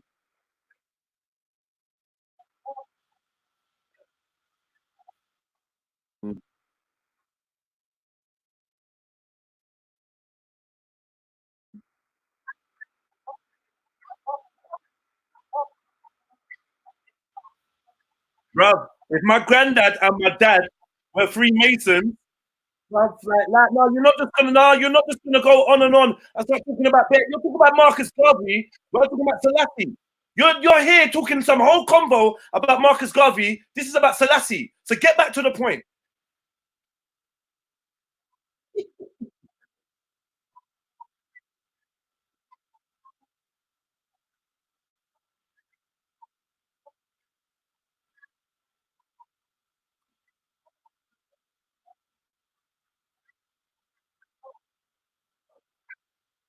Nah, it's a question. It's a question. I don't have a story. I don't come with a story. See, look, you're all over the stuff. Stop that. I asked if you can. I asked what your opinion was. I asked what your hold on. I asked what your opinion was. I asked. Hold on. Listen to me. No, No, you got to back down too, Ras. You got to back down too. You just don't just keep doing. Don't just keep doing that. Don't just keep doing that. I'm trying to inform you on what I said. I'm trying to inform you.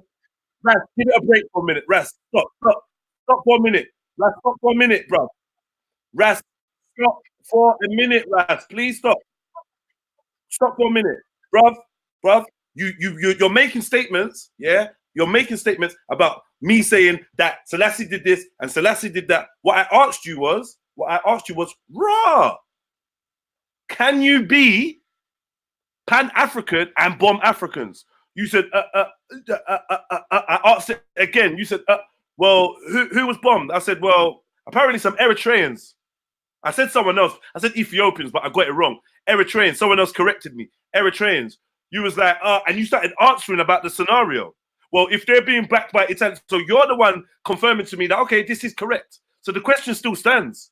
And you said, yeah, well, 100%, you can bomb Africans and still be Pan-African. And I'm like, I'm not really sure how you can do that, especially when you get the British to do the bombing for you.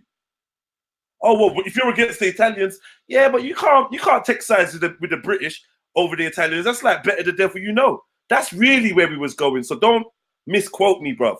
Thank you. I appreciate that. You get me?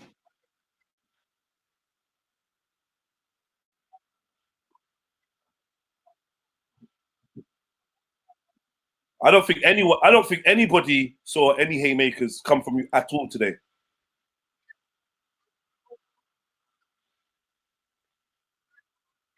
It's not about cutting, yeah. You know what you got to do.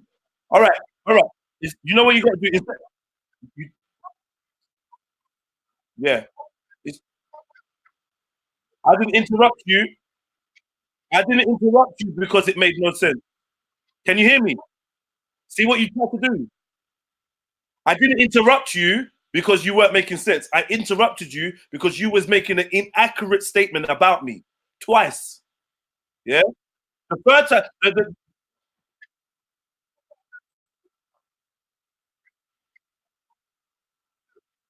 I've said nothing. I said nothing inaccurate about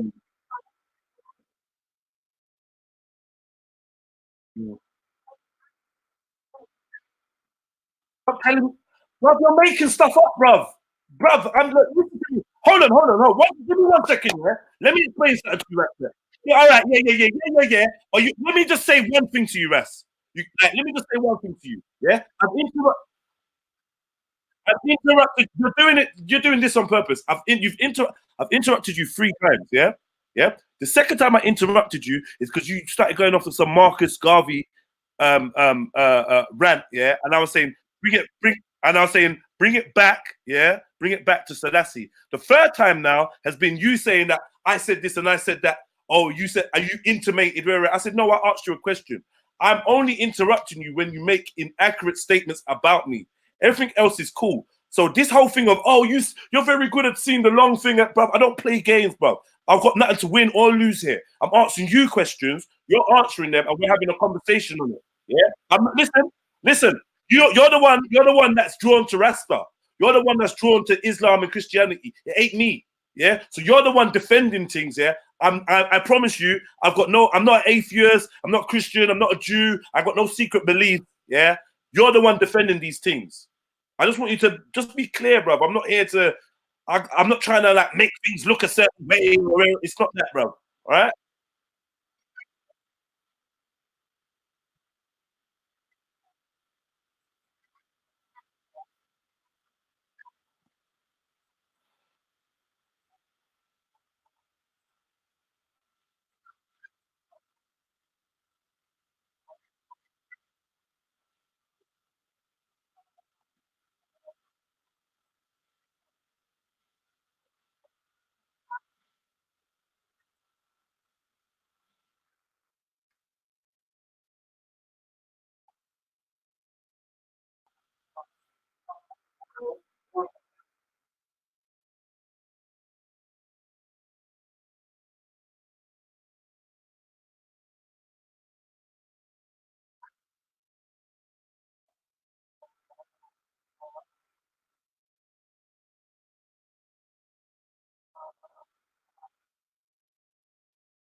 You're a Rasta.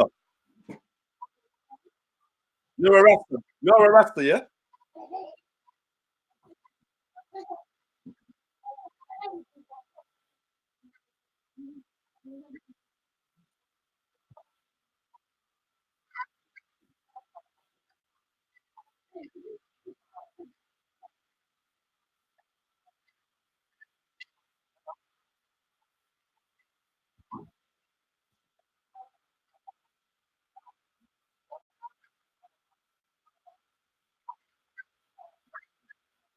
Can I ask you a question? Yeah, I hear you, man. Can I ask you a question though? Because I don't know what that statement was for. That was the closing statement or whatever. But do you not think that that's a bit long-winded of a response to nothing I said? Like it was like you're just talking, really, innit? Yeah. But I understand because you just want to spill off some Rastaman rhetoric. I get it. But let me ask you a next question. Yeah. Why do the Ethiopians that I know never big up Selassie?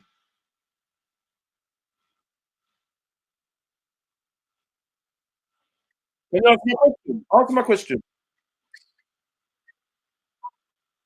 No, I'm asking you a question. Forget the statement. Forget the statement. I'm asking you a question.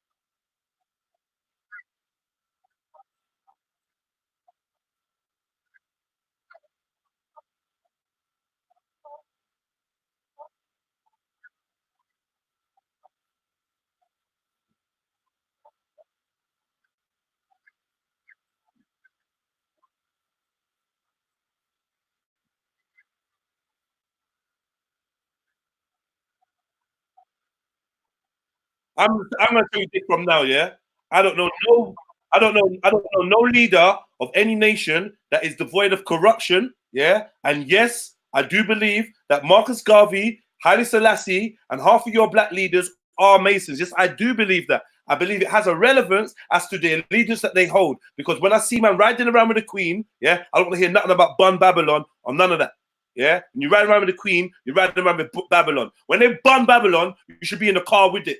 Yeah, if they bun Babylon, yeah, while Selassie's riding around with the Queen or while Selassie's smoking in Buckingham Palace, guess what happens to Selassie? I don't, you get me? From there, my drinking. You get me? You know the songs, so you know the hadiths. You know you don't fraternize with the opposite. That's true though, isn't it, bro? It's not like we went to. It's not like we go to like a summit or me and you sit on the panel rest. Yeah, and then Tommy comes in and Mark Collette comes.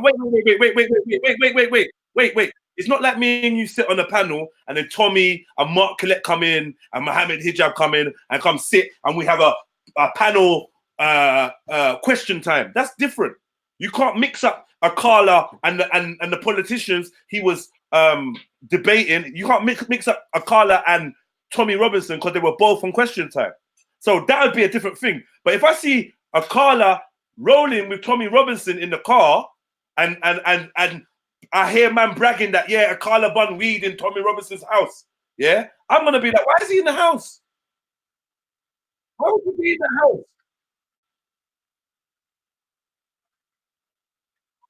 No, well, you told me. You hold on. I heard it from you that Haile Selassie bun his chalice in Buckingham Palace. You told me that. All right, all right. I'm coming up. I gotta get ready. I gotta get ready for the new year, brothers. I love you. Respect. I am coming to bun you up. Come with me on Sunday. Me, you, and Prince. Now I'm not running, but like I got a social life. I got a social life. Stick a pin, bro. I love debating with you, Respect. You know, and listen, Happy New Year. Listen. Forget that. Happy New Year, my brother. Happy New Year, my brother. I don't mind. You can bun black. We can hold on. We can use the description black. We can use it. I'm not running. We can use the description black and Haile Selassie, yeah, and we can put it all in the car and drive it to Buckingham Palace and burn Babylon. That's what we can do. But yeah, Happy New Year. Happy New Year. Happy New Year, family. Let me just do the Happy New Year. Can I do the Happy New Year? Can I do the Happy New Year thing and bounce, bro? Like, look at the time, bro. Listen, it's 7:45. It's 7:45 on New Year's Eve, bro. Come on, man. I'm trying to go, bro. I'm trying to go. Sunday. Respect. I want to see you at the park on Sunday. Me, you, and Prince. Yeah, all right, thank you. Me, you, and Prince at the park next Sunday. We can discuss all things Selassie and Rastafarian and Christianity, and you can bring your Quran as well with you. Have a good old chat. But right now, it's New Year's. I know you probably don't drink anymore. You get me? I respect that, Aki. But I'm going to go get lit. I'm going to go drink and link up with the fam. Yeah? Salam alaikum to you, Respect. And all the rest of you lot. Yeah? Just Rastafari. All right. Peace and love. And I'm ready. Keep up the good work. I love you lot, man. I'm good. I'm gone.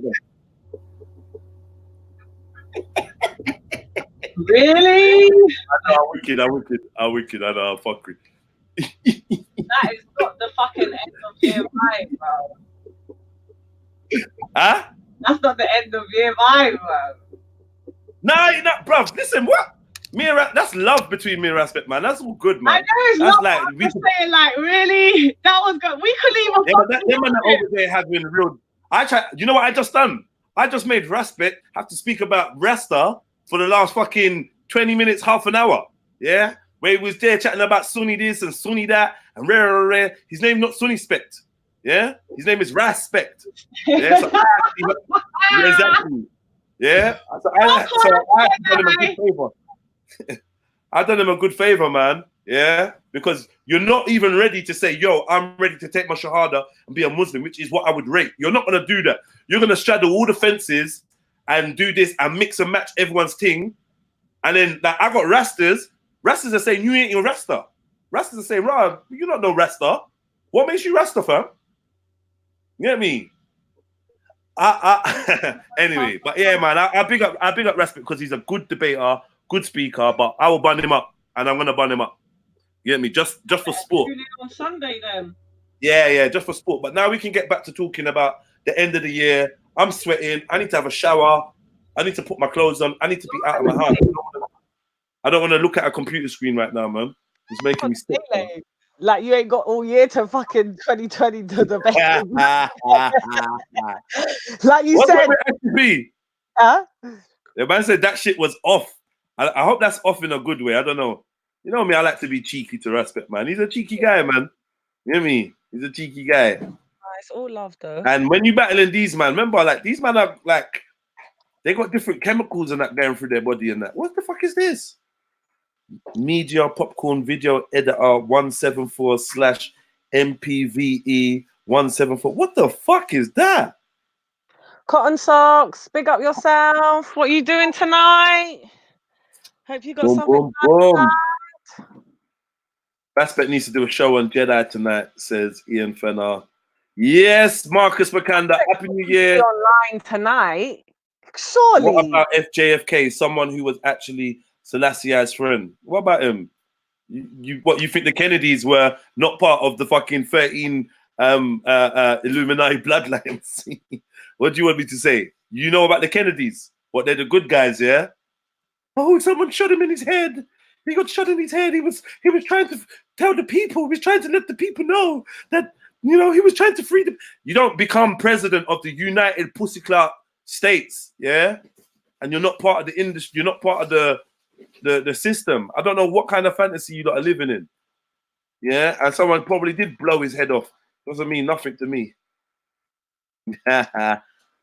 Why is Ashley you probably get punched in the face after you and Jedi by Raspet, your multi-powerhouse, bow down,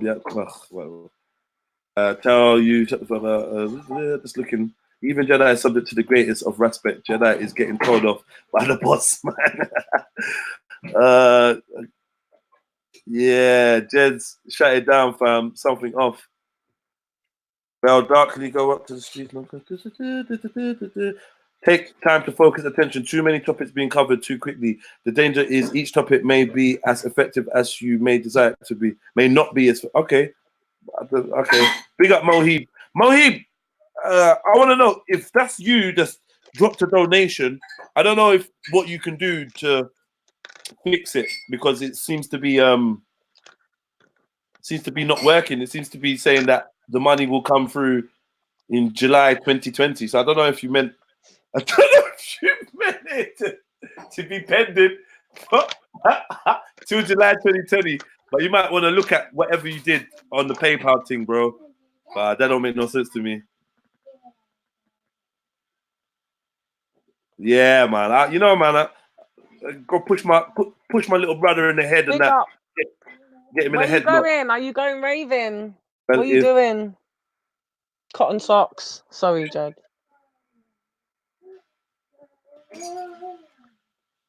A lot of people are raving tonight.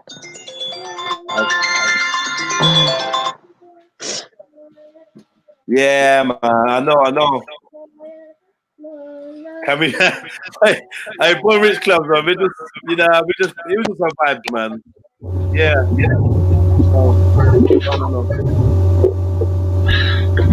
All right, so.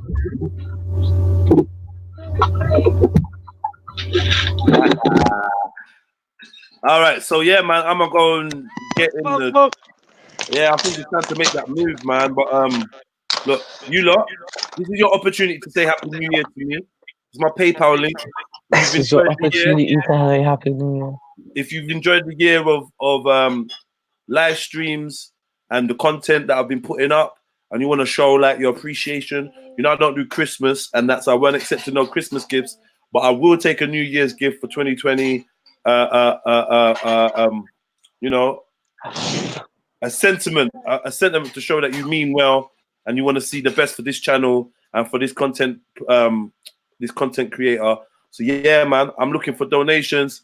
You know what I mean? So like, show some love. I've been on air for 8 hours on New Year's. I was there with you Christmas Eve. I was there with you on Christmas. Like, I will be with you tomorrow. So, you know, I think it's worth it, to be fair. I think I'll be giving you some content. Jen, Wagwan. Hey, no, before you left, I just wanted to say thank you, and Happy New Year. And I hope you have a great night and everything. Jen. I'm so appreciative of these shows and live streams that you do. And you put so much time and, of your life into these streams for us. And yeah, I'm appreciative, man. Big up, Jen, man. I appreciate you and all of you guys, man. Yeah, no doubt. Jenny from the block. Yeah, you're like literally. We've had some really good conversations. I'm not gonna lie. Yeah, no doubt. Like you guys. Like I like talking to you guys. You guys are cool, man. Yeah, no, likewise. It's good convo. Yeah, convos about every damn thing. It's nice, you know. Nice. So have you decided where you're gonna go?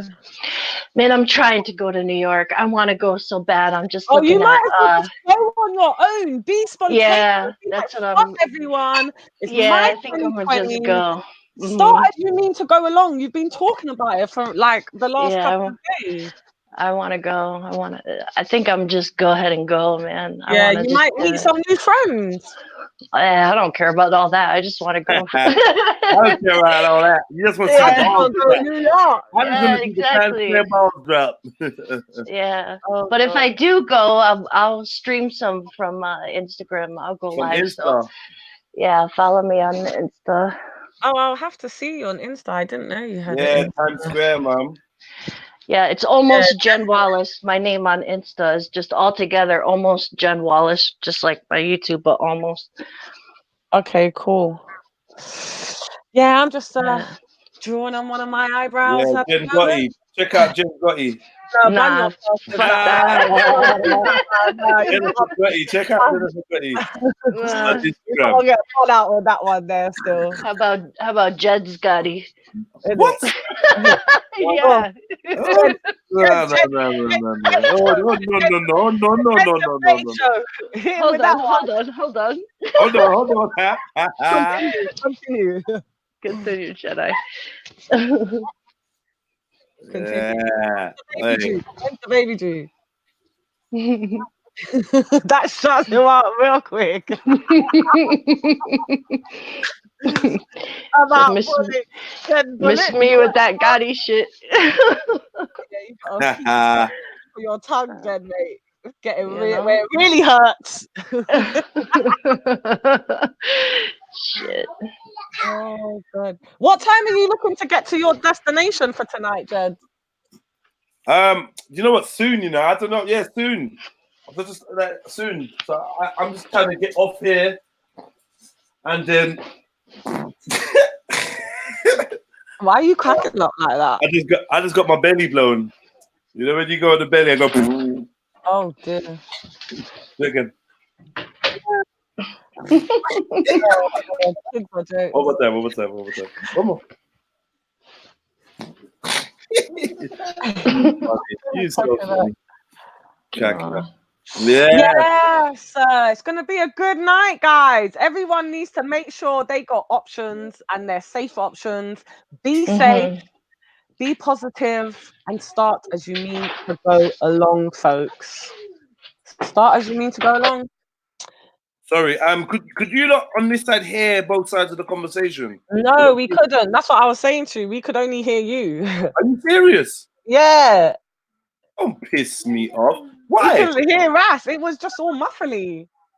Yeah, it didn't come through like it usually did when you join streams. It was just I don't know. Shit. Oh yeah, you can have the link, Ashley, man. Come, man. You can have the link. I'm gonna save the link for you, man. In fact, anyone that wants to jump on, like, I don't. You know what, Jed? You can go if you want. Like, I don't mind because I'm literally slowly getting ready now, so I'm not leaving mine. Did you sort your thing out? I've sorted it out elsewhere, yeah. So I'll be certified. All right, cool. Anyone wants to jump on? I'm not leaving mine. No, do you know what, Born Rich? Born Rich, you're actually right. You know, like if you really want to get real with it, you're actually right. This is where oh, my fuck's sake, Born Rich. Come on, man. No, I know. This is where my weakness comes. Like I'm gonna say, yeah, when it comes to New Year's, I'm weak for New Year's. That is the one time of the year that I will go along with the public kind of thing. Do you know what I mean? I'll go on with the public. I think for me, I go along with it because I make the effort of being around my people or people that I want to be around. That's where it's just all love here. But I don't actually care for the actual Happy New Year. I do think that is all bullshit. That's why I prefer not to be in raves and things when it's New Year's, because I want to be around people I hope to be around continuously. Do you know what I mean? Not no fake shit. Oh, Happy New Year! Happy New Year! Oh, Happy New Year! Oh. Just something to say. Yeah, get the fuck out of here with all of that shit. I'd rather be like, bless up everyone and just roll on 2020. Because every day you should feel like what you want to do. You know, when people say, oh, I got New Year's resolution. You should be thinking like that every day.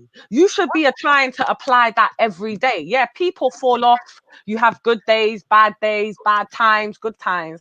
But why is it at New Year's Eve? That's not really New Year's Eve, so they say.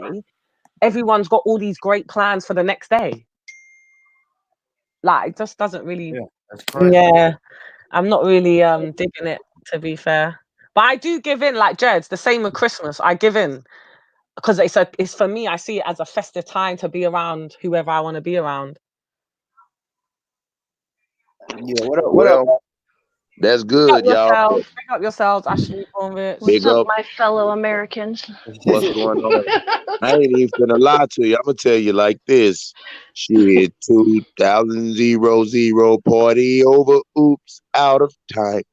Come on. Tonight I'm finna party like it's 1999. I don't even know that song.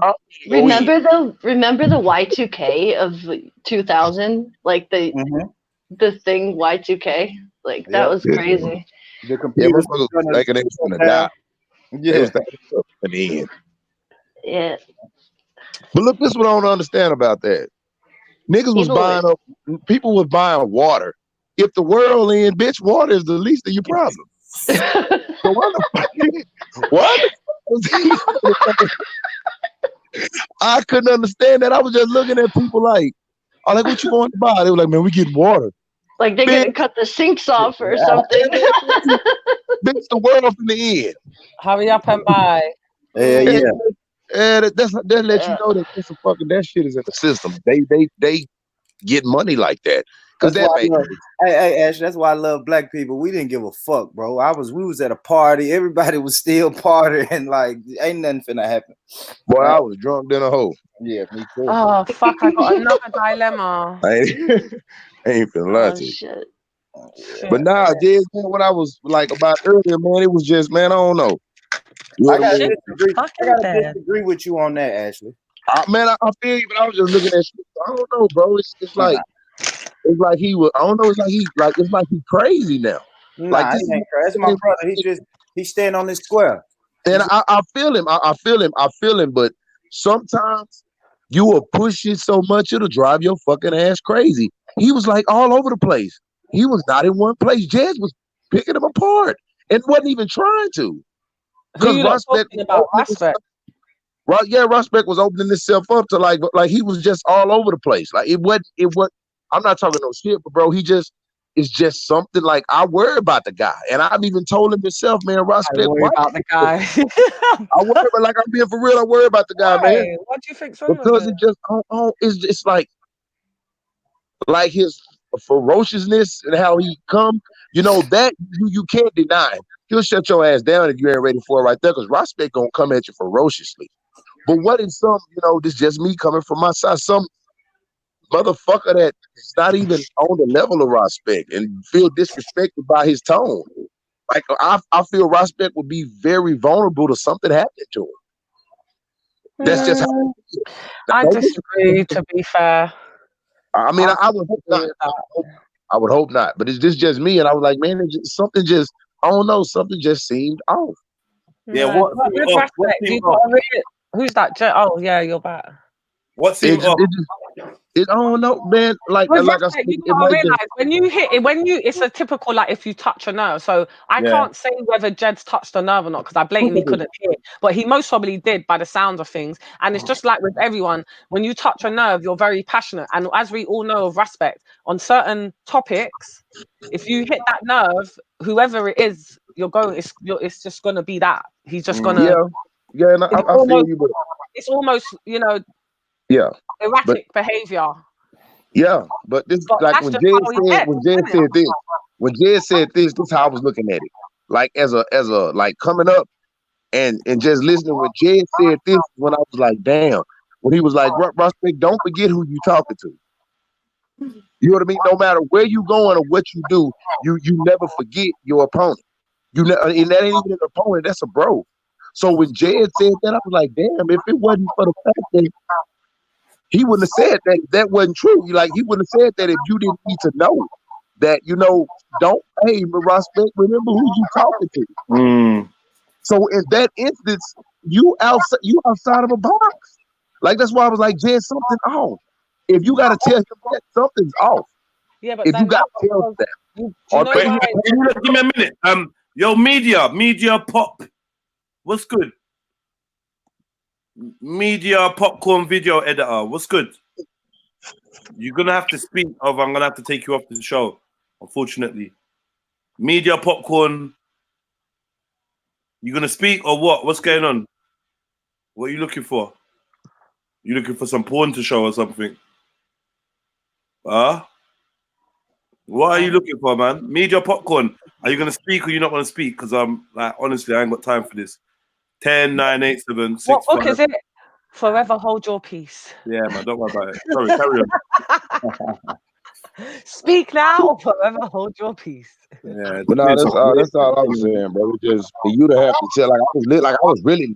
That's what I was saying. You see, for that, yeah, him saying that comment now, for obviously because respect. When it's like anybody, but obviously we're talking about respect. So with respect, he's talking to Jedi, and he's such on a roll, he's forgetting who he's actually debating with and who he's talking to. So that's why Jedi had to say to him, yeah, because he just like, you know what he does? Yeah, he does. I don't want to say he's lying. I don't want to say he's lying, but he's like, he's lying. So I'm like, why are you doing that? Yeah, that's Dad, you feeling me? What the fuck? I'm your bro. Why are you lying? Why are you lying? That's what I'm saying. Boy, anytime you lie, it's to deceive. It's to get other people to believe what you want them to believe. You're saying, yeah. To better come back. You're lying.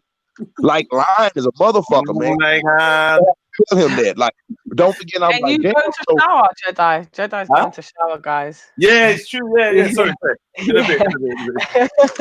This now, I'm trying to pop up. You're getting caught up there, mate. Respect now. I wasn't talking no shit, bro. It just was weird. It just was weird to me. That's all. I was like, this is weird as fuck. Like, I'm listening to you. I can't hear him. Nobody, but I'm listening to you. So I'm like hearing you. You know what I mean? I was like, this is. It's all love, man. It's all love. It's definitely love, but like sometimes you got to run up on, like, you just got to, like, It happens to the best of us, man. Brothers and sisters, we fight. I nearly stabbed my brother. Like, Oh wow. Yeah, see that, but that ain't but when you're extra young and you're extra angry, and things get the better of you, you're just not thinking straight in life. It happens, man. But as we're all grown adults, we can have a heated debate or discussion and move on. It's always love. Just means that I don't agree with you right now. Yeah, no, I'm just half crazy. I just look at shit from a different angle. Like, I like coming from left field because a lot of people forget about left field in the heat of moments, and I have won plenty of things. Come on the panel. So forgive me, but it was I just well, babe, no disrespect, but it's just it happened. I had a big argument with my sister a couple of weeks back. It happens, man. But when it's real love, you're obviously going to be pissed off, and you just have to move on.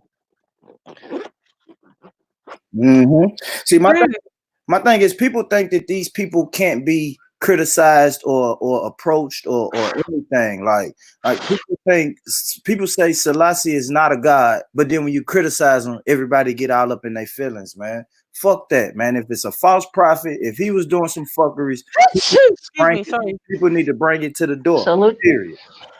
Period. I don't care about your movement. Your movement is cool. If it builds people up, if it keeps people off drugs, keep people out of jail, that's cool. But if the foundation is shaky, if the founder of the movement was shaky, then fuck that. We're gonna talk about him. Period, man. Can I just say something? Yeah, Raw Beats is saying there's something in the air. So you see with that situation, like because I know between me and my sister, it was left in the air because of how she made it. So obviously I'm quite stubborn as well. So I'm just going to go off the back of you, and I'm not going to run you down whether you're my sister or not. So my older sister then was started speaking to her. You know, you got to make some people need to see sense somehow. So when you're saying it's up in the air, is it up in the air and it will be cool? Or is it up in the air that there needs to be some type of, someone has to either break the ice or intervention? Trust me, I discussed it though. We're probably a bit closer now. Yeah, that's how it goes, man. It goes like that sometimes. I wanted That to up break there, my sister's face. yeah, that Trying up to, there thing can go either way. Because I know I I hear want to when a break that motherfucker girl's say it's face. up there. When it's up there, like it's up there, like it's lit, like it's finna go down. And so it don't. So some people they don't. It's just up there. It's up there and it's stuck there. Like if the motherfucker tell you that it's up there and it's stuck there and he really about his shit, you might as well get you a vest and get ready because that nigga coming. And that's just how it go. If they say like, you know what I mean, it's up there and That it's stuck nigga's there. coming. Yeah, that nigga coming. So up there can go any which way with that. But Ah, God, what is everyone doing? I'm slowly getting ready for tonight. Yes, I am. I am. Slowly but surely. And this is what I'm talking about, that man worship. It's people in this chat room talking about they will bust a person's head for Selassie. Wow. No, he said for mocking. He said Well, for it don't matter if mocking. you mock He said you could criticize him, but mock. Yeah, you shouldn't mock anyone's thing, though. I'm gonna mock.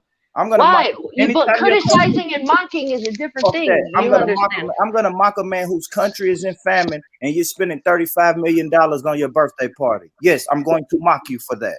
I am going to mock you for that. When your country is at war and you flee and go to another country and then you're chopping it up, taking pictures with the queen, yes, you're gonna get mocked for that. Like His head don't go on the chopping block. What are we talking about? People mock Jesus and Muhammad. Like, what people are gonna get, your prophet is gonna get mocked. So what? Fight me, kill me. Are you not listening to Born Rich? He said, so what? Born Rich, what happened to hear that, bro? that? You drinking So already? what? No, I just don't like man worship. I don't like that man worship shit. And now people talking about getting physical because you say something about Selassie. Man, fuck all that, man. That's Born Rich, you from Tennessee. Get the fuck out of People here. can have they thoughts, but you know goddamn well ain't no you're from Tennessee, Memphis at that. Come on now, you know I feel you. Sometimes I get a little mad. Can I have a moment? Boy, some people just the truth just hurt. I'm not saying to nobody. I want to talk shit. I want to be straight, but don't come at me like I can talk some shit. But like the truth hurts some people sometimes, and when you react, you let people know that the truth hurts. So you kind of got to deal with yourself on that one. No, but I feel like there's a difference. Like there's a clear difference. You know what I'm saying? Like you could criticize someone and critique their actions without mocking them. You know what I'm saying? And if people are passionate about their things, you know, like nobody wants to hear their person get mocked. You gotta have tough skin, Jen. You know that. But but I know I just don't agree with mocking anyone's thing. Like criticize and bring up facts and do that and have your opinion. But you don't gotta trash no one's prophet or savior or whatever. What is your definition of mockery? What would you define mockery as? Let's start. Like mocking, like making fun of, like saying this one's trash. Like he's okay. Now stop right there. Stop right there. Like insulting. Did he call anybody trash? Was those facts that he just stated? No, that's what I'm saying. That's what I'm saying. Like I don't feel like Born Rich is mocking. I feel like he's criticizing. That's what I'm saying. I don't feel like mocking is good. I'm not saying he's mocking. I'm not telling you this because you don't know. I'm telling you this because there's other people listening to us that may not understand. This is not directed towards you. Yeah. No. I feel you. This is not for you. This is for others. That I'm just addressing to you because you got good sense. Right. No, I hear you. But what I'm trying to say, like, you know, to one in the chat, like, I don't feel like he's mocking. I feel like he's criticizing. But if he was to mock, or if anyone was to mock someone else's thing, like I would stand up for that. I don't like that. I don't believe in mocking people's saviors or prophets or whatever. You know what I'm saying? So how about? Yeah. So now Juan is want to bust my head from the UK. Like, come on. So how about guys? Nah, come on, we man. just Nah. change it for a second. Allow it. Allow it, man. Allow it. Science is fine. Dilemma number 2.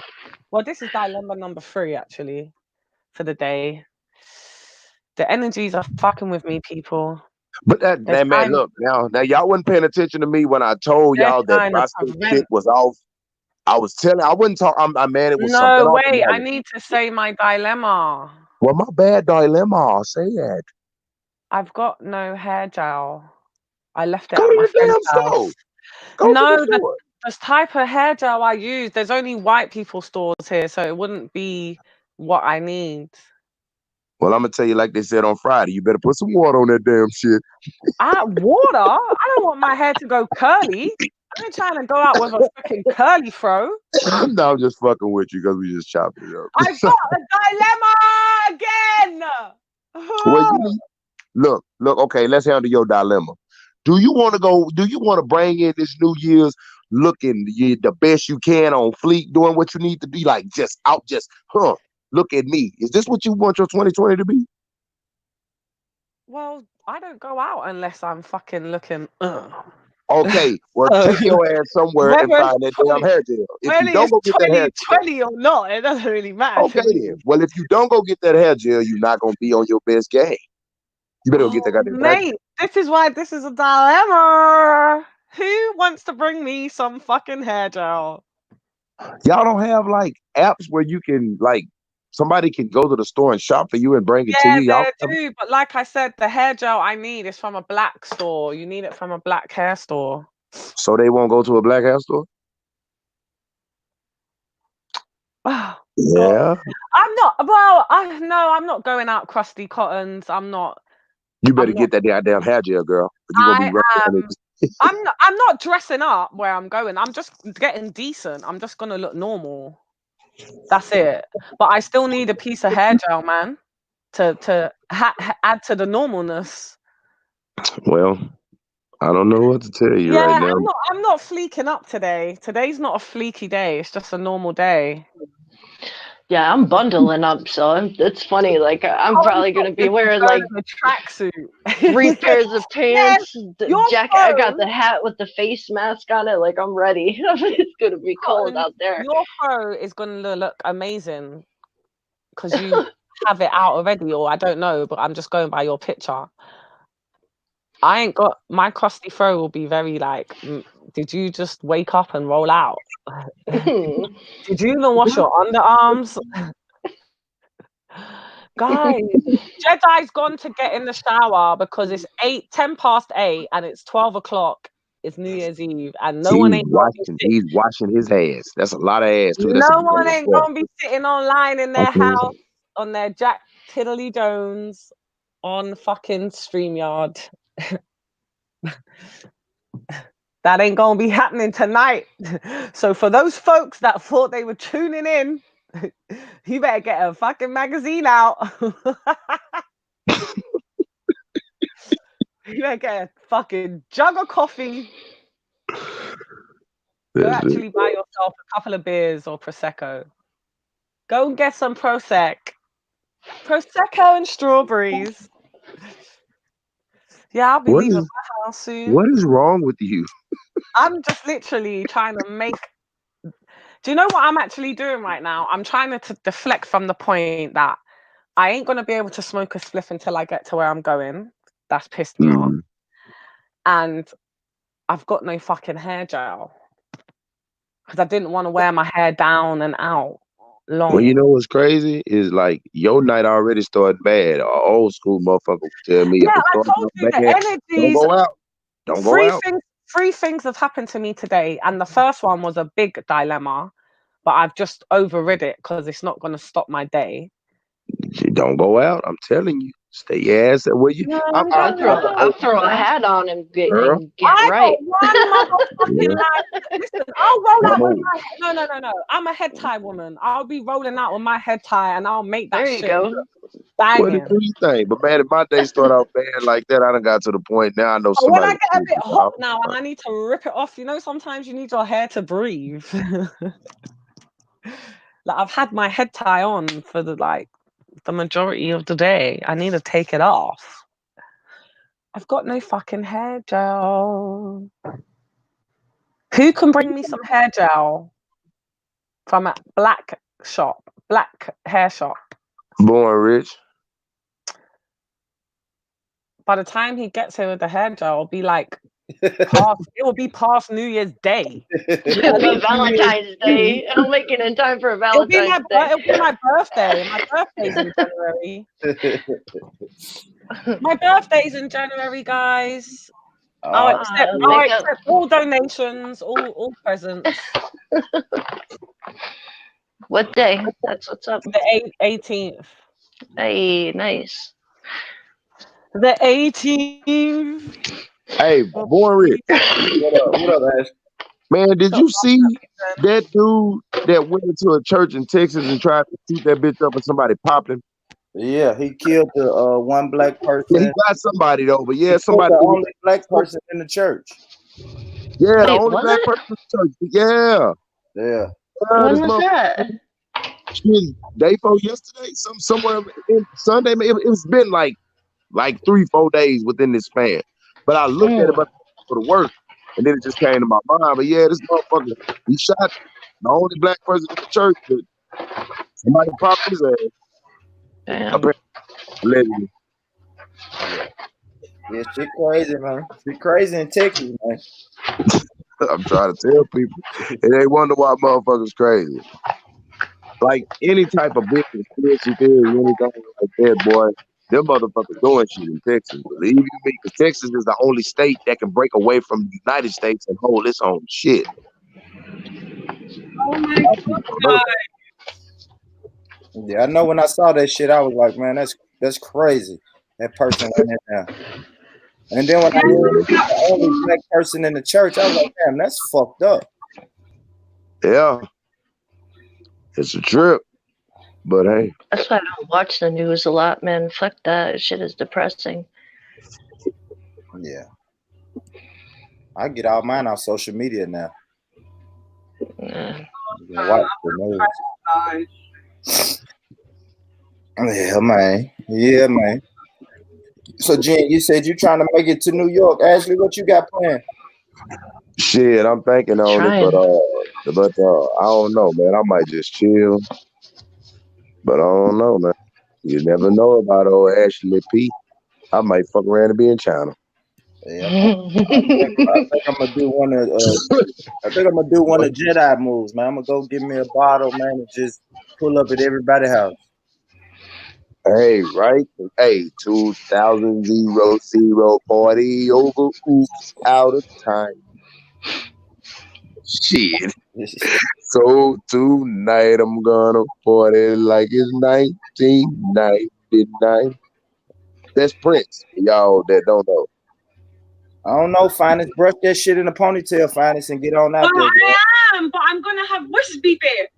That's right. Really throw a hat on. Nah, you put on some provocative. That'll make up for it. I ain't put on no fucking hat. Little cleavage with a fizzy ponytail, man. That's still a winner. I'm getting a phone call. I gotta go. Shit. Hold on. Okay, we'll be here. This is depressing. This is actually fucking pissing me right off now. Well, wear ski mask like you got in your profile on your picture. Put that motherfucker on your picture.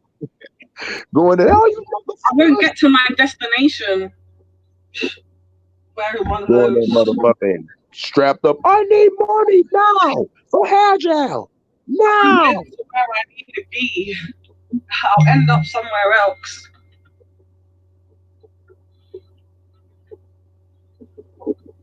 Oh no, but go ahead, Ash. Oh, now I'm finna say to you women, man, I'm not gonna lie to y'all. This is what I need, and you know, No disrespect to us fellas, because I'm a man, so you niggas that may get mad at this, fuck you in advance. But man, women, we might need y'all to like do a little vote in 2020, because some of these men fucking it up. These niggas act like not all of y'all, but the ones that I know. All these decisions that's being made, the majority of them are made by men, and everybody fighting. Maybe it's, I think this maybe y'all year. I'm pulling for y'all this year. Pulling for y'all is what I'm saying. This maybe y'all year. Maybe the year of the woman. I don't know if men can respect that, but I can, because I'm gonna get my money regardless. So that's my thing. I don't know how most feel, but I think this may be y'all year, man. Maybe. I don't know. What do you guys think? What did you say? Oh shit. It might be whose year? I think this might be the year for women. I think it is, but I think the dangerous things about it actually is I'm noticing a lot of women that are being pushed to the forefront, like they don't have a male counterpart. You see what I'm saying? Like they don't have a partner. They're pushing except maybe Michelle Obama, but if you look at the rest of the black women that are being pushed and put on the pedestal here in America, like a lot of those are single. A lot of those women are single. You understand what I'm saying? So that makes that woman's independent movement move, and the effects of that is going to break down the black family. And like I know the system has always tried to break down the black family. So yeah, but check this out though, boy, Rich. Check this out though. This was crazy. How many people do you know that are black was raised like that? How many niggas do you know their mom is their daddy? Regardless of what they've been through, this is not something that we are not used to. You feel what I'm saying? So this is an actual reality. This is not something, and some of the best people, some of the richest people, some people out there that people watching on Sundays did not have a daddy. Who would not be where they are at if it wasn't for their mothers. Period. Point blank. Cause some of these niggas daddy locked up. Yeah, he shot the sperm in there, so you could say that. Far as that wise, but these couple of, it's actually I could name 10 in NFL. These young men's life, their daddy wasn't there for them. They became the man of the house, and they played ball to get their family where they needed to go. So yes, the daddy did shoot the goddamn nut up in there, but raising this goddamn boy, this goddamn hard-headed knucklehead motherfucker acting just like you, running around in the goddamn, I'm raising this motherfucker by my goddamn self. So if this is something that we are used to, that's why I don't like them saying that shit about the, not you, but certain motherfuckers, they throw it out there. They come into black and they ain't got no daddies or nothing like this. They come from broken homes. You motherfuckers are making millions of dollars from kids that came from broken homes. So how the fuck dare they say that?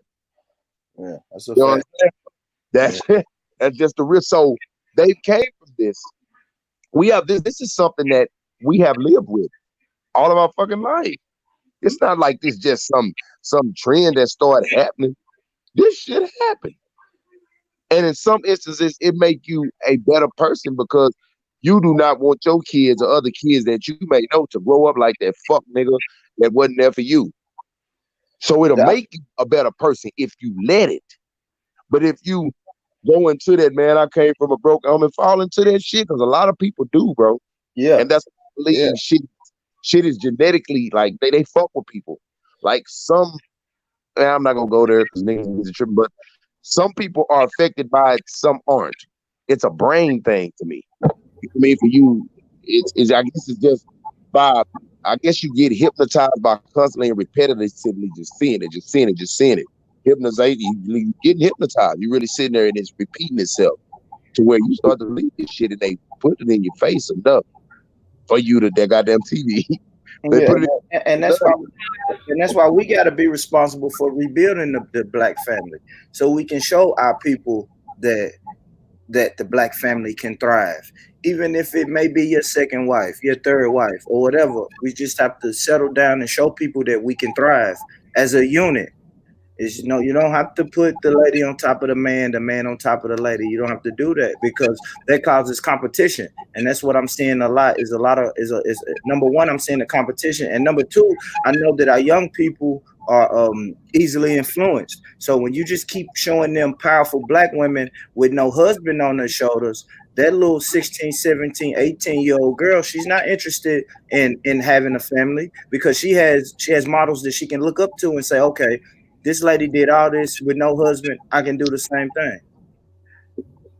Yeah, that is. You do got motherfuckers like that. They can't deny that or can't even really just argue with that point about it. But I would, figure like being a child, you know what I mean, growing up. And yeah, you are watching that, but you are seeing that you love brothers and sisters. You seeing that you know what I mean, you love family members. That within itself would make you make a decision. Some people, you know what I mean? Like it's that to some people. Some people is not. That's why I think some of this shit, like a lot of it is like if you built for it, you built for it. Because the motherfucker to be in power like a woman should have to be in power. You can't lie. To be empowered, bro, you more rich, you can't love too much of nothing, dog. and you can't, you know what I mean? You can't, some of these motherfuckers don't love shit. They say they do, but they don't.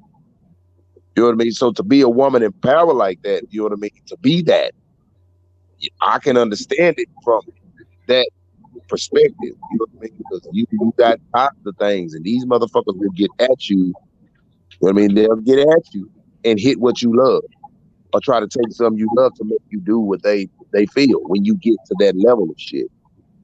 There's no denying that. So we still got to throw that into play. So if you love nothing, you know what I mean?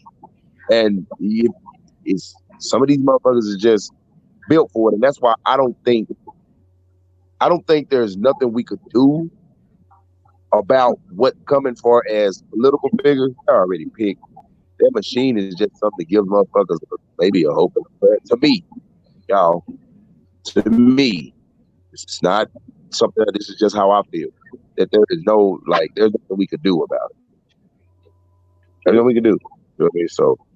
Yeah, I think it is though. Actually, we can give examples to the people closest to us about how the black family is thriving. Because look, man, if I'm honest, man, look, I got a couple kids by a couple different women, and none of the grandparents have the family structure.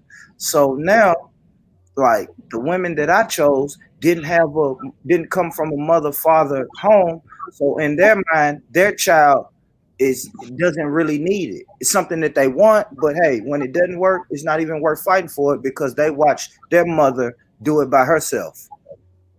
Do you understand what I'm saying? Yeah. So yeah, that's just me, bro. I could agree with that. Yeah, like I see it. It's toxic. And then you think these women are getting good advice when they go sit down with their mothers and aunties and all of them single? You think the younger lady that's in a relationship is going to get good advice for them? I'm not saying it's impossible. It's possible to get good advice from anybody. But I've listened to some of those conversations. Those conversations are toxic, man. But actually, that's just me, bro. I want to see more. Yeah, and like what you go ahead. Like what you're saying is, yeah, I agree with you. And this is another one of like, y'all just hear me. Just another one of like, if that toxic shit, like for a motherfucker to be doing that, knowing within themselves that they wrong as fuck to be doing that, then that family bloodline of shit of never breaking that chain of shit, that's their fault. Because if you lying and you know you being scandalous, and instead of you telling the truth about what really went on, you pumping this poison into that child, that's on you. That's on you. That's generations of fuck shit. All you know, man, you pumping that shit to that child. You telling that and knowing that you wrong. I don't care. I'm not gonna tell him about what happened. I'm just gonna go and tell him. Yeah, it might have been some shit went down, but that might have been a good goddamn man. But you not finna tell that child that. And the reason why I know that is because being wanting to see my kids on the fucking daily, wanting to hold them, beat them up, fuck with them, play with them. But the only reason why I can't is because this bitch is spiteful, because I don't like that. I just be around them. Like that open your eyes to shit. You know what I mean? Like it's a bunch of motherfuckers that want to be that. But instead of these women allowing them to be that, they say fuck out of it. And so I can kind of like on this. You breaking up, Ashley. You breaking up, bro. Can you hear me now?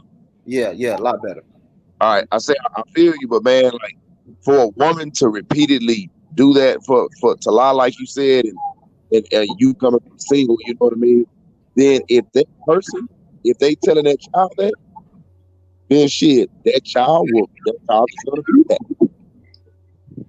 It's just what it's gonna be because they don't know what family is. That they never got to experience that because of their fuck reason, whatever was going on through their head. They never got to experience it. I like that. Actually. I was having this conversation with somebody like last week about this. Do you see I'm sure you dated women that have both parents, and then you dated women that only have one parent. Can you see the difference? Can you kind of tell the difference between the two? Man, like day and night. Yeah. Like you can really tell the difference because like the ones that with family is more family events. They try to pull you towards family.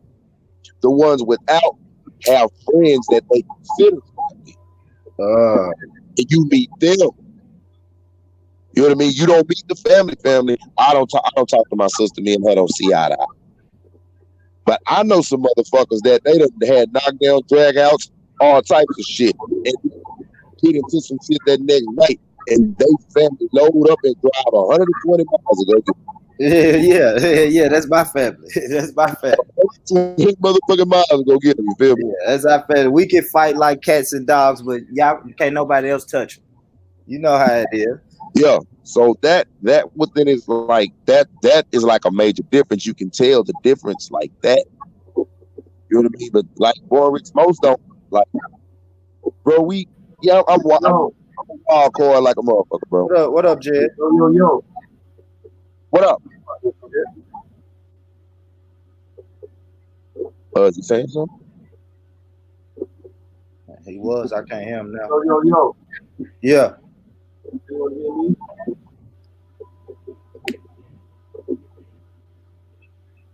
He keeps saying yo.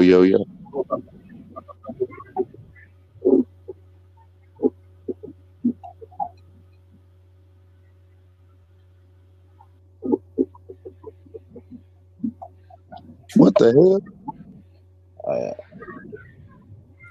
Yeah, I don't know.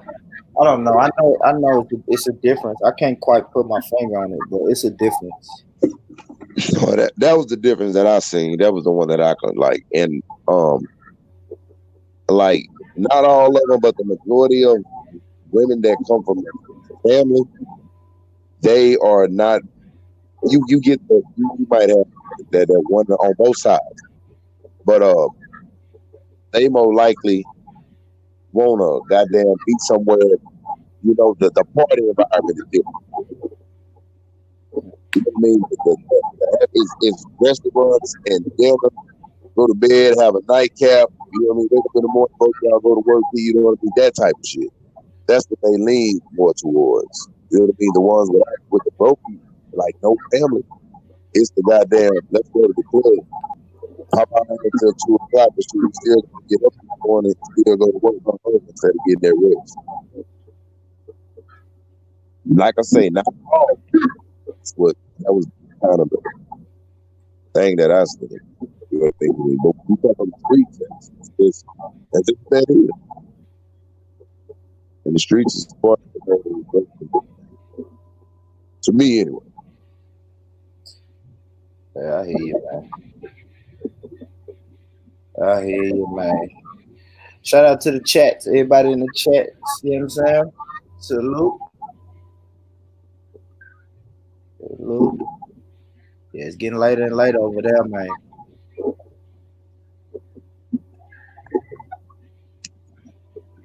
Yeah, my bro got the PayPal, man. Feel free to bless the PayPal. Jed, I don't know if you can hear me, but Trill for Evo was asking was the PayPal working now. Something's going on with the PayPal.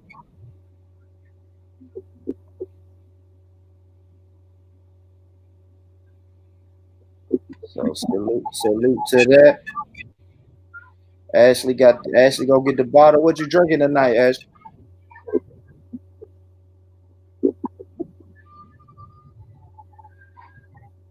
Okay, Ashley. Didn't hear that, but I think it's gonna be Jack and Coke for me. Chat, what y'all drinking tonight?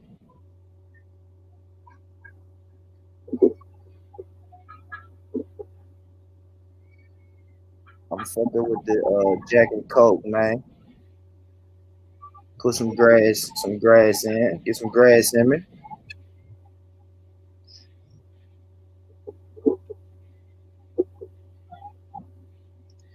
One, you got a serial killer look on your face. One, you better get out, man. You better go get you a drink, my brother, and get out, man. Enjoy it, man. 2020 is the end. It's not just the end of a year. It's the end of a decade, man. You know what I'm saying? Look back on the decade. I'm sure you had some wins and some losses like the rest of us, man. But fuck that. Go get you a drink, man. Get that serial killer look off your face, man. Whatever it is, it ain't that damn serious, bro. Go have some fun, man. Finest, you here? Ashley. Anybody. I'll if you hit me.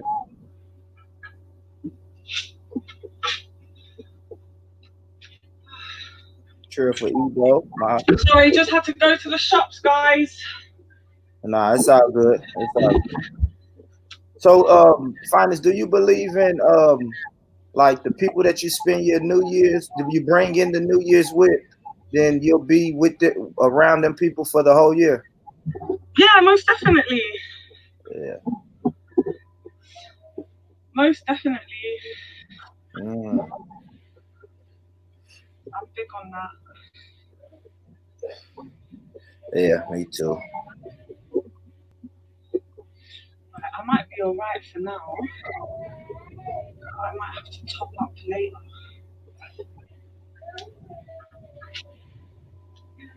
Oh, yeah, man. Everybody get right. I found a damn X pill in my car 2 days ago. I might take that tonight. Fuck it. What in your car? The ecstasy pill. You're gonna take it tonight? I might find it. How do they make you feel? It's been a while, but it feels good. It's the mood. It's the mood. I always said it's the mood that you're in. You're in a good mood, you're gonna have a good night. If you're in a shitty mood, then you're gonna have a shitty night. So I'm in a pretty good mood. My hair, like, causing me the most biggest dilemma in the world.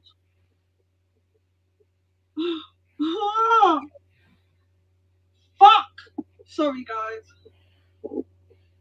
This is just fucking rude. It's just rude. What's happening to me is rude. I'm just getting all hot and bothered and everything, man. It's not needed.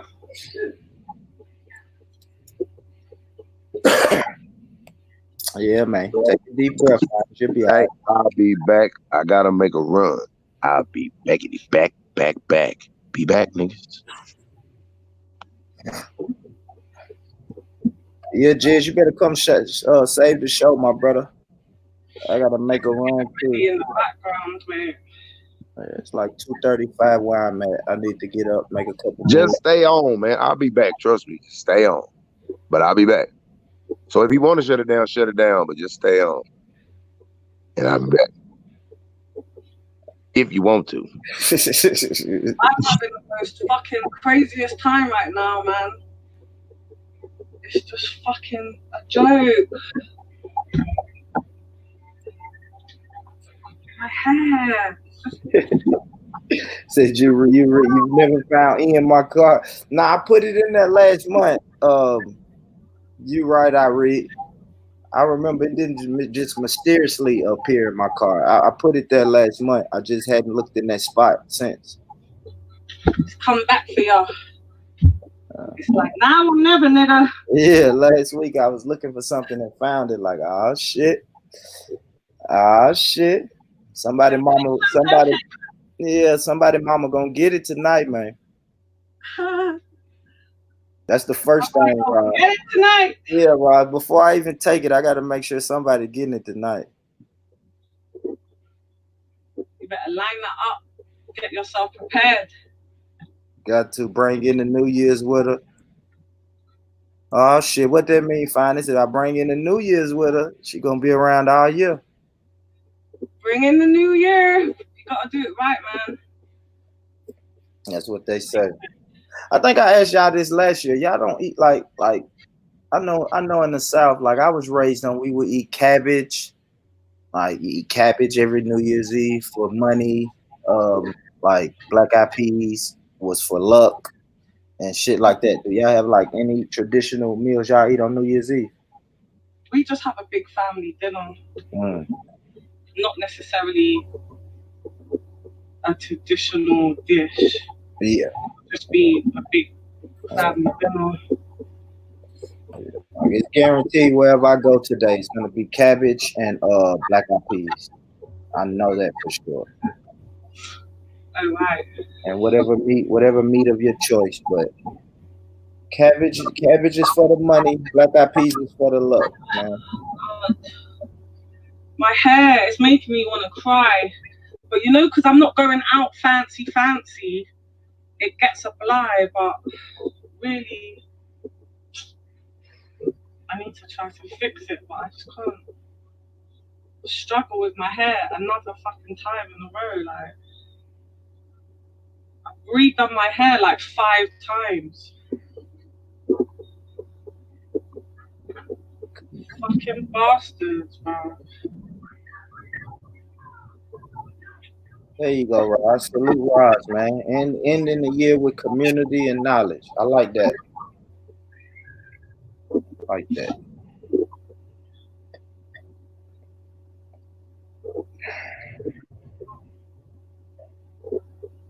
Oh, fuck. Oh, my God. This is so rude.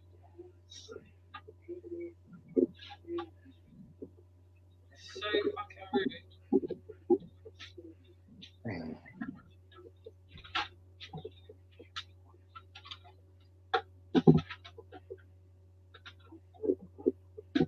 All right, real quick. Fucking rude, man. Hey, real quick, Finance, I gotta go on mute for a minute.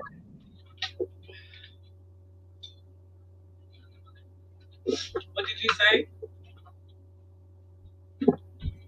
I said I'm gonna go on mute for a second.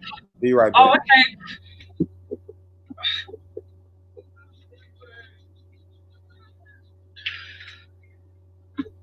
Oh, people.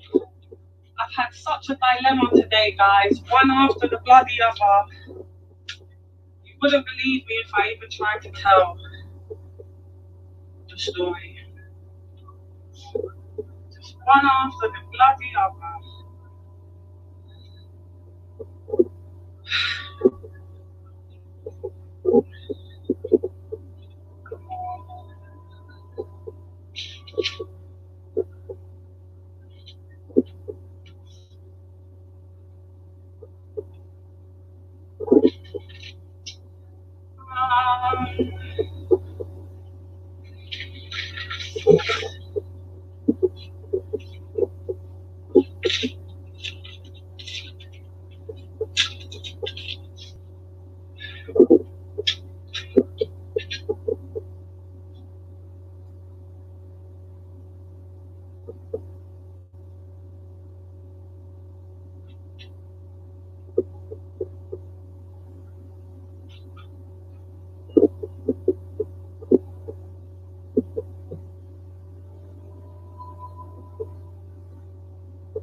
Oh, people. I can't see the comments because I'm bobbing about my house. So I can't read the comments.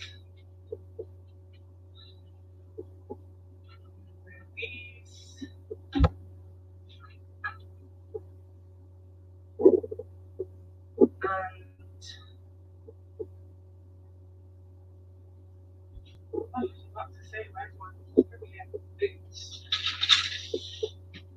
Shall I get my rabbit fur out today, guys?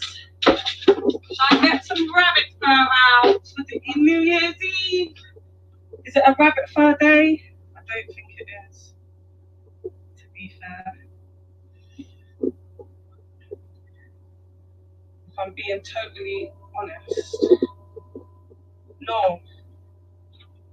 No, it isn't.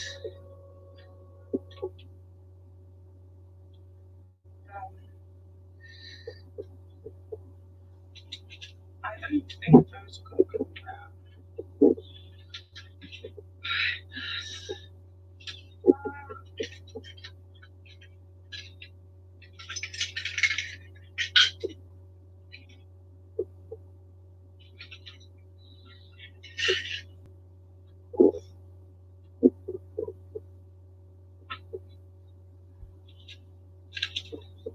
Oh, Jesus.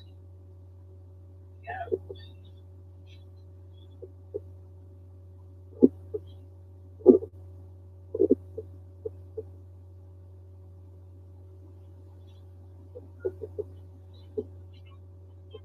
I really can't read the comments. I can see, Roz, you're writing something. Let me see. Oh, you lot are just talking amongst yourselves.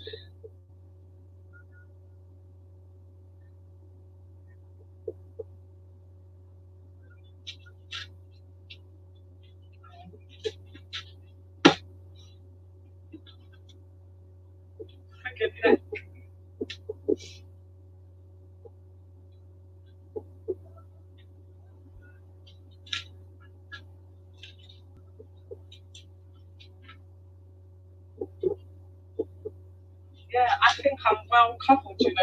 I've got everything I need. Other than this, some fucking disaster. I just got that right. Absolute disaster. I've had enough disasters today. 3 dilemma, guys. 3 fucking dilemmas. And they weren't little ones either. They were actually quite big, fucking massive dilemmas. But I'm just acting like it's not affecting me. Well, I'm trying my hardest to do that. Yeah, I'm trying my hardest to act like I'm all good, I'm not bothered, but really, I'm fucking raging inside, if I'm honest. If I'm being totally honest with you guys, I'm fucking raging inside like a fucking bull. Raging fucking bull I am. Dress warm. Less is always best, I'm joking. No, I am. I'm very casual. I'm not dressed up at all. I ain't got a sexy dress on, nothing like that. I'm just casually dressed. And I've got my fur. I'm bringing my fur out, that's for sure. I'm just casually dressed. It's a casual one with the fam. But you never know how the night might end. We could end up moving on somewhere, or I don't know. You just never know, do you? That's why you gotta always be dressed for the occasion, like I said to Jess.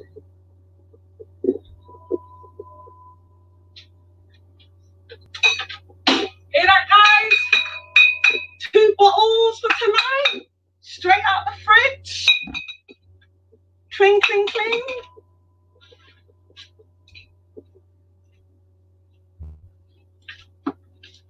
Oh, this is going to be so heavy with these bottles.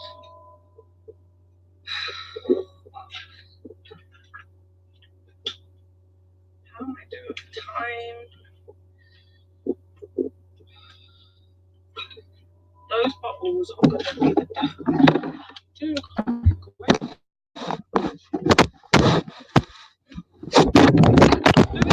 time, folks. Stop laughing at me. I'm trying to entertain myself and you guys because like I said, I've had a fucking dilemmas from hell. 3 major dilemmas today. 3. And I'm not just saying that.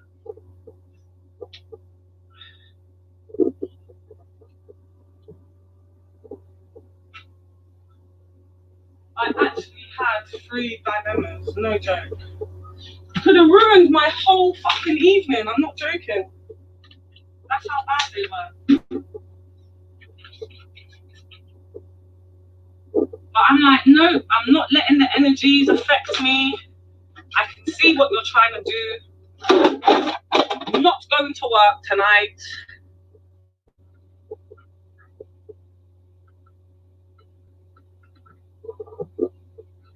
Oh yeah, I'm gonna add you, Jen. I'm literally just putting on some earrings. I got the iron on. Iron my t-shirt.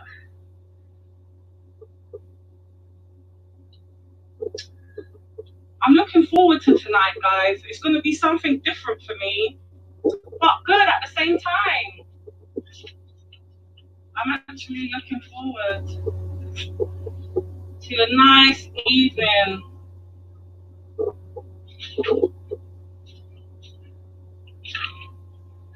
Just got the iron on. Iron my little top.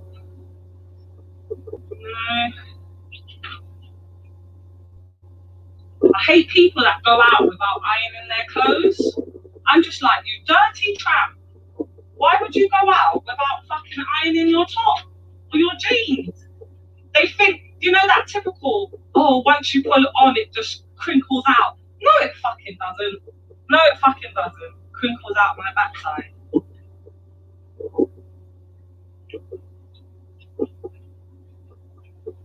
Yes, sir.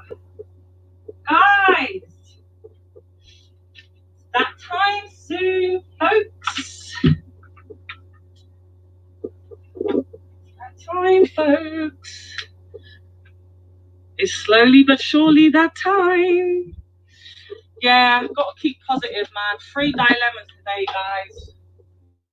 Energy gonna fuck up my day, but they won't get the best of me. They will not. Oh gosh.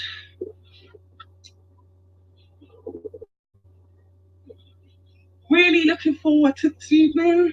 Hope everybody's looking forward to that evening. I can't see the comments. I'll be back at them in a second.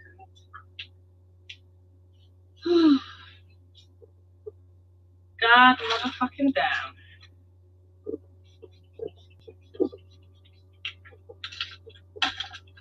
Yes, sir.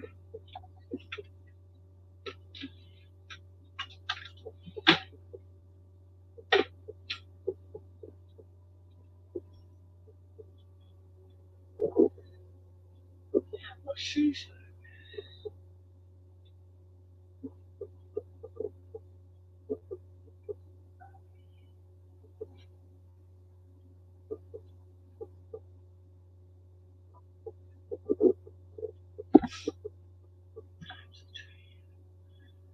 Finest leave the bad energy. I'm definitely trying to leave I'm leaving the bad energy. I'm telling you, it tried to get me 3 fucking times today. And the first thing that happened to me could have written off my whole day. It's only true I'm just not letting it. Just like the second dilemma could have written off my whole day. And the third one. But I'm just making it ride out because the bad energy, it comes, but it just has to leave. It doesn't have no option. It has to leave.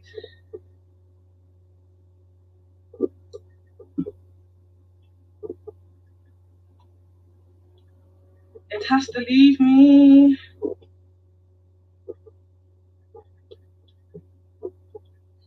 Oh yeah, guys, if you're going out, make sure you got battery life, 100%. Don't want to be out there slipping and that. Get caught in some madness, can't even get yourself out of, no phone. You don't want that fuckeries to happen to you. So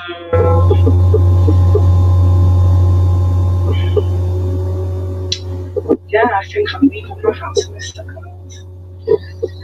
That seems like a good time. Right, guys, Jedi's getting ready for his evening. I'm about to leave my house in about 5 minutes. Born Rich said he will be back. I won't be on while I'm traveling because I just can't do that. Finest is that picture actually.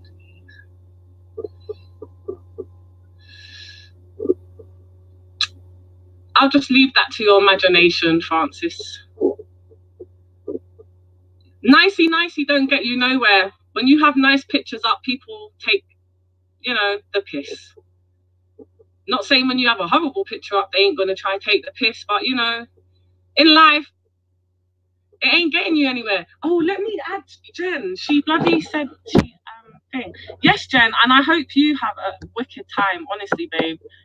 Have a fabulous New Year, man. I really, really hope you get to New York, get there safe, enjoy, big up yourself. Right, there you are.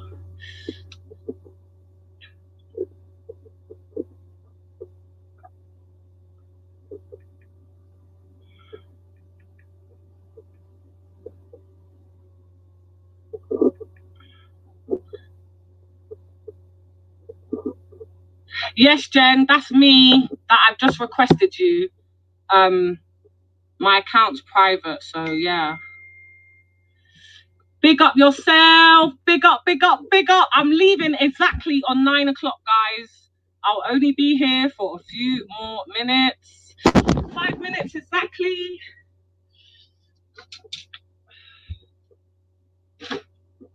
Actually, I'm leaving now because I need to go to the shop and buy some fag. I forgot about that. On the way, I got to take a little pit stop at the shop.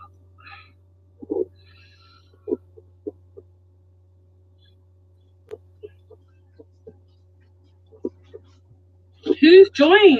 Yo, Mohib. Yo. Oh, hi. What? Hey, Mohib. No, he's not playing. He's fine. Yeah, I'm here. Can you not hear me? Oh, yo, Jed. Yeah, what? That's me. Yeah. Yeah, no, I was saying to Mohib, what, Mohib? Listen, bro, if you buy alcohol with that money, yeah, that's a violation, bro. I will. Bro, it's saying pending. It's saying pending, bro. Oh, is it? Yeah, it's saying pending. It's saying that money's not going to clear to July. I got a checking account and a savings account. Basically, I'm not sure what that is, bro. It's the money you sent me is not clearing till July, so you might want to take it back or something, or send it in another way, bro. Alright, cool, man. Get the bartender to phone me, bro. I'll sort you out. Get the bartender to phone you. Yeah, me. This guy's a joker. Yeah, July, man. Damn. What are you doing, man? Are you leaving soon? Yeah. What are you ducking out to, man? I'm gonna go check a mate of ours. The Snaps. So, you hear me? I heard I literally heard a one-sided kind of debate. You couldn't hear it on your kind of platform. I know, that's so dumb, man. Yeah. But if you go over to Raspex and rewind it, to T-Block and rewind it. It's all good, man. Are you guys going to have something more formal? Because yeah. You know, I'm just messing around, just teasing him and that. Yeah. We have a proper convo, but I don't want it on his channel. I've decided, no. My man's just gonna try and chat over me, and then he's gonna try and block me whenever I say stuff. I'm not on it. We're gonna have to do it somewhere neutral. I think G-Block's the best place. He ain't got no power on G-Block, innit? He ain't got the power. I think he moderated Issa and Ziriab, and he was a really good moderator, man. So yeah, he's a good moderator, but he can't moderate himself. Not when he's facing like someone like me. No. He's gonna get, because obviously it's a lot of pressure, isn't it? You're just a beast, bro. You don't care, bro. Who? You, bro. But I don't give a damn. I don't give a damn. When we're debating and all that, it's not no friendships thing. Like, you get me? I like respect. I really do. But if we're gonna debate, we're gonna debate. It's not no friendly thing. You get me? And plus, I'm a little piss taker anyway. I like to bust jokes. He likes to bust jokes, so we can have that kind of debate. It's all good. I ain't gonna take it personally. You get me? But he needs someone that can shout like he can. Yeah, your boy Ashley P was wilding out, boy. He was wilding out. He's got your back, though. Who? Definitely. You get me? Ashley, Nigga, I wasn't wild. I was your back, who you to talk to you. Are you starting with Ashley again? Right, guys, I'm gonna love you. Ashley's I hope everyone has a fantastic New Year's. I don't even know who is this talking. Listen, guys, enjoy yourselves. I'm definitely going to be having a blast. I'm leaving to go to get to my blast. So you guys better start as you mean to go along. Have a blast. and see you in the new and year, yeah, man. be positive. Be peaceful. I need to talk to you. And be happy. No, I need to know what he was talking about. I Happy need New to know. Year to those who celebrate and fun you if you don't. We're not gonna talk about shit. So what was you saying? What was you back? What was you saying? How you got Jedi's back, bro? Oh, okay, well, never mind. Yeah, 'cause some cat had came in and he was saying what he was saying about Rosbeck or whatever, and then I said, "Shit, when the last time you been punched in your face?" I don't even. I was talking shit because I thought he was talking shit about my nigga shit. Nah, it's But not that's shit, bro. I real. like listening to your commentary, man. You got the commentary on lock, bro. You get me? He's like, I don't know what's wrong with him. He's out of his zone. He's out of his zone. You get me? It was good, man. It was good. Yeah, man. Yeah. It's just, I'm just like that. Dog. Hey, Jay. Yo, bro. What are you doing, man? What am I doing? Yeah, what are you doing right now?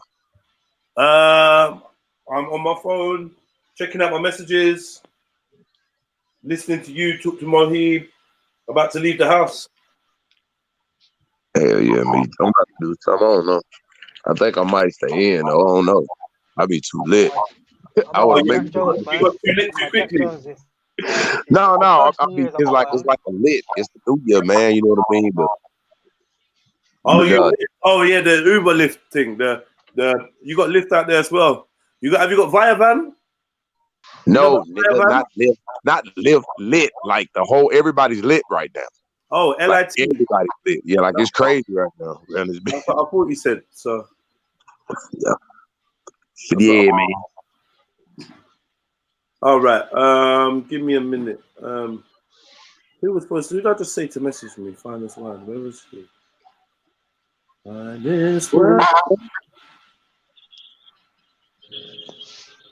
Oh, cool, my bro. I just came to wish you a happy new year, man. If I don't see you. Thank you, bro. Happy New Year to you as well, man. You and yours. Cool, my brother, man. Cool, my brother. I'll sort out that thing, yeah? Just my checking and savings account. I'll sort that out for you, bro. All the best, yeah? All right, bro. Big up, bro. Take care, my brother Ashley. Peace.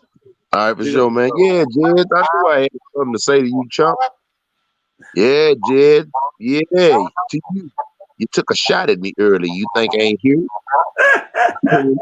Yeah, motherfucker. I said, Happy New Year to you and Stephanie. I don't want to hear that. Jed, now come on, man. I've been knowing you for a long. You cool guy, but don't try to make it cool. But did you tell her though? Did you tell her Happy New Year? I know. For what? Because I ain't seen it yet. See, this is what I'm saying, man. You're hating on what me and Stephanie have. This is what I'm saying. Hey, boy, if you know what, I can give her y'all can chop it up. I don't give a damn. Nah. All I said was Happy New Year, and you trying to block the message. I get it. Nah, bro. It's how you shot it. It's how you shot it out there. This you. Yeah, actually, yeah. You're gonna be in the hot tub. Yeah. Yeah. Oh, yeah. I thought you were gonna be in the hot tub. I forgot about that. Still. Is it still daylight out there? Hell yeah, it's still daylight out here, man. It's still daylight out here. It's daylight like a motherfucker. But when that niggas finna be out here shooting guns and some more shit. In there, probably hit other people. Hold on 1 second. Oh, wait.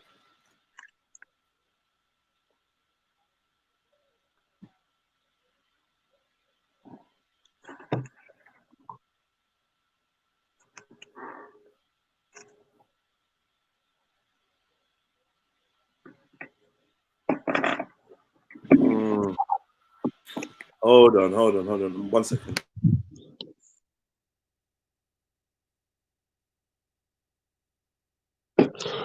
One second.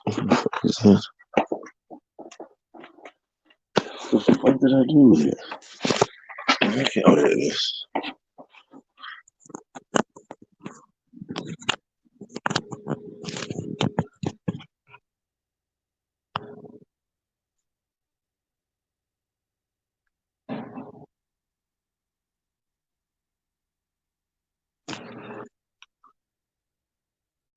I don't know. I guess I'm waiting on Jeds. But I don't know what the topic is, man. The topic is whatever the hell you want the topic to be. So just tell me some shit and I'll answer you in the best, fully capable way that I am able to answer you, I guess. So go.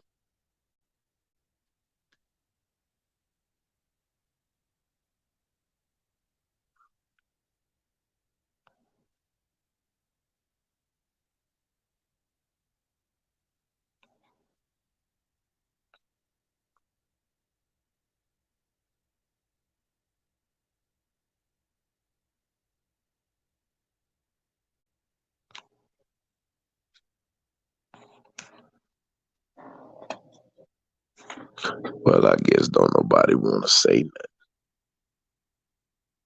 So, y'all want me to come up with some topics for your ass? Okay. Hold on, wait a minute. Let me go look at the chat.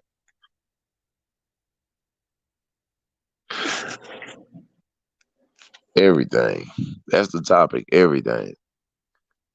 The topic is everything. And one thing somebody always told me they want to ask, and I want to ask y'all opinion on this because this is real shit. Do y'all think Bin Laden is alive or dead? I want to hear what the fuck y'all think. Because that's been on my mind for a long time. Is this nigga alive or dead? Just want to hear what you guys think in the chats or whatever. Because to just in the middle of the night, just dispose of this motherfucker. And everybody wanted to see he in the ocean. That nigga ain't in the ocean. That nigga in Diego Garcia at that base over there in the middle of nowhere. Y'all don't know about that.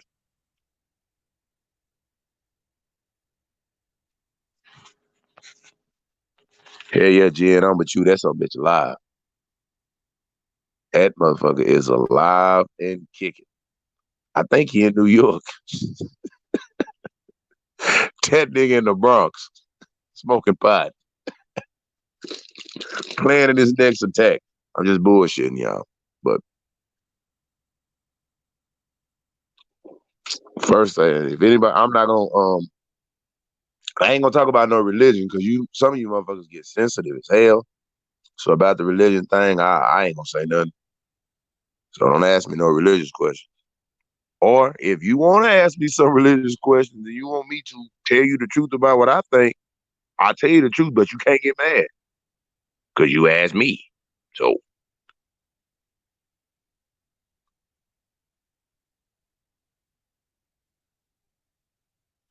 all right, Jen, you gonna go check him later on.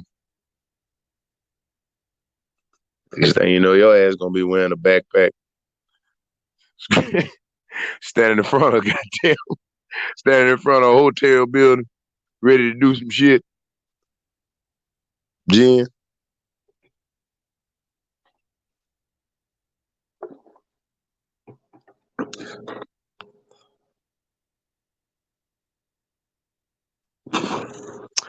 I see how we feel about interracial dating.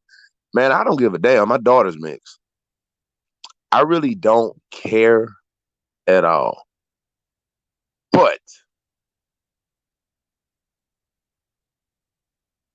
never mind. Never mind. I'm gonna leave it alone. Leave that alone. Yeah. I was finna go in, but I'm like, nah, I think I'm gonna leave that motherfucker there alone. I'm gonna leave it alone, Jen. Hey, listen, I'm about to close the shop Sorry, and hit the road, man. You know. All right. But yeah, listen, everyone. Fireworks are going off. Yeah, everyone, man. Listen, man. Look after yourselves. You know, it's just another day, but like, symbolically, it represents not just a new year, but a new decade. So, like, I really just hope everyone just like gets what they want out of this next 10 years: success, health, wealth. You know, hopefully we can build. I hope the world is in a better place, and if the world isn't in a better place, I hope the people are more prepared and strong enough to deal with whatever's coming. And I hope that we can, you know, I hope to link up with a lot more of you in the next 10 years. I'm gonna see you lot all face to face, individually at some point. Trust me. Stay connected, stay positive. Well, not forget positive. Stay connected, stay constructive, and you know, do right by others, but also make sure to put yourself first and do right by you. Yeah, man. Love the year that you lot been fucking with me, or the 2 years you lot been fucking with me on the internet and whatnot. What else can I say, man? What else can I say, man? No long things. Just go out and celebrate. Enjoy yourself, man. You know, enjoy yourself. If you're staying in, enjoy that too. And we're gonna talk tomorrow. You know, I'll see you next decade. You know, I'll see you next decade, man. Hit the like button on your way out, and try to stay away from anything that's not constructive, like tonight. Like, don't get caught up in no arguments or no beef. You know, if you can see certain trolls around, I think the trolls should be muted on nights like tonight. They shouldn't get a voice, so that the year of their fuckery doesn't get rewarded. Because if you think of somebody like Betty, who's just fuckeries all the year round, when it comes to a night like this, she wants to socialize and get some fun out of interacting with others. And this is the time where you should be ostracizing people that don't toe the line. Times like this is when they need to be alone to have their time to reflect. They don't need to be on the internet getting fake Happy New Years and that. You know she's wrong. Let her sit and there's many people like that, man. Let them stew in their own fuckery, man. Don't rescue them today. Get me? Chat to them tomorrow. Don't rescue them today. Let them realize how alone they are.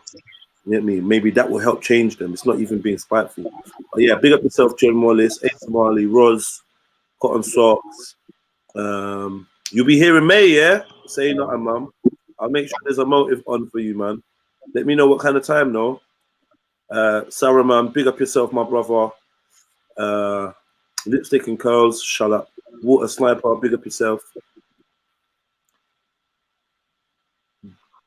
Jeff Dennis, 56, big up. FR Pierre, big up. I don't know who these lot are, but big you lot, all these new folks. Don't sleep on BAP.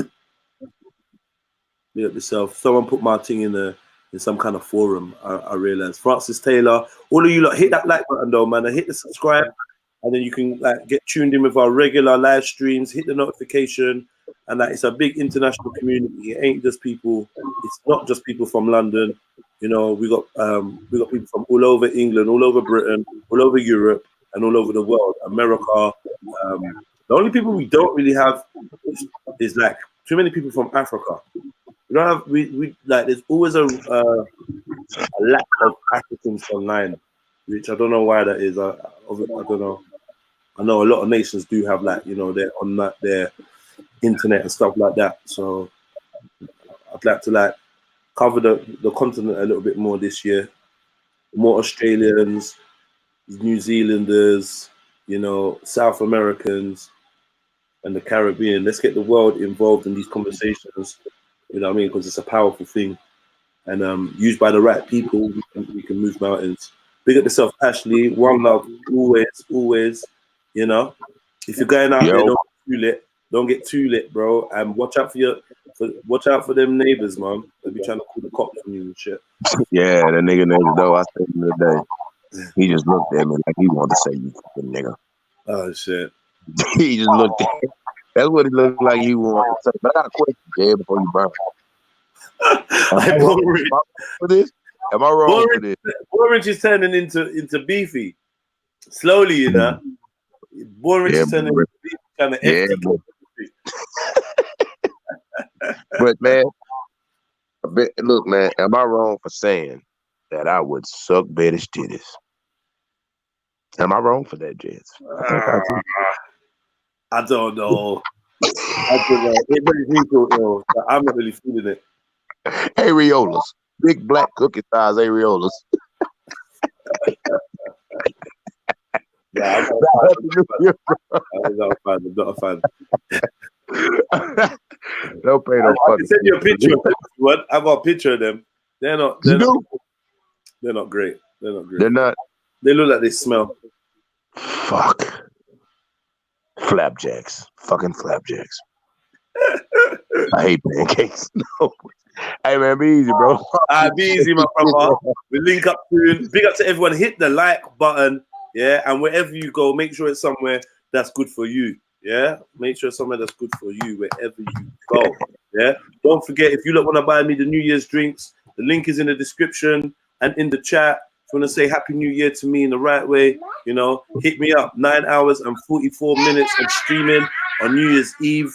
I'm dedicated, I'm consistent, and I'm gonna bring you new content for the year. I'm gonna keep rolling it out. I got a GoPro camera and I lost it at the Motive. Hopefully I can get that back to do some vlogging. Don't forget to follow me on Instagram, Red Pill Trill. Let me show you.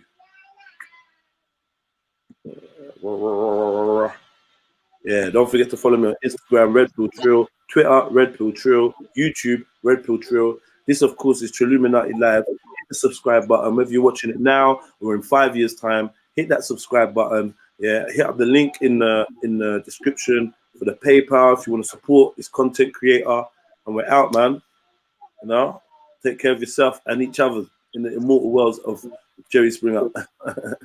Man.